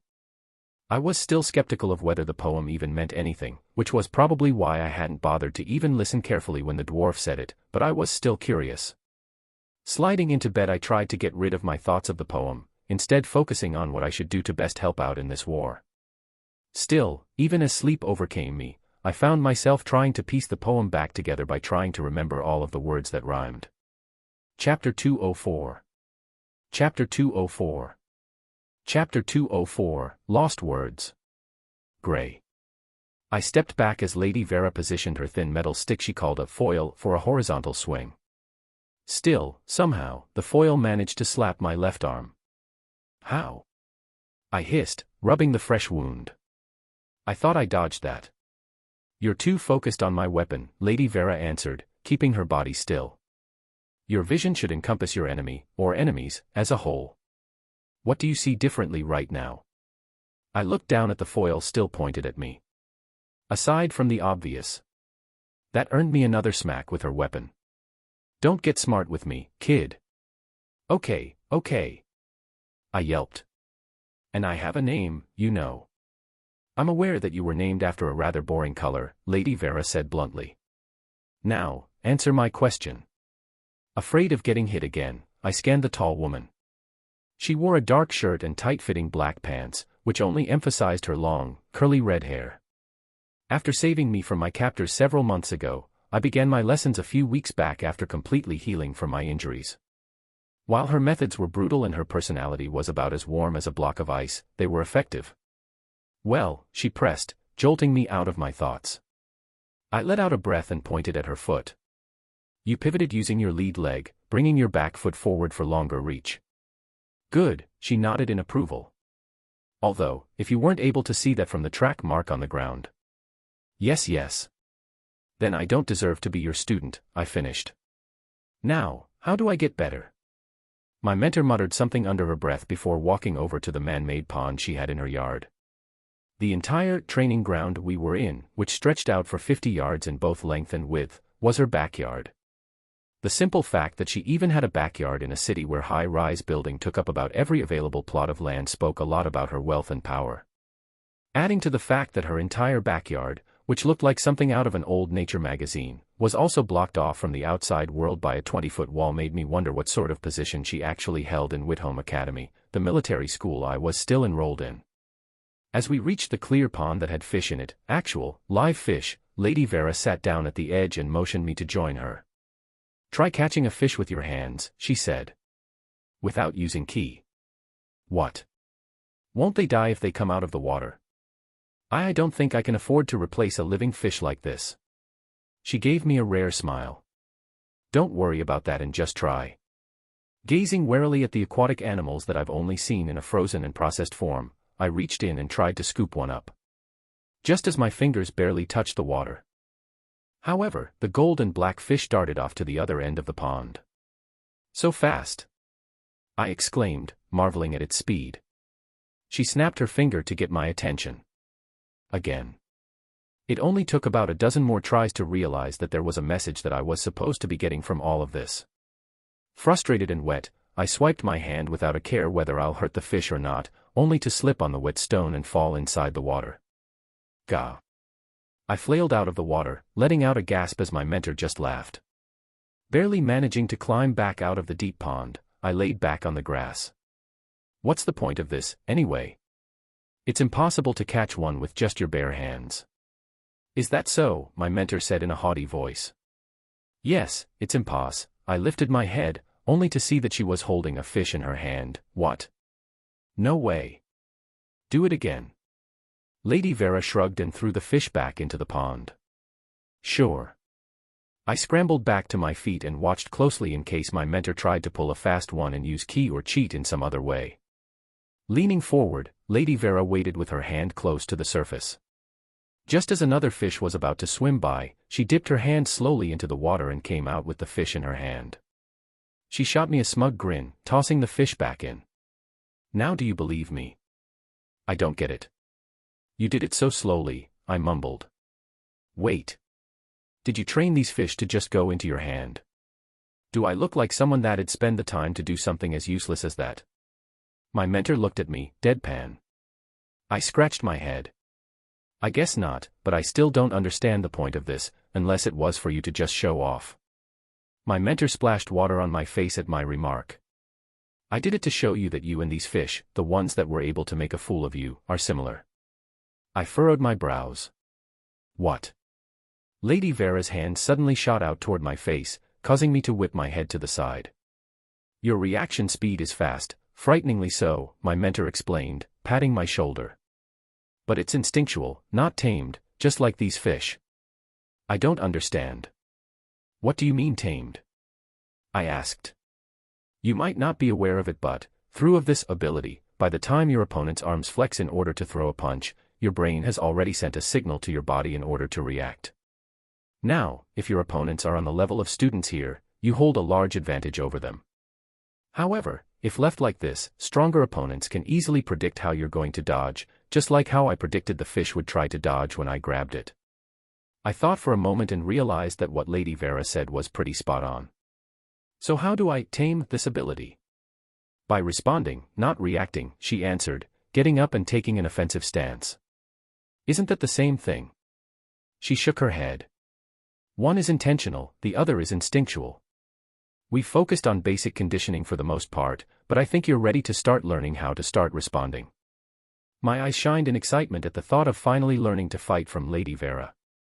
The fun part. Fun for me, she replied with a dark smile, swinging her foil in a figure 8. But lucky for you, your next class starts soon, so we'll start with this exercise tomorrow. I let out a groan and rubbed the welt on my arm from where she hit me earlier. There's a car waiting for you to get back to school, Lady Vera said while shooing me away. Now scram. Thank you for the lesson, I grumbled before picking up my uniform and backpack that were hung by the door before leaving. While the ride back to school took less than an hour, I still managed to fall asleep deep enough for the driver to have to shake me awake after arriving. I took a deep breath as I stepped out of the sleek black vehicle, prepared for the sharp gazes of my peers at the mere luxury of being able to ride a private car. However, the outer courtyard that was usually filled with students either lounging around in between classes were all gathered around the entrance of the administration building on the left. Blocking off the perimeter were several fortified vans that looked a bit different from the usual city's police force. What is going on? I muttered to myself, making my way toward the crowd. Armored guards in black, with their customary straight sabers strapped to their hips, kept all the curious students from getting any closer from the building doors. These weren't normal police officers, they were enforcers. I grabbed the nearest student. What happened? Why are enforcers here? Was there a break-in or an attack? Did you just get here? The boy scoffed. You missed the huge explosion that happened out in the training grounds. Explosion. Do you know what caused it? Apparently, it was a student. The boy smirked. Now, out of the way. I want to try and get closer. The boy disappeared in the sea of students, leaving me dumbfounded. How big of an explosion was it for enforcers to have to come, I wondered, looking at the soldiers clad in thin armored uniforms that were designed to strengthen when imbued with ki. I couldn't help but remember how Nico had gone on and on about how revolutionary the material those uniforms were made of was. Vein fiber was the name. He had also mentioned how expensive vein fiber was to produce, which was why they were only provided for kings and elite soldiers, either for the special operations soldiers going on international missions or enforcers of the counter-terrorist squads. Speaking of Nico, if anyone knew what was going on, it would probably be him, I thought, my eyes scanning through the crowd in hopes of finding him or Cecilia. Unable to get a good view, I turned back and climbed up one of the light posts until I spotted a familiar dark-haired boy. He was at the very front, just beyond the perimeter that the enforcers had set up, but I wasn't sure if it was Nico. I narrowed my eyes, focusing on him until he finally turned around. There you are. I jumped down and made my way through the crowd of students. After bumping shoulders and fighting my way in for a good 10 minutes, I was able to squeeze and get to the front. Nico. I called out. My friend turned around and the first thing I noticed was the trail of blood running down his lips. That was never a good sign. Gray. He exclaimed, making my way to me. Your lips are bleeding, Nico. What's going on? I asked, my eyes shifting between Nico and the enforcers just a few feet away behind the red warning tape. Some guy told me there was apparently an explosion caused by a student. I don't know what happened. The key restrainer must have malfunctioned. But I checked it just a few days ago and it was fine. I don't know what happened. It's all my fault, he said, chewing on his lips again in worry. Slow down, Nico. You're not making any sense, I answered. Nico buried his face in his hands. It's Cecilia. She had one of her accidents. I opened my eyes, letting out a deep breath. It had only been a few days since my last dream, and this one was a particularly bad one. It was a memory that I would never forget, dream or no dream. Along with Headmaster Wilbeck's death, it was that day that caused my life to unfold the way it did. I looked outside the window to see that the sun had yet to fully rise, which meant that I had at most only 2 or 3 hours of sleep. With a groan, I got out of bed and washed up, hoping cold water will help wash out the fatigue that seemed to have made a permanent home in my body. You're awake? My bond asked, not bothering to speak. Yeah. I don't think I can fall back asleep anyway. Want to join me in a morning stretch outside? As enticing as that sounds, unfortunately, that requires me to get out of bed, she replied, pulling the covers over her head. Growing children do need their sleep, I agreed with a chuckle, drying my hair with a towel. That immature retort speaks volumes about who the child actually is between us, she replied casually. I let out a laugh. You got me there. After dressing in a plain loose shirt and dark trousers, I headed out, passing my desk. Looking down at the messy paper filled with bits and pieces of the poem that I tried to remember, I changed my plans. On second thought, I'll give Radias a short visit. Hopefully he's functional enough to repeat the poem. I greeted the few maids and workers that were just finishing up their night shift as I made my way down toward the dungeon. Walking through the long, dimly lit hallway leading to the entrance of the first level, I spotted a familiar face guarding the door, using the term guarding very loosely. Albold, the elf of the Chaffer family that Virion had introduced, was currently nodding off to sleep as he stood guard beside the large metal door. With a smirk, I erased my presence and softened my breath. I coded my footsteps in mana in the same precise manner that I did back when I was training alone in the forests of Ephiotis. I quickened my speed as I got closer to the sleeping guard, but as soon as I was within a few yards of the door, Albold's eyes shot open and a thick layer of mana covered his body and swords as he swung out. I easily caught the 2 blades with my hands, but I was still surprised. General Arthur, he said incredulously, quickly sheathing his dual blades. Sorry about that, I swore I felt someone sneaking up on me. I was sneaking up on you. Weren't you asleep? I asked, suspicious. Ah. I got caught. Albold scratched his head in embarrassment. Please don't tell Commander Virion. I barely have a few days left doing guard duty. I can't stay here any longer. Relax, I was just impressed, I chuckled. Virion was right, your senses are good. Haha, saved my ass more than a couple times in my life, Albold responded. So, what can I do for you, General? I need to speak to a prisoner, I replied. Is Gentry inside? Albold nodded as he opened the door. I can't think of a time where he hasn't been inside. The two of us walked in and soon found Gentry sleeping on a cot in one of the cells of the upper-level dungeon. What's going on? Gentry muttered as we shook him awake. Gee, General. What can I do for you?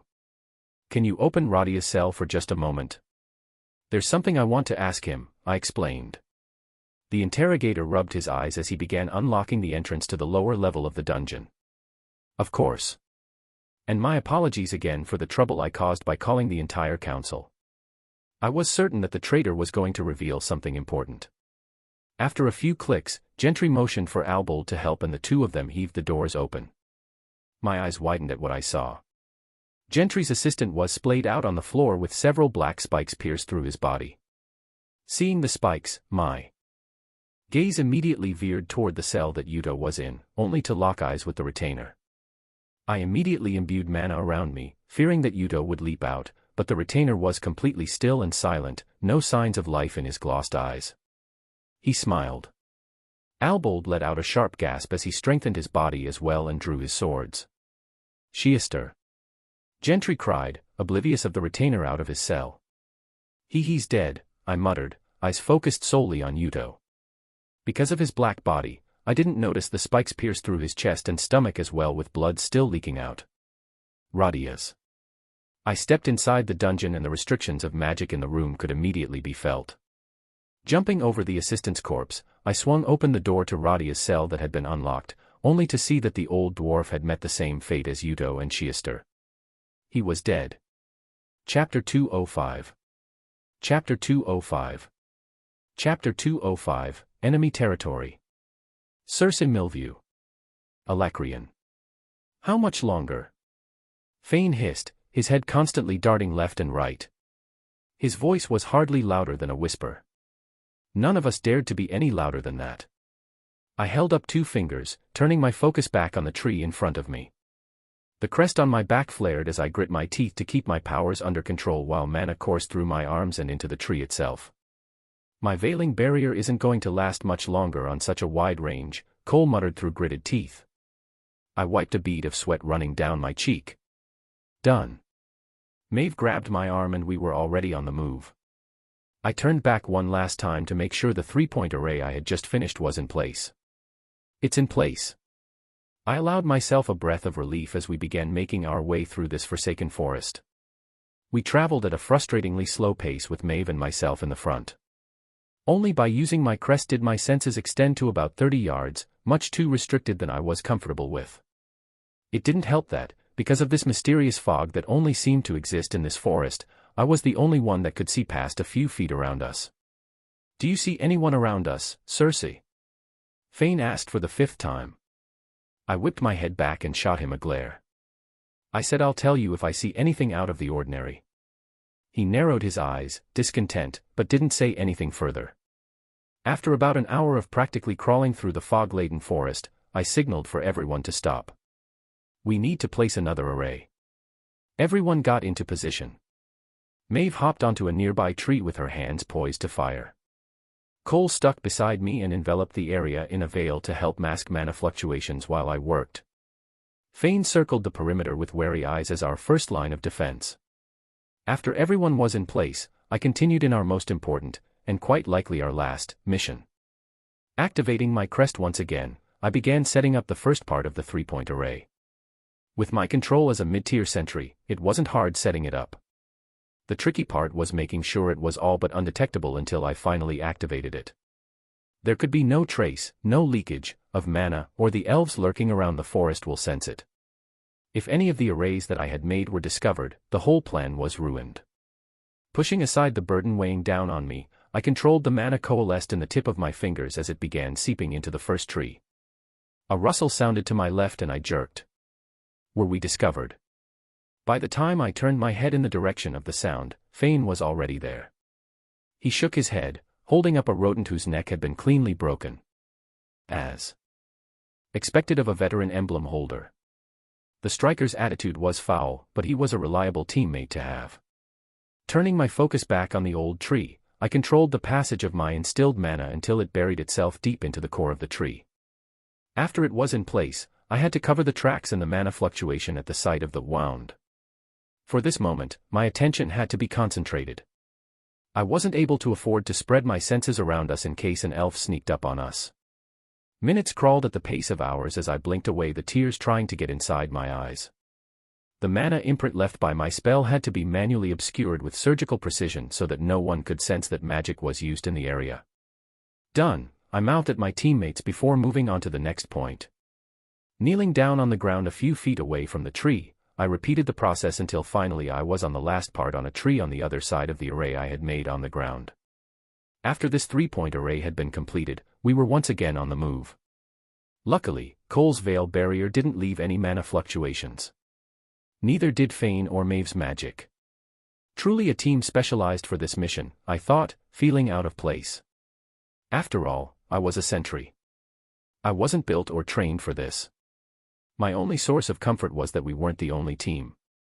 Maybe one of the other teams have already succeeded in securing a route, I hoped, knowing how unlikely it was. Out of all the other teams, I knew that we were the most likely to succeed, because of my newly acquired emblem.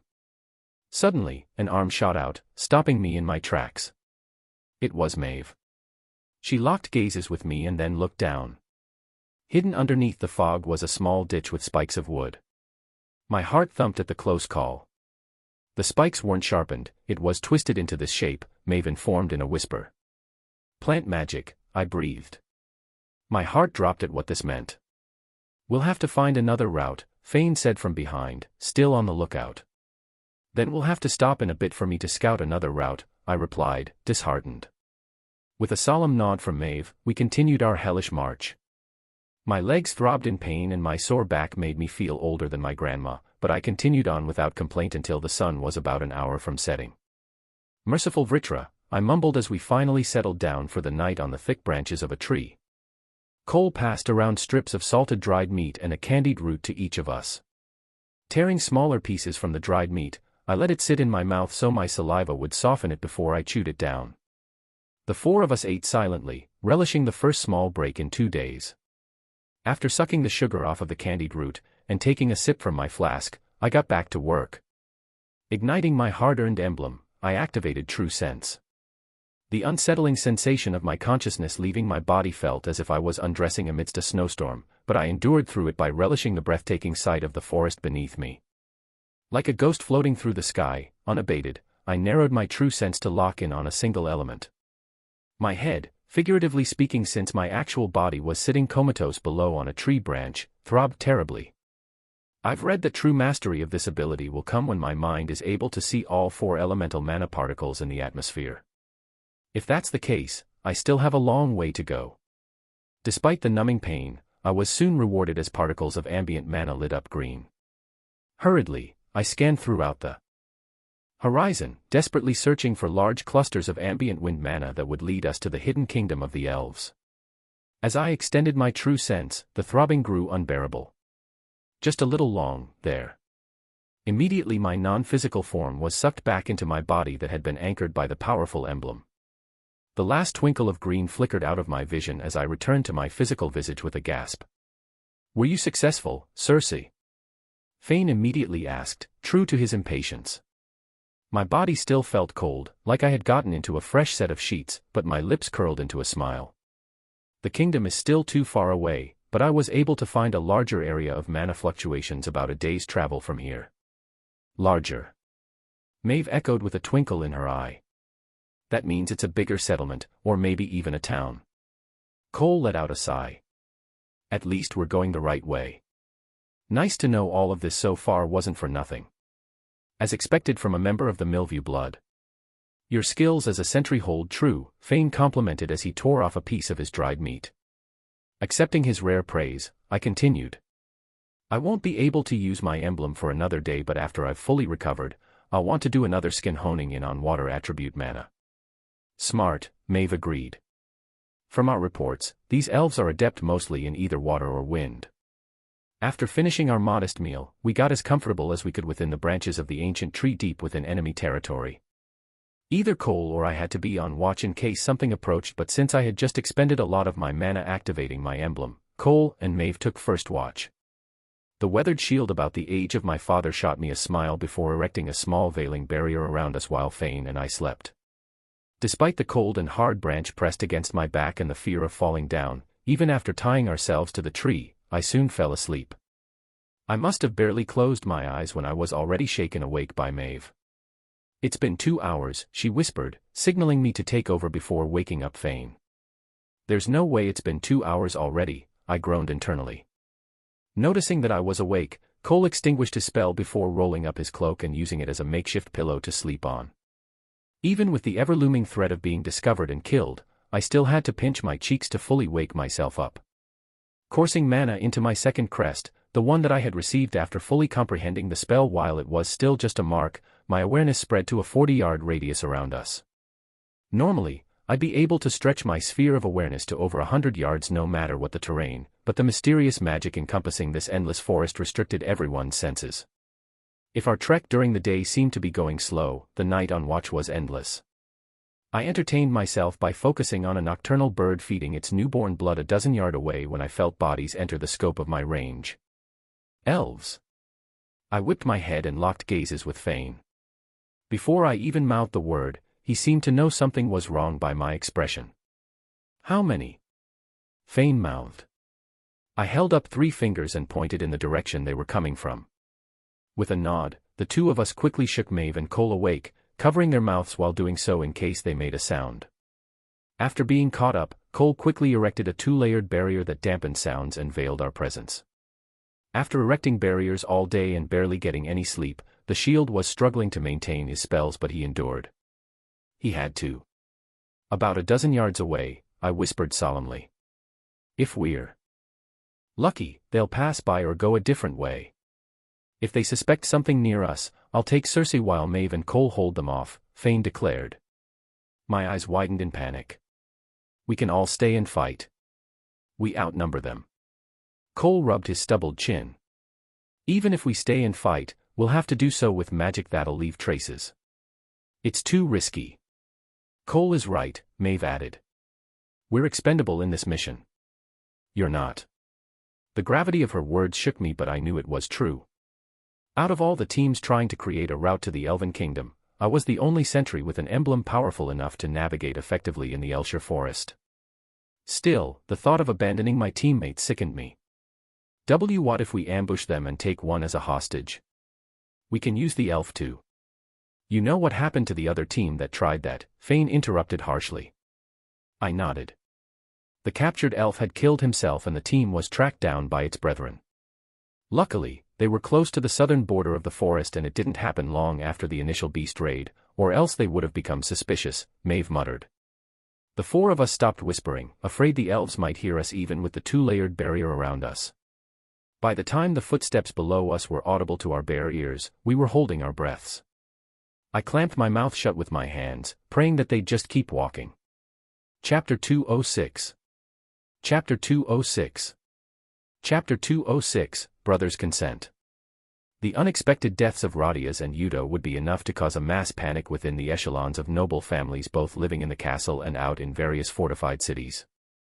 Having 2 major figures of the enemy side in the council's palms created a certain semblance of power and control to the people of Dicathan. To prevent chaos, the council did what countless leaders, regardless of time, race, and world, do when faced with setbacks. They covered it up. Gentry, Albold, and I all had to be questioned by the council since we were the ones present at the scene. Because of the black spikes left skewered on all 3 corpses almost like a postcard, it was obvious that it couldn't have been done by any one of us. Still, a majority of my day had been taken up by this. Eventually, Gentry was left to grieve over his assistant that he apparently cared very much for, an Albold being relieved of his guard duty so he could be sent back to Elshire Forest to assist as a soldier. As for me, I was standing in front of Virion in his private office as he sat behind his desk with a grim expression. Cynthia Gudsky died this way as well, right? I confirmed. Virion nodded, his eyes unfocused. I continued. You must be worried about everyone's safety. 3 people have been killed in the most secured location of a flying castle that has existed from ancient times. Do you think I'd allow people to still be here if I was worried about their safety? Virion retorted. I'm not in the mood for tests, Arthur. I know you noticed as well. It was the same with Cynthia. It's good that you realized, I smiled. No one had infiltrated the castle, no matter how much I thought over it, it just wasn't possible. The layers of defense that one would have to go through in order to reach the insides of this castle, only to kill 2 prisoners, just didn't add up. If I was sent on a mission to infiltrate this castle, it'd be much simpler to assassinate as much of the council as I could. It just didn't add up, which led me to the answer that the attack had to be done from within. Not within our side, but within Radia's and Udo's bodies. Just like Cynthia, who had a powerful curse embedded inside her, it made sense for Radia's and even a retainer to have that as well in case they were caught. From how the black spike seemed to almost bloom out of Radia's and Udo's bodies, I felt that their curse had been activated. As for the Sheester, Gentry's unfortunate assistant, it seemed, by the random spikes lodged into not just his body but his extremities as well, he had just been caught in the explosion of spikes that shot out from within the 2 prisoners. That had to be the case, it doesn't make any sense otherwise. Agrona had made it clear that the whole point of this war was to take over this continent with as little casualties as possible so that he could conquer and utilize the resources, living and non-living, available here to strengthen his power and become a threat large enough to attack Ephiotis head-on. Dicathan was merely a stepping stone for him, so wouldn't make sense for him to only kill the prisoners if he had the power to send someone inside the castle. Does that mean what Radia said was something important? It was too much of a coincidence that he died right after telling me that poem. This led me to think whether Radia's purposely said in the form of a poem to try to bypass the curse. I remembered Cynthia having a curse where she was restricted to reveal or even think about revealing anything relevant. Forcing myself out of the never-ending speculations in my head, I spoke. Any plans for what to do next? For now, consolidating the priorities of the council members come first. They were already restless after the attack on the southern borders of the Elshire Forest, but even this, the old elf let out a breath that seemed to contain a bit of his weathered soul. To be honest, Arthur, I'm at quite a loss at the moment. This war, the scale is so unlike any war this land has faced, yet. Things have been too quiet, I finished. I agree. Even with the death of Udo and Radia's, I feel like something big is about to happen. I'm just not sure what. The room grew quiet as both of us mulled over our thoughts until Virion let out a cough. Well, no use worrying right now. There are things that must be done. Arthur. You're on standby as of now, correct? Yes. General Aya is currently stationed in Elenoir, General Micah is assisting in the investigations of the radical group in Darv, General Vari is helping with fortification of major cities throughout the western coast, and General Baron, I believe, is scouting the northern ranges of the Grand Mountains for any signs of retainers or scythes since there was that base we had cleared out nearby, I reported. I had wanted to help out, but because the Alacrians have been so quiet despite the seemingly random attack on the outskirts of the Elshire Forest, there was nothing that needed my attention. Okay. For now, stay in the castle and get used to your new corps. You'll be sent out immediately if any of the cities report anything unusual, so I need you to be in top condition, Virion declared. I turned to leave when Virion's voice called out from behind. Oh, and Arthur. Looking back at the commander over my shoulder, I responded. Yes. He smiled. I know you don't care for this kind of thing, but as a lance, don't you think you should go around dressed a bit more appropriately? Looking down to see the loose shirt and dark trousers I had on, I let out a chuckle. Perhaps I should. Returning to my room, I was greeted by not only Sylvie, but by my sister and her bond as well. Arriving in front of my room, I could hear faint mutters from a voice that sounded like my sister. Have to help me, okay? Promise. Sylvie must have told her I was here because my sister stopped talking. Opening the door, I was greeted by Ellie and my bond, who were sitting on the couch. Boo, who was lying on the ground with his giant head propped up on top of my bed like a pillow, acknowledged my presence with a snort before closing his eyes.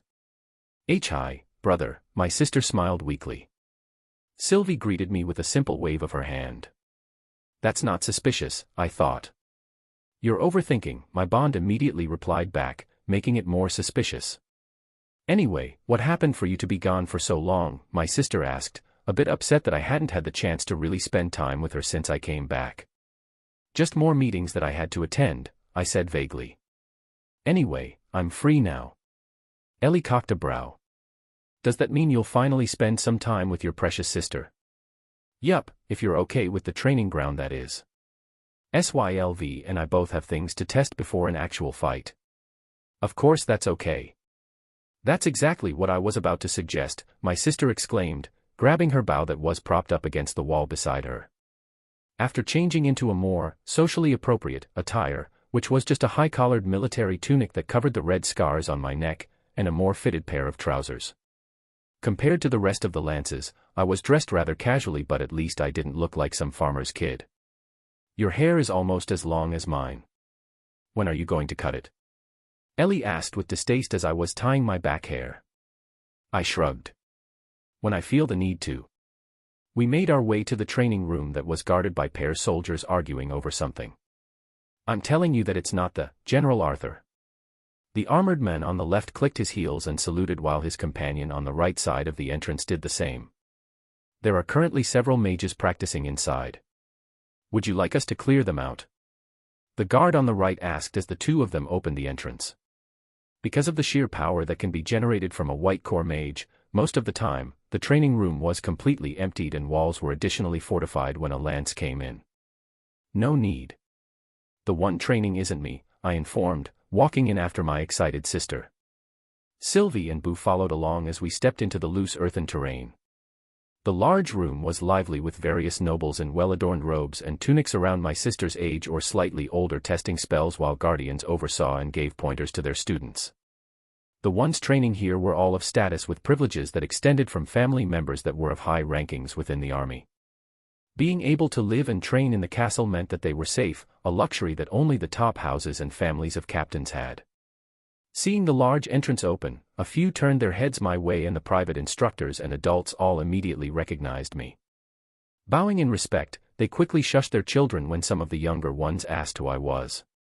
A woman that looked a few years older than my mother walked up to me with an amiable smile. It's an honor to see a lance like this. If you are here to train, I will take son and his friends elsewhere to learn. It's okay, I smiled back. Just here to stretch a little. Don't mind us. Hurry up. Ellie exclaimed, already several yards ahead. If you'll excuse me, I followed after my sister with Sylvie and Boo in tow. Your sister really wants to impress you, Sylvie said with a smile. Don't be too hard on her. Ah, that's no fun, I smirked before turning my gaze to my bond. Get ready to stretch as well. I want to see what you can do before we get into an actual battle. Is that okay with all of these people here? She asked. We'll tone it down a bit. If we really wanted to go all out, we'd have to find a large valley somewhere. My bond chuckled. True. Very well, I'm also curious to see how well I've adjusted to this new form. Making our way to the far end of the training grounds near the pond, I launched a slab of earth at my sister. Income, I stopped my warning as 3 arrows of mana lodged itself into the slab. Ellie turned her head back at me with a smirk. You're going to have to do better than that, brother. Sylvie and I exchanged glances. Looks like I might not get the chance to be hard on her, I chuckled. Time passed quickly in the training grounds despite the fact that all I basically did was create targets for my sister. It gave me the chance to really test the limits of what organic magic I could create with my white core. Free-forming spells into odd and sometimes intricate shapes seemed to fascinate the children that had gathered around us to watch the show. The noble kids would ooh and ah as I conjured birds made of ice to skirt around in the air while my sister attempted to shoot them down. Some of these spells weren't very applicable in battle, but like a pro athlete learning to juggle a ball intricately, it helped me metaphorically stretch my abilities and see what I could and couldn't do in a set amount of time. I tried raising earthen soldiers like Alfred was able to do, but after raising about 3 simple humanoid golems, my control over them faltered to the extent that they began mimicking each other's movements. Memories of my time with Ren popped up. He was able to control his golems to the point that they acted like sentient beings. Even Alfred, while not as precisely as the Azura, was able to conjure and control an army of golems, albeit not as precisely as the Azura. A shame one is forbidden to help while the other is dead. Not that either would have offered to help had they been here. The thought of them left a bad taste in my mouth. Rather than dwelling on the past, I focused my attention on the task at hand. It felt rude to train Ellie so half-heartedly when I saw how concentrated she was. Let's try kicking things up a notch. With a wave of my arm, I conjured a current of fire that began twisting and shaping itself into a beastly shape. The ground where its legs touched sizzled from the heat as I willed my creation to walk toward Ellie. Boo, who had been watching beside me, tilted his head in curiosity at the flaming beast that mirrored his form.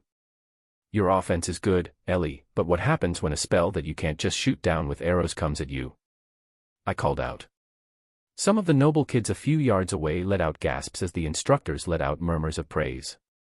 Ellie's lips just curled up into a confident grin as she drew her bow. A shimmering arrow manifested, glowing white due to its elementless nature. Just before she let go of the string, however, a slight undulation rippled across the shaft of the mana arrow. The arrow quickly approached my fire boo with a shriek. I had expected Ellie's spell to simple pierce through harmlessly, but as the point lodged itself into my spell, the entire arrow exploded in a ray of light, dispersing the flaming beast I had conjured. I blinked. That was impressive. Superb. Jaw-dropping, my sister finished, her eyes twinkling. Not bad. It was not bad, I said, rolling my eyes. Ah, Ellie sniffled, trying to hide her smile.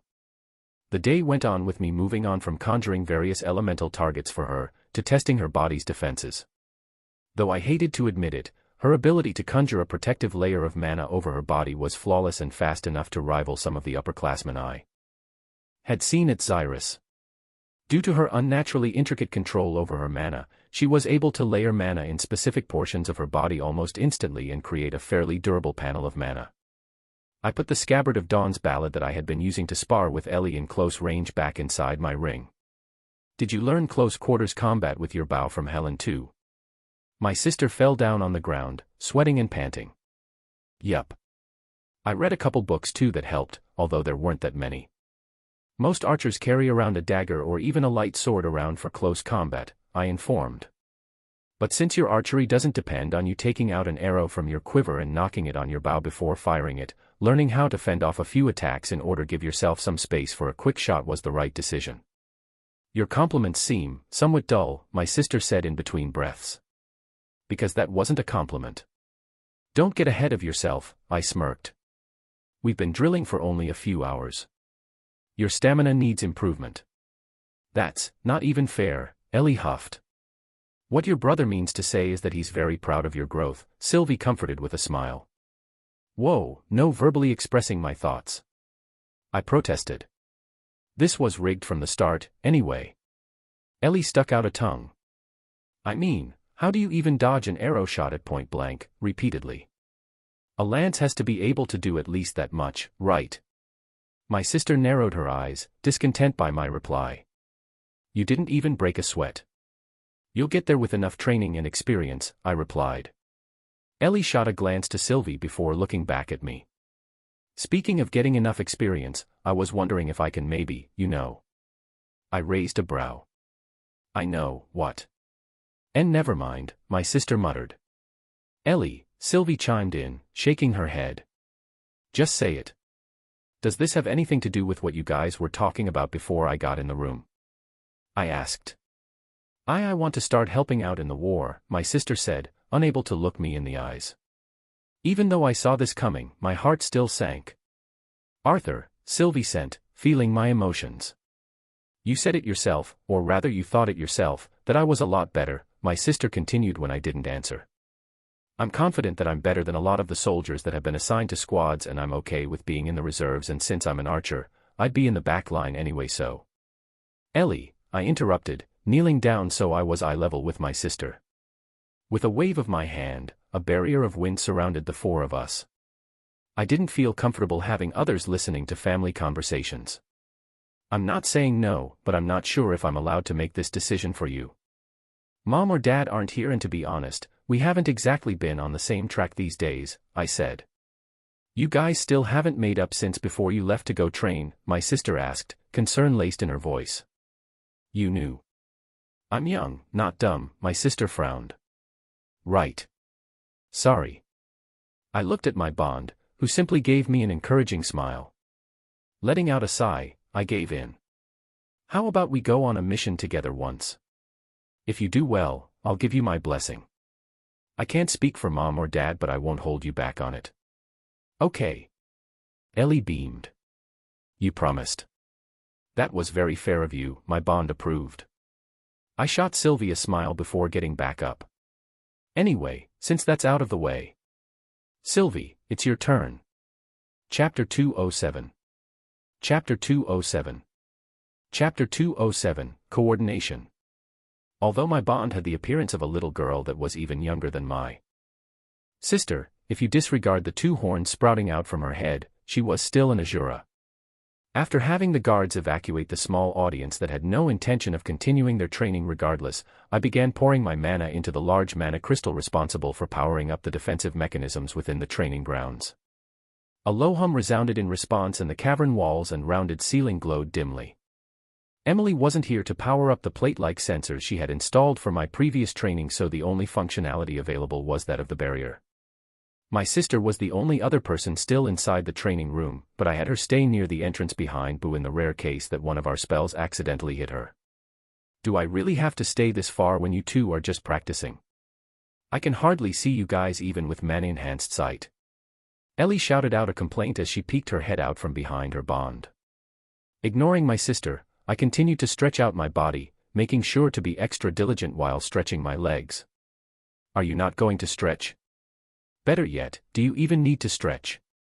I questioned my bond, who was standing perfectly still while watching me. Considering I can barely use this body for basic daily functions, I'm a bit hesitant to try anything more, Sylvie replied, frowning. Better to practice now than in the middle of battle, right? I countered, balancing on one leg as I stretched my aching thigh. Sylvie let out a sigh. Very well. My bond attempted to mirror my pose, only to stumble. After a few more minutes of her violently swinging her arms to try and keep her balance as we went through a series of stretches, we began our training. So, how do you want to go about this? I asked. Having only seen her use her superior body to fight alongside me or use Vivum to heal me, I had no idea as to how she planned on fighting in her humanoid form. Stay there for a bit, she replied, raising her arm and pointing an open palm in my direction. Without warning, a missile of light shot toward me. My eyes widened in surprise, but I quickly reacted by coating my hand in mana and swatting the missile away. A mana arrow. I looked at the shallow cut on the side of my palm. Despite the spell being similar to Ellie's mana arrows in a way, her attack was much denser, almost solid. Ellie's use of elementless mana provided me with a few ideas on how to best take advantage of my traits, she answered, sending another arrow of mana my way after a moment of preparation. This time the arrow, or more accurately a harpoon, judging by the size of the shining projectile, shot in a slight arc towards me rather than in a straight line like the previous one. Wanting to verify my curiosity, I made no attempt to block or dodge the incoming spell. Instead, coating my hand in a thick layer of mana, I grabbed Sylvie's mana harpoon. The speed of her spell jerked my arm back, but I held on firmly. I had expected it to disperse immediately, but it remained in my hand even while I was gripping down on it with sufficient force to shatter a rock. After becoming a white core mage and practicing organic magic, I could tell that although Sylvie may have gotten the idea of her attack from watching Ellie, but the composition of the two spells couldn't be any more different. The raw power of her attack isn't that high, but in order to pack so much mana so densely into this form so quickly. My mind wandered off as I contemplated all of the possible applications of my bond's magic. By the time I looked back at my hand, the mana arrow had disappeared. Mana manipulation for dragons is limited to pure mana only, right? I confirmed. If you Don't take into account my race's ability to manipulate ether. Yes, Sylvie said. Although there's something else. What is it? I asked, curious. I'm not quite sure myself.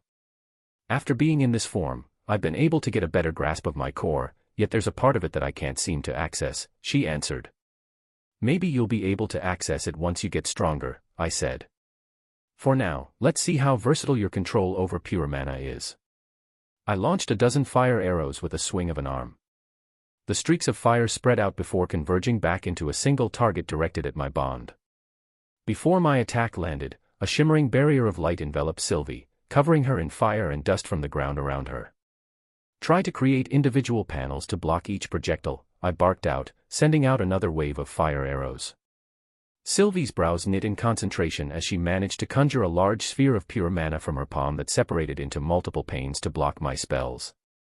By then, though, I had already closed the distance between us and had the broken blade of Dawn's ballad pressed against her arm. However, rather than flesh, my blade had met a patch of black scales that appeared from beneath her skin. Despite my attack's failure, Sylvie seemed to have been genuinely surprised by my follow-up. I sheathed my broken sword back into its scabbard and gave my evaluation.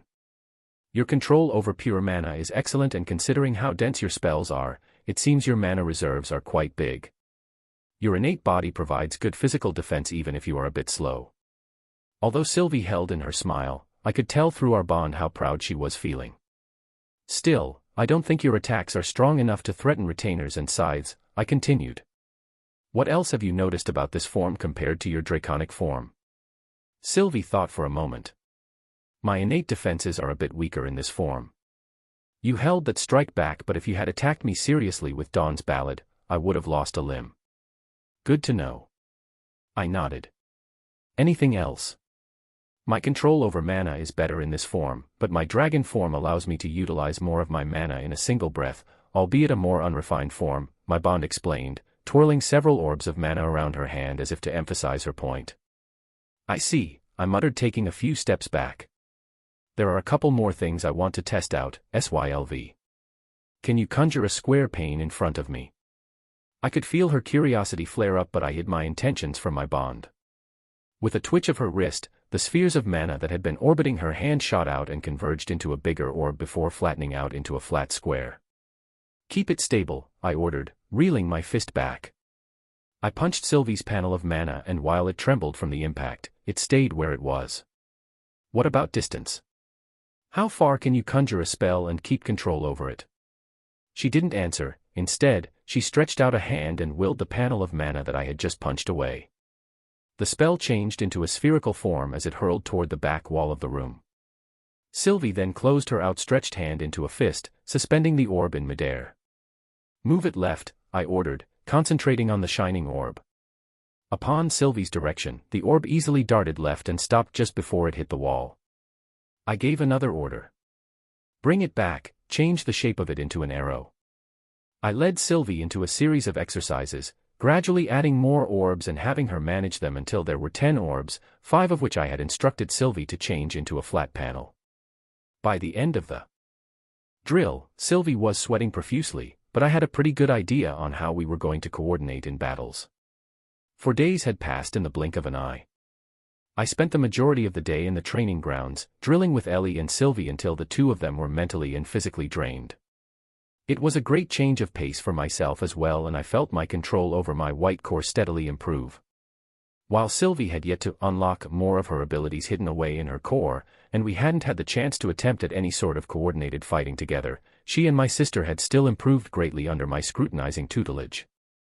After our morning drills of target hitting for my sister and multitasking with 10 or more mana spheres for my bond, we took a break. Sylvie, Ellie, Boo, and I rested near the grassy patch beside the pond, eating the sandwiches brought to us by a hulking woman that was apparently a chef inside the castle. "Hey, Art," my sister called as she absent-mindedly picked the vegetables off her sandwich. "What would you say are the biggest drawbacks of fighting using pure mana? From what I've seen while you and Sylvie were practicing these past few days, her spells seemed really versatile, even against all of your elemental attacks." "Stop picking them out and just eat it," I chided, gently slapping her hand. "And to answer your question, I can think of 3 big reasons why most mages prefer to use magic of their elemental affinity rather than just pure mana spells. First reason is that it uses up a lot of your mana reserves. More so than elemental spells. Ellie interrupted. Pure mana can only come from your mana core, which, as you know from experience, is often time-consuming to gather and purify. Elemental magic also uses mana from your core, but it's also powered by the ambient mana that consists of all of the elements, I explained. Ellie's brows furrowed as she tried to wrap her head around the concept. I'm not sure I follow. I thought for a moment, trying to come up with an appropriate analogy. So it's kind of like this. Imagine I'm on top of a snowy hill and I'm trying to hit you, who's at the bottom, with a snowball. Why am I the one getting hit? She frowned. I looked at her with a deadpan expression. Sylvie chuckled beside me as she tossed a sandwich to Ellie's drooling bond. Okay. Please continue. A mage using elemental magic would first make a snowball with his hands, but instead of just throwing it, he would roll it down the hill so that the snowball picks up more snow from the ground. By the time it hits you, we'll say the snowball turned into the size of Boo, I continued. Boo let out a grunt upon hearing his name but quickly turned his attention back to Sylvie, who was the only one feeding him. Now, a mage using a pure mana spell of the same power will have to make the snowball and pack it with more and more snow until it's the size of Boo before throwing it down at you. See the difference? That sounds like a lot of work, Ellie admitted. Okay, what are the other reasons? It's harder to effectively control pure mana once it's been expelled from your body, and, deciding it'd be easier to just show her the last reason, I willed a field of stone spikes to shoot out from the ground a few dozen yards from where we were. Unlike what I did just now, pure mana spells must originate from the caster.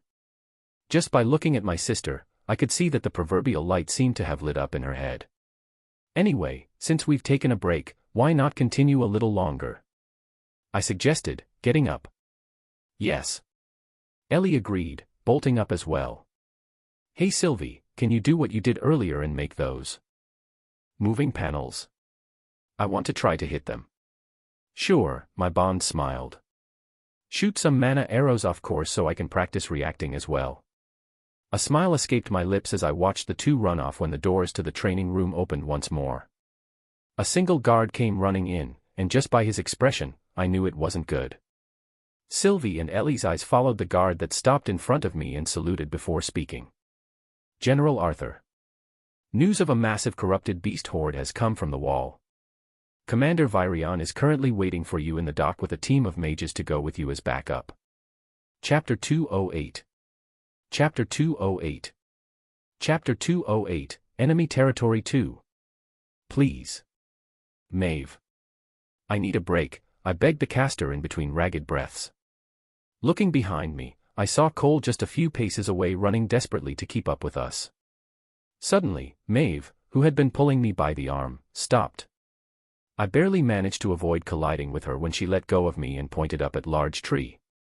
Let's take cover here. Fatigue weighing down my body, Maeve hoisted me up the tree while Cole barely managed to push himself up onto the lowest branch. The strenuous task of climbing up high enough on the tree to stay hidden took the better half of an hour. Finally satisfied, Cole leaned back against the trunk of the tree, her legs dangling in the air. I peeled out of Fane's oversized silver breastplate so that my sweat-drenched shirt could dry off a little. The three of us remained silent, each doing whatever task they deemed more important to them. After eating a few strips of dried meat, Cole immediately set a barrier around us while Maeve cycled mana. As for me, I knew what I had to do, but I couldn't bring myself to do it. Instead I turned to where Cole and Maeve were and asked hesitantly. Do you think Fane made it out?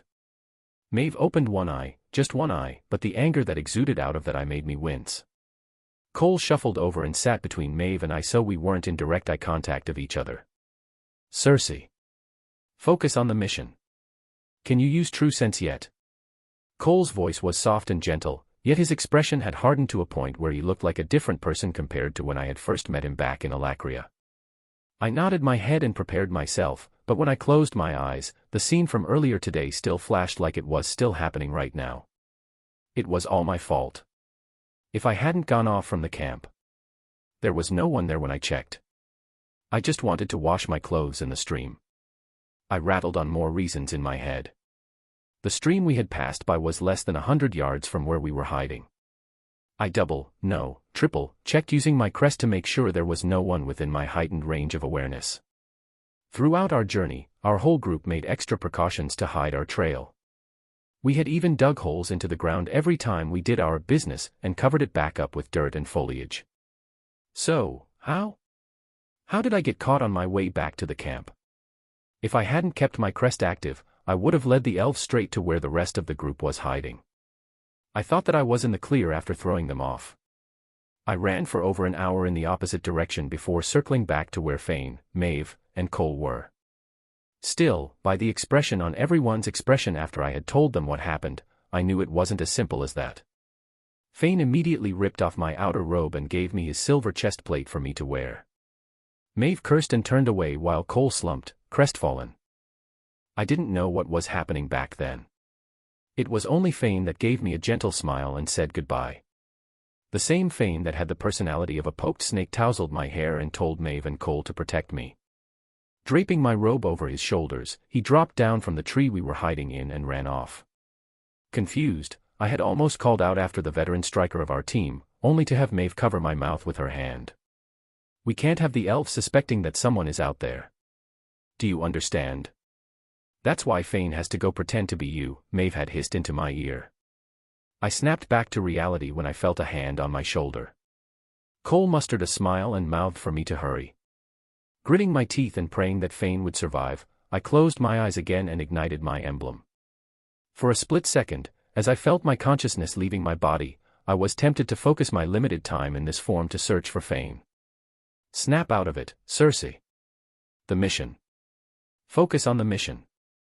I navigated through the perception-debilitating fog that was native to this area using true sense and locked in on multiple elements this time. My heart thumped at the sight of the rich ambient mana particles in the distance. We're almost there.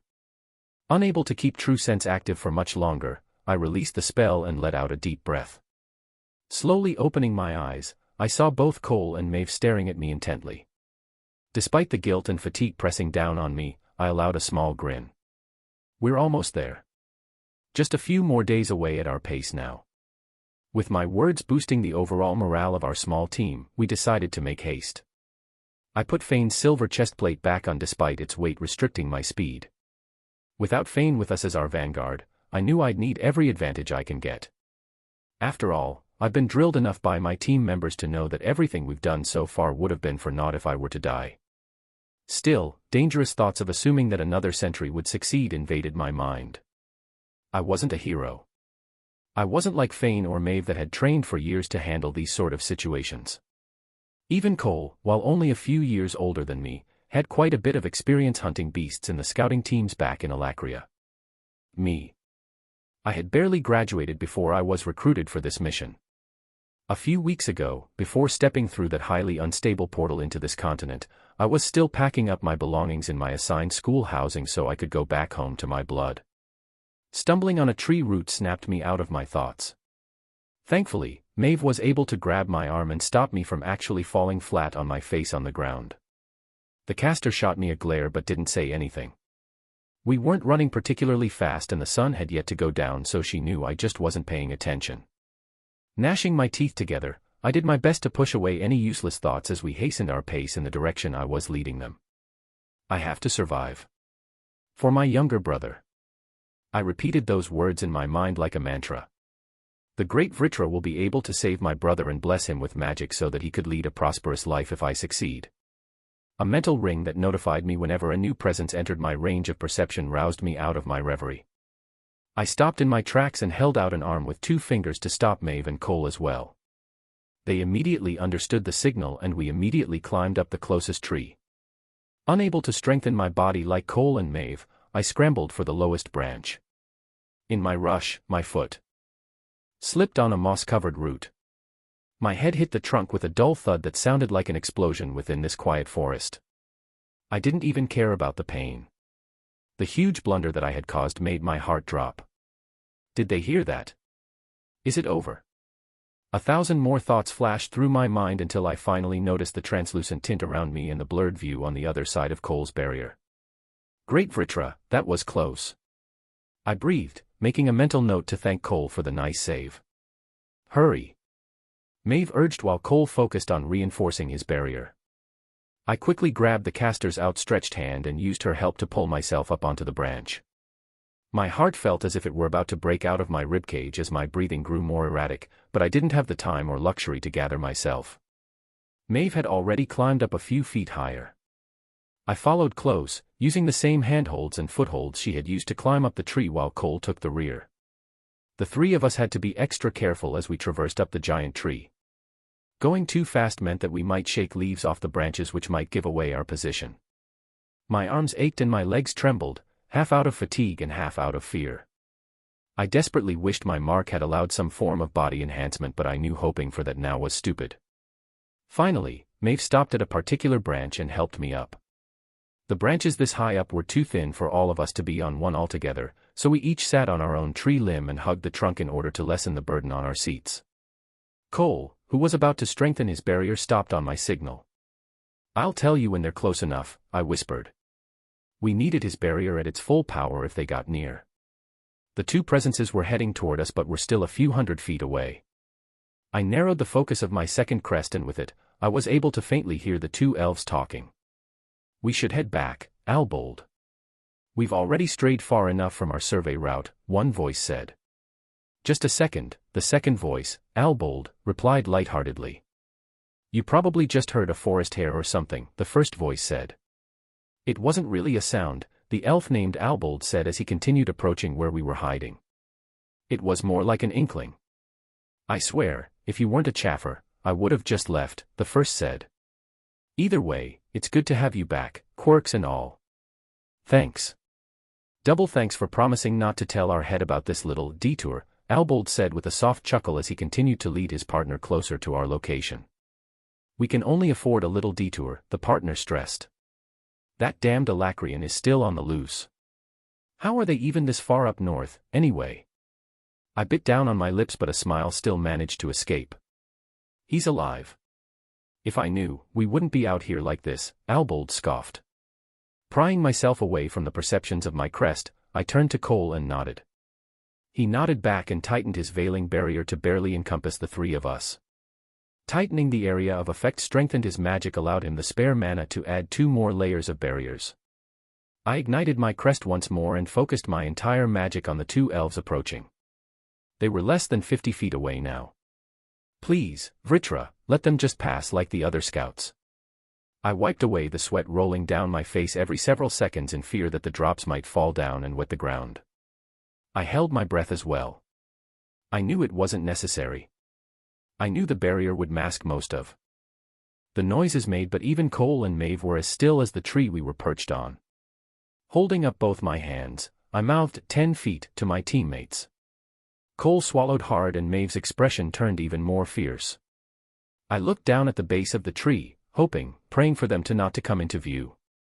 The snap of a twig nearby made stiffen. I looked at Cole and Maeve but both of them were focused intently on the ground below us. Then we saw them. The 2 elves. One had long hair tied tightly behind his neck while the other one had cropped hair and ears slightly longer than his comrade. Unlike the long-haired elf that was looking around aimlessly, the short-haired one kept his head down as he walked. The latter slowed his pace, his head still dipped down like he had lost a coin on the ground. "Please, just keep walking. Please." He was now adjacent to the tree we were on. I let out a sigh when suddenly, the elf's head jerked left. He looked at the base of the tree. More accurately, he was looking at the moss on the root. The moss that I had stepped and slipped on. The fear that I had been pushing down bubbled up, threatening to swallow me. The short-haired elf stopped walking and his head turned up until I could make out his face, and his eyes, that seemed to be looking directly at me. Chapter 209. Chapter 209. Chapter 209, Deployed. "I'm going with you." Ellie's voice sounded from behind. I stopped in my tracks and the guard beside me halted as well. Turning back to lock eyes with my sister, I struggled to hold down the words, "It's too dangerous." Sylvie had already read what I wanted to say but she stayed quiet beside me. "You promised, remember." Ellie's gaze remained resolute as she walked to me. "A massive horde of corrupted beasts," I muttered softly. You'll be with me, she answered immediately. And I'll have the protection of the wall. I understand your dilemma, but this is a good opportunity, Sylvie chimed in. I'll be with her as well, and casting arrows from the top of the wall is little more than target practice for her.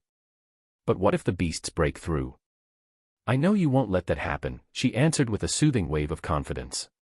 The guard beside me scratched his head and kept shifting his gaze toward the exit impatiently.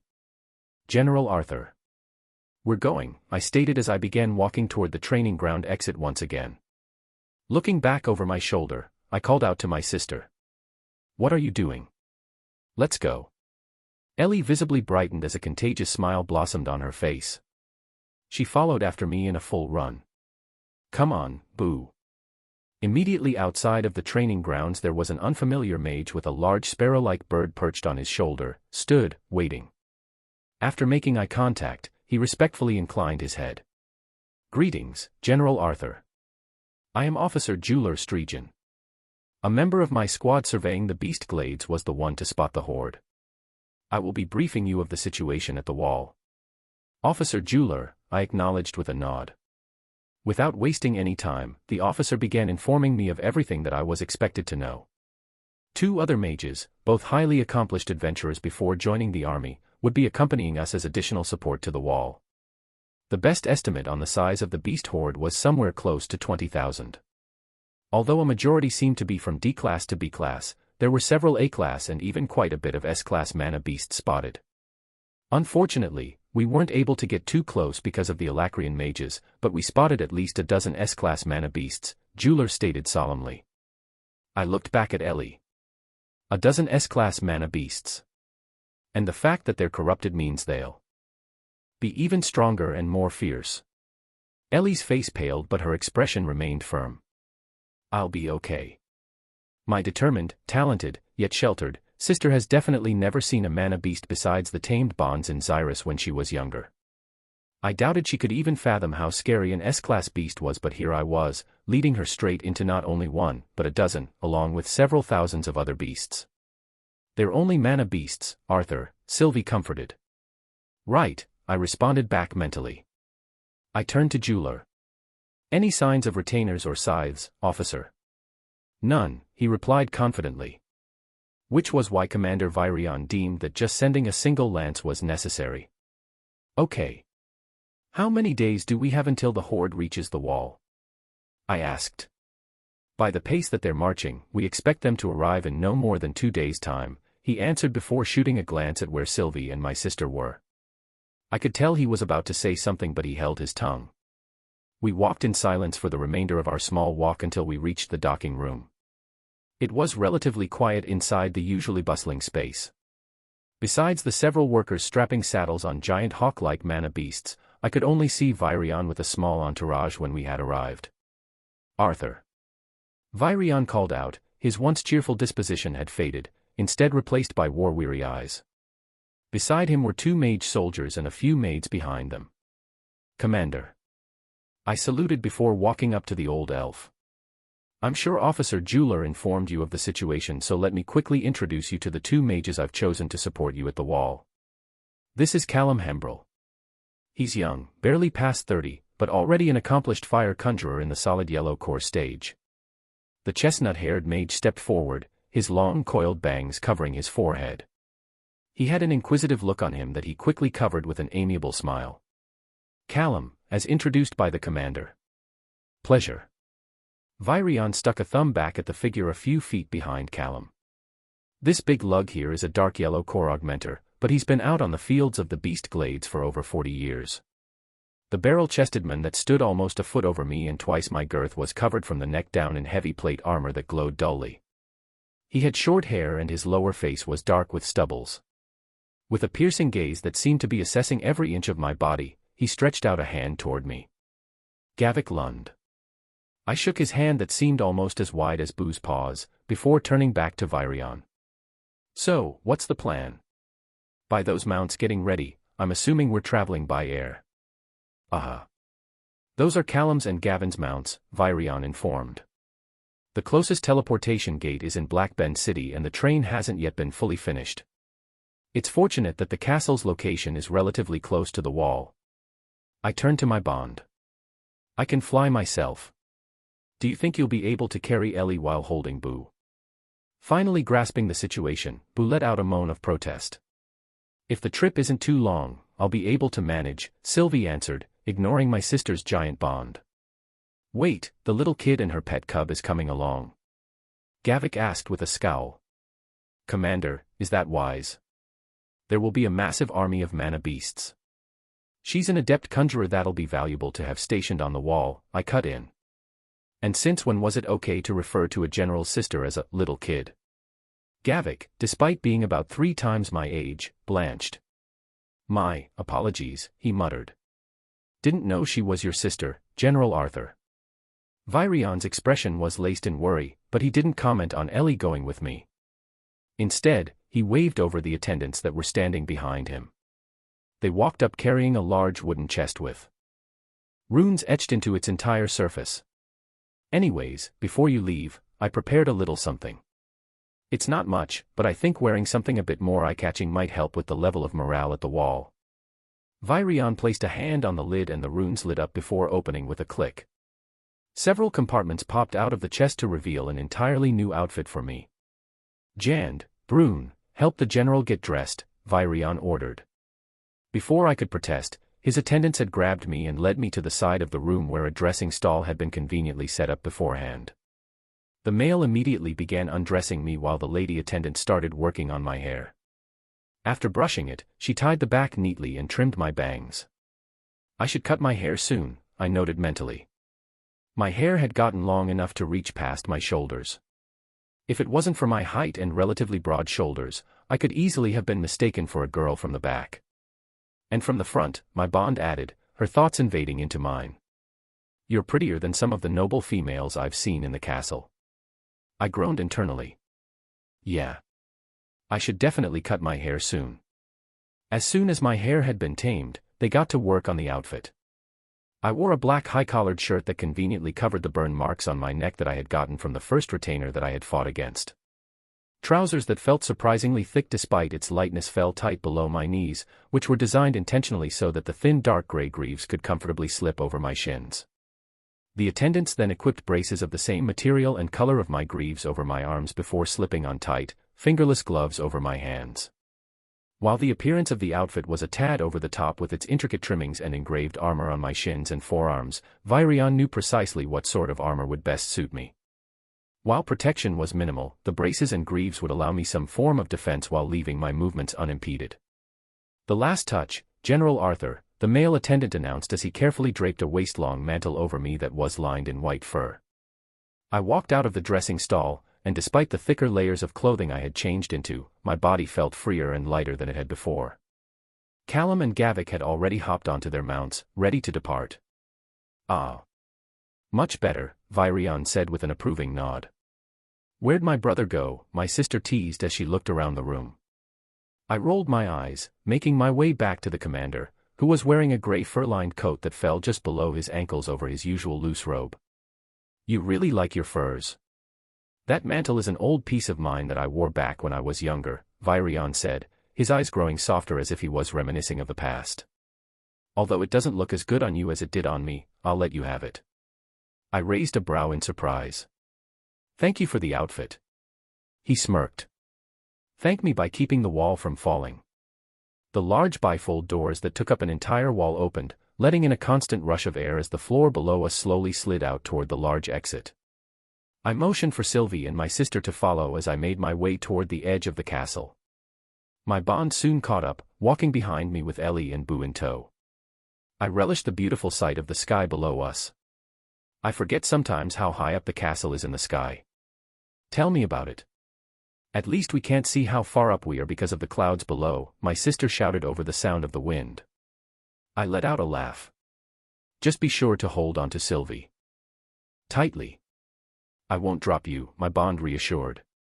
Boo let out another groan. Sylvie shook her head. I won't drop either of you.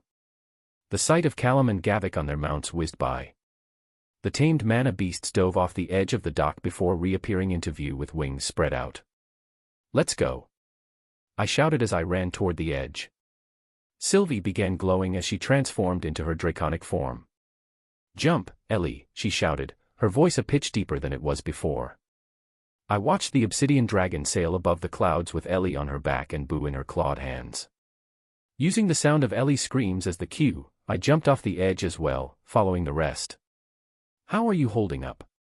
I asked my bond, whose speed seemed to be getting slower. It seems that, despite all of my magical and physical capabilities, I wasn't designed to be an efficient mode of delivery, she replied, looking down at the large bear that had fallen asleep while dangling in Sylvie's arms. Several hours had passed since our departure, and besides the gorgeous views of the sky and clouds, it was a boring journey. We had settled into a comfortable speed heading southeast with Callum and Gavik leading just a few dozen yards ahead. After my sister's initial excitement, and Boo's terror, a flying had died down, the two had fallen asleep, one on Sylvie's back and the other in her hands. Ahead, Callum conjured a bright flare and signaled that we were descending. The two mages then led their avian steeds below the sea of clouds, both disappearing from view. "Looks like we're almost there. You'll be able to get some rest once we land," I conveyed to my bond before following after Callum and Gavik. The shroud of wind I had cast over my body kept all of the moisture from the clouds away from me, but Ellie wasn't as fortunate. As I watched Sylvie descend through the thick layer of water vapor, I couldn't help but chuckle at the sight of my sister awake, drenched and grumpy. Boo's thick fur was drenched and matted down to his skin, making him look scrawnier than what I had imagined. I shot a smirk at my sister, but her gaze was glued below, jaw agape. "Arthur. Look down," Sylvie sent along with a wave of concern. I peered down, the layer of mist thin enough for me to finally see through. And what I saw was truly a sight to behold. I could only describe it as a sea. A sea of black and gray that was made up of what could only be the corrupted beasts. We were several miles above ground and the beast horde was still more than a day away, at the least, but already my chest clenched in suspense. Callum and Gavik had both stopped their descent to behold the sight below, exchanging concerned glances with one another every few seconds. The wall, the fortress housing close to several hundred mages and soldiers, responsible for keeping this beast army at bay, looked tiny, insignificant, in comparison. I could feel heart speeding and my blood boiling to the extent that my hands were trembling. Sylvie's presence seeped into my mind, snapping me out of my reverie. "Arthur. You're smiling." Chapter 210. Chapter 210. Chapter 210, Awaiting the Horde. We arrived at the ground level of the wall, where a small welcoming team was waiting for us around the designated landing podium. Sylvie, after dropping Boo on the ground, transformed back to her human form. "Ah, oof," my sister let out as she fell into my arms. "Couldn't you have used wind magic to I don't know, gently float me down to the ground?" I looked down at her with a smirk. I thought all girls wanted to be carried this way at one point in their lives. "Gross," Ellie groaned as she rolled out of my arms, landing deftly on her feet. As she dusted herself off, she looked around for the first time, only to start blushing as her eyes scanned our surroundings. "Arthur," Sylvie nudged mentally from beside me. I pried my gaze from my sister to realize that there was a crowd forming, silent and expectant. Callum and Gavik had already handed their mounts off to the beast keepers and were awaiting orders. Let go of me, idiot brother," Ellie whispered. Dropping her on her feet, I teased, "Are you embarrassed of your brother?" "General Arthur," a familiar voice called out. I turned to see Captain Trotius Flamesworth with both Albinth and Jesmia on either side of him. Upon making eye contact, the three of them inclined their heads respectfully. Rather than addressing the captains first, I swept my gaze through the crowd.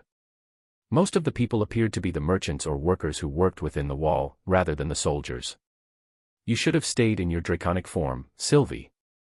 "They're staring at you, not me," my bond responded with a faint smile. To keep the morale high, the soldiers most likely did not inform them of how large the enemy force was, but even then, their eyes were filled with worry. It seemed that having a boy the age of many of their children as backup didn't particularly fill them with confidence. Some of them were even mumbling to their neighbors about whether or not I was really a lance. I let out a heavy breath and ignited Realm Heart. Power surged through my limbs and the world shifted into a colorless scene aside from mana particles that lit up around me. While the runes glowing on my body were covered by my clothes, it was obvious that the change in my hair and eyes stunned the crowd. There were gasps that could be heard even from where I was standing, and many of the people in the crowd buckled, unable to bear the pressure of my aura, even with me holding back. While my presence in this fortress may be unnecessary, my only wish is to expedite our victory with as little loss to our forces as possible, I stated with my head held high. The people in the crowd erupted into cheers and shouts as I walked toward Trotius and the two captains beside him.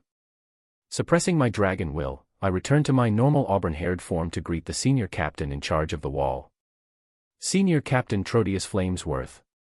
I held out a gloved hand. I didn't think I'd have the pleasure of meeting you again so soon. The senior captain shook my hand with a tired smile and waited as I repeated the same gesture to the other two captains. General, Jesmia said curtly. Albinth removed his armored gauntlet and shook my hand. General Arthur. Pleasure to have you here. Let's head to the meeting room, I declared, matching my pace with the large armored men in charge of the bulwark division, whose main duty was to defend the wall. My younger sister would like to contribute in this battle. Her skills as a magic archer should be of use to your troops. If you'd like to test her out. No need for that, General. A lance's word is plenty enough for me and my men, Captain Albinth responded resolutely. I'll also have my most capable soldier guiding her. Benjamin. Without stopping, Albinth beckoned for a messenger and had him fetch the guard. I don't need a babysitter, you know, my sister complained, walking up to me. I still have the pendant you gave me and Mom, remember? Ellie pulled out the Phoenix WYRM pendant I had gotten her and Mother on Ellie's 12th birthday. I've let you come on this mission as I promised, but you're not allowed to say anything about me taking extra precautions, I chided. That pendant only works once and it's not something I can easily acquire again. By the time our small group had arrived at the familiar meeting tent, the soldier that had been beckoned for by Albinth was already there. Stella, Albinth called out. This is General Arthur's younger sister. Eleanor Lewin, my sister finished with a salute. Eleanor Lewin. She's a capable magic archer that I'll leave under your direct care, the captain of the bulwark division ordered. Make sure she's properly equipped before taking her to the top level. If the woman named Stella was discontent with being stuck protecting my sister, she did a great job of hiding it. Her scarred face was expressionless as she held her helmet in one hand and a mace in the other. Yes, Captain, the soldier barked, clicking her armored heels. Please follow me, Lady Eleanor. Please. Just Eleanor, or even soldier, is fine. My sister scratched her head in frustration as she followed after Stella. My apologies for having one of your soldiers guard my sister like this. She was rather adamant about serving and I thought the wall would be a safe place to start. Normally, I'd agree with you. But with the size and strength of this beast army approaching, I can't say that for sure, Albinth responded. After everyone had settled into their seats around the table, we started the strategy meeting. Those present were Senior Captain Trotius, Captain Jesmia, Captain Albinth, Callum, Gavik, Sylvie, and myself. While discussing battle strategy is important, I believe getting a better understanding of our troops currently at the wall, out in the beast glades, and those arriving should take precedence, Trotius began. With a silver croupier's rake, the senior captain began sliding markers around the large map spread out on the table. Each large marker represents 1,000 troops and small, 100. Does this look about right? Trotius confirmed with Jesmia and Albinth. Not including the freelance adventurers currently under my wing, we have just bit shy of 2,000, Albinth confirmed. Jesmia used her sheathed sword to move around a few smaller pieces around in the territory of the beast glades. One of my scouting units returned a few minutes before General Arthur arrived. The head will be joining us shortly to report. Thank you, Trotius said with a nod. We have a few more adventurers making their way here, but their numbers won't be greater than 100, so these will be what we have to make do with. General Arthur, I've heard many praises from Commander Virion about your strategic abilities. Would you like to offer a plan of action? Both Albinth and Jesmia regarded me with surprise, most likely at the fact that I was not only proficient in combat but in military tactics as well. I shook my head. I'm unfamiliar of the inner workings of the wall and its residents. I think it'd be best if you take charge, though I may offer some suggestions here and there. Noted, Trotius replied promptly before moving on to his plan. While I bore little fondness for the man that had tossed his own daughter aside like a broken toy, I had to admit that Trotius' efficient and callous nature adapted well into his position of power. The basic premise of his plan was to slay as many of the corrupted beasts as possible before they reached the wall. This meant that there would be several units sent out as cannon fodder out of range from the mages stationed on the wall. Trotius continued on with his plan, moving pieces around the map to indicate 4 units that would take a more roundabout way in their approach toward the beast horde. I believe our main advantage against the approaching enemy is that they do not appear to have a strategy, outside of marching through the doors with a few Alacrian mages to herd them in place, the senior captain voiced, moving 2 large pieces on either side of the wall. Thus, while we send in a steady stream of normal soldiers and augmenters from the Bulwark Division to impede enemy movement, 2 units of the Trailblazer Division will move out early and get in position to flank on either side. The senior captain paused for a moment before speaking again. With enough rounds of concentrated attacks on both the front and the sides, by the time the beast horde is in range of the mages at the wall, the conjurers stationed with the help of General Arthur should be enough to finish it off. Captain Albanth looked blatantly dissatisfied with the plan of sending in his soldiers to their death, while even Captain Jesmia was thoroughly studying the map for a better alternative when I spoke up. Something feels off. While the lives of the soldiers sent out aren't cheap, this plan seems fairly reasonable, Sylvie rebutted, staring at the map as well. No, not that. General Arthur. Is something the matter? Trotius asked. Huh. I looked up to see all 3 of the captains, as well as the mages that had come with staring at me. Your finger. The senior captain pointed at my right hand. Unknowingly, I had been tapping my finger on the table. My apologies. I was just thinking. Trotius' brow twitched. If you are dissatisfied with the plan that I have offered. No, it's not that. I interrupted, raising my hand. Whether this is a good or bad strategy, I'm not quite sure yet. However, I feel like this attack will most likely be their last on this front. What do you mean? Captain Albanth asked. The Alacrians have been sending a steady stream of corrupted beasts to the wall along with their mages, and while effective, thinking from a strategic standpoint, that isn't a feasible long-term strategy, I answered. Captain Jesmia. I locked eyes with the blonde-haired division leader. You've stated that your troops have wiped out most of the dungeons that the Alacrians used to hide their teleportation gates in, correct? She nodded. Yes. The few gates that my troops have been finding recently were those already broken. It was common knowledge that the Alacrian teleportation gates in the Beast Glades were rather limited in the number of times that they could be used. Even some of the more stable ones that the Trailblazer Division had found were deemed too unstable to safely cross. The fact that the Alacrians had to take a gamble each time they wanted to send their troops to our continent spoke volumes of their leaders' ruthlessness. Having little to no gates available for the Alacrians to slip into Dicathan through, it'll be nearly impossible for the Alacrians that have made it through into the Beast Glades to receive supplies, I continued. With how untamed the lands are there, they'd be busy just trying to survive once they run out of supplies, let alone plan an attack, Gavik spoke. Which is why I feel they might be devoting everything they have into this last attack, I finished, my eyes studying the map with furrowed brows. Not that I don't agree with you, General Arthur, but how does that change our current predicament? Trotius asked, his tone impatient. I circled our current location on the map with my finger. It means that we might have to rethink our plan of sacrificing soldiers to keep the wall fully intact. Albanth spoke up. If it means not having to send my soldiers in a single-file line to their deaths, I'm all ears, General Arthur. As am I, Jesmia agreed. A moment, please, Trotius stated flatly. While I am all for preserving as many of our men as possible, I'd like a plan that isn't based on a feeling or hunch. Fair. I nodded. This is speculation on my part as well, but my stance is that, in this phase of the war, keeping more men alive is imperative. We can rebuild a wall, Captain. We can't rebuild people. Trotius' eyes narrowed. That's a rather crude oversimplification of the situation, General. What happens if an Alacrian army attacks shortly after the beast horde if the wall is in shambles? Would a fortified wall hold off mages better than mages themselves? I retorted. Captain, I'm not saying we should just freely forfeit the wall.